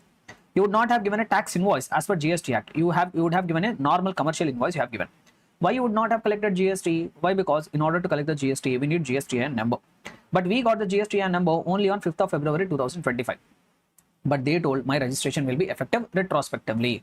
Sir, but whatever supplies I have made from the date I become liable for registration till the date I got the registration certificate, during this time span, I have made various supplies, sir, but I did not collect the GST, I did not give invoice, I did not pass on the credit to my customers. What I can do? So here what the act says is, okay, no problem. Whatever supplies you have made from the date you become liable for registration till the date you got the registration certificate, during that time span, whatever supplies you have made, for that you can give revised tax invoice within 30 days from the grant of registration certificate. Within 30 days from the grant of registration certificate, we will give you one option. So whatever supplies you have made from the date you become liable for registration till the time you got the registration certificate, for all the supplies, you can issue something called revised tax invoice, where you can collect the amount of GST now by giving a tax invoice, and also you can pass on the input tax credit to your customers. Able to understand? So this is what the provision of revised tax invoice. So if you see here, 31 subsection 3 clause A says you can give revised tax invoice within 30 days from the issue of registration certificate. Sir, how I have to give revised tax invoice? For that also there are guidelines. See, if you are making B2B, if you are giving, if you have made during this time span, if you have made supplies to registered person from the date you become liable for registration till the date you got the registration certificate, during this time span, if you made supplies to registered person, then compulsorily for every invoice you have to give a revised tax invoice. Invoice wise you have to give revised tax invoice. But however, during this time span, you have made supplies, but you have made supplies to unregistered persons. If that is the case, what they are trying to say is, if you have made supplies to unregistered person and if you have made intrastate supplies, for whatever intrastate supplies you have made, you need not give separately revised tax invoices. You can calculate what is the total amount, and for that total amount, you can give one consolidated revised tax invoice. If you have made supplies during the date which you become liable for registration till the time you got the registration certificate, if during that interval, if you made supplies to registered person, then compulsorily for each invoice you have to give revised tax invoice. But during that time span, if you made supplies to unregistered person, whatever intrastate supplies you have made, within the same state or union territory, you need not give separate revised tax invoice. You can give one consolidated revised tax invoice. Sir, what if I have made supplies to unregistered person, but I have made interstate supplies? In that case, what they say is, those invoices, those transactions where you have done the supply, where the value of supply is less than 2,50,000, all that you can accumulate, and for all that transactions where the value of supply is less than 2,50,000, you can give one consolidated revised tax invoice. But whatever transactions are there where the value of supply has exceeded more than 2,50,000 rupees, there you have to give invoice wise revised tax invoice. So that is what here I have to summarize here. I have tried to summarize here. In case if you have made supplies during that time span to unregistered person, if it is intrastate, for all that supplies made within the same state or union territory, you can give one consolidated revised tax invoice. However, if during that time span, if you made interstate supplies, then you need to determine how many transactions are there where the value of supply is more than 2,50,000. In case if the value of supply is more than 2,50,000, for each such invoice, you have to give separate revised tax invoice. But in case if the value of the supply is less than or equal to 2,50,000, you can give one single consolidated revised tax invoice. So this is what 31 subsection 3 clause A says. Now coming to 31 subsection 3 clause B, which says that generally if you are a registered person, whenever you make an outward supply, you are required to issue something called a tax invoice. Whenever you make outward supply, you will be required to issue something called tax invoice. But sometimes you will do small supplies. Say for example, I'm running a stationery shop. Some customers are coming to me, students are coming to me. One student will come and buy one pencil. One student will come and buy a notebook, which will cost a very minimal amount, 20 rupees, 30 rupees. For them also, if I start giving invoices, my stationery expenses will be very high. So that's why the government has considered this, and what they have told is, you do one thing. If you are a registered person and if you are making supply to unregistered person, if your recipient is unregistered, and if your recipient does not require any invoice, if that customer who is an unregistered person, if he doesn't require any invoice, and if the value of supply is less than 200 rupees, you need not give a tax invoice for them. What you can do is, by the end of the day, determine what is the total such a transactions you have committed, and you can generate one consolidated tax invoice by the end of the day. One consolidated tax invoice by the end of the day. That's where it says 31 subsection 3 clause B says. So what does that say? If you are a supplier who is a registered person, if you are making a taxable supply, but in case if the value of the supply is less than 200 rupees, and if the customer is unregistered person, and the customer does not ask for invoice specifically, so if these three conditions are satisfied, you need not give tax invoice for each such a small transaction. You can even make the supply without issuing tax invoice, but by the end of the day, determine the total amount of such supplies whatever you have made, which are less than 200 rupees. For all that transactions, you have to generate one consolidated tax invoice. But however, this provision will not become applicable to multiplex screens. The multiplex screens, even though they are making supply to unregistered person, even though the value of supply is less than 200 rupees, still they are required to issue tax invoice. Generally, for them, the ticket itself will be considered as tax invoice. The ticket they will give, that itself will be considered as tax invoice. So supplier who is a registered person, but other than multiplex screens, if they are making any supply where the value of supply is less than 200, customer is unregistered person, and the customer does not want tax invoice specifically, then you need not issue tax invoice. What you can do, by the end of the day, you can give one consolidated tax invoice at the end of each day, where it has told 31 subsection 3 clause B, they have told. Now talking about 31 subsection 3 clause C, 31 subsection 3 clause C talks about a document called bill of supply. Sir, what is this bill of supply? When it will be issued? Say for example, you are a registered person, but you have opted for composition levy. You made outward supplies. See, say for example, you sold some goods to a customer amounting to 1 lakh rupees. As we all know, if the supplier is a registered person, but he has opted for composition levy, he will not have any right to collect the amount of GST from the customer. If you are a composition dealer, you cannot collect the amount of GST from the customer. So for this 1 lakh rupees of sale, whatever you have made, you can't give tax invoice. Why? Because tax invoice will be given when you are collecting the tax from the customer. But you are a composition dealer, you are making an outward supply, you aren't supposed to collect any amount of GST from the customer. So that's why you can't give tax invoice. Sir, what I will do then? What you can do is, you can give a document something called bill of supply. What you can do? You can give a document called bill of supply. You should not give tax invoice. You have to give something called bill of supply. Not just that, say for example, you are a registered person, you are a regular person only. You did not opt for composition levy, you are a regular person. But you are making an exempt supply. You are making what? Exempt supply. Say for example, you are supplying milk. Milk is exempt supply. On milk, tax is not required to be collected. Since you are making an exempt supply, you will not be required to collect any tax. So you can't give tax invoice there. Since I can't give tax invoice, then what I have to give, sir? Here also you are required to give bill of supply. Here also you are required to give bill of supply. So when bill of supply will be given is in two circumstances. When you are a registered person, but you have opted for composition levy on whatever outward supplies you have made, you will not be able to authorize to give tax invoice because you are not collecting any GST. In those circumstances, we will give a document called bill of supply. Similarly, you are a registered person, you did not opt for composition levy, you are a regular person only, but you are making outward supplies of exempt supplies, which are wholly exempted from tax. There also you can't collect a tax, so that's why there also you can't give tax invoice, but you can give something called bill of supply. Here there is one more thing. Say for example, you are a registered person. One day a customer came to you. To that customer, you are selling taxable supply also. Say for example, you supplied some goods which are taxable. You supplied some 10,000 worth of goods. To the same customer, you are also making exempt supply. Say for example, exempt supply amounting to 5,000 rupees. Say for example, a supermarket is there. To that supermarket, one day a customer came. That customer has picked up some ready-made items. Say for example, some Maggi and all he has picked up. Those are all taxable. 10,000 worth of such goods he has purchased. Essential items like fruits, vegetables, milk also he has purchased. Those are exempted. That amounted to 5,000 rupees. So this supplier, who is a registered person, he is making taxable supply. He is also making exempt supply. Now what they say here is, if the customer is an unregistered person, and if the supplier is making to that customer taxable supply as well as exempt supply, you need not give two separate documents of tax invoice and bill of supply separately. What you can do is, you can give one single document called invoice cum bill of supply. You can give one single document called invoice cum bill of supply, In that document, you can mention what is the taxable amount, what is the taxable supply, what is the amount of GST, and what is the exempt supply, that too without GST. That everything you can contain in one document. But this option is available only when your customer is an unregistered person, and to that customer you are making taxable supply as well as exempt supply. Only for unregistered persons we can give one single document called invoice cum bill of supply.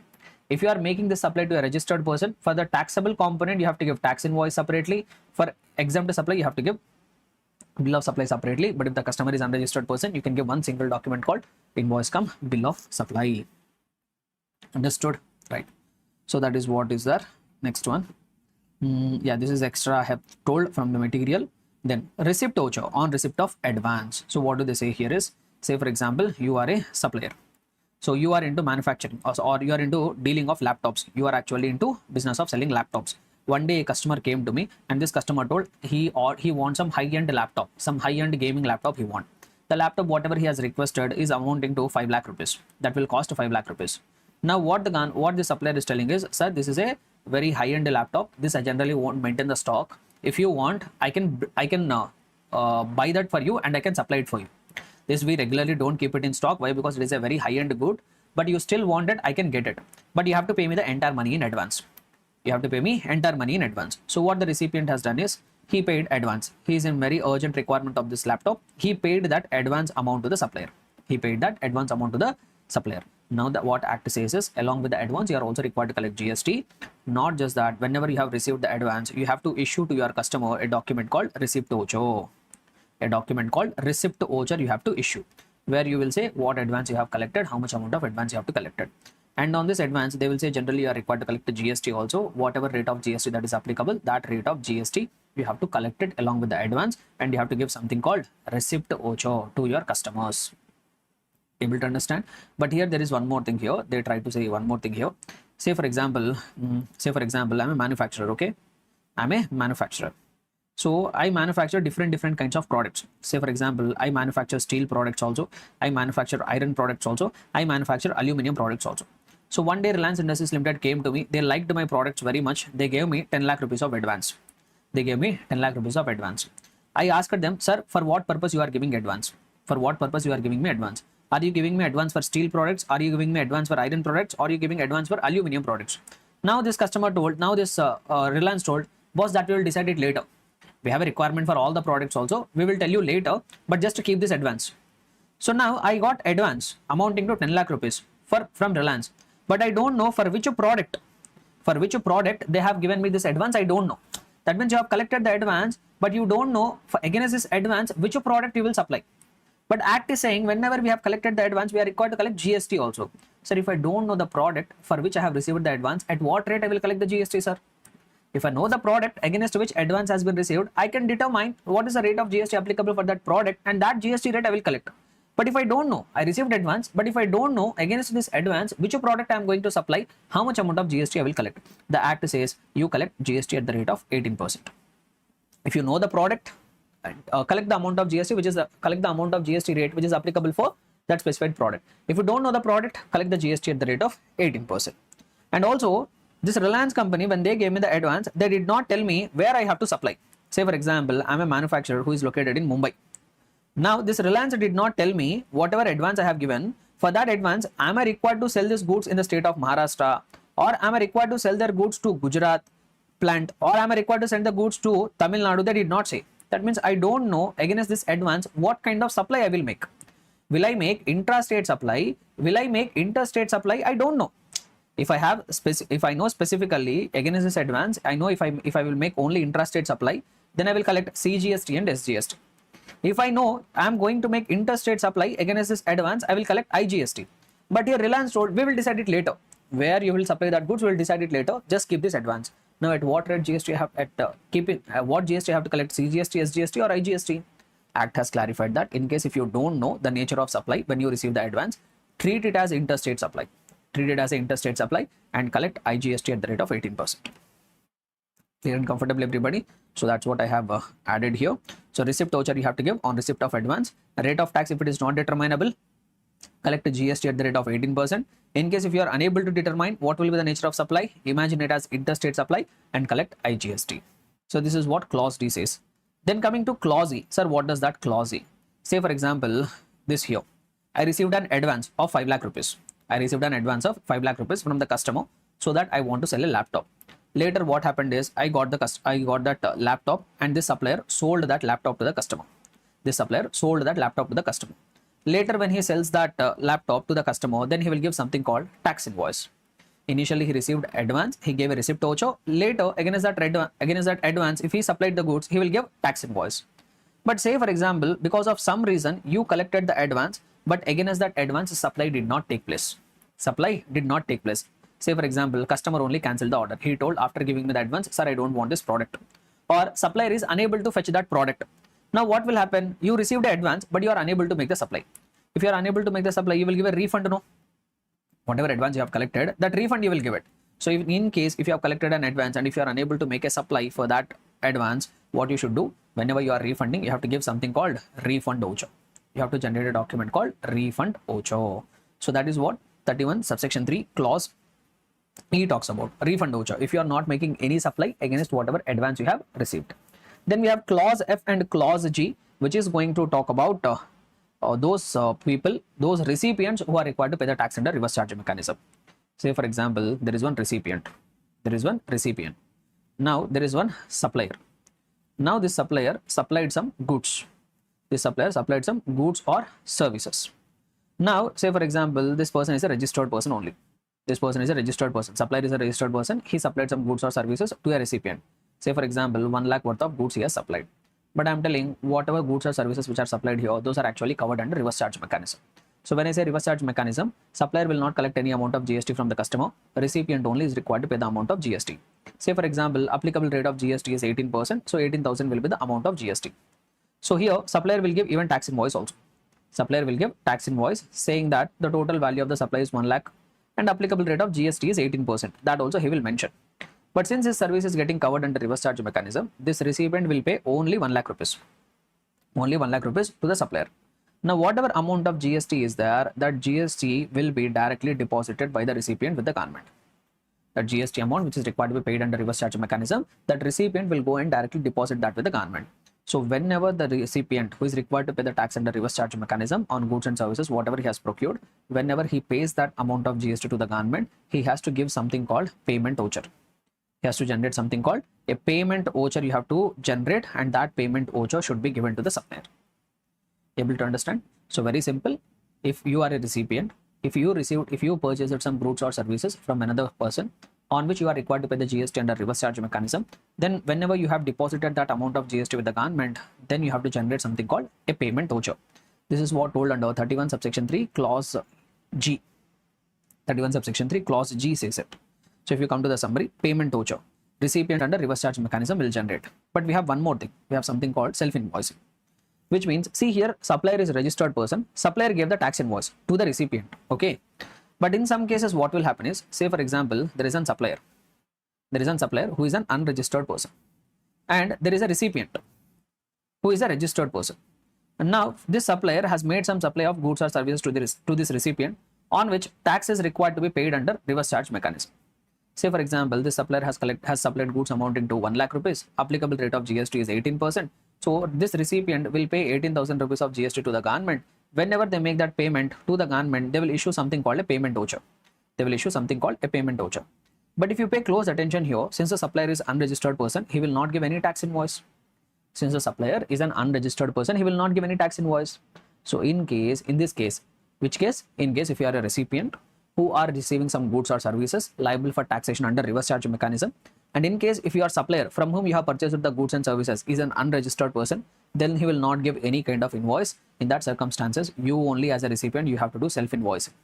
You have to generate one document which we generally call it as self-invoice. This is what the document which you have to give as per 31 subsection 3 clause clause F only, no? Yes, as per clause F, you are required to give self-invoicing when the supplier is unregistered. So very simple, guys.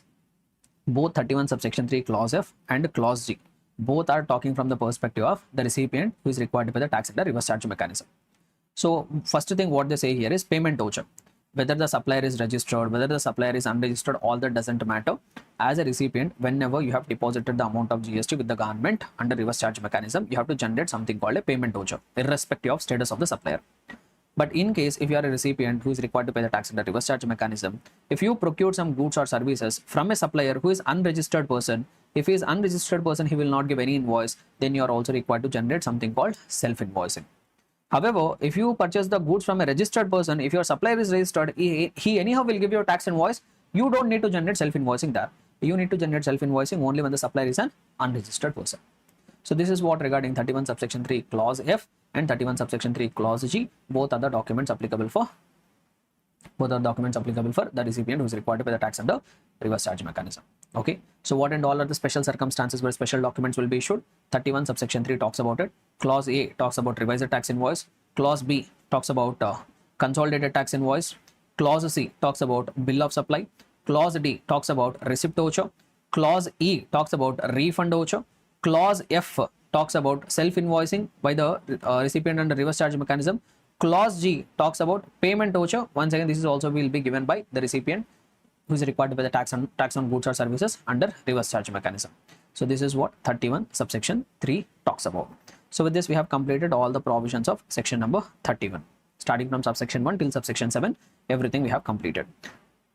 Now we have some important points regarding GST, regarding tax invoice, sorry. So what are that important points regarding tax invoice? Let us have a look at it. In case if you are making supply of goods, in case if you are a supplier, and in case if you are making supply of the goods, then you have to give tax invoice, and that tax invoice should be given in 3 copies. 3 copies of tax invoice you have to generate. Original should be given to recipient, duplicate should be given to transporter, and third copy, triplicate copy, whatever is that should be retained by the supplier for his accounting purposes. However, in case if you are a person who is making supply of services will not involve any transportation. So that's why here there will be no transporter. In that case, you are required to generate only 2 copies of the invoice. Original will be given to the recipient, duplicate, not triplicate guys, duplicate, sorry. So I will change it. Original will be given to the recipient, duplicate will be retained by the supplier.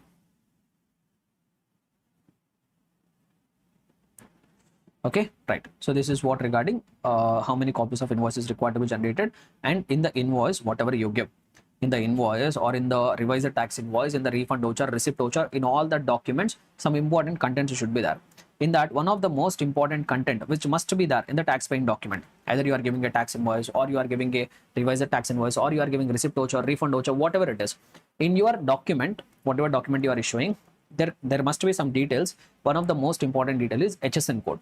In the tax invoice or in any other document, you have to mention an HSN code. Now, how many digits of HSN code I have to mention? How many digits of HSN code I have to mention? That depends on your aggregate turnover. That depends on the supplier's aggregate turnover. In case if the supplier's aggregate turnover is less than or equal to 5 crores in the preceding financial year, then for all the B2B supplies, it is mandatory to quote minimum 4 digits of HSN. But if you are making B2C supplies, it is optional. If you want to indicate HSN, you indicate it. Even if you don't indicate the HSN code also, there is no issue. So in case if the supplier's aggregate turnover is less than or equal to 5 CR, that too in the preceding financial year, for B2B supplies, compulsorily minimum 4 digits of HSN code you have to mention. For B2C supplies, it is optional. If you want, you can mention. If you don't want, you need not mention. If you want to mention it, minimum 4 you can mention. If you want to mention extra digits also, you can do it. But we are talking about mandatory requirements. But however, if the aggregate turnover of the supplier is more than 5 CR, then what, sir? Then even for B2B supplies and even for B2C supplies, mentioning the HSN code is compulsory, and you must mention 6 digits of HSN code. You must minimum mention 6 digits of HSN code, important from the MCQs. So this is what the display of HSN requirements on the tax paying document. It depends on what is the aggregate turnover of the supplier in the preceding financial year. If it is less than or equal to 5 CR, only for B2B it is mandatory, that to 4 digits. If it is more than 5 CR, for all the B2B, for all the B2C supplies, HSN code is mandatory, minimum 6 digits you have to indicate. Understood? So this is what regarding tax invoice. We have few more content from tax invoice, debit and credit notes, which is required to be covered. So let us have a look at the other content. Once again, important content from the examination perspective. So we'll try to have a look at that. So now we will discuss one small concept but important concept called e-invoice. E-invoice. See, apart from the regular tax invoice, there are a few category of registered persons. In addition to the regular tax invoice, they are required to generate one more document called e-invoice. So first, let us try to understand who are that category of registered persons who are mandatorily required to issue the e-invoice. Let us have a look at it. So they say that those registered persons whose aggregate turnover very important, the terminology you have to pay close attention here. Those registered persons whose aggregate turnover in any preceding financial year from the financial year 2017-18. So starting from the year 2017-18, in any of the preceding financial year, say for example, I'm in the financial year 24-25. I want to decide whether for the financial year 24-25, am I required to issue e-invoice. So what I should do is, starting from 2018-19, I have to take all the immediately preceding financial years, 18, 19, 19, 20, 20, 21, 21, 22, 22, 23, and 23, 24. If in any of the preceding financial year, not in all the preceding financial year, guys, even if even if at least in one of the financial year, if the aggregate turnover has exceeded the 5 CR, then for the financial year 24-25, I will become required to mandatorily issue something called e-invoice. So very, very important. Who are that category of persons who are mandatorily required to issue e-invoice? Those registered persons whose aggregate turnover in any preceding financial year, starting from the year 2017-19, sorry, 17-18, if it any financial year, if it exceeds a 5 CR, then they are required to issue e-invoice. And one more thing we have to remember here, e-invoice is a document which will be issued only for B2B supplies. E-invoice is a document which will be issued only for B2B supplies. First of all, what is a B2B supply and what is a B2C supply? B2B supply means if the supplier is a registered person and if the recipient is also a registered person. Supplier is also registered under GST, recipient is also registered under GST, that we call it as B2B transaction. However, if the supplier is only registered person but the customer is an unregistered person, in case of a transaction or in case of a supply where the supplier is registered but if the recipient is unregistered, that we call it as B2C transaction. And what they are telling, e-invoice is required for which kind of transactions? E-invoice is required only for B2B transactions. Understood? Next one. Right. Now, there are certain category of registered persons, even though their aggregate turnover in any of the preceding financial year 2017-18, even though it exceeds 5 crores, even though they are making B2B supplies, but still they have been exempted from issuing e-invoices. There are certain categories of registered persons, even though they meet the above criteria, even though their aggregate turnover in any preceding financial year starting from 2017-18 has exceeded 5 CR, and they are also making B2B supplies, but still they will be exempted from issuing e-invoice. Who are that category of persons who are exempted from issuing e-invoice? Number one, SCZ units. If you are a person operating from SCZ unit, you will be exempted from issuing e-invoice. Exemption is there only for SCZ units, not SCZ developers. If you are a SCZ developer, if your aggregate turnover in any of the preceding financial year exceeds 5 CR from financial year 17-18, you become eligible to give e-invoice for B2B supplies. Exemption is there only for SCZ units, not for SCZ developer. Very, very important. This is where majority of the students will do the mistake in this minute details. This is having a chance of getting tested even in the form of MCQ. So please be careful. So that's why I have specifically written here. So number one, first category of person who is exempted from e-invoicing, SCZ unit. Not just that, insurance companies, banking companies, financial institutions or NBFCs. These are also exempted from e-invoicing. They need not do it. GTA, goods transport agency. Those goods transport agencies which are engaged into transportation of the goods, they are also exempted from issuing e-invoice.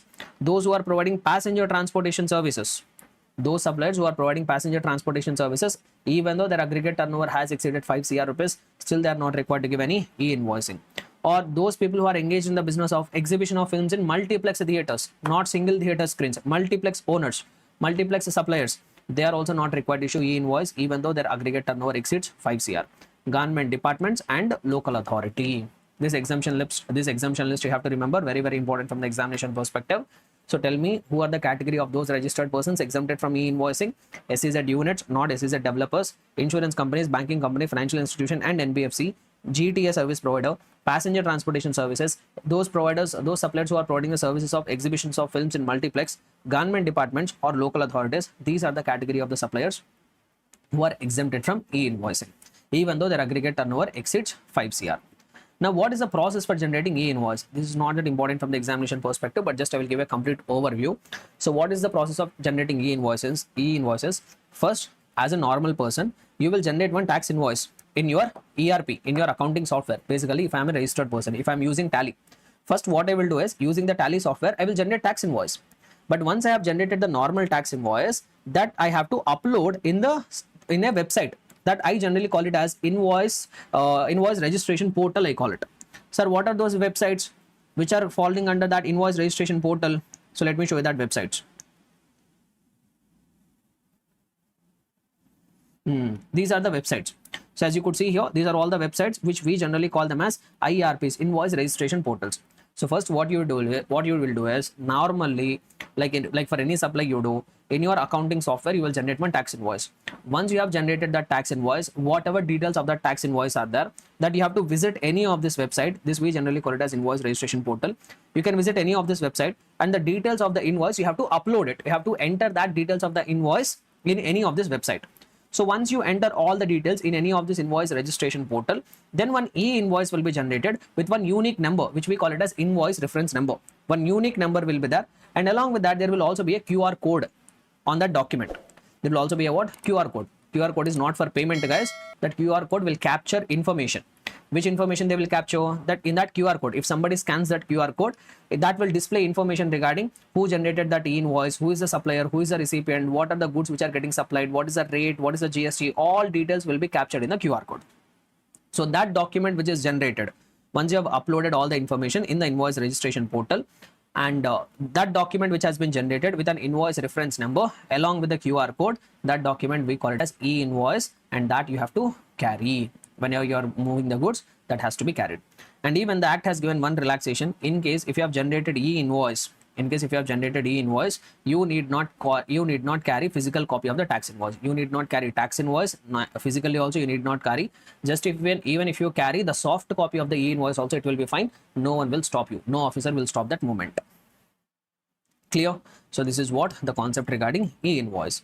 Similarly, we also have one more concept called dynamic QR code.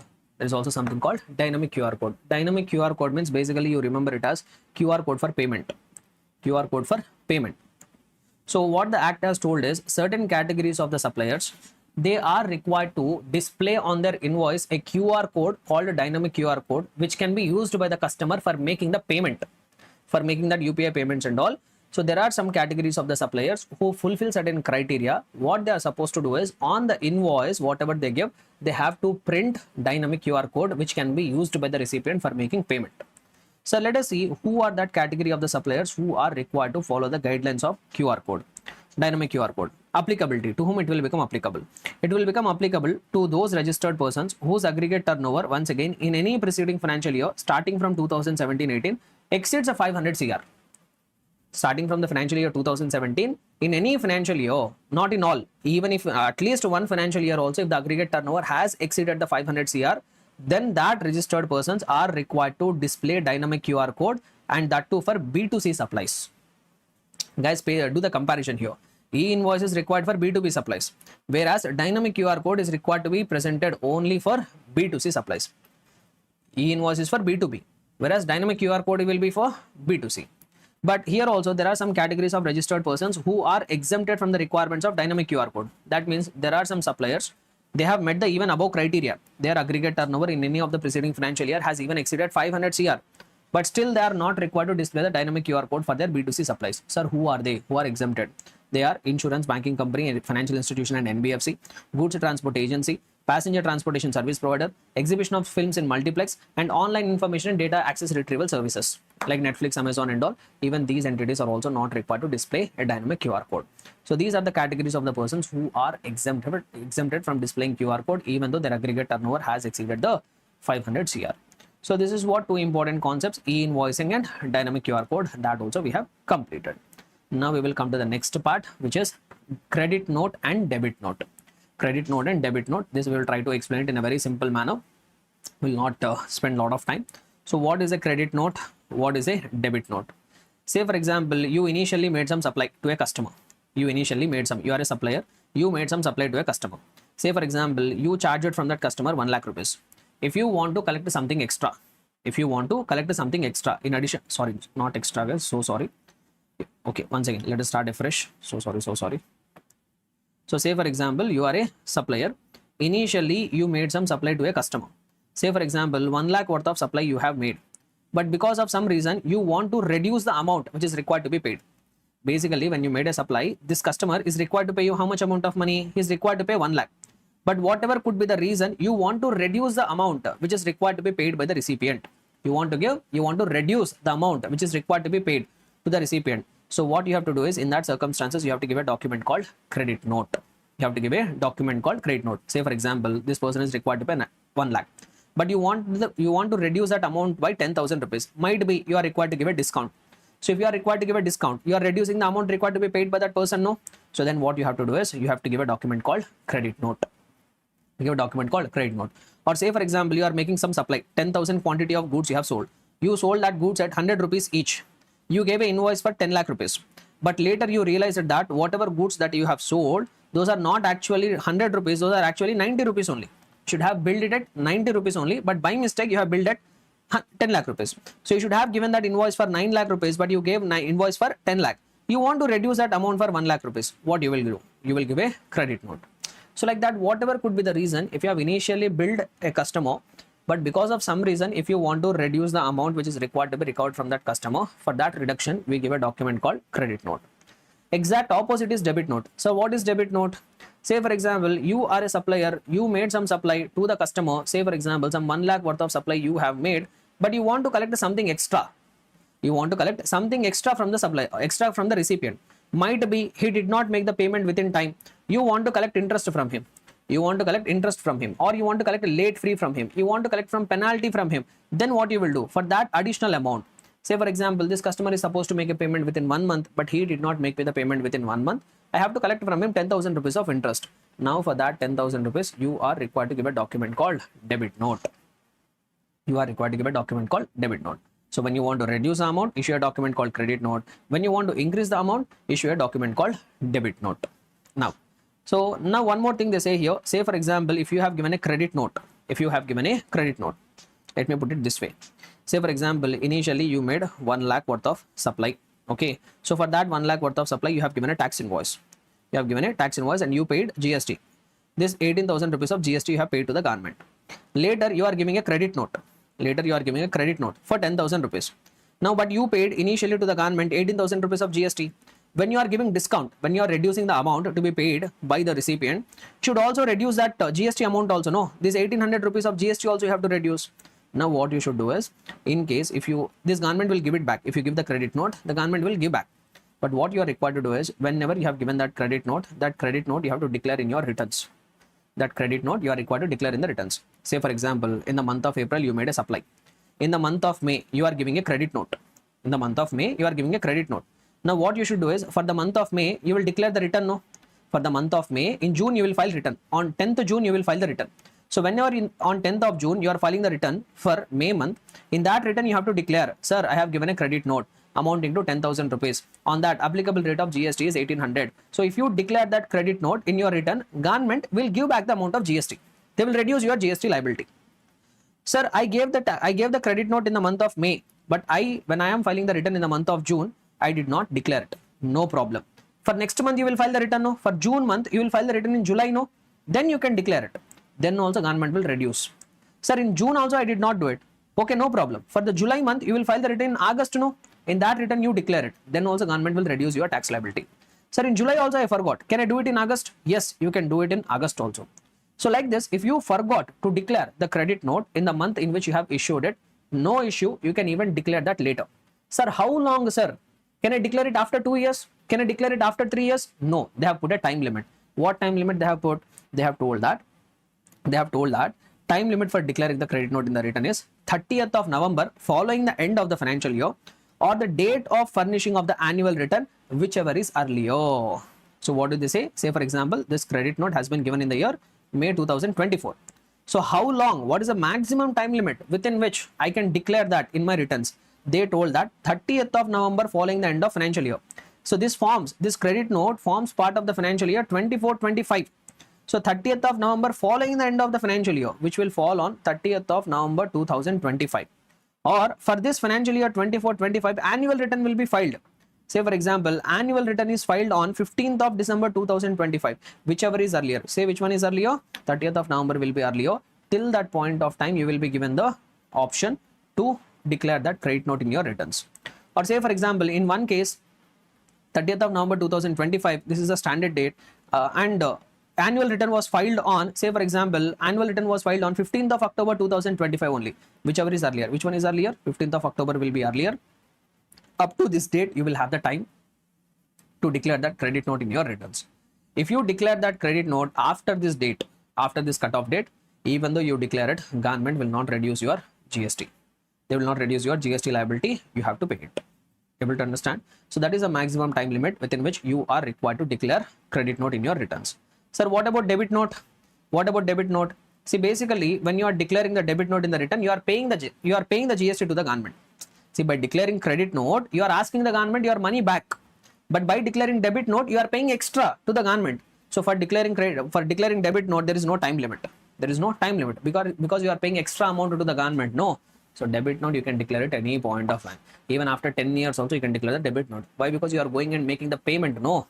So that's why there is no restriction. But when you are declaring credit note, you are asking the government money back.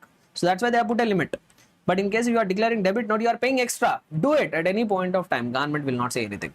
But even if you make delay, you have to pay interest also. They will collect extra amount of interest also. So that's why debit note, you can declare at any point of time, but do it as early as you could. Next one. Okay. So apart from that, one more small concept I will touch and ignore. So we have one more concept called delivery challan. So what is this document called delivery challan? Very simple, guys. Sometimes we make the movement of the goods. Sometimes we make the movement of the goods. But whenever we are moving that goods, we are moving that goods not for the purpose of supply. We are required to move the goods from one place to another place. But we are not moving that goods for the purpose of making supply. We are causing the movement of the goods for any reason other than supply. If you are not causing the movement for the reason of supply, you can't give tax invoice. Generally, we give tax invoice only when we are making supply. But what I am saying is, I am moving the goods, but I am not making supply. I can't give tax invoice, no. In those circumstances, what they are trying to say is, in those circumstances, give a document called delivery challan. Sir, when the movement will be, when the goods will be moved without without any reason for supply. Say for example, job work. I want to send my goods for job work. On that, job worker will perform some activity and give that and send that goods back to me. So when I am sending the goods for job work, I am not making it, I am not sending it for the purpose of supply. I can't give tax invoice. Sir, without any document, how can I move the goods? So you can't move, you need some supporting document. In those circumstances, what the government says is, in these cases, issue a document called delivery challan. Issue a document called delivery challan. So that's what the simple examples also they say here. So what are the circumstances in which I will give delivery challan? I will say one simple thing. Instead of going by these examples, if I have to say one simple thing, if you are causing the movement of the goods for any reason other than supply, for any reason other than supply, if you are causing the movement of the goods, you are required to generate a document called delivery challan. Okay. And they say one more thing also here, one more specific case they say where they will give supply, well, they will give delivery challan. Supply of liquid gas when quantity is not known. When quantity is not known. Say for example, there is one petrol pump is there. There is one petrol pump. Okay. So now you generally know, right, how the petrol pumps will actually be there. So say for example, this is a petrol pump. Here they will have petrol filling station. Beneath that there will be one big tanker.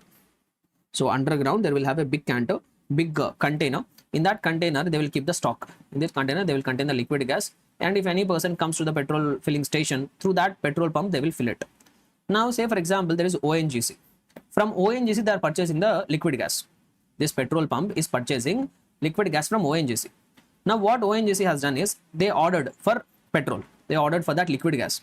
So now what ONGC has done is, ONGC has loaded the truck. ONGC has loaded the truck. Total 1000 liters they have loaded in this container. Now this 1000 liters they are sending it.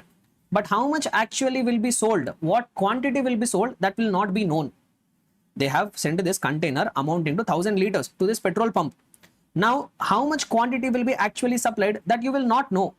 Why? Because once this container reaches this petrol pump, now it will start unloading that container. It will start unloading that container, unloading that liquid gas in that container. Now, in this container, already some portion will be there. Already some portion will be there. Now, this unloading will happen till the tanker gets full, till this container gets full.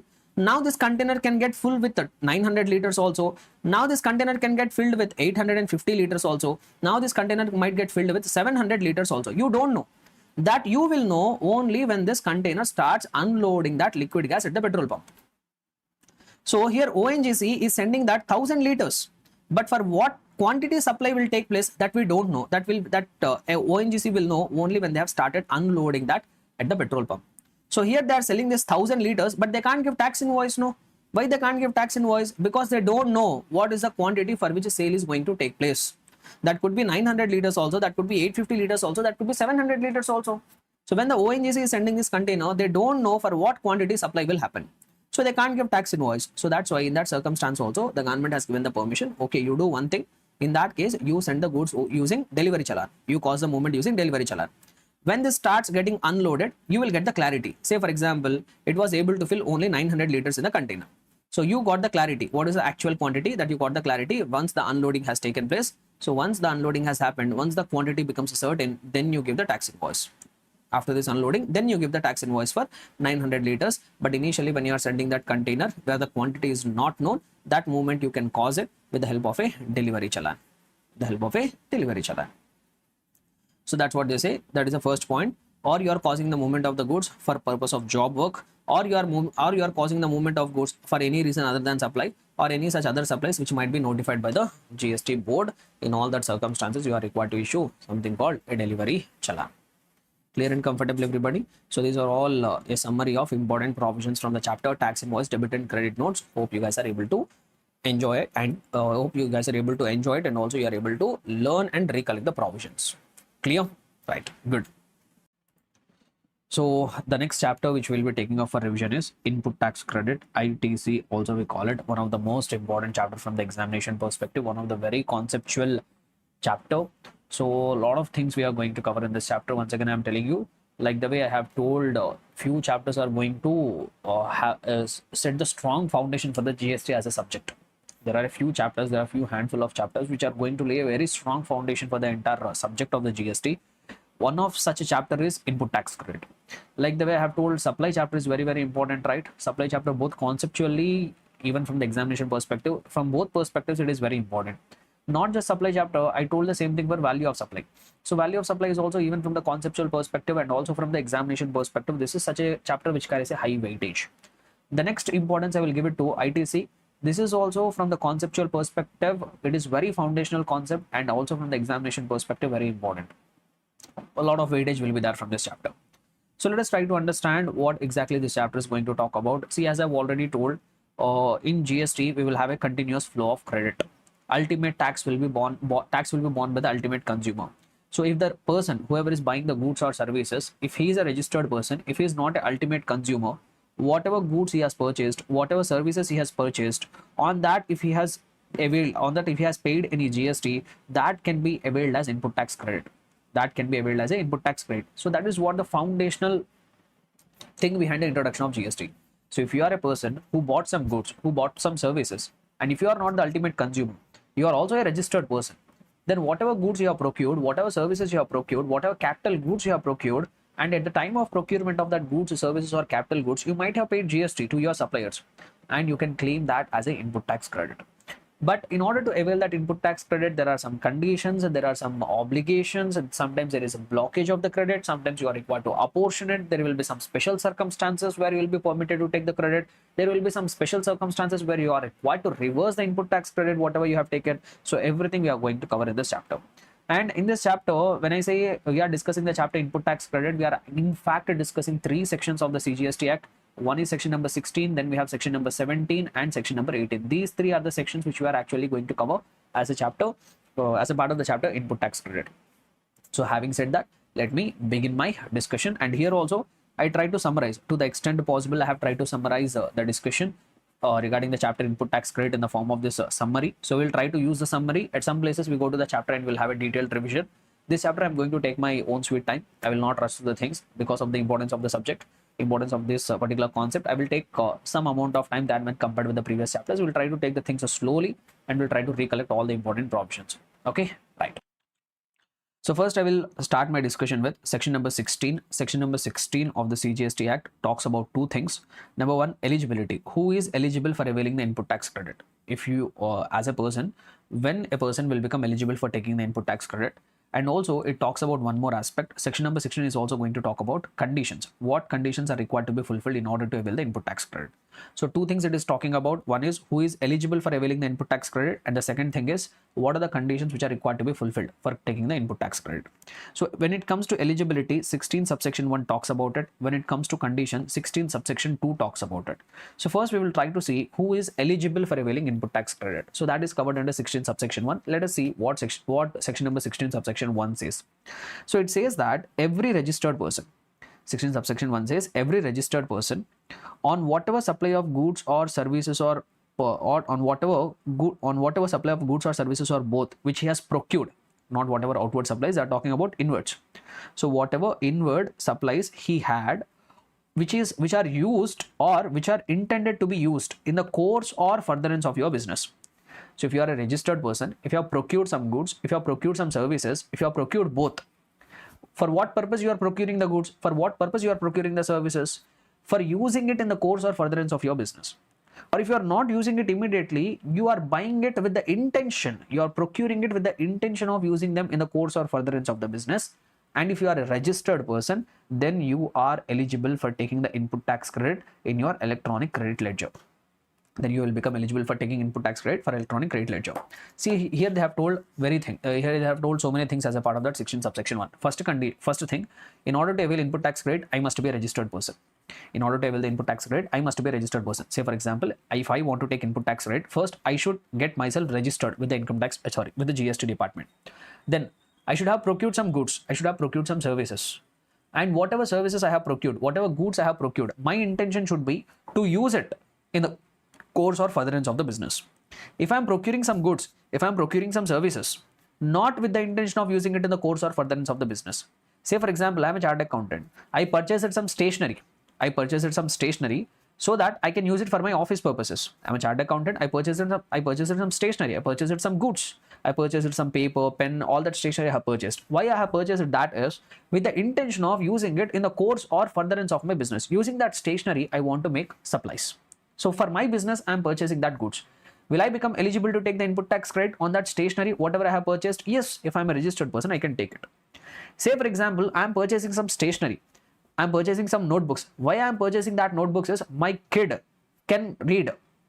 So my kid is going to the school. So in order to provide education for my kid, in order to make her needs fulfilled, so what I have done is I have purchased some stationery. I have purchased some pens, pencils, or books I have purchased and gave it to my daughter so that she can use it for her education. So tell me, on that books, on that notebooks, on that pen, on that paper, whatever GST I have paid, can I avail that as input tax credit? No. I am a registered person. I purchased notebooks. Can I take input tax credit? No. Why? Because when I procured that goods, my intention is not to use them in the course or furtherance of the business. My intention is to give it to my daughter so that she can use it for her educational purposes. So intention is very important. For what purpose you are procuring the goods, for what purpose you are procuring the services, that is going to be very, very important. So that's what 16 subsection 1 says. So who is eligible? A registered person on whatever goods, services or both which he has procured, which are used or intended to be used in the course or furtherance of his business. On all that goods and services, he can take the input tax credit, and whatever input tax credit that he wants to avail, that will go and sit in his electronic credit ledger. That will go and sit in where? That will go and sit in the electronic credit ledger. So this is what 16 subsection 1 told. So say for example, if I am a registered person, if I am buying some goods or services, yes, my intention is to use it in the course or furtherance of the business. But still, to take that input tax credit, I need to follow some conditions. I need to fulfill some conditions. I'm a registered person. I'm procuring the goods. I'm procuring the services. My intention is also to use them in the course or furtherance of the business. But still, in order to claim that input tax credit, in order to enjoy that input tax credit, I need to fulfill some conditions. Sir, where that conditions are given? Those conditions are given under 16 subsection 2. So 16 subsection 2 talks about what are the various conditions which are required to be fulfilled for claiming the input tax credit. Now we have various clauses under 16 subsection 2. We have various clauses. Each clause will be talking about some condition. So like clause A will be talking about some condition, clause AA will be talking about some condition. So like that, so many conditions are there. Let us try to understand what are those conditions. And once again, I am telling you, all these conditions should be cumulatively fulfilled. Not just if one condition is fulfilled, you can enjoy the input tax credit. In order to enjoy the input tax credit, all conditions, whatever we are going to read now, every condition has to be cumulatively, everything has to be fulfilled in order to avail the input tax credit. So what are that conditions? First condition, 16 subsection 2 clause A, which says that if you want to avail input tax credit, you are a registered person, you procured goods or services which are used or intended to be used in your business. But number one condition which you are required to fulfill is you need to be in possession of some tax paying document. You need to have some supporting document which evidences that you have made the payment of the taxes. Sir, what could be the tax paying document? Simple, you could have a tax invoice. if you have purchased the goods, you can have the tax invoice. So on the basis of that tax invoice, you can claim the input tax credit. Or sir, you can have revised tax invoice. Say for example, your supplier was recently registered, he is giving a revised tax invoice. I told you in the tax invoice chapter when you can give revised tax invoice. So if you have a revised tax invoice, on that basis you can take the input tax credit. Sir, initially my supplier gave me tax invoice, but he wants to collect something extra for me, then he will give debit note. That on the basis of the debit note, you can avail the input tax credit. Not just that, if you are doing imports and all, there will be something called bill of entry. On that you can take the input tax credit. Or say for example, you are a person who are required to pay the tax under reverse charge mechanism and your supplier is an unregistered person. In that case, you will do something called self-invoicing. This also we have discussed in the tax invoice chapter. And on the basis of that self-invoicing also, you can take the input tax credit. So if you want to enjoy, if you are a registered person, if you have procured some goods or services with the intention of using them in the course or furtherance of the business, but still you need to have some tax paying document. There should be evidence, there should be proof that you have paid the tax. And what could be that document, sir? So any of this can be a valid document for availing input tax credit. It could be a normal tax invoice, it could be a self invoice in the case of reverse charge mechanism, it could be a debit note, it could be a bill of entry, it could be revised tax invoice, or even it could be a document issued by input service distributor. See, this bill of entry and input service distributor, this is not at the CA inter level. This is something which will be discussed at the CA final level. Just these documents are accepted, that you wanted to keep it at the back of your mind. And one more thing also, they say there, whatever document on the basis of which you are taking input tax credit, that means these documents on the basis of which you are taking the input tax credit, those documents should contain some minimum information. If these informations are missing from the tax paying document, then you will not be able to enjoy the input tax credit. So just having the document alone will not be enough. In that document, some minimum details are required to be contained. Sir, what should be the minimum details which should be there in my tax paying document to avail the input tax credit? So those minimum details are, what should be the amount of tax, that should be clearly mentioned in the document, description of the goods or services whatever you have procured, what is the value of the supply, GSTN of the supplier and GSTIN of the recipient, and the place of supply in the case of intrastate, especially in the case of interstate supply. If you have a tax paying document, say for example you have a tax invoice, but in that tax invoice if any of this information is missing, still you can't enjoy the input tax credit. So once again, cumulative here, you need to have a tax paying document. At the same time, that tax paying document should contain some information. These minimum details are required to be there. If any of that has been violated, either you don't have a tax paying document at all, but you have a tax paying document but any of these details are missing, you will not be able to enjoy the input tax credit. So that is the first condition. Okay, successfully we have completed the first condition. Next, we have one more clause. We have something called clause AA. And one more thing before I proceed further, one more thing I forgot to mention. And there is some rule number 36 sub rule 3 which says that you can't take input tax credit of those taxes which are paid because of fraud. You can't avail input tax credit in case if you have paid the GST because of fraud. You have committed the fraud, you have been caught committing the fraud, and that's why you paid the amount of GST. That GST you can't take it as input tax credit. Sir, how that will happen? Just I will give you one simple example to make you understand. Say there is one supplier, there is one recipient. Imagine you are the recipient, smart recipient. Okay, so both are registered persons. Now you and supplier both have colluded with each other. So you needed some goods from the supplier. So what supplier told is, hey, I will send the goods, I will load all the goods on the truck and I will send it to you. I will not give any tax invoice, we will not disclose anywhere. You also don't tell it to anybody, I also don't tell it to anybody. I don't want to pay GST on this transaction. Say for example, 10 lakhs worth of supply is happening. If GST is attracted, 18% of GST, which will come to 1.8 lakh rupees. They want to do the tax evasion. So what the supplier has told is, don't worry, we will not generate any tax invoice or e-way bill, anything. I will load all the goods in the truck, I will send that goods to you. Because no proper officers are verifying these days, we will see if someone catches later. But the time is very bad. On way, there was a proper officer, there was a GST officer, he stopped the vehicle and he found out that you are causing the movement of the goods without generating tax invoice or any other document. He caught you red-handedly committing the fraud, so he made you pay the tax. Now the supplier has no option. He paid 1.8 lakh rupees of GST, and as a recipient he recorded it from you. Hey, we both have mutually agreed to commit the fraud, but we are caught now, so we have to pay 1.8 lakh worth of GST. So you purchased some goods now, and that goods whatever you have purchased, those are intended to be used in the course or furtherance of the business. You are a registered person. Can you claim the input tax credit? Sir, all the conditions given under 16 subsection 1 satisfied. Am I eligible to take the input tax credit? No, in this case, no. Why? Because this 1.8 lakh rupees of GST, whatever you have paid, that you did not pay it on self-assessment basis. You are caught committing a fraud. That's why you have paid the GST. The government is telling those kind of GSTs paid, we will not give it as input tax credit. Why? Because if they allow this 1.8 lakh rupees as input tax credit to this fraudulent recipient, what is the punishment for him? There is no punishment, no. So that's why they are very specific. They want to punish the people who are committing the fraud. So that's why they have clearly mentioned, in case if you have paid any GST because of fraud, we will never ever let you take that input tax credit. Understood? So this is one point which was missed out. So I have covered it now. Then let us proceed further. Right. Now we'll try to understand clause AA. Sir, what does clause AA say? So what does that clause AA say? Let me try to explain in a simple manner. So clause AA says that as a recipient, you can claim, as a recipient registered person, you can claim those input tax credit only the amount which has been reflected in your GSTR 2B. Only the amount which has been reflected in your GSTR 2B. So whatever amount that has been reflected in your GSTR 2B, that amount of ITC only you can claim it in your GSTR 3B.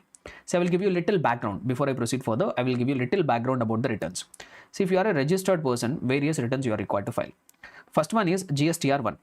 So in GSTR 1, you will declare outward supplies. What are your outward supplies that you are going to declare? Now there will be two auto-populated statements called GSTR 2A and GSTR 2B. There will be two auto-populated statements. You are not required to file it. These are just auto-populated statements. We call it as GSTR 2A and GSTR 2B. So what exactly this GSTR 2A and 2B will do is, say for example, this registered person is Mr. A. He's a registered person, Mr. A. Now whatever outward supplies he has made, whatever sales he has made, that he will declare in GSTR 1. Now he will make various purchases. No, say for example, Mr. A has purchased goods from Mr. B. Mr. A has purchased the goods from Mr. C. Mr. A has purchased the goods from Mr. D. Like from different vendors, he has purchased the goods. Now what will happen is, these people like Mr. B also will file GSTR 1, where he will declare the outward supplies. This vendor, Mr. C also will file GSTR 1, where he will declare the details of the outward supplies. Mr. D also will file the GSTR 1, where he will declare his outward supplies. Now the moment these suppliers filed their GSTR 1, that information will be auto-populated in this GSTR 2A of the Mr. A. GSTR 2A of the Mr. A. So it will get auto-populated in GSTR 2A. It will show that, so you have purchased goods from Mr. B amounting to so and so amount, 10 lakh rupees, 1.8 lakh rupees is the GST. You purchased so and so amount of goods from Mr. C. Say for example, 5 lakhs worth of goods you have purchased, on which you have paid 90,000 amount of GST. Then it will also show you have purchased goods from Mr. D amounting to another 10 lakh rupees, on which you have paid 1.8 lakh rupees of GST. So GSTR 2A is the auto-populated statement which will capture the data from GSTR once. So these people will file the GSTR 1. From that GSTR 1, this person, Mr. A's GSTR 2A, will capture all the data. Why? Because while filing their GSTR 1, they will mention, we have made a supply to Mr. A, whose GSTN is so and so. Mr. C also will declare, I have made supply to Mr. A, who is also a registered person, his GSTN is so and so. Mr. D also, while filing the GSTR 1, he will mention that he made a sale to Mr. A, who was so and so, registered person with so and so GSTN. So on that information, it will get auto-populated here. Now there will be one more auto-populated statement called GSTR 2B. Now what this GSTR 2B will do is, on 13th midnight, it will take a screenshot till now how much amount of GST has been reflected, how many transactions are reflected in GSTR 2A. So as on 13th of midnight, a data will be captured. So by 13th of midnight here, say for example, by 13th of midnight, it has captured that for this month, they have total GST amounting to, say for example, some 3 lakh rupees of GST you are eligible for, that has been captured in the GSTR 2B. So whatever amount that has been reflected in the GSTR 2B, now you have to file one thing called GSTR 3B. In your GSTR 3B, you will say, my output tax liability is so and so much, and my input tax credit is a 3 lakh rupees.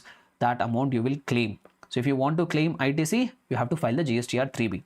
But one condition what they have put here is, under 16 subsection 2 clause AA, what condition they have put is, if you want to avail input tax credit through your GSTR 3B, that amount which has been reflected in your GSTR 2B, only that amount you can claim it as input tax credit.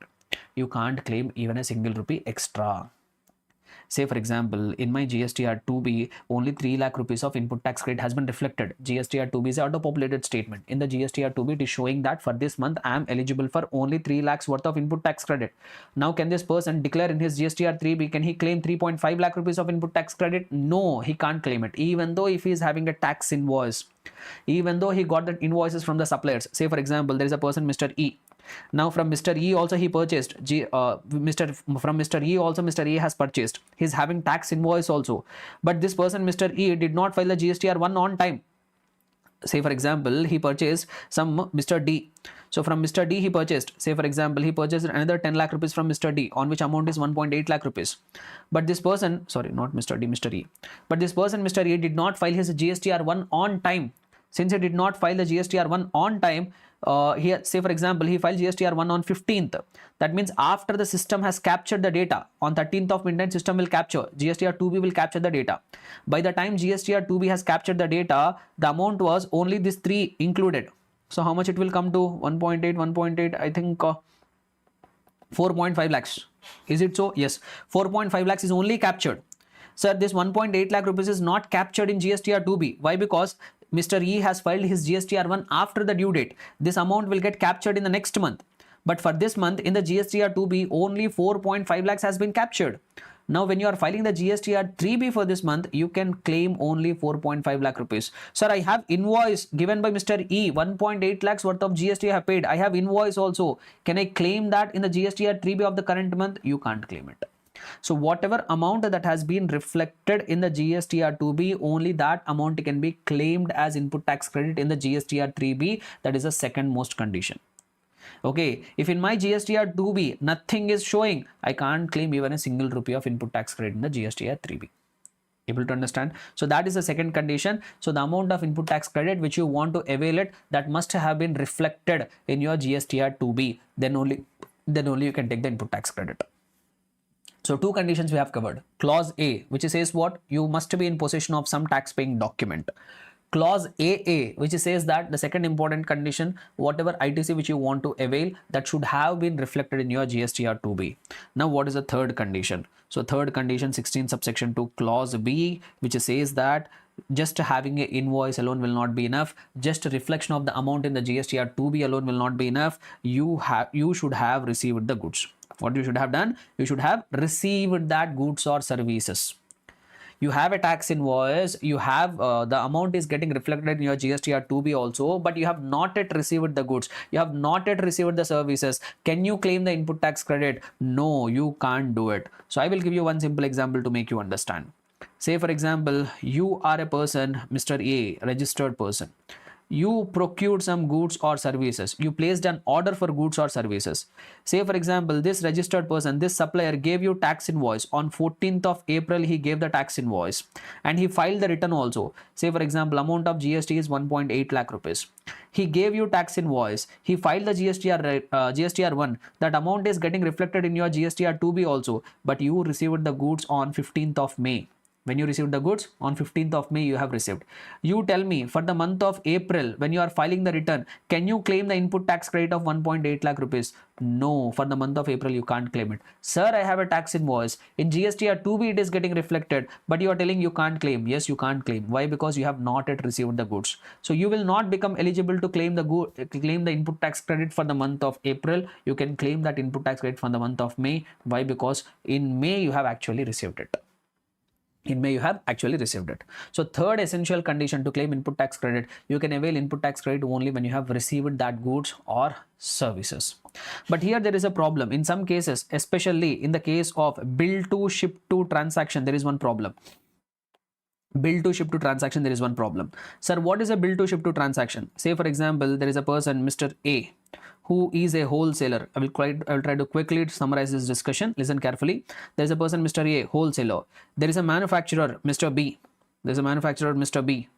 Okay. So now this person placed an order. Say for example, this person is in the business of manufacturing of water bottles.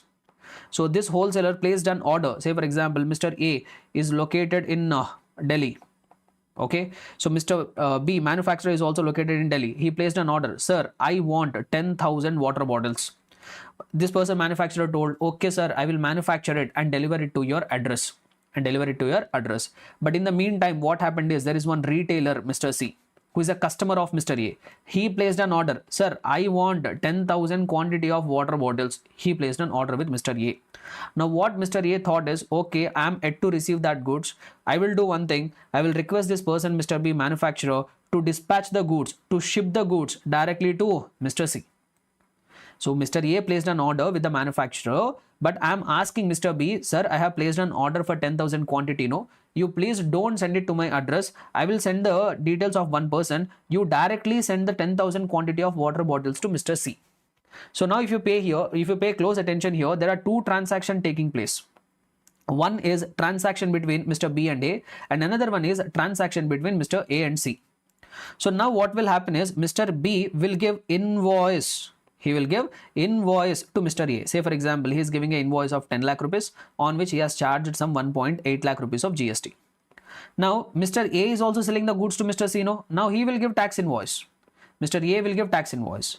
So what is the tax invoice he will give? Say for example, he is adding the margin, some 12 lakhs worth of tax invoice he is giving, on which he is charging some GST also. Say for example, he is charging some 2.28 lakh rupees of GST. Just rough calculation I'm telling you guys, don't go into the exact calculations. Now the problem here is, see this person Mr. C, he received the goods. He received the goods. So this person is having a tax invoice, amount is reflected in 2B also. He has also received the goods and services. So all the conditions this person Mr. C has fulfilled, he can take the input tax credit. Sir, what about Mr. A? What about Mr. A? Now Mr. A is having a tax invoice which Mr. B has given. The amount is also reflected in 2B. But if you pay close attention here, Mr. A has not received the goods. Mr. A has not received the goods. No. Why? Because the goods were directly shipped to Mr. C. This person Mr. A did not receive the goods. Yes or no? So now if you go by the logic, that condition has been violated. 16 subsection 2 clause B has been violated, which says that you must have received the goods or services to avail the input tax credit. But in the given case, Mr. A has not received any goods and services. So if you go by the logic, this person will not be able to avail input tax credit. This person Mr. A will not be able to avail input tax credit because he did not receive the goods. So the transaction which is happening between Mr. B and Mr. A, this is what we typically call it as bill to ship to transaction. Mr. B is billing to Mr. A, whereas he is shipping to Mr. C. Now what GST department have given what GST Act has given the clarification is, boss, in this case, even though Mr. A has not actually received the goods, but we will assume, we will deem as if this person has actually received the goods, and it will be assumed that 16 subsection 2 clause B has actually been fulfilled, and this person will enjoy the input tax credit. So government gave the clarification. So in case of a bill to ship to transaction, even if the original recipient, even though he has not received the goods, but still it will be assumed this person has actually received the goods, and it will be assumed 16 subsection 2 clause B provisions has also been also fulfilled, and this person will be permitted to take the input tax credit. Able to understand everybody? So that is what one thing they have clarified. Understood? So in case of bill to ship to model, it is assumed to have been received. Then one more thing here regarding this, one more proviso is also there. Let me try to cover that proviso. So what they have told us, sir, what if you have received the goods in lots or installments? What if you have received the goods in lots or installments? Say for example, there is Tata Motors company. There is one dealer who is dealing in the Tata Motors. This dealer has ordered for 100 cars. This dealer has ordered for 100 cars. So as you all are aware, all the 100 cars can't be sent in one lot. So what Tata Motors have done is they have sent the first lot, 10 cars they have sent along with tax invoice for 100 cars. They have given tax invoice for all the 100 cars, but in the first lot they are dispatching only 10 vehicles. So like that, they have dispatched the 100 vehicles in 10 lots. These goods they have dispatched in 10 lots. Now when this recipient should be able to take the input tax credit? Will he be able to take the input tax credit once he receives the first lot, or should he wait till he receives the last lot to claim the input tax credit? So there is a one provision to 16 subsection 2 in which they have clarified that in case the goods are sent out in lots or broken down condition, the recipient will be able to enjoy the input tax credit only when he has received the last lot or last installment. So you can't claim the input tax credit immediately on receiving the first lot or first installment. You have to wait until you receive the last lot or last installment, then only you can enjoy the input tax credit. Then only you can claim the input tax credit.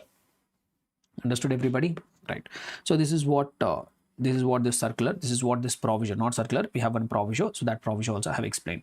So where are we guys, what is our discussion actually going on? So we are discussing conditions, we are done with section subsection 2 clause A also we have done, clause B also we have done.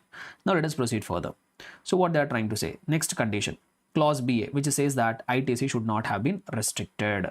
Sometimes the commissioner or the proper officer will put a restriction on you if you commit some kind of violations. Like we have some violations like rule number 88C, rule number 88D, all that will be discussed later. So these are all some violations are there. If you commit some violations, the commissioner will put a restriction on you, even though there is a tax invoice, even though you have received the goods, even though it is getting reflected in your GSTR 2B, still if the commissioner has put a restriction that you will not be, that you should not use the input tax credit, then you can't use it. So there should not be any restriction on you. You should not have done such violations which will make the commissioner to put a restriction on you from using the input tax credit. Okay, so some violations are there like 88C, 88D, 86B. So like that, some rules are there which if you violated these rules, no, commission will put the restriction. That means if you want to enjoy the input tax credit, you should not have committed these kind of violations. So that is next condition, clause BA. Then the next thing is clause C. A recipient can avail input tax credit only when the tax has been actually paid to the government. Only when tax has been paid to the government. So what they're trying to say here is, I will try to give one more simple example to classify, to clarify the concept. So 16 subsection 2 clause, the third condition says that the recipient can enjoy input tax credit only when the amount has actually gone to the government. So what do we mean by this? So say for example, you are a recipient who is a registered person. You purchased some goods or services from a supplier. From a supplier, you purchase goods or services. Say for example, you purchased 10 lakhs worth of goods. Okay, and you have paid 1,80,000 rupees of GST also. Total, he gave an invoice for 11,80,000. You are a genuine person. You made a payment of 11,80,000 to the supplier. Now, what the supplier should have done? Supplier should have filed the GSTR1. In that GSTR1, he will declare outward supplies. In GSTR1, he will declare outward supply. Boss, I have I have made a supply to so and so person. Say for example, Mr. A. I have made a supply to so and so person, Mr. A, and so and so amount of sale I have made. So and so sale I have made. He is declared in GSTR1. Now, if you look at this example, this registered person is having a tax invoice. Since the supplier has filed GSTR1, that amount is also getting reflected in the GSTR2B. This person has actually received the goods also. 16 subsection 2 clause B is also satisfied. There is no restriction on this person. 16 subsection 2 clause BA is also satisfied. But the problem is the supplier, once he has collected that amount of 1,80,000 rupees from the recipient, he should have deposited that in the GST department. No, that 1,80,000 should be paid to the government. So what do you mean by paying that 1,80,000 rupees is? So once the supplier has filed the GSTR1, within the due date, he should have filed GSTR3B. So in that GSTR3B, he will say, okay, my output tax liability is 1,80,000, and this you should discharge it either by using his credit, input tax credit. If he is having an input tax credit, that he can use it to discharge this liability. If there is no input tax credit, he will use the cash balance. He will deposit the cash and make the payment of the GST. So whatever it is, what the supplier should have done, the supplier should have filed GSTR3B, and by filing the GSTR3B, he has to discharge his output tax liability. Whatever his output tax liability is there, this 1,80,000, that he should have discharged it. Whether he will discharge it using his ITC balance, or he can also discharge using his cash balance. Whatever it is that he has to do, he should have filed the GSTR2B. But this person is not filing his GSTR2B. GSTR3B he is not filing. In that case, government told that we will not allow this recipient to take the input tax credit.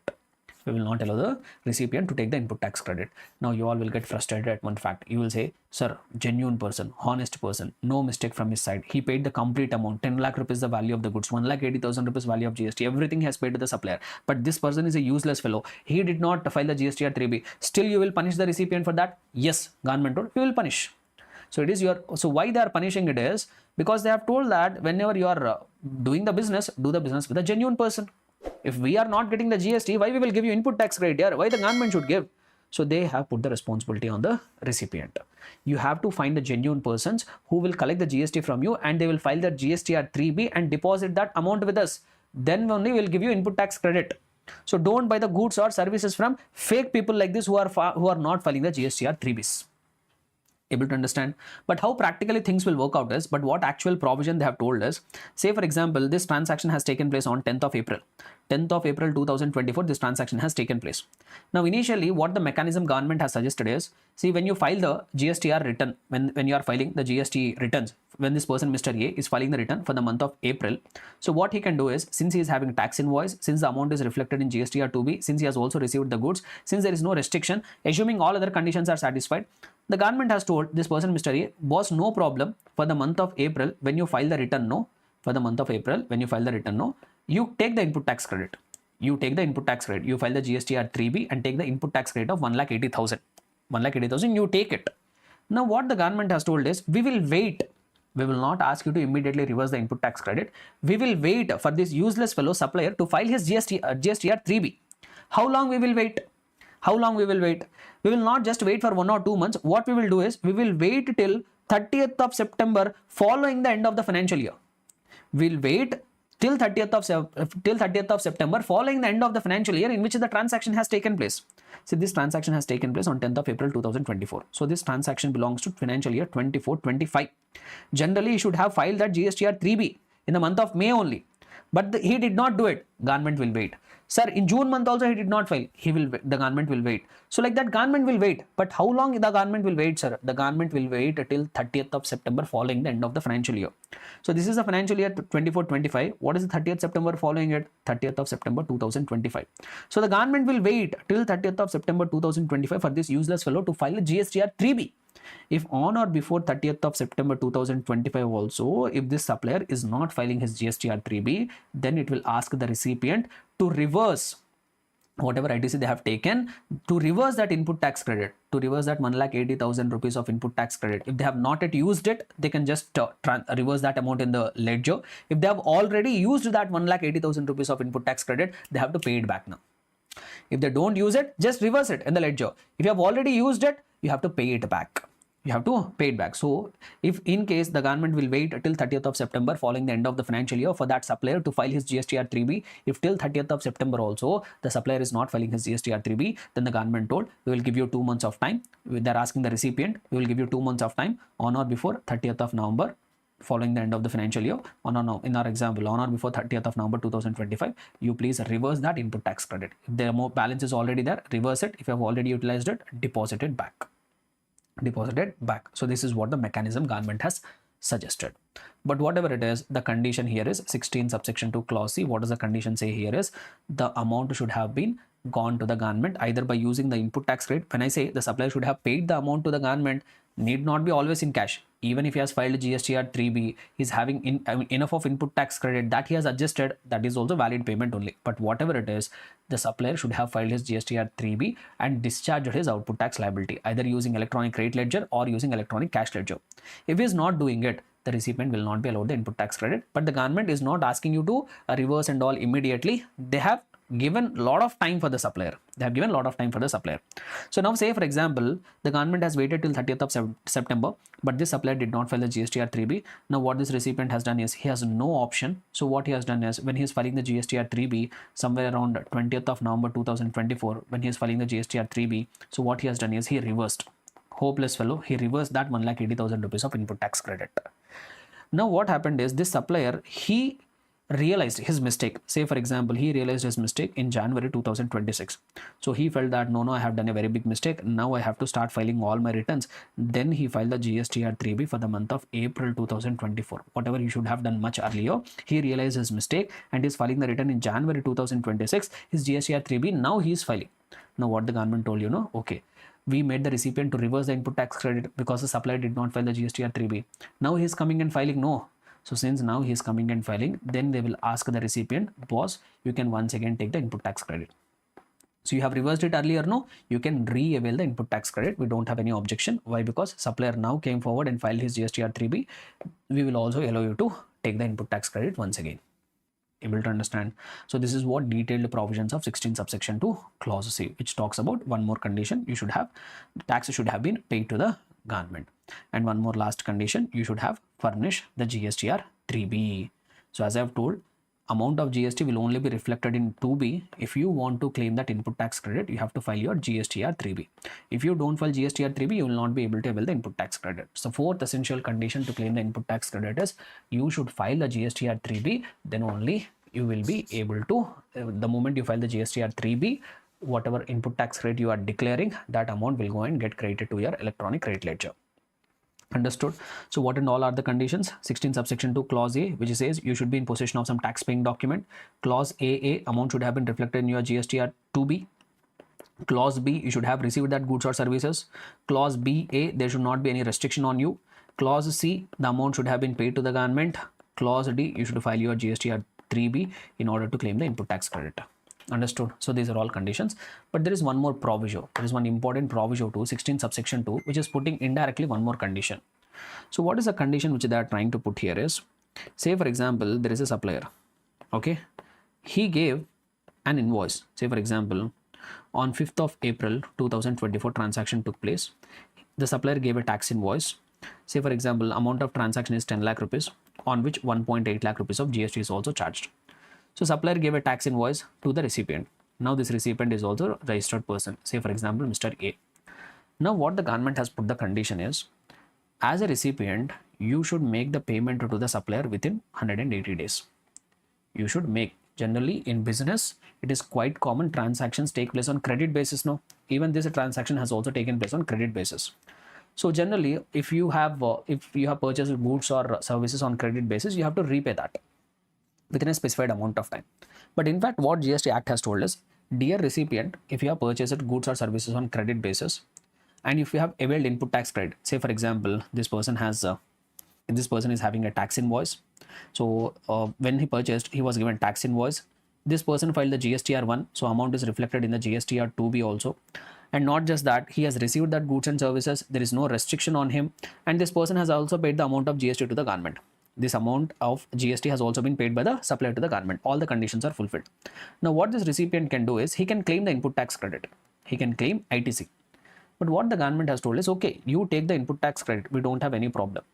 But what is the condition we are putting on the recipient is, you should make the payment to the supplier within 180 days. Within 180 days, you have to make the payment. If you don't make the payment within 180 days, what you should do is, you should reverse whatever input tax credit you have taken, along with interest at the rate of 18% per annum. Where they are telling, in the proviso, they are telling. There is second proviso to 16 subsection 2, in which they have told that we are putting one more condition. Government is putting one more condition indirectly on the recipient. Dear recipient, if you purchase the goods or services on credit basis, it is your obligation to make the payment to the supplier within 180 days. If you are not making the payment to the supplier within 180 days, then you are required to reverse the amount of input tax credit, whatever you have taken. Not just reversing the input tax credit, you have to pay us the interest at the rate of 18% per annum. Even interest is also required to be paid. Able to understand? So which provision says that? The provision to 16 subsection 2. So see here, if a recipient fails to make the payment to the supplier within 180 days from the date of issuance of the invoice, ITC availed should be reversed along with interest at the rate of 18% per annum. So let us extend the example. Say for example, I did not make the payment within 180 days. Now what will happen? I will reverse my input tax credit. Okay, within 180 days I did not make the payment. So what I have done is, I have reversed the input tax credit. I have also paid the interest at the rate of 18% per annum to the government. But later, say for example, after 1 year, might be I have been going through bad phase. That's why I was not able to honor my payments. Say for example, after 1 year, my financial position become good. Then I went and made back the payment. So whatever that 11,80,000 rupees is there, that amount I have went and paid it back. Went ahead and paid it back. So now what the government is telling is, since you are paying it back now, you can re-avail the input tax credit. So first, within 180 days, if you don't make the payment, you have to reverse it along with interest. But later you realized your mistake and you went ahead and made the payment at any point of time in the future, even after 10 years, 20 years, also no problem. Whenever you are going and making the payment back to the supplier, then you can once again re-avail the input tax credit. And one more important thing you have to remember, see, sometimes what will happen is partial payment will be made. So let us take this example only. So transaction took place on 5th of April. Now within 180 days, the recipient, what he has done is, within 180 days, he discharged half of the payment. So he made a payment of 5 lakh rupees. On that, whatever GST is there, that also he has paid. So out of 11 lakh 80,000, 5 lakh 90,000 he has paid within 180 days. But 180 days is over. The balance amount of 5 lakh 90,000 rupees he did not pay it. The balance 5 lakh 90,000 he did not pay within 180 days. Now also you are required to reverse it. Now also you are required to reverse it. How much you will reverse? Will you reverse the entire amount of input tax credit or proportionate amount you will reverse? You are required to reverse only proportionate amount. You are not required to reverse the full amount. If you reverse the proportionate amount, that will be enough. So in our example, since half of the payment has already been made within 180 days, only the other half of the payment was not made within 180 days. So 50% of the ITC will be reversed. Out of this 1.8 lakh rupees, 90,000 you can avail it, no need to reverse. The balance 90,000 only you have to reverse it along with interest at the rate of 18% per annum. Later, at any point of time in the future, if you go back and make the payment to the person, then you can re-avail the input tax credit. Able to understand? So that is what the proviso says. However, the condition of making the payment of 180 days is not becoming applicable. In some cases, even though if you did not make the payment within 180 days, still you are not required to reverse the input tax credit. So what are that exceptions, sir? See here, conditions of 180 days does not apply. In which cases? In case of reverse charge mechanism. In case if you are the person who are required to pay the tax under reverse charge mechanism. As a recipient, if you are only the person required to pay the tax under reverse charge mechanism, like if I extend the example, say for example, there is one supplier, he supplied some goods to you and you are a recipient. Say for example, this person is a recipient. Okay. So now this recipient, whatever goods he has procured, those are getting covered under reverse charge mechanism. Say for example, 10 lakhs worth of goods you have purchased. But this supply is getting covered under reverse charge mechanism. So what you have done is, as a recipient, you have only deposited 1,80,000 rupees of GST with the government. So whatever amount of GST that you have paid on reverse charge mechanism basis, that also you can take it as input tax credit. So you paid 1,80,000 rupees to the government on reverse charge mechanism basis, and this 1,80,000 you have taken it as input tax credit. But you are not making that payment of 10 lakh rupees to the supplier. You are not making that payment of 10 lakh rupees to the supplier. Within 180 days, you did not make the payment. 180 days is over, still you did not make the payment to the supplier. In those cases, you are not required to reverse. Generally, under forward charge mechanism, if you have availed an input tax credit, that you have to make the payment within 180 days. But here, since you yourself have went and deposited the amount of GST to the government, the amount has already reached the government. So that's why this recipient, even though he did not make the payment to the supplier within 180 days, no need to reverse the input tax credit. So the condition of making the payment within 180 days will not become applicable in case of those supplies on which recipient has made the payment of tax on reverse charge mechanism. So there, even if you don't make the payment within 180 days to the supplier, still you are not required to reverse that component of input tax credit. Not just that, it is also not becoming applicable when there is a deemed supply without consideration. So if you remember, we have seen schedule 1 in supply chapter. There are 4 activities which if you have done even without consideration, still we will deem it as supply. Still we will deem it as supply. No, see, when there is no consideration only, there will be no payment only. If you are treating something as a supply, even if there is no consideration only flowing. No, then what is the purpose of having the condition to make the payment within 180 days? Like say for example, if I have to give you one example, they told that supply between related persons is a supply even without consideration. That also will attract GST. If the supply is happening between related persons, even though there is no consideration, you are treating it as supply. Then who will go and make the payment here if there is no transaction? So that's why if some activities are deemed as supply even without consideration, and in that case there is no condition of payment only, so we need not check that 180 days payment has happened or not. We need not check it. Similarly, payments made to third parties on behalf of the suppliers. Payments made to third parties on behalf of the supplier. So if you go back to the value of supply chapter, I have told that if you go back to the value of supply chapter, I have told you that sometimes what will happen is recipient will make the payment to the third party on behalf of the supplier. So if you remember the discussion, catering service example I have told. So there is a supplier who has agreed to provide the catering services. So one day at the event, wherever the event is happening, their cool drink person has come. He unloaded all the cool drinks. He is asking you to make the payment of 1 lakh rupees, which a supplier is required to pay. So you don't want a mess to happen. So what you have done is, as a recipient, you paid that 1 lakh rupees. Initially, you agreed for 10 lakh rupees of contract. But since on behalf of the supplier, you already made a payment of 1 lakh rupees, now you are required to pay only 9 lakh rupees. Now you are required to pay only 9 lakh rupees. But this supplier will give total invoice for 10 lakh rupees. The supplier will give total invoice for 10 lakh rupees. No. Why? Because he made a supply amounting to 10 lakh. Even if you go by value of supply chapter also, here what is the value of supply? 9 lakh rupees, which you are required to pay to the, which recipient is required to pay to the supplier. In addition to that, as per 15 subsection 2 clause B, this 1 lakh also we will add, no, amount which is paid by the recipient to the third party on behalf of the supplier. So that also we will add. So total value of supply will be 10 lakh rupees.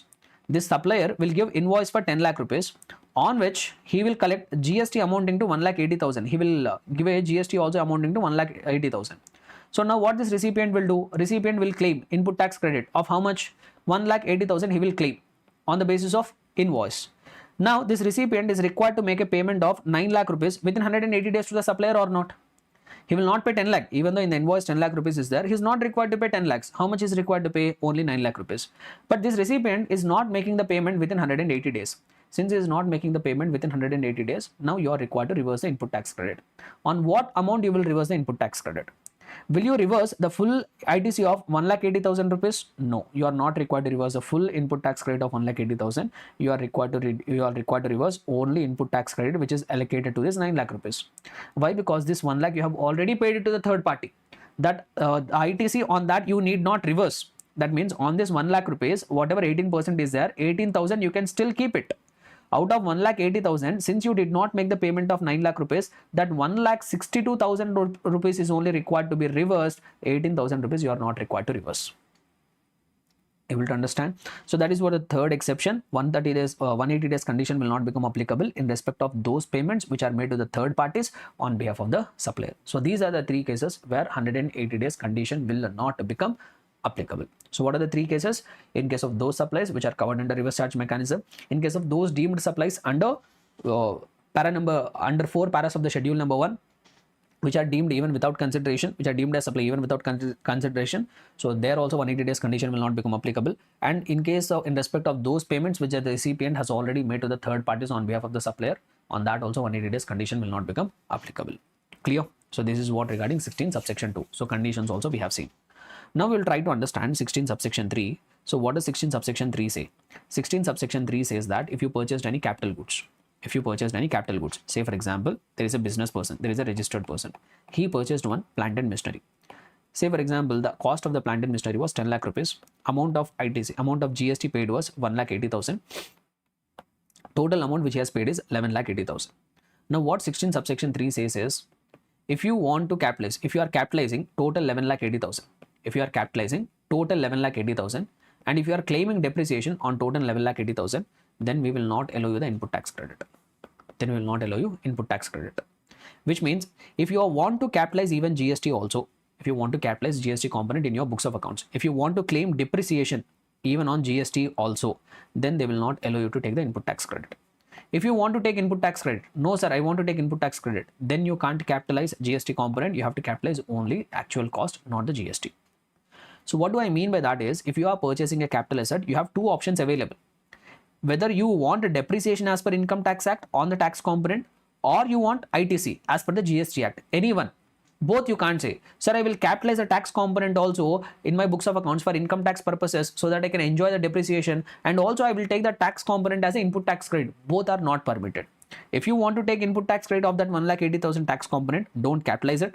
If you want to enjoy the depreciation benefit under Income Tax Act on the tax component, then don't take the input tax credit. Only one benefit they will allow. So as a registered person, you have to choose whether you want input tax credit or you want depreciation under Income Tax Act. Any one they will allow. So the tax component on capital assets, either it can be capitalized in the books of accounts or input tax credit can be availed, but both cannot happen simultaneously. So that's what 16 subsection 3 has clarified.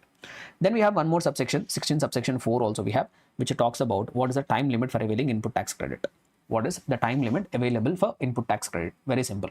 Say for example,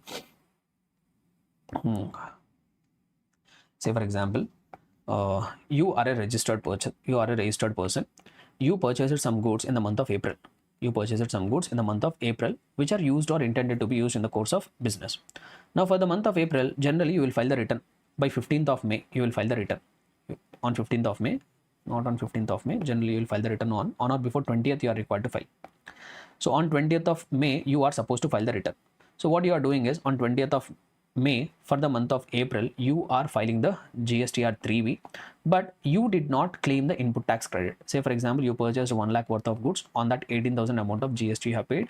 So whenever you are filing the return for the month of April on 20th of May 2000, on 20th of May, you did not claim that input tax credit. You forgot. Whatever could be the reason, you forgot or intentionally didn't claim. So something has happened when you are filing the return for the month of April, you did not claim the input tax credit. No worries. For the next month, you will file the return. No. For the May month, you will file the return. No. In that, you can claim the input tax credit. Sir, May also I forgot. No issue. For the June month, you will file the return. No. There you can claim the input tax credit. Sir, June also I forgot. No issue. July, you will file the return. No. There also you can claim the input tax credit. Sir, I forgot. No issue. In the next month, you can claim the input tax credit. Sir, like this, how long, sir? I have got an invoice. I forgot to claim the input tax credit. Can I claim it after 2 years? Can I claim it after 3 years when I realize it? No. They have put one maximum time limit. In case if you don't claim the input tax credit, okay, fine. We will allow you to claim the input tax credit in the subsequent months. But they are putting one maximum time limit. So what is the maximum time limit within which a person can claim the input tax credit is 30th of November following the end of the financial year or date of furnishing of the annual return, whichever is earlier. So what they have told, so this transaction belongs to April 24, no? So this is forming part of the financial year 24-25. So the maximum time limit within which you can claim the input tax credit here is 30th of November following the end of the financial year. So what will be the 30th of November following the end of the financial year? This financial year will end on 31st of March 2025.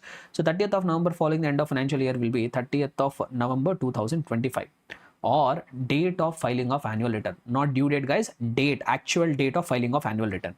Say, for example, annual return was filed on 15th of December 2025. Which one is earlier? 30th of November is earlier. So you will have a maximum time limit. If you want to claim the input tax rate on this invoice, maximum you can claim it on or before 30th of November 2025. After that, you can't claim it. Or say, for example, in one case, say 30th of November 2025, annual return was filed on 15th of September only. 15th of September 2025 only annual return has been filed. Which one is earlier? 15th of September. So maximum you will have the time limit to claim ITC within this time. If you miss that date later, you can't be able to enjoy the input tax credit. So the maximum time limit within which input tax credit can be availed is 30th of November following the end of the financial year or the actual date of furnishing of the annual return, whichever is earlier. But here there is one catch. This time limit will not become applicable. This time limit will not become applicable in those cases where you are re-availing your input tax credit which you have reversed previously. If you want to re-avail the input tax credit which you have reversed previously, then that condition of 180 days will not become applicable. Then that condition of 30th of November or date of annual return will not become applicable. Sir, what are those cases? Like if you remember, I have told 16 subsection 2 clause C that supplier is not filing his GSTR 3B. Supplier is not filing his GSTR 3B. I told you, no? So here, this one. Supplier did not file a GSTR 3B. So the government will wait till 30th of September 2025. Then it will give you 2 months of time to reverse it. By 30th of November, you have to reverse it. Now, say for example, this supplier has realized his mistake and he is filing his GSTR 3B after 2 years. Then can this recipient claim the input tax credit? Yes. Even after 2 years also they can claim it. Now the proper officer can't come and say, hey, 30th of November following the end of the financial year is over, you can't claim input tax credit. He can't say. Why? Because in the act they have told this time limit, this maximum time limit for availing input tax credit will not become available in case if you are re-availing the input tax credit which you have reversed earlier.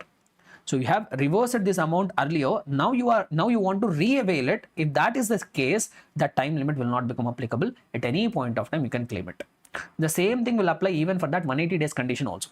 I told that you are required to make a payment within 180 days. If you are not making a payment, you are required to reverse it. Sir, I am making the payment after 2 years. I want to re-avail the input tax credit. Can I re-avail it? Yes. Sir, time limit got over. No issue. You can re-avail it.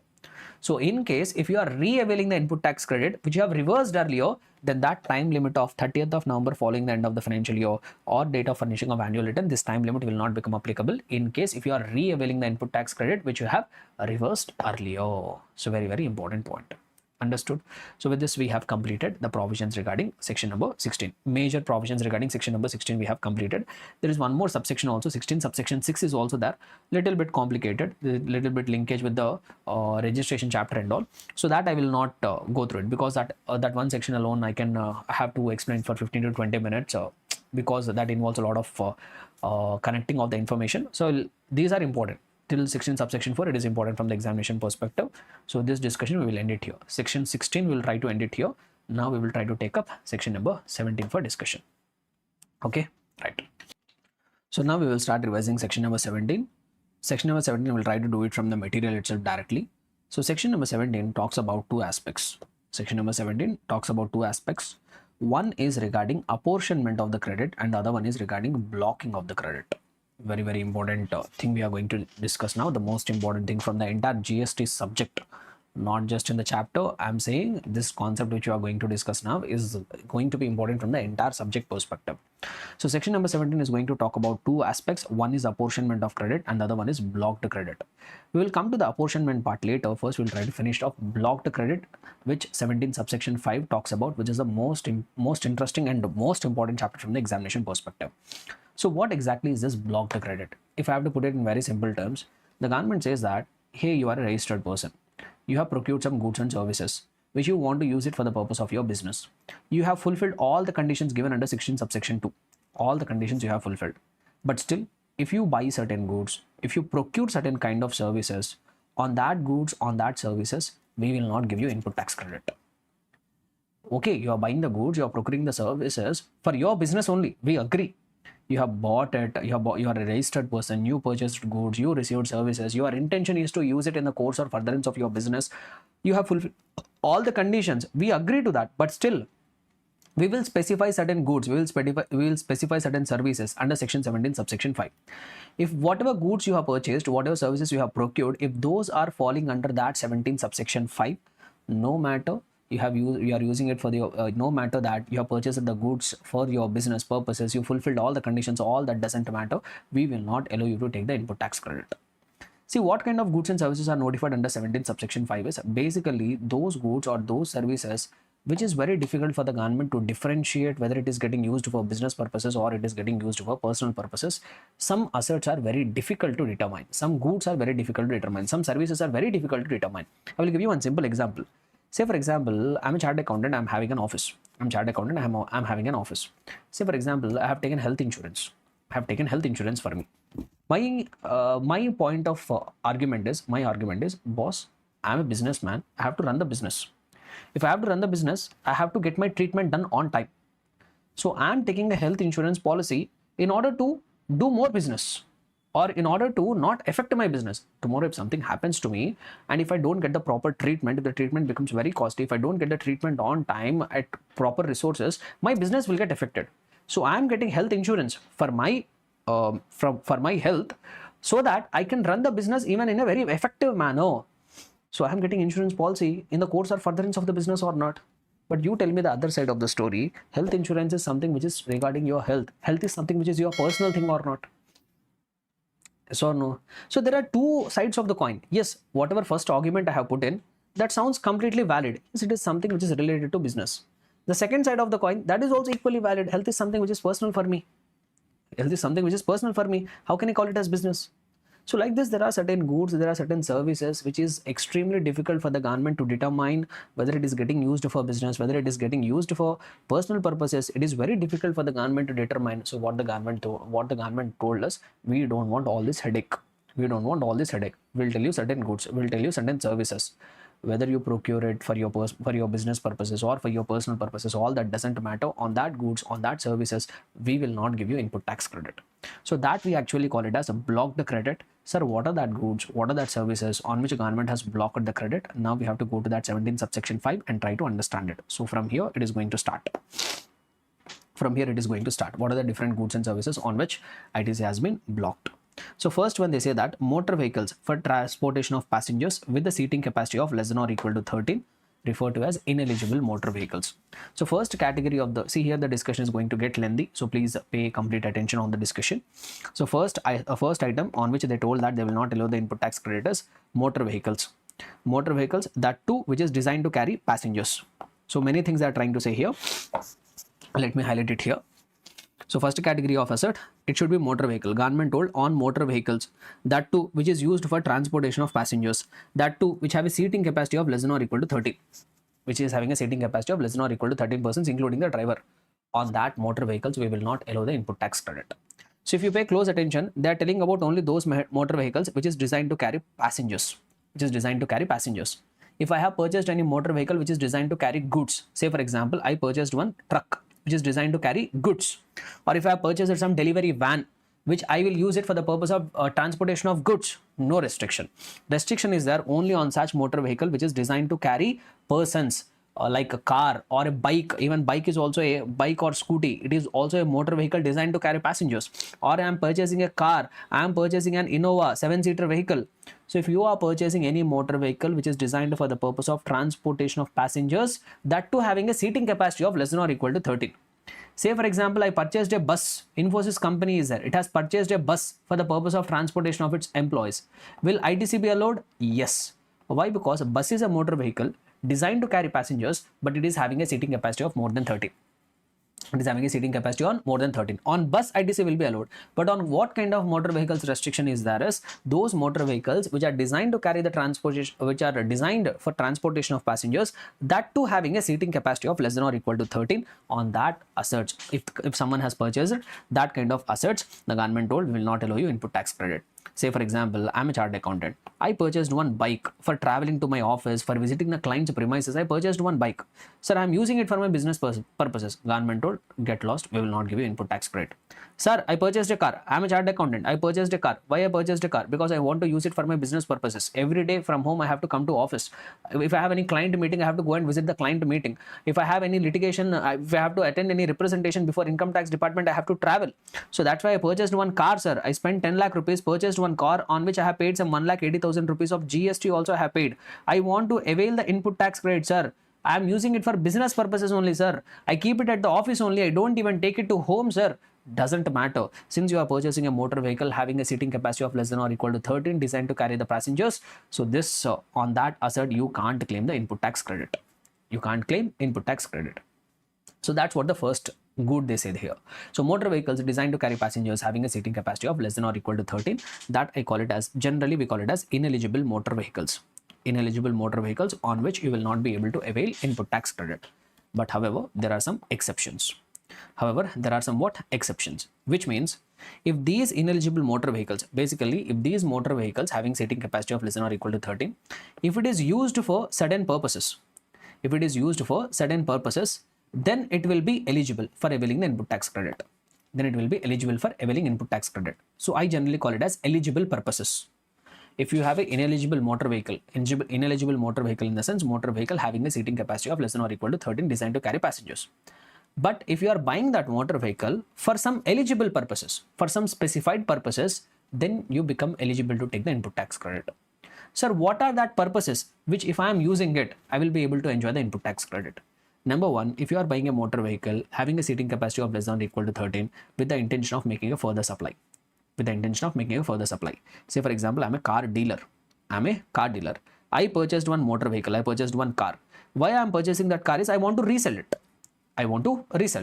So if you are buying a motor vehicle having a seating capacity of less than or equal to 13, which is a design which with the intention of making it a further supply, then you can enjoy input tax credit. Then on this car I can enjoy input tax credit.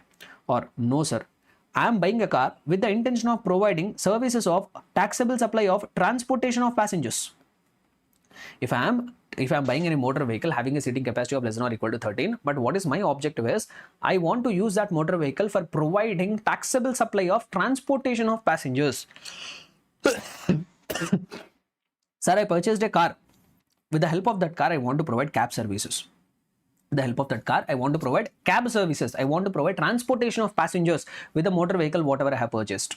Then the government told, okay, in that case also we will allow you input tax credit.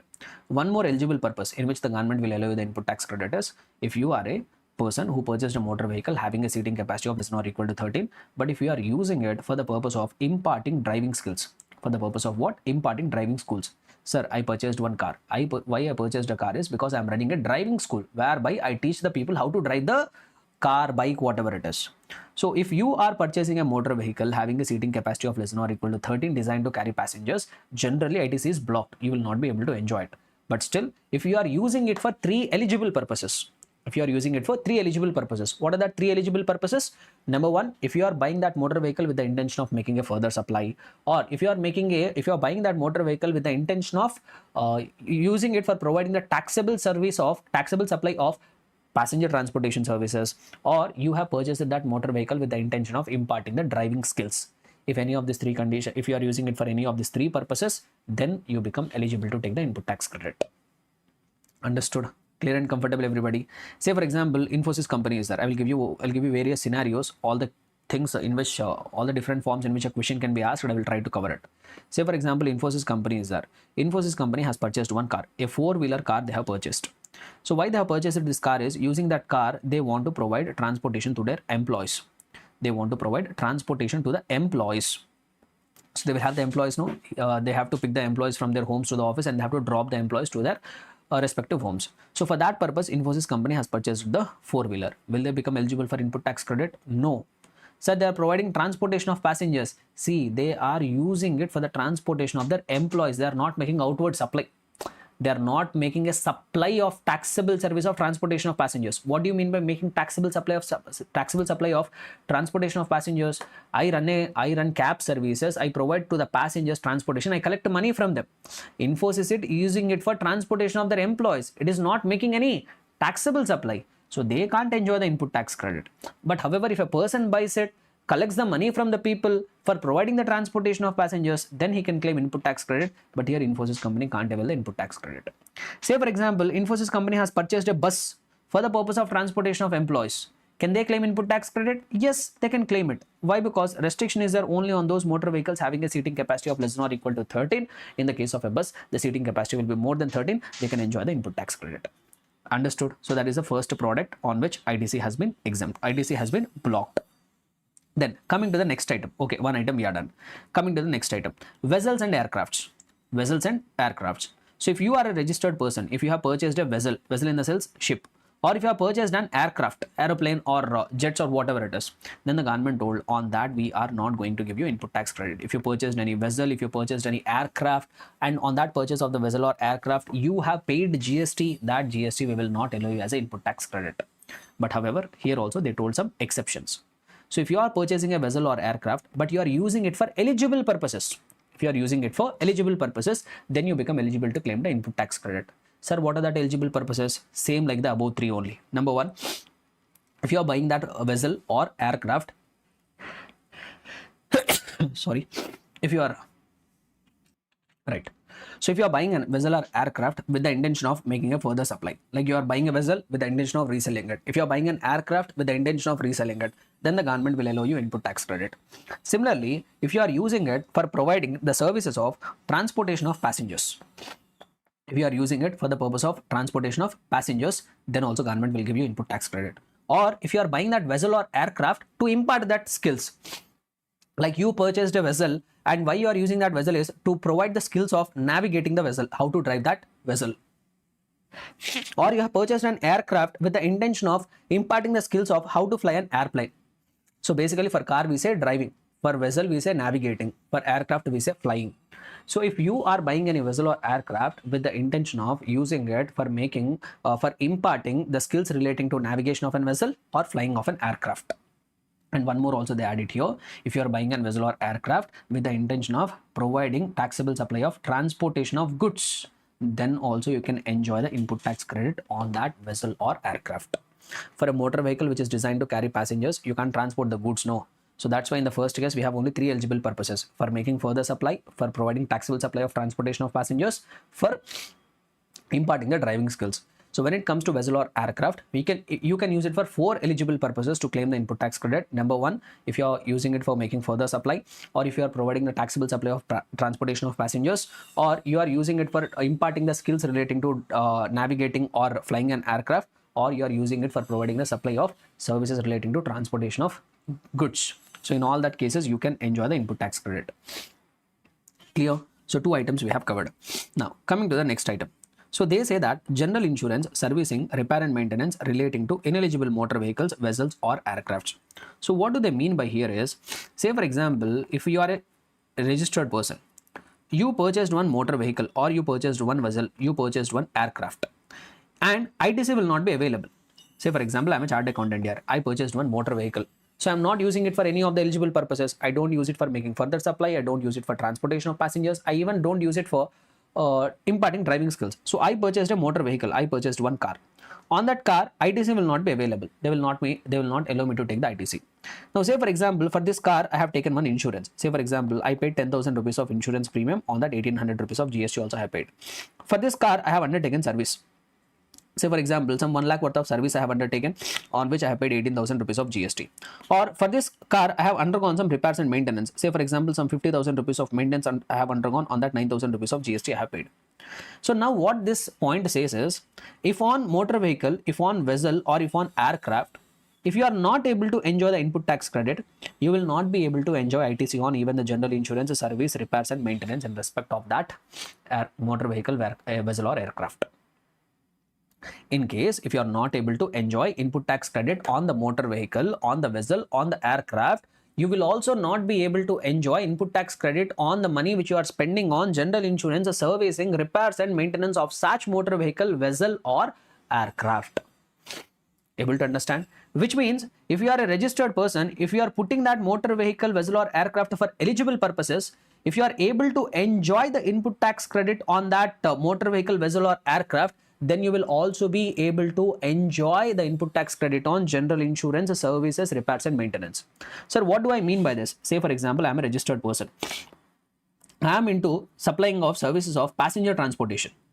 I am making a taxable supply of passenger transportation. I am running cab services. I purchased one motor vehicle. Say for example, I purchased some 10 lakhs worth of motor vehicle, on which I have paid 1,80,000 rupees of GST. I purchased a motor vehicle, but since I am using it for eligible purposes, will I be able to take the input tax credit of that 1,80,000? Yes, you will be able to take that. ITC will be eligible on that motor vehicle. If that is the case, I spent on general insurance, I spent on servicing of that car, I spent on repairs and maintenance of the car, then the government told, since you are able to enjoy the input tax credit on that motor vehicle, you will also be able to enjoy the input tax credit on general insurance, servicing and repairs of that motor vehicle. Same thing will apply for vessel and aircraft also.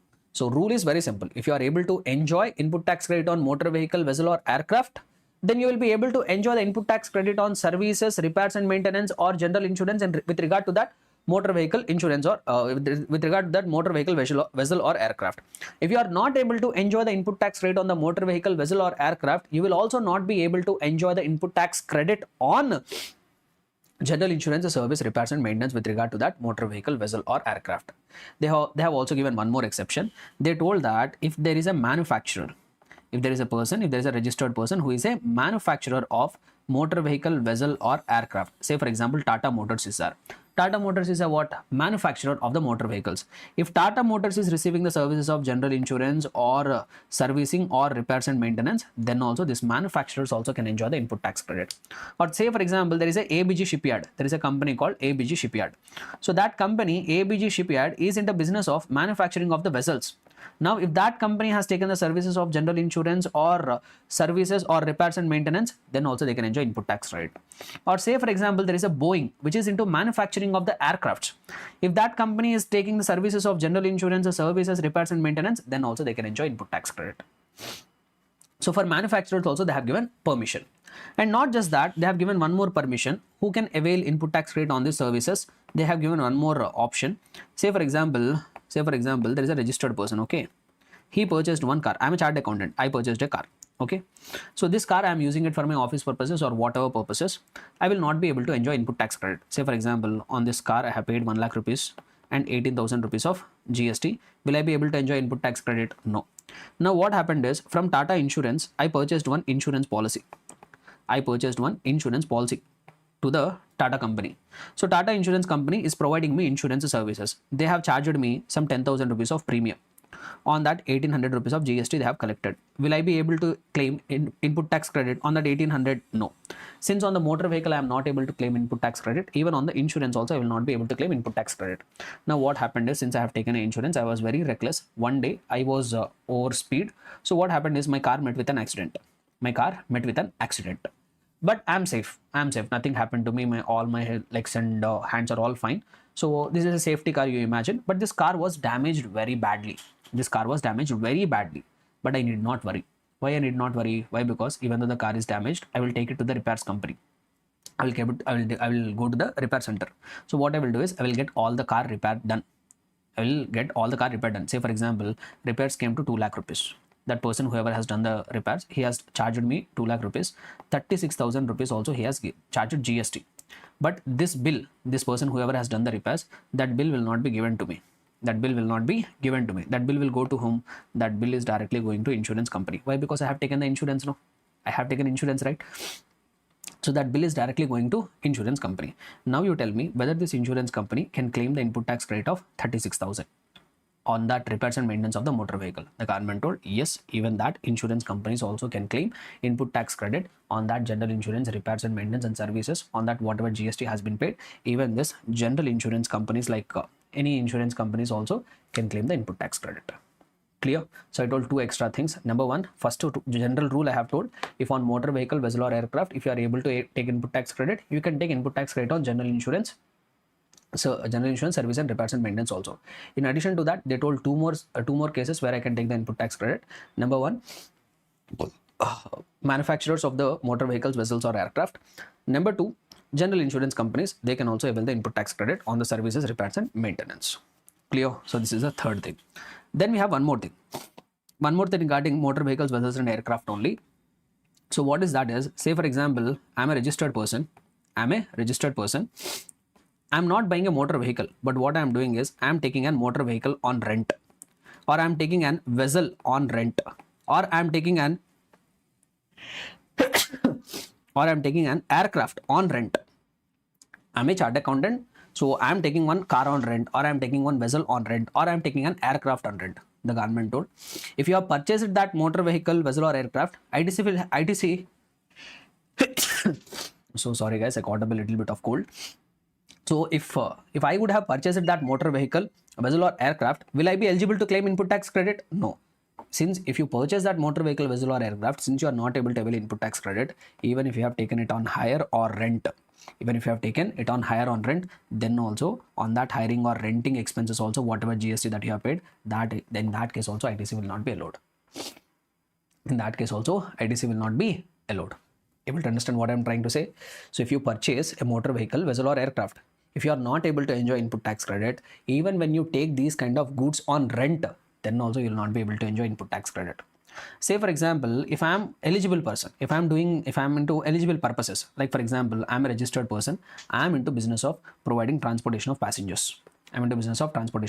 Or say for example, I'm running a driving school. That is eligible purpose. Now if I take a motor vehicle on rent, say for example, I have taken a car on rent on monthly basis. Per month I have to pay 30,000 rupees of rent. On that, some 3,000 rupees of GST also I am paying. But I am using it for eligible purposes. Either using that car, I am providing transportation of passengers, or using that car, I am imparting driving skills. If that is the case, then then what the act says is, see, if you would have purchased motor vehicle, vessel or aircraft, you would have become eligible for input tax credit or not. So in case if you are eligible to take the input tax credit on purchase of motor vehicle, vessel or aircraft, in that case you will also be eligible to take input tax credit even on renting or hiring of that motor vehicle, vessel or aircraft also. Clear everyone? So whatever rule that is applicable for purchase of motor vehicle, vessel or aircraft, the same rule will even become applicable for renting or hiring of motor vehicle, vessel or aircraft. In addition to that, they have given one more relaxation also. In one more case also, they have permitted where the recipient can avail input tax credit on hiring or renting of motor vehicles or vessel or aircraft, which says that what is that one more case where ITC will become available is, if such services when provided by an employer to its employee under a statutory obligation. So what is one more exception they have given is, so in one more case, the hiring or renting or hiring of motor vehicles, vessels or aircraft is allowed to a recipient. So what is that case is, say for example, there is Infosys company. There is a company, Infosys. Okay. Now this Infosys company is taking one car on rent. See, if they would have purchased a car, for the transportation of employees, will ITC be available? No, ITC will not be available. So what Infosys company is doing is they are taking a car on rent. Why they are taking a car on rent is to provide a transportation to their employees. to provide transportation to their employees from their homes to the office and all. To provide the transportation of employees, they are hiring one car on rent. They're taking one car on rent. And they say that they will allow the Infosys company, say for example, for taking that car on rent, they have paid 10,000 rupees and 1,000 rupees of GST they have paid. Here they are telling that they will allow the Infosys company to take the input tax credit of that GST, whatever they have paid on hiring or renting of that car, provided whatever transportation they are providing to their employees. Whatever this employer Infosys, they are providing transportation services to their employees, no? If that is required under some statutory obligation. If there is a requirement under some law or regulation that this Infosys company should provide transportation of the employees, if there is such a rule under some law or regulation, that's why Infosys has taken that car on rent to provide the transportation of their employees, which is a mandatory requirement under law. If that is the case, then they will allow the input tax credit. Then that will be allowed as an input tax credit. See, this relaxation is not there in the case of purchase. That relaxation is not there in the case of purchase. If the Infosys company has purchased a motor vehicle for the transportation of their employees, they will not get input tax credit. But however, if they are renting out a car for providing transportation services to their employees, and the providing of such a transportation services is a statutory obligation under some law or regulation, there is a mandatory requirement on the Infosys company to provide the transportation services to their employees. If that is the case, then Infosys company can take the input tax credit on that renting or hiring of motor vehicle, vessel or aircraft, whatever it is, if there is a mandatory requirement on the employer to provide these services to their employee. Understood? So we have covered 4 cases regarding motor vehicle, vessel or aircraft. So concerning these items, we have covered 4 cases where ITC will be blocked. Let us now try to proceed further and understand various other items where ITC will be blocked. So second category of items where ITC is blocked is food and beverages, outdoor catering, health services and other similar kind of services. So when you receive any food and beverages, when you have received any catering services, healthcare services, so on that if you have paid any GST, the government is telling we will not allow the input tax credit. In that also they have given various subcategories, like if you see food and beverages, outdoor catering services, beauty treatment services, health services, cosmetic and plastic surgery, life insurance, health insurance services. If these services you are availing, you will not be able to enjoy input tax credit. So what are they? Food and beverages, outdoor catering services, beauty services, health services, cosmetic surgery and plastic surgery, and then finally one more thing, last thing, what they say, life insurance or health insurance services. Say for example, I am a chartered accountant. I purchased one day food. I want to feed my employees. I want to feed my customers. I don't want to eat it. I want to feed it to my employees. I want to feed it to my customers. Sir, on that food and beverages, I have paid GST. Can I avail input tax credit? No. Sir, I received catering services. One event is happening. For my office, 5 years have completed. I am doing one event. For that event, I received catering services. Will I be able to enjoy input tax credit? No. Sir, I received beauty treatment services. Let us ignore the chartered accountant. Let us take one popular actor. Say for example, Alia Bhatt. Alia Bhatt has undergone beauty treatment so that she could look even more better and get more movie chances. Can she claim input tax credit? No. On beauty services, she can't claim input tax credit. Sir, I have availed some healthcare services. Can I take input tax credit? No. Sir, someone has undergone cosmetic or plastic surgery for their business purposes only. Still, you can't enjoy input tax credit. Or I have taken life insurance policy, health insurance policy. The government told on that also, you can't take input tax credit.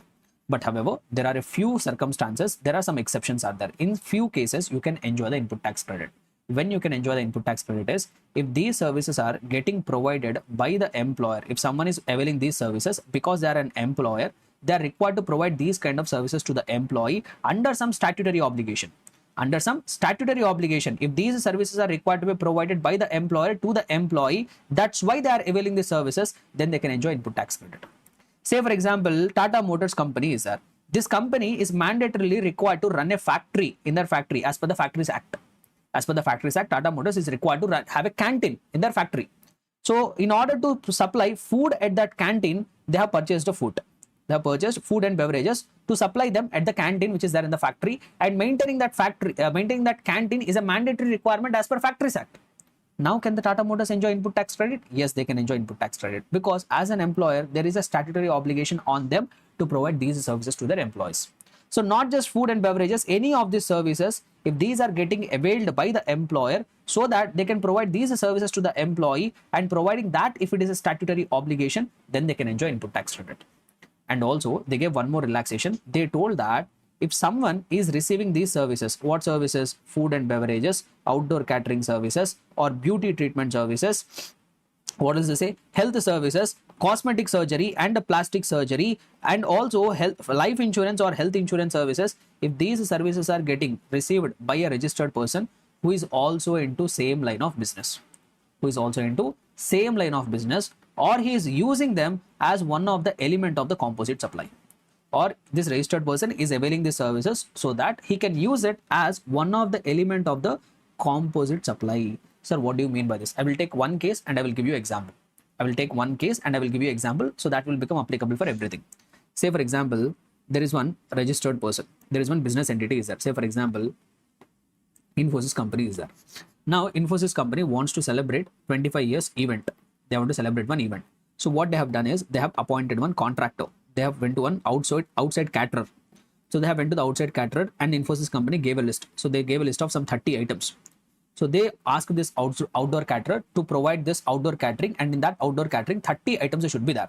Okay, this outside caterer gave a bill of 10 lakh rupees. Okay sir, I will supply that 30 items, 10 lakh rupees, 1,80,000 rupees is the amount of GST he has charged. Total 11,80,000 rupees of bill he has given.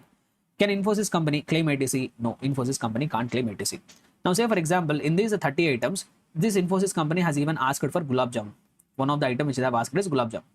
But this caterer is not an expert. So what he has done is he went to another contractor. He went to another caterer. He told, boss, I am doing one event for Infosys company. So I got a catering order. In that catering order, they are asking me to provide the gulab jam also. But you are the expert. You do one thing. You provide the services to me. You provide outdoor catering services to me. You prepare the gulab jam and prepare it to me and give it to me. That I will use it for the purpose of providing the catering services to the Infosys company. Now, okay, this caterer has agreed to provide the services to another caterer. So he prepared that gulab jamun. 50,000 rupees he has charged. 9,000 rupees of GST he has collected. Total 59,000 rupees of invoice was given to this person. Can this person take ITC on that? Yes, he can take the ITC on that. Why? Because he is into same line of business. Or sometimes what will happen is they will use it as an element of composite supply. So what do you mean by this? Same example I will use. Say for example, Infosys company, 25 years of celebration they are conducting. Now they have given this order. They have approached one company, X Limited, which is an event organizer. Now this event organizer is required to take care of the entire event. So as a part of that event organizing, he is required to take care of decoration also. He is required to take care of guests also.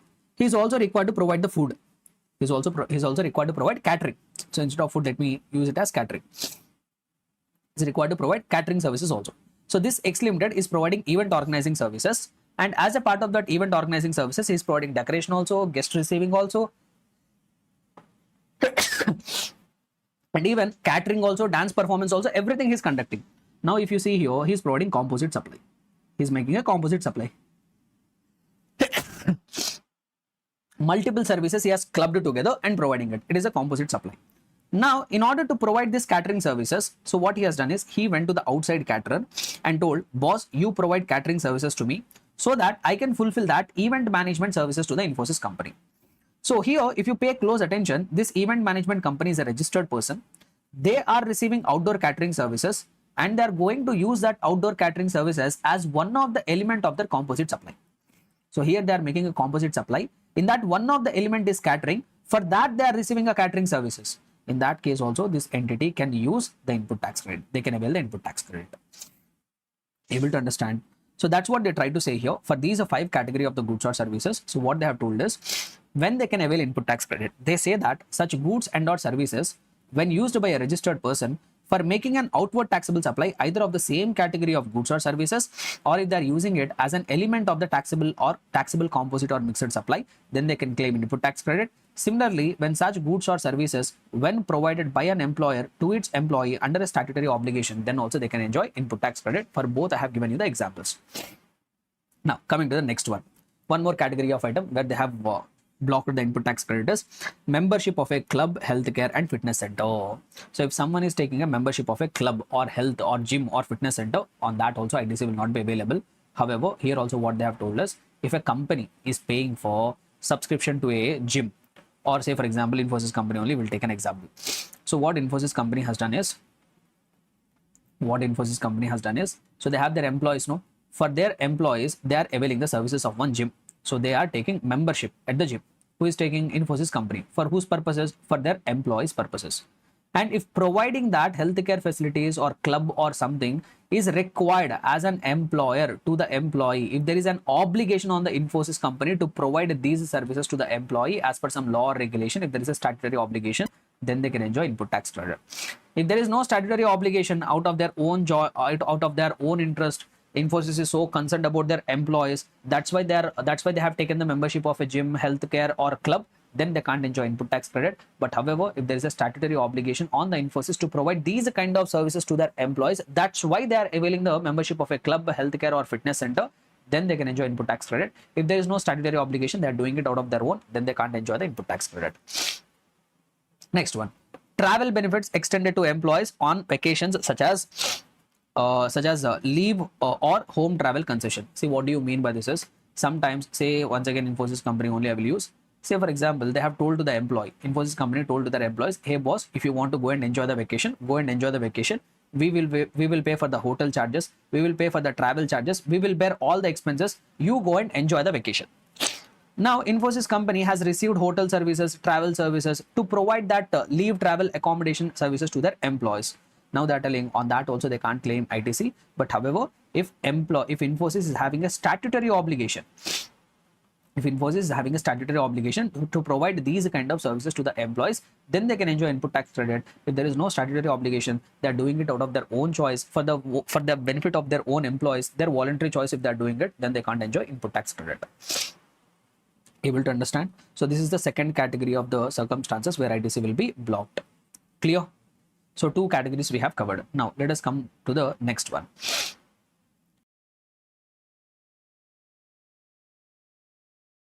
This on which ITC has been blocked. See, this is very interesting one, little bit complicated also. If I start explaining it in a detailed manner, it will take hours and hours of time. So what I will try to do is, I will try to give you I will try to cover all scenarios with the help of one simple example. I will give you one example. I will give you multiple examples actually. With that examples, I will try to make the concept clear. So what 17 subsection 5 clause C says is, in case if you receive any works, if you are a registered person, if you are receiving any works contract services for construction of immobile property, if you are receiving any works contract services for construction of immobile property, on that ITC will be blocked. You will not be able to avail the input tax credit. See, first of all, we need to recollect what is the meaning of works contract. Do you guys remember the meaning of works contract? So works contract means, say for example, there is one supplier. He is making some supply. He is making some supply with regard to the immobile property. He is making some supply with regard to the immobile property. And as a part of that supply, goods are also involved. As a part of that supply, services are also involved. So there is one supplier who is providing a supply, who is making a supply with regard to an immobile property. And as a part of that supply, goods are also involved, services are also involved. That kind of contracts, we call them as works contract. Simply, if I have to put it, say for example, if there is a person who wants to construct a building on a piece of land. A contractor came forward and told, sir, I will construct that building for you. And for the construction of that building, whatever material is required, that also I will only provide. For the construction of that building, whatever services are required, like labor services and all, that also I will only provide. I will do the entire construction for 1 CR. I will do the entire construction for 1 crore. For this 1 crore, I will supply all the material required and also I will provide services. So now if you see here, this is a supplier. He is making some supply with regard to immobile property. Building is an immobile property. So this person is making some supply with regard to immobile property. And as a part of that supply, goods are also involved, services are also involved. Simply, I will say this person is providing the works contract services. Now, what they are trying to say here is, if you are a registered person, and if you are receiving works contract services in relation to construction of immobile property, on that you can't avail the input tax credit. If you are a registered person, if you are receiving works contract services in relation to construction of an immobile property, then on that works contract services, you can't enjoy the input tax credit. Sir, what they are trying to say here. Now, I will start giving the examples. Listen carefully. Say, for example, there is one company, X Limited. There is one company, X Limited, which is a manufacturing company, and they are registered. They are registered persons. Now, they have a vacant land. On that vacant land, they want to construct a factory. So they went to one contractor. This contractor told, okay, sir, I will do the construction of that factory for you. I need 1 crore rupees for construction of that factory. As a part of that 1 crore, I will provide all the raw material required and I will also give services. So he is providing works contract services in relation to immobile property. Now this 1 crore rupees, whatever this company is spending, that is capital expenditure. Since they are constructing the building and all, no, so that will fulfill the capitalization criteria. That expense will be capitalized in the books of accounts. That expense will be capitalized in the books of accounts of this company X Limited. Now this works contractor, he has given tax invoice. He told, sir, total construction cost is 1 CR. On that, applicable rate of GST is 18%. So GST will come to 18 lakh rupees. Total, he gave the invoice for 1 crore 18 lakh rupees.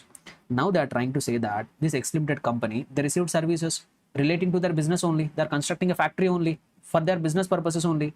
Can this company claim GST, ITC of whatever GST they have paid, 18 lakh rupees of GST they have paid? Can they claim the input tax credit? No, ITC is blocked. They can't avail the input tax credit. ITC is blocked. Why? Because they have told it. Section 17, subsection 5, clause C, in that they have told that if you are receiving works contract services in relation to construction of immobile property, ITC is blocked. Now this company can't avail the ITC of that 18 lakh rupees.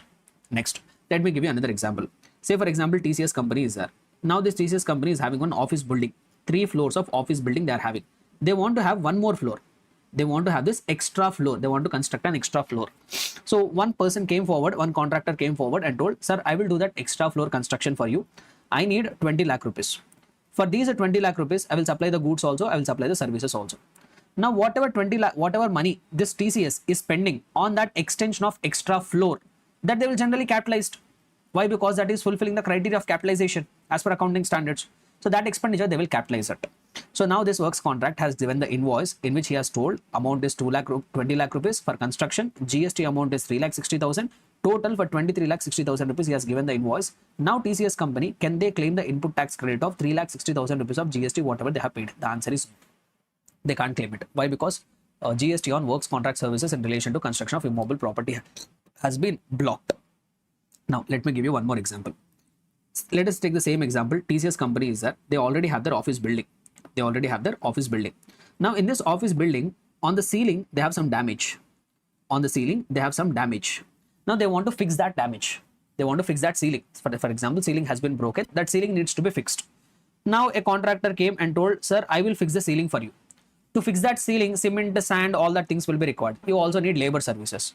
So you give me 50,000 rupees. I will fix the ceiling for you. So I will supply all the goods required for that. I will provide all the services also. So now also if you see here, this 50,000 rupees, whatever the company, whatever this person is spending, whatever this person is providing is in relation to immobile property, in relation to the building only. It is an immobile property in which goods are also involved, supplies are also involved. So he is providing works contract services of 50,000 rupees. And this service, whatever works contract service this company TCS is receiving, it is not capital in nature. It is a regular repair and maintenance. It is not capital in nature. It is a regular repair and maintenance. So whatever expenses they incur on fixing that ceiling, they will take it to the statement of P&L. They will treat it as revenue expenditure. Now this works contractor gave the bill. 50,000 rupees are the charges. 9,000 rupees is the amount of GST. Total 59,000 rupees of tax invoice has been given. Now, can the TCS company claim input tax credit of GST whatever they have paid for 9,000 rupees? Can they claim ITC? The answer is yes, they can claim ITC. They can claim ITC. So what I wanted to say here is works contract services, if received by a registered person, which fulfill the criteria of capitalization in the books of accounts, only on that ITC will be blocked. Only on that ITC will be blocked. If you are a registered person, if you are receiving works contract services in relation to immobile property, but that expenditure does not fulfill the capitalization criteria, that expenditure is of routine repair and maintenance, that will go to the revenue expenditure on that works contract services. There is no restriction. You can enjoy the input tax credit.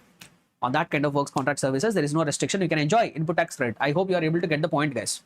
So what did I say? If you are receiving works contract services in relation to the immobile property, which will fulfill the criteria of capitalization in the books of accounts, on that works contract services, ITC is blocked. You can't enjoy the input tax credit. However, if you are receiving any works contract services, which is regular repair and maintenance in nature, which you will not capitalize in the books of accounts, which will go to the revenue expenditure on that works contract, you can enjoy the input tax credit. You can enjoy input tax credit. But however, here there is one more exception. In one more case, ITC will be allowed. Sometimes a registered person will receive works contract services, that too in relation to immobile property only, which will also fulfill capitalization criteria. which will also fulfill capitalization criteria. But if that immovable property fulfills the criteria of eligible plant and machinery, if that immovable property fulfills the criteria of eligible plant and machinery, then on that works contract also ITC will be available. On that works contract also ITC will be available. So what I'm trying to say, I will give you one example for this also. If you are a registered person, if you are receiving works contract in relation to immovable property, and that expenditure will fulfill capitalization criteria also. But if that immovable property, whatever you are constructing, if that fulfills the criteria of eligible plant and machinery, then on that you can enjoy input tax credit. So what do you mean by this? I will give you one example to make you understand. Just give me 1 minute. I have to load one image here. So just give me 1 minute. Yeah, guys. So I have an example for you. See, if you pay close attention here, this is the plant and machinery. Whatever you are able to see the image, this is the plant and machinery. And this plant and machinery is also something which is permanently fastened to the earth. If you see here, this is also permanently fastened to the earth. So this plant and machinery will also fulfill the criteria of immovable property. This plant and machinery will also fulfill the criteria of immovable property. Say for example, this company X Limited, there is a company X Limited, they want to construct this immovable property. They want to construct this immovable property. They want to construct this plant and machinery. So now one contractor came forward. He told, sir, I will do the construction of this plant and machinery for you. And for the construction, you need so much of material. This metal you want, this cement you want, this poles you want, I will supply that materials. I will also provide labor services. So one contractor came forward and told, sir, you pay me 50 lakh rupees. I will do that construction of that immovable property for you. I will do the construction of this plant and machinery, which is an immovable property for you. And as a part of that 50 lakh rupees, I will also provide the goods. I will also provide services. And whatever money this company X Limited is spending on that plant and machinery, that even will fulfill the capitalization criteria also. That even will be capitalized also. And even this is a immovable property also. Now this contractor has given invoice. He told, okay, sir, I am constructing an immovable property. I am providing works contract services for you. 50 lakh rupees is going to be the total value. On that GST, if I calculate, it will come to 9 lakh rupees. Total 59 lakh rupees of invoice he has given. Now, can this company X Limited, can they avail input tax credit of 9 lakh rupees? See, generally, if you go by the logic, what did I say? If you are receiving any works contract services in relation to the immovable property, which will fulfill the criteria of capitalization in the books of accounts, then ITC will not be available. But however, now I am telling you exception. What is that exception is? That means in one case ITC will be available. Whatever immovable property you are constructing, that if it falls under the plant and machinery, definition. What is that plant and machinery definition? We'll talk about it in a while. So whatever immovable property you are constructing, even though that fulfills the capitalization criteria, but if that plant and machinery, if that immovable property fulfills the criteria of eligible plant and machinery, then also the recipient can enjoy the input tax credit. The recipient can enjoy input tax credit. Able to understand? Clear and comfortable? Sir, but what is the meaning of that plant and machinery? What you told that if immovable property falls under plant and machinery definition, you can enjoy input tax credit. But what is the meaning of plant and machinery? What will fall under plant and machinery? They told that plant and machinery means apparatus, equipment, machinery fixed to the earth by foundations, structural supports for outward supply of goods or services. Nothing but whatever apparatus, whatever equipments, whatever machinery you are using, which is attached to the earth, which you are using for making outward supply of goods or services, that I call it as plant and machinery. However, what will not come under plant and machinery is land will not come under plant and machinery definition, building will not come under plant and machinery definition, civil structure also will not be considered as plant and machinery, telecommunication towers also will not be considered as plant and machinery, pipelines laid outside the factory premises also will not be considered as plant and machinery. So which means that, say for example, this is plant and machinery. If I am constructing one shed, say for example, I am constructing one shed in the factory. So inside the premises, I am constructing one shed. So walls I have constructed. So and also roof I have kept. This I call it as civil structure. That I call it as generally civil structure. So this I call it as civil structure. Hey, come on, man. So this is a civil structure actually. See, this assert, this will qualify as plant and machinery definition, but this structure I will create now, that walls and roof if I am creating, that will not fulfill the criteria of plant and machinery. Building construction will not be considered as plant and machinery. Telecommunication towers will not be considered as plant and machinery. Pipeline laid outside of the factory premises will not be constituted as plant and machinery. What do I mean by this is, if something is not coming under plant and machinery definition, on that ITC will not be available. If something is falling under plant and machinery definition, on that works contract if you have received, on that ITC will be available. So you have to be very careful about the definition of plant and machinery, especially what is excluded from the plant and machinery definition. That is very, very important. Land is excluded from plant and machinery definition. Building is excluded from plant and machinery definition. Civil structures are excluded from plant and machinery definition. Telecommunication towers are excluded from plant and machinery definition. Pipelines laid outside of the factory premises is excluded from plant and machinery definition. So that means if you are receiving works contract services with regard to these excluded items, on that you can't enjoy the input tax credit. But whatever is included in the plant and machinery definition, for that if you are receiving the works contract services, on that you can enjoy the input tax credit. Clear everybody? So this is what, and one more thing is also there. One more exception is also provided. One more person can avail the input tax credit on works contract services. Say for example, there is one TCS company is there.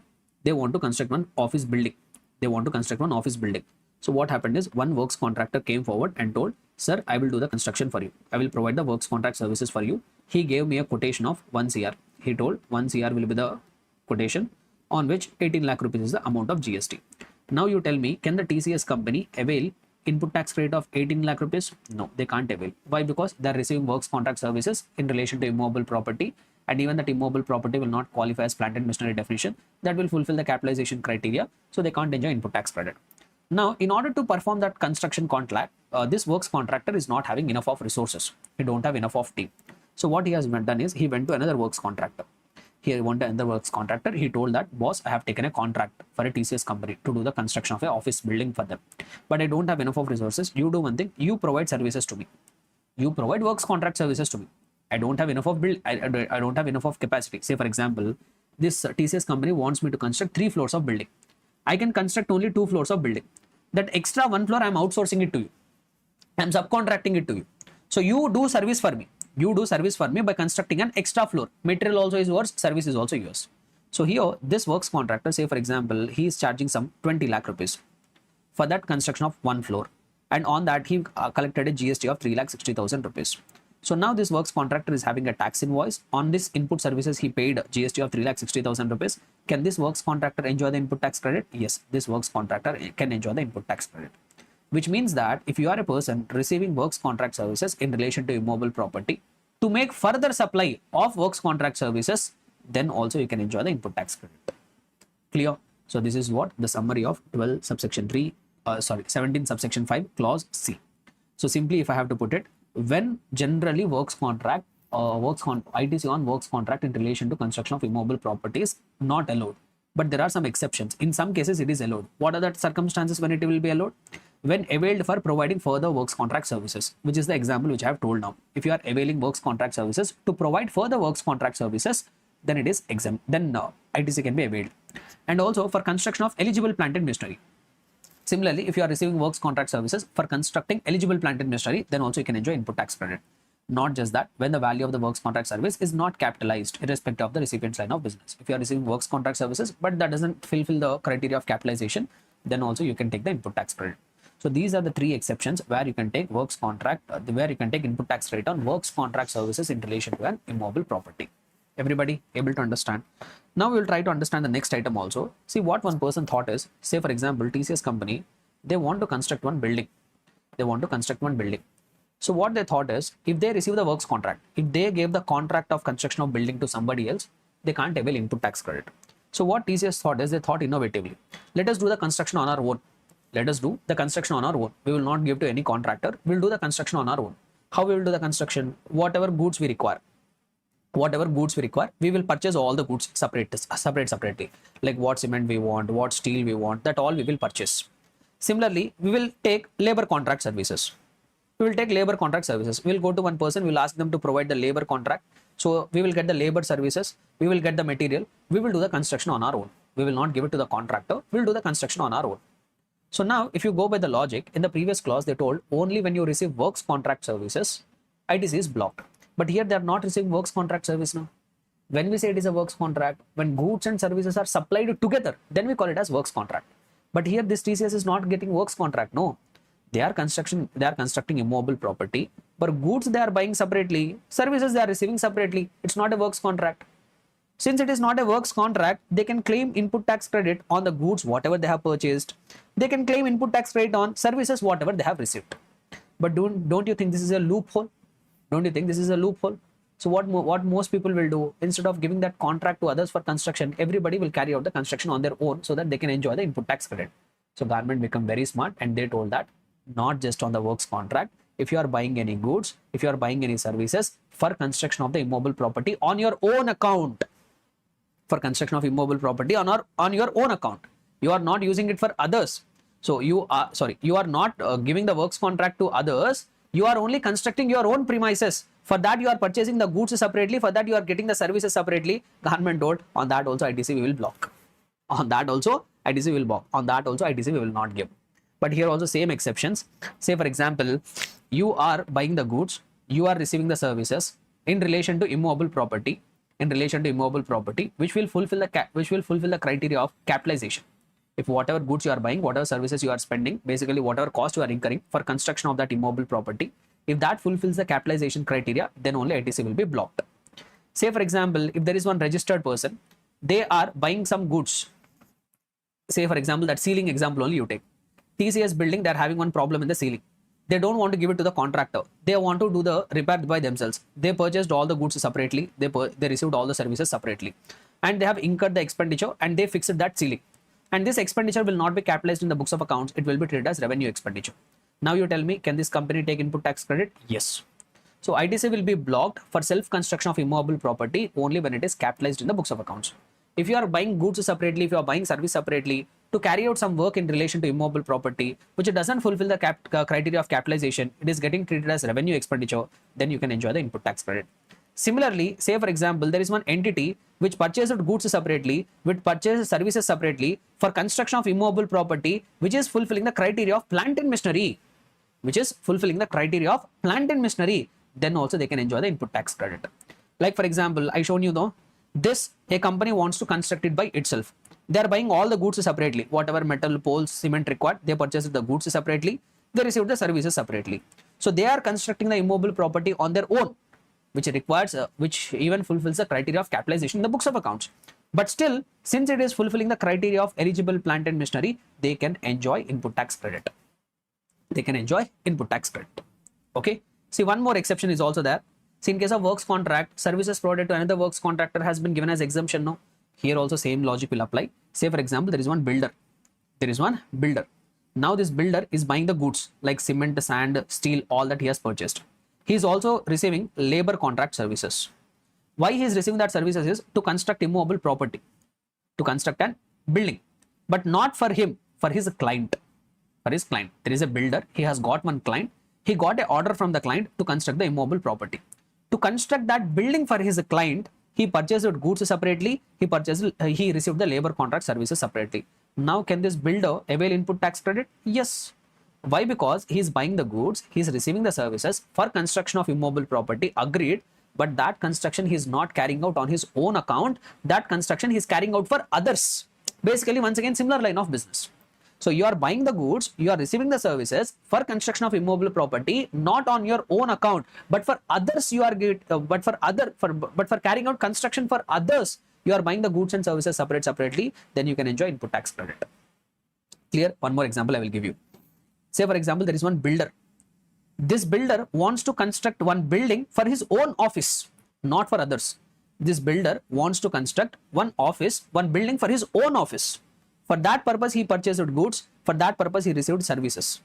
Can he enjoy ITC in that? No. Why? Because here builder is carrying out the construction on his own account.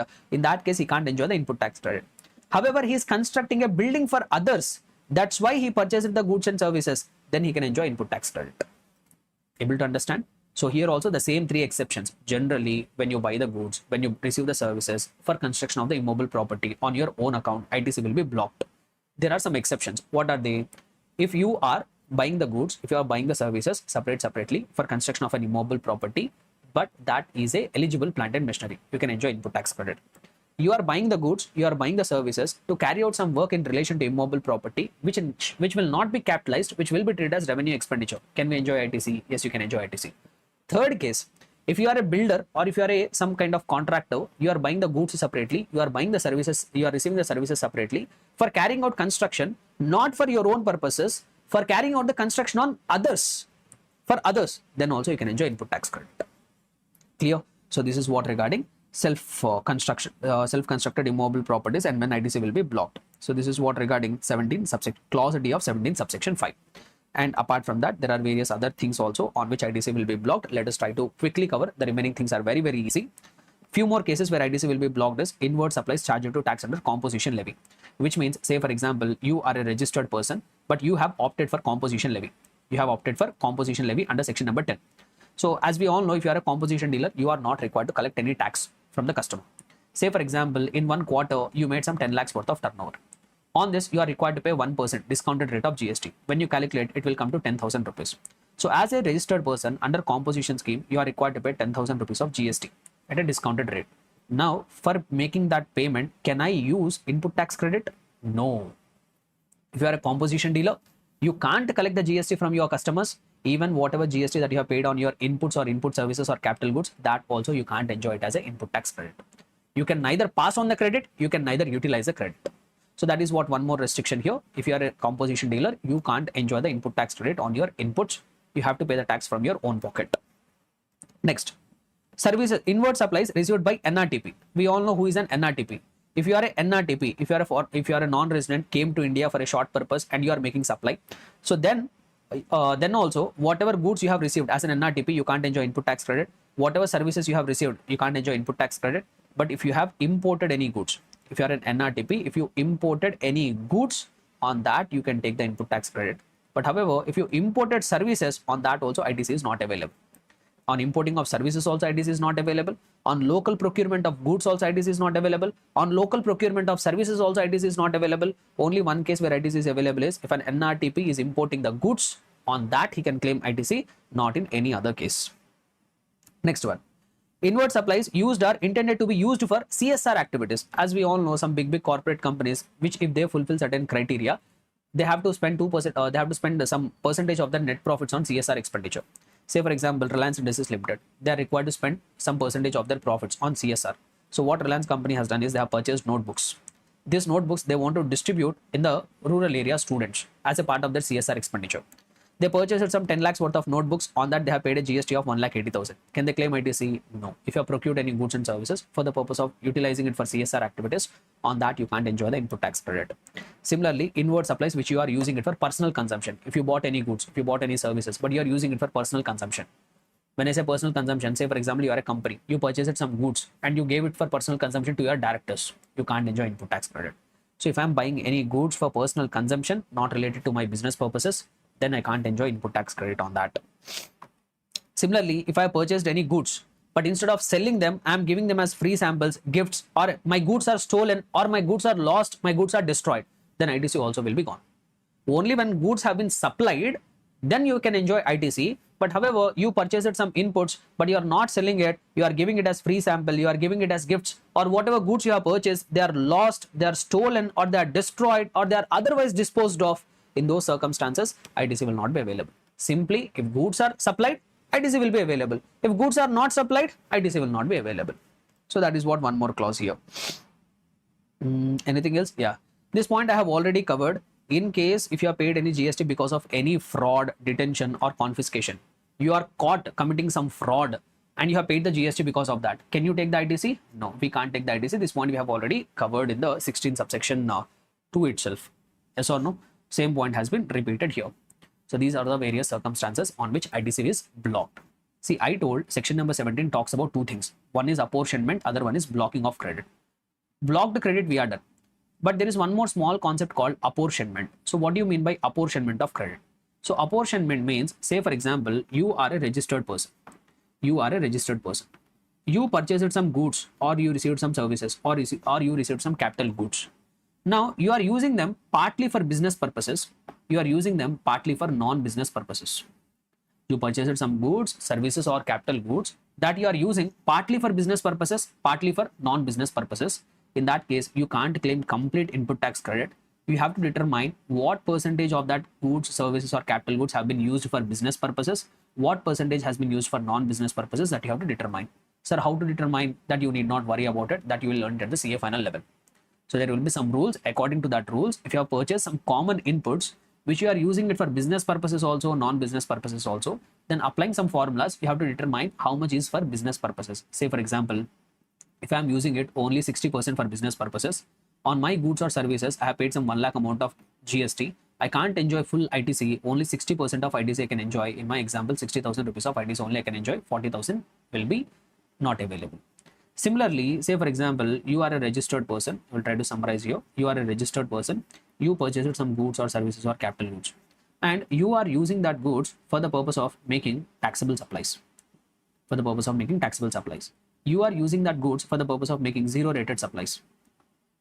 Zero rated means on which you are not required to pay any GST. Zero rated means basically exports and supplies made to SEZ units. If you have made any exports, if you have made any supply to SEZ units, you will not be required to pay any GST. And also you are using it for making exempt supplies. You purchased some goods, that goods you are using for, that common goods you are using for making taxable supplies also. The goods you are using it for making zero rated supplies also. The goods you are using it for making exempt supplies also. In that case, what you should do is you have to determine the percentage out of that goods, how much percentage was used for taxable, how much percentage was used for zero rated, how much percentage was used for exempted. Say for example, out of my common inputs, some 50% I have used it for taxable, 10% I have used it for zero rated, and balance 40% I have used it for exempted. In that case, what the government says is, what section number 17 says is, whatever portion that you have used for taxable and zero rated, that you can enjoy it as input tax credit. Whatever you have used for exempted, that you can't use it as input tax credit. Say for example, on my complete goods, I have paid some 2 lakhs amount of GST. On my common inputs, I have paid some 2 lakh amount of GST. Now out of that 2 lakh rupees, I can't enjoy complete ITC, only that portion which I have used for taxable, zero rated. On zero rated, even though I'm not required to pay any GST, but still I can claim ITC with regard to that goods which I have used for zero rated. I need not leave it. So whatever goods you have used it for taxable as well as zero rated, determine that percentage. It comes to here in my example 60%. So 60% of that 2 lakh rupees I can enjoy it as input tax credit, which will come to 1,20,000 rupees. That I can enjoy. Balance 80,000 I can't enjoy it as input tax credit. Understood? Clear and comfortable, everybody? So this is what extract of the provisions from section number 17. Now we have one more section here talking about section number 18. So when it comes to section number 18, I have anyhow given a summary. It talks about special circumstances. There are some special circumstances in which you will get the credit. There are some circumstances in which you are required to reverse the credit. So all that I have given it here as a summary. Just go through that diagrams. That itself will act as a revision. So it doesn't worth time for going through it. Even if you go through it also, it will be just like explaining you the diagrams, whatever have been given here. So my humble suggestion, please go through it. Go through these diagrams. Everything will be self-explanatory, and I have summarized it in a very beautiful way, in a very easily understandable and a simple manner. I have summarized the provisions of section number 18.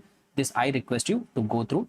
Hardly it will take 15 to 20 minutes. I'm telling you, hardly it will take 15 to 20 minutes. You will master the provisions of section 18 also. But comparatively, 16 and 17 are very frequently tested. 18 is very rarely tested. But that also I did not ignore it. I prepared the summary. It's your thing to spend that 15 minutes of time and go through the section number 18 related summary. Okay, right. So that's all for now. That's all for now for this ITC chapter. Next chapter we'll take up for revision. Clear?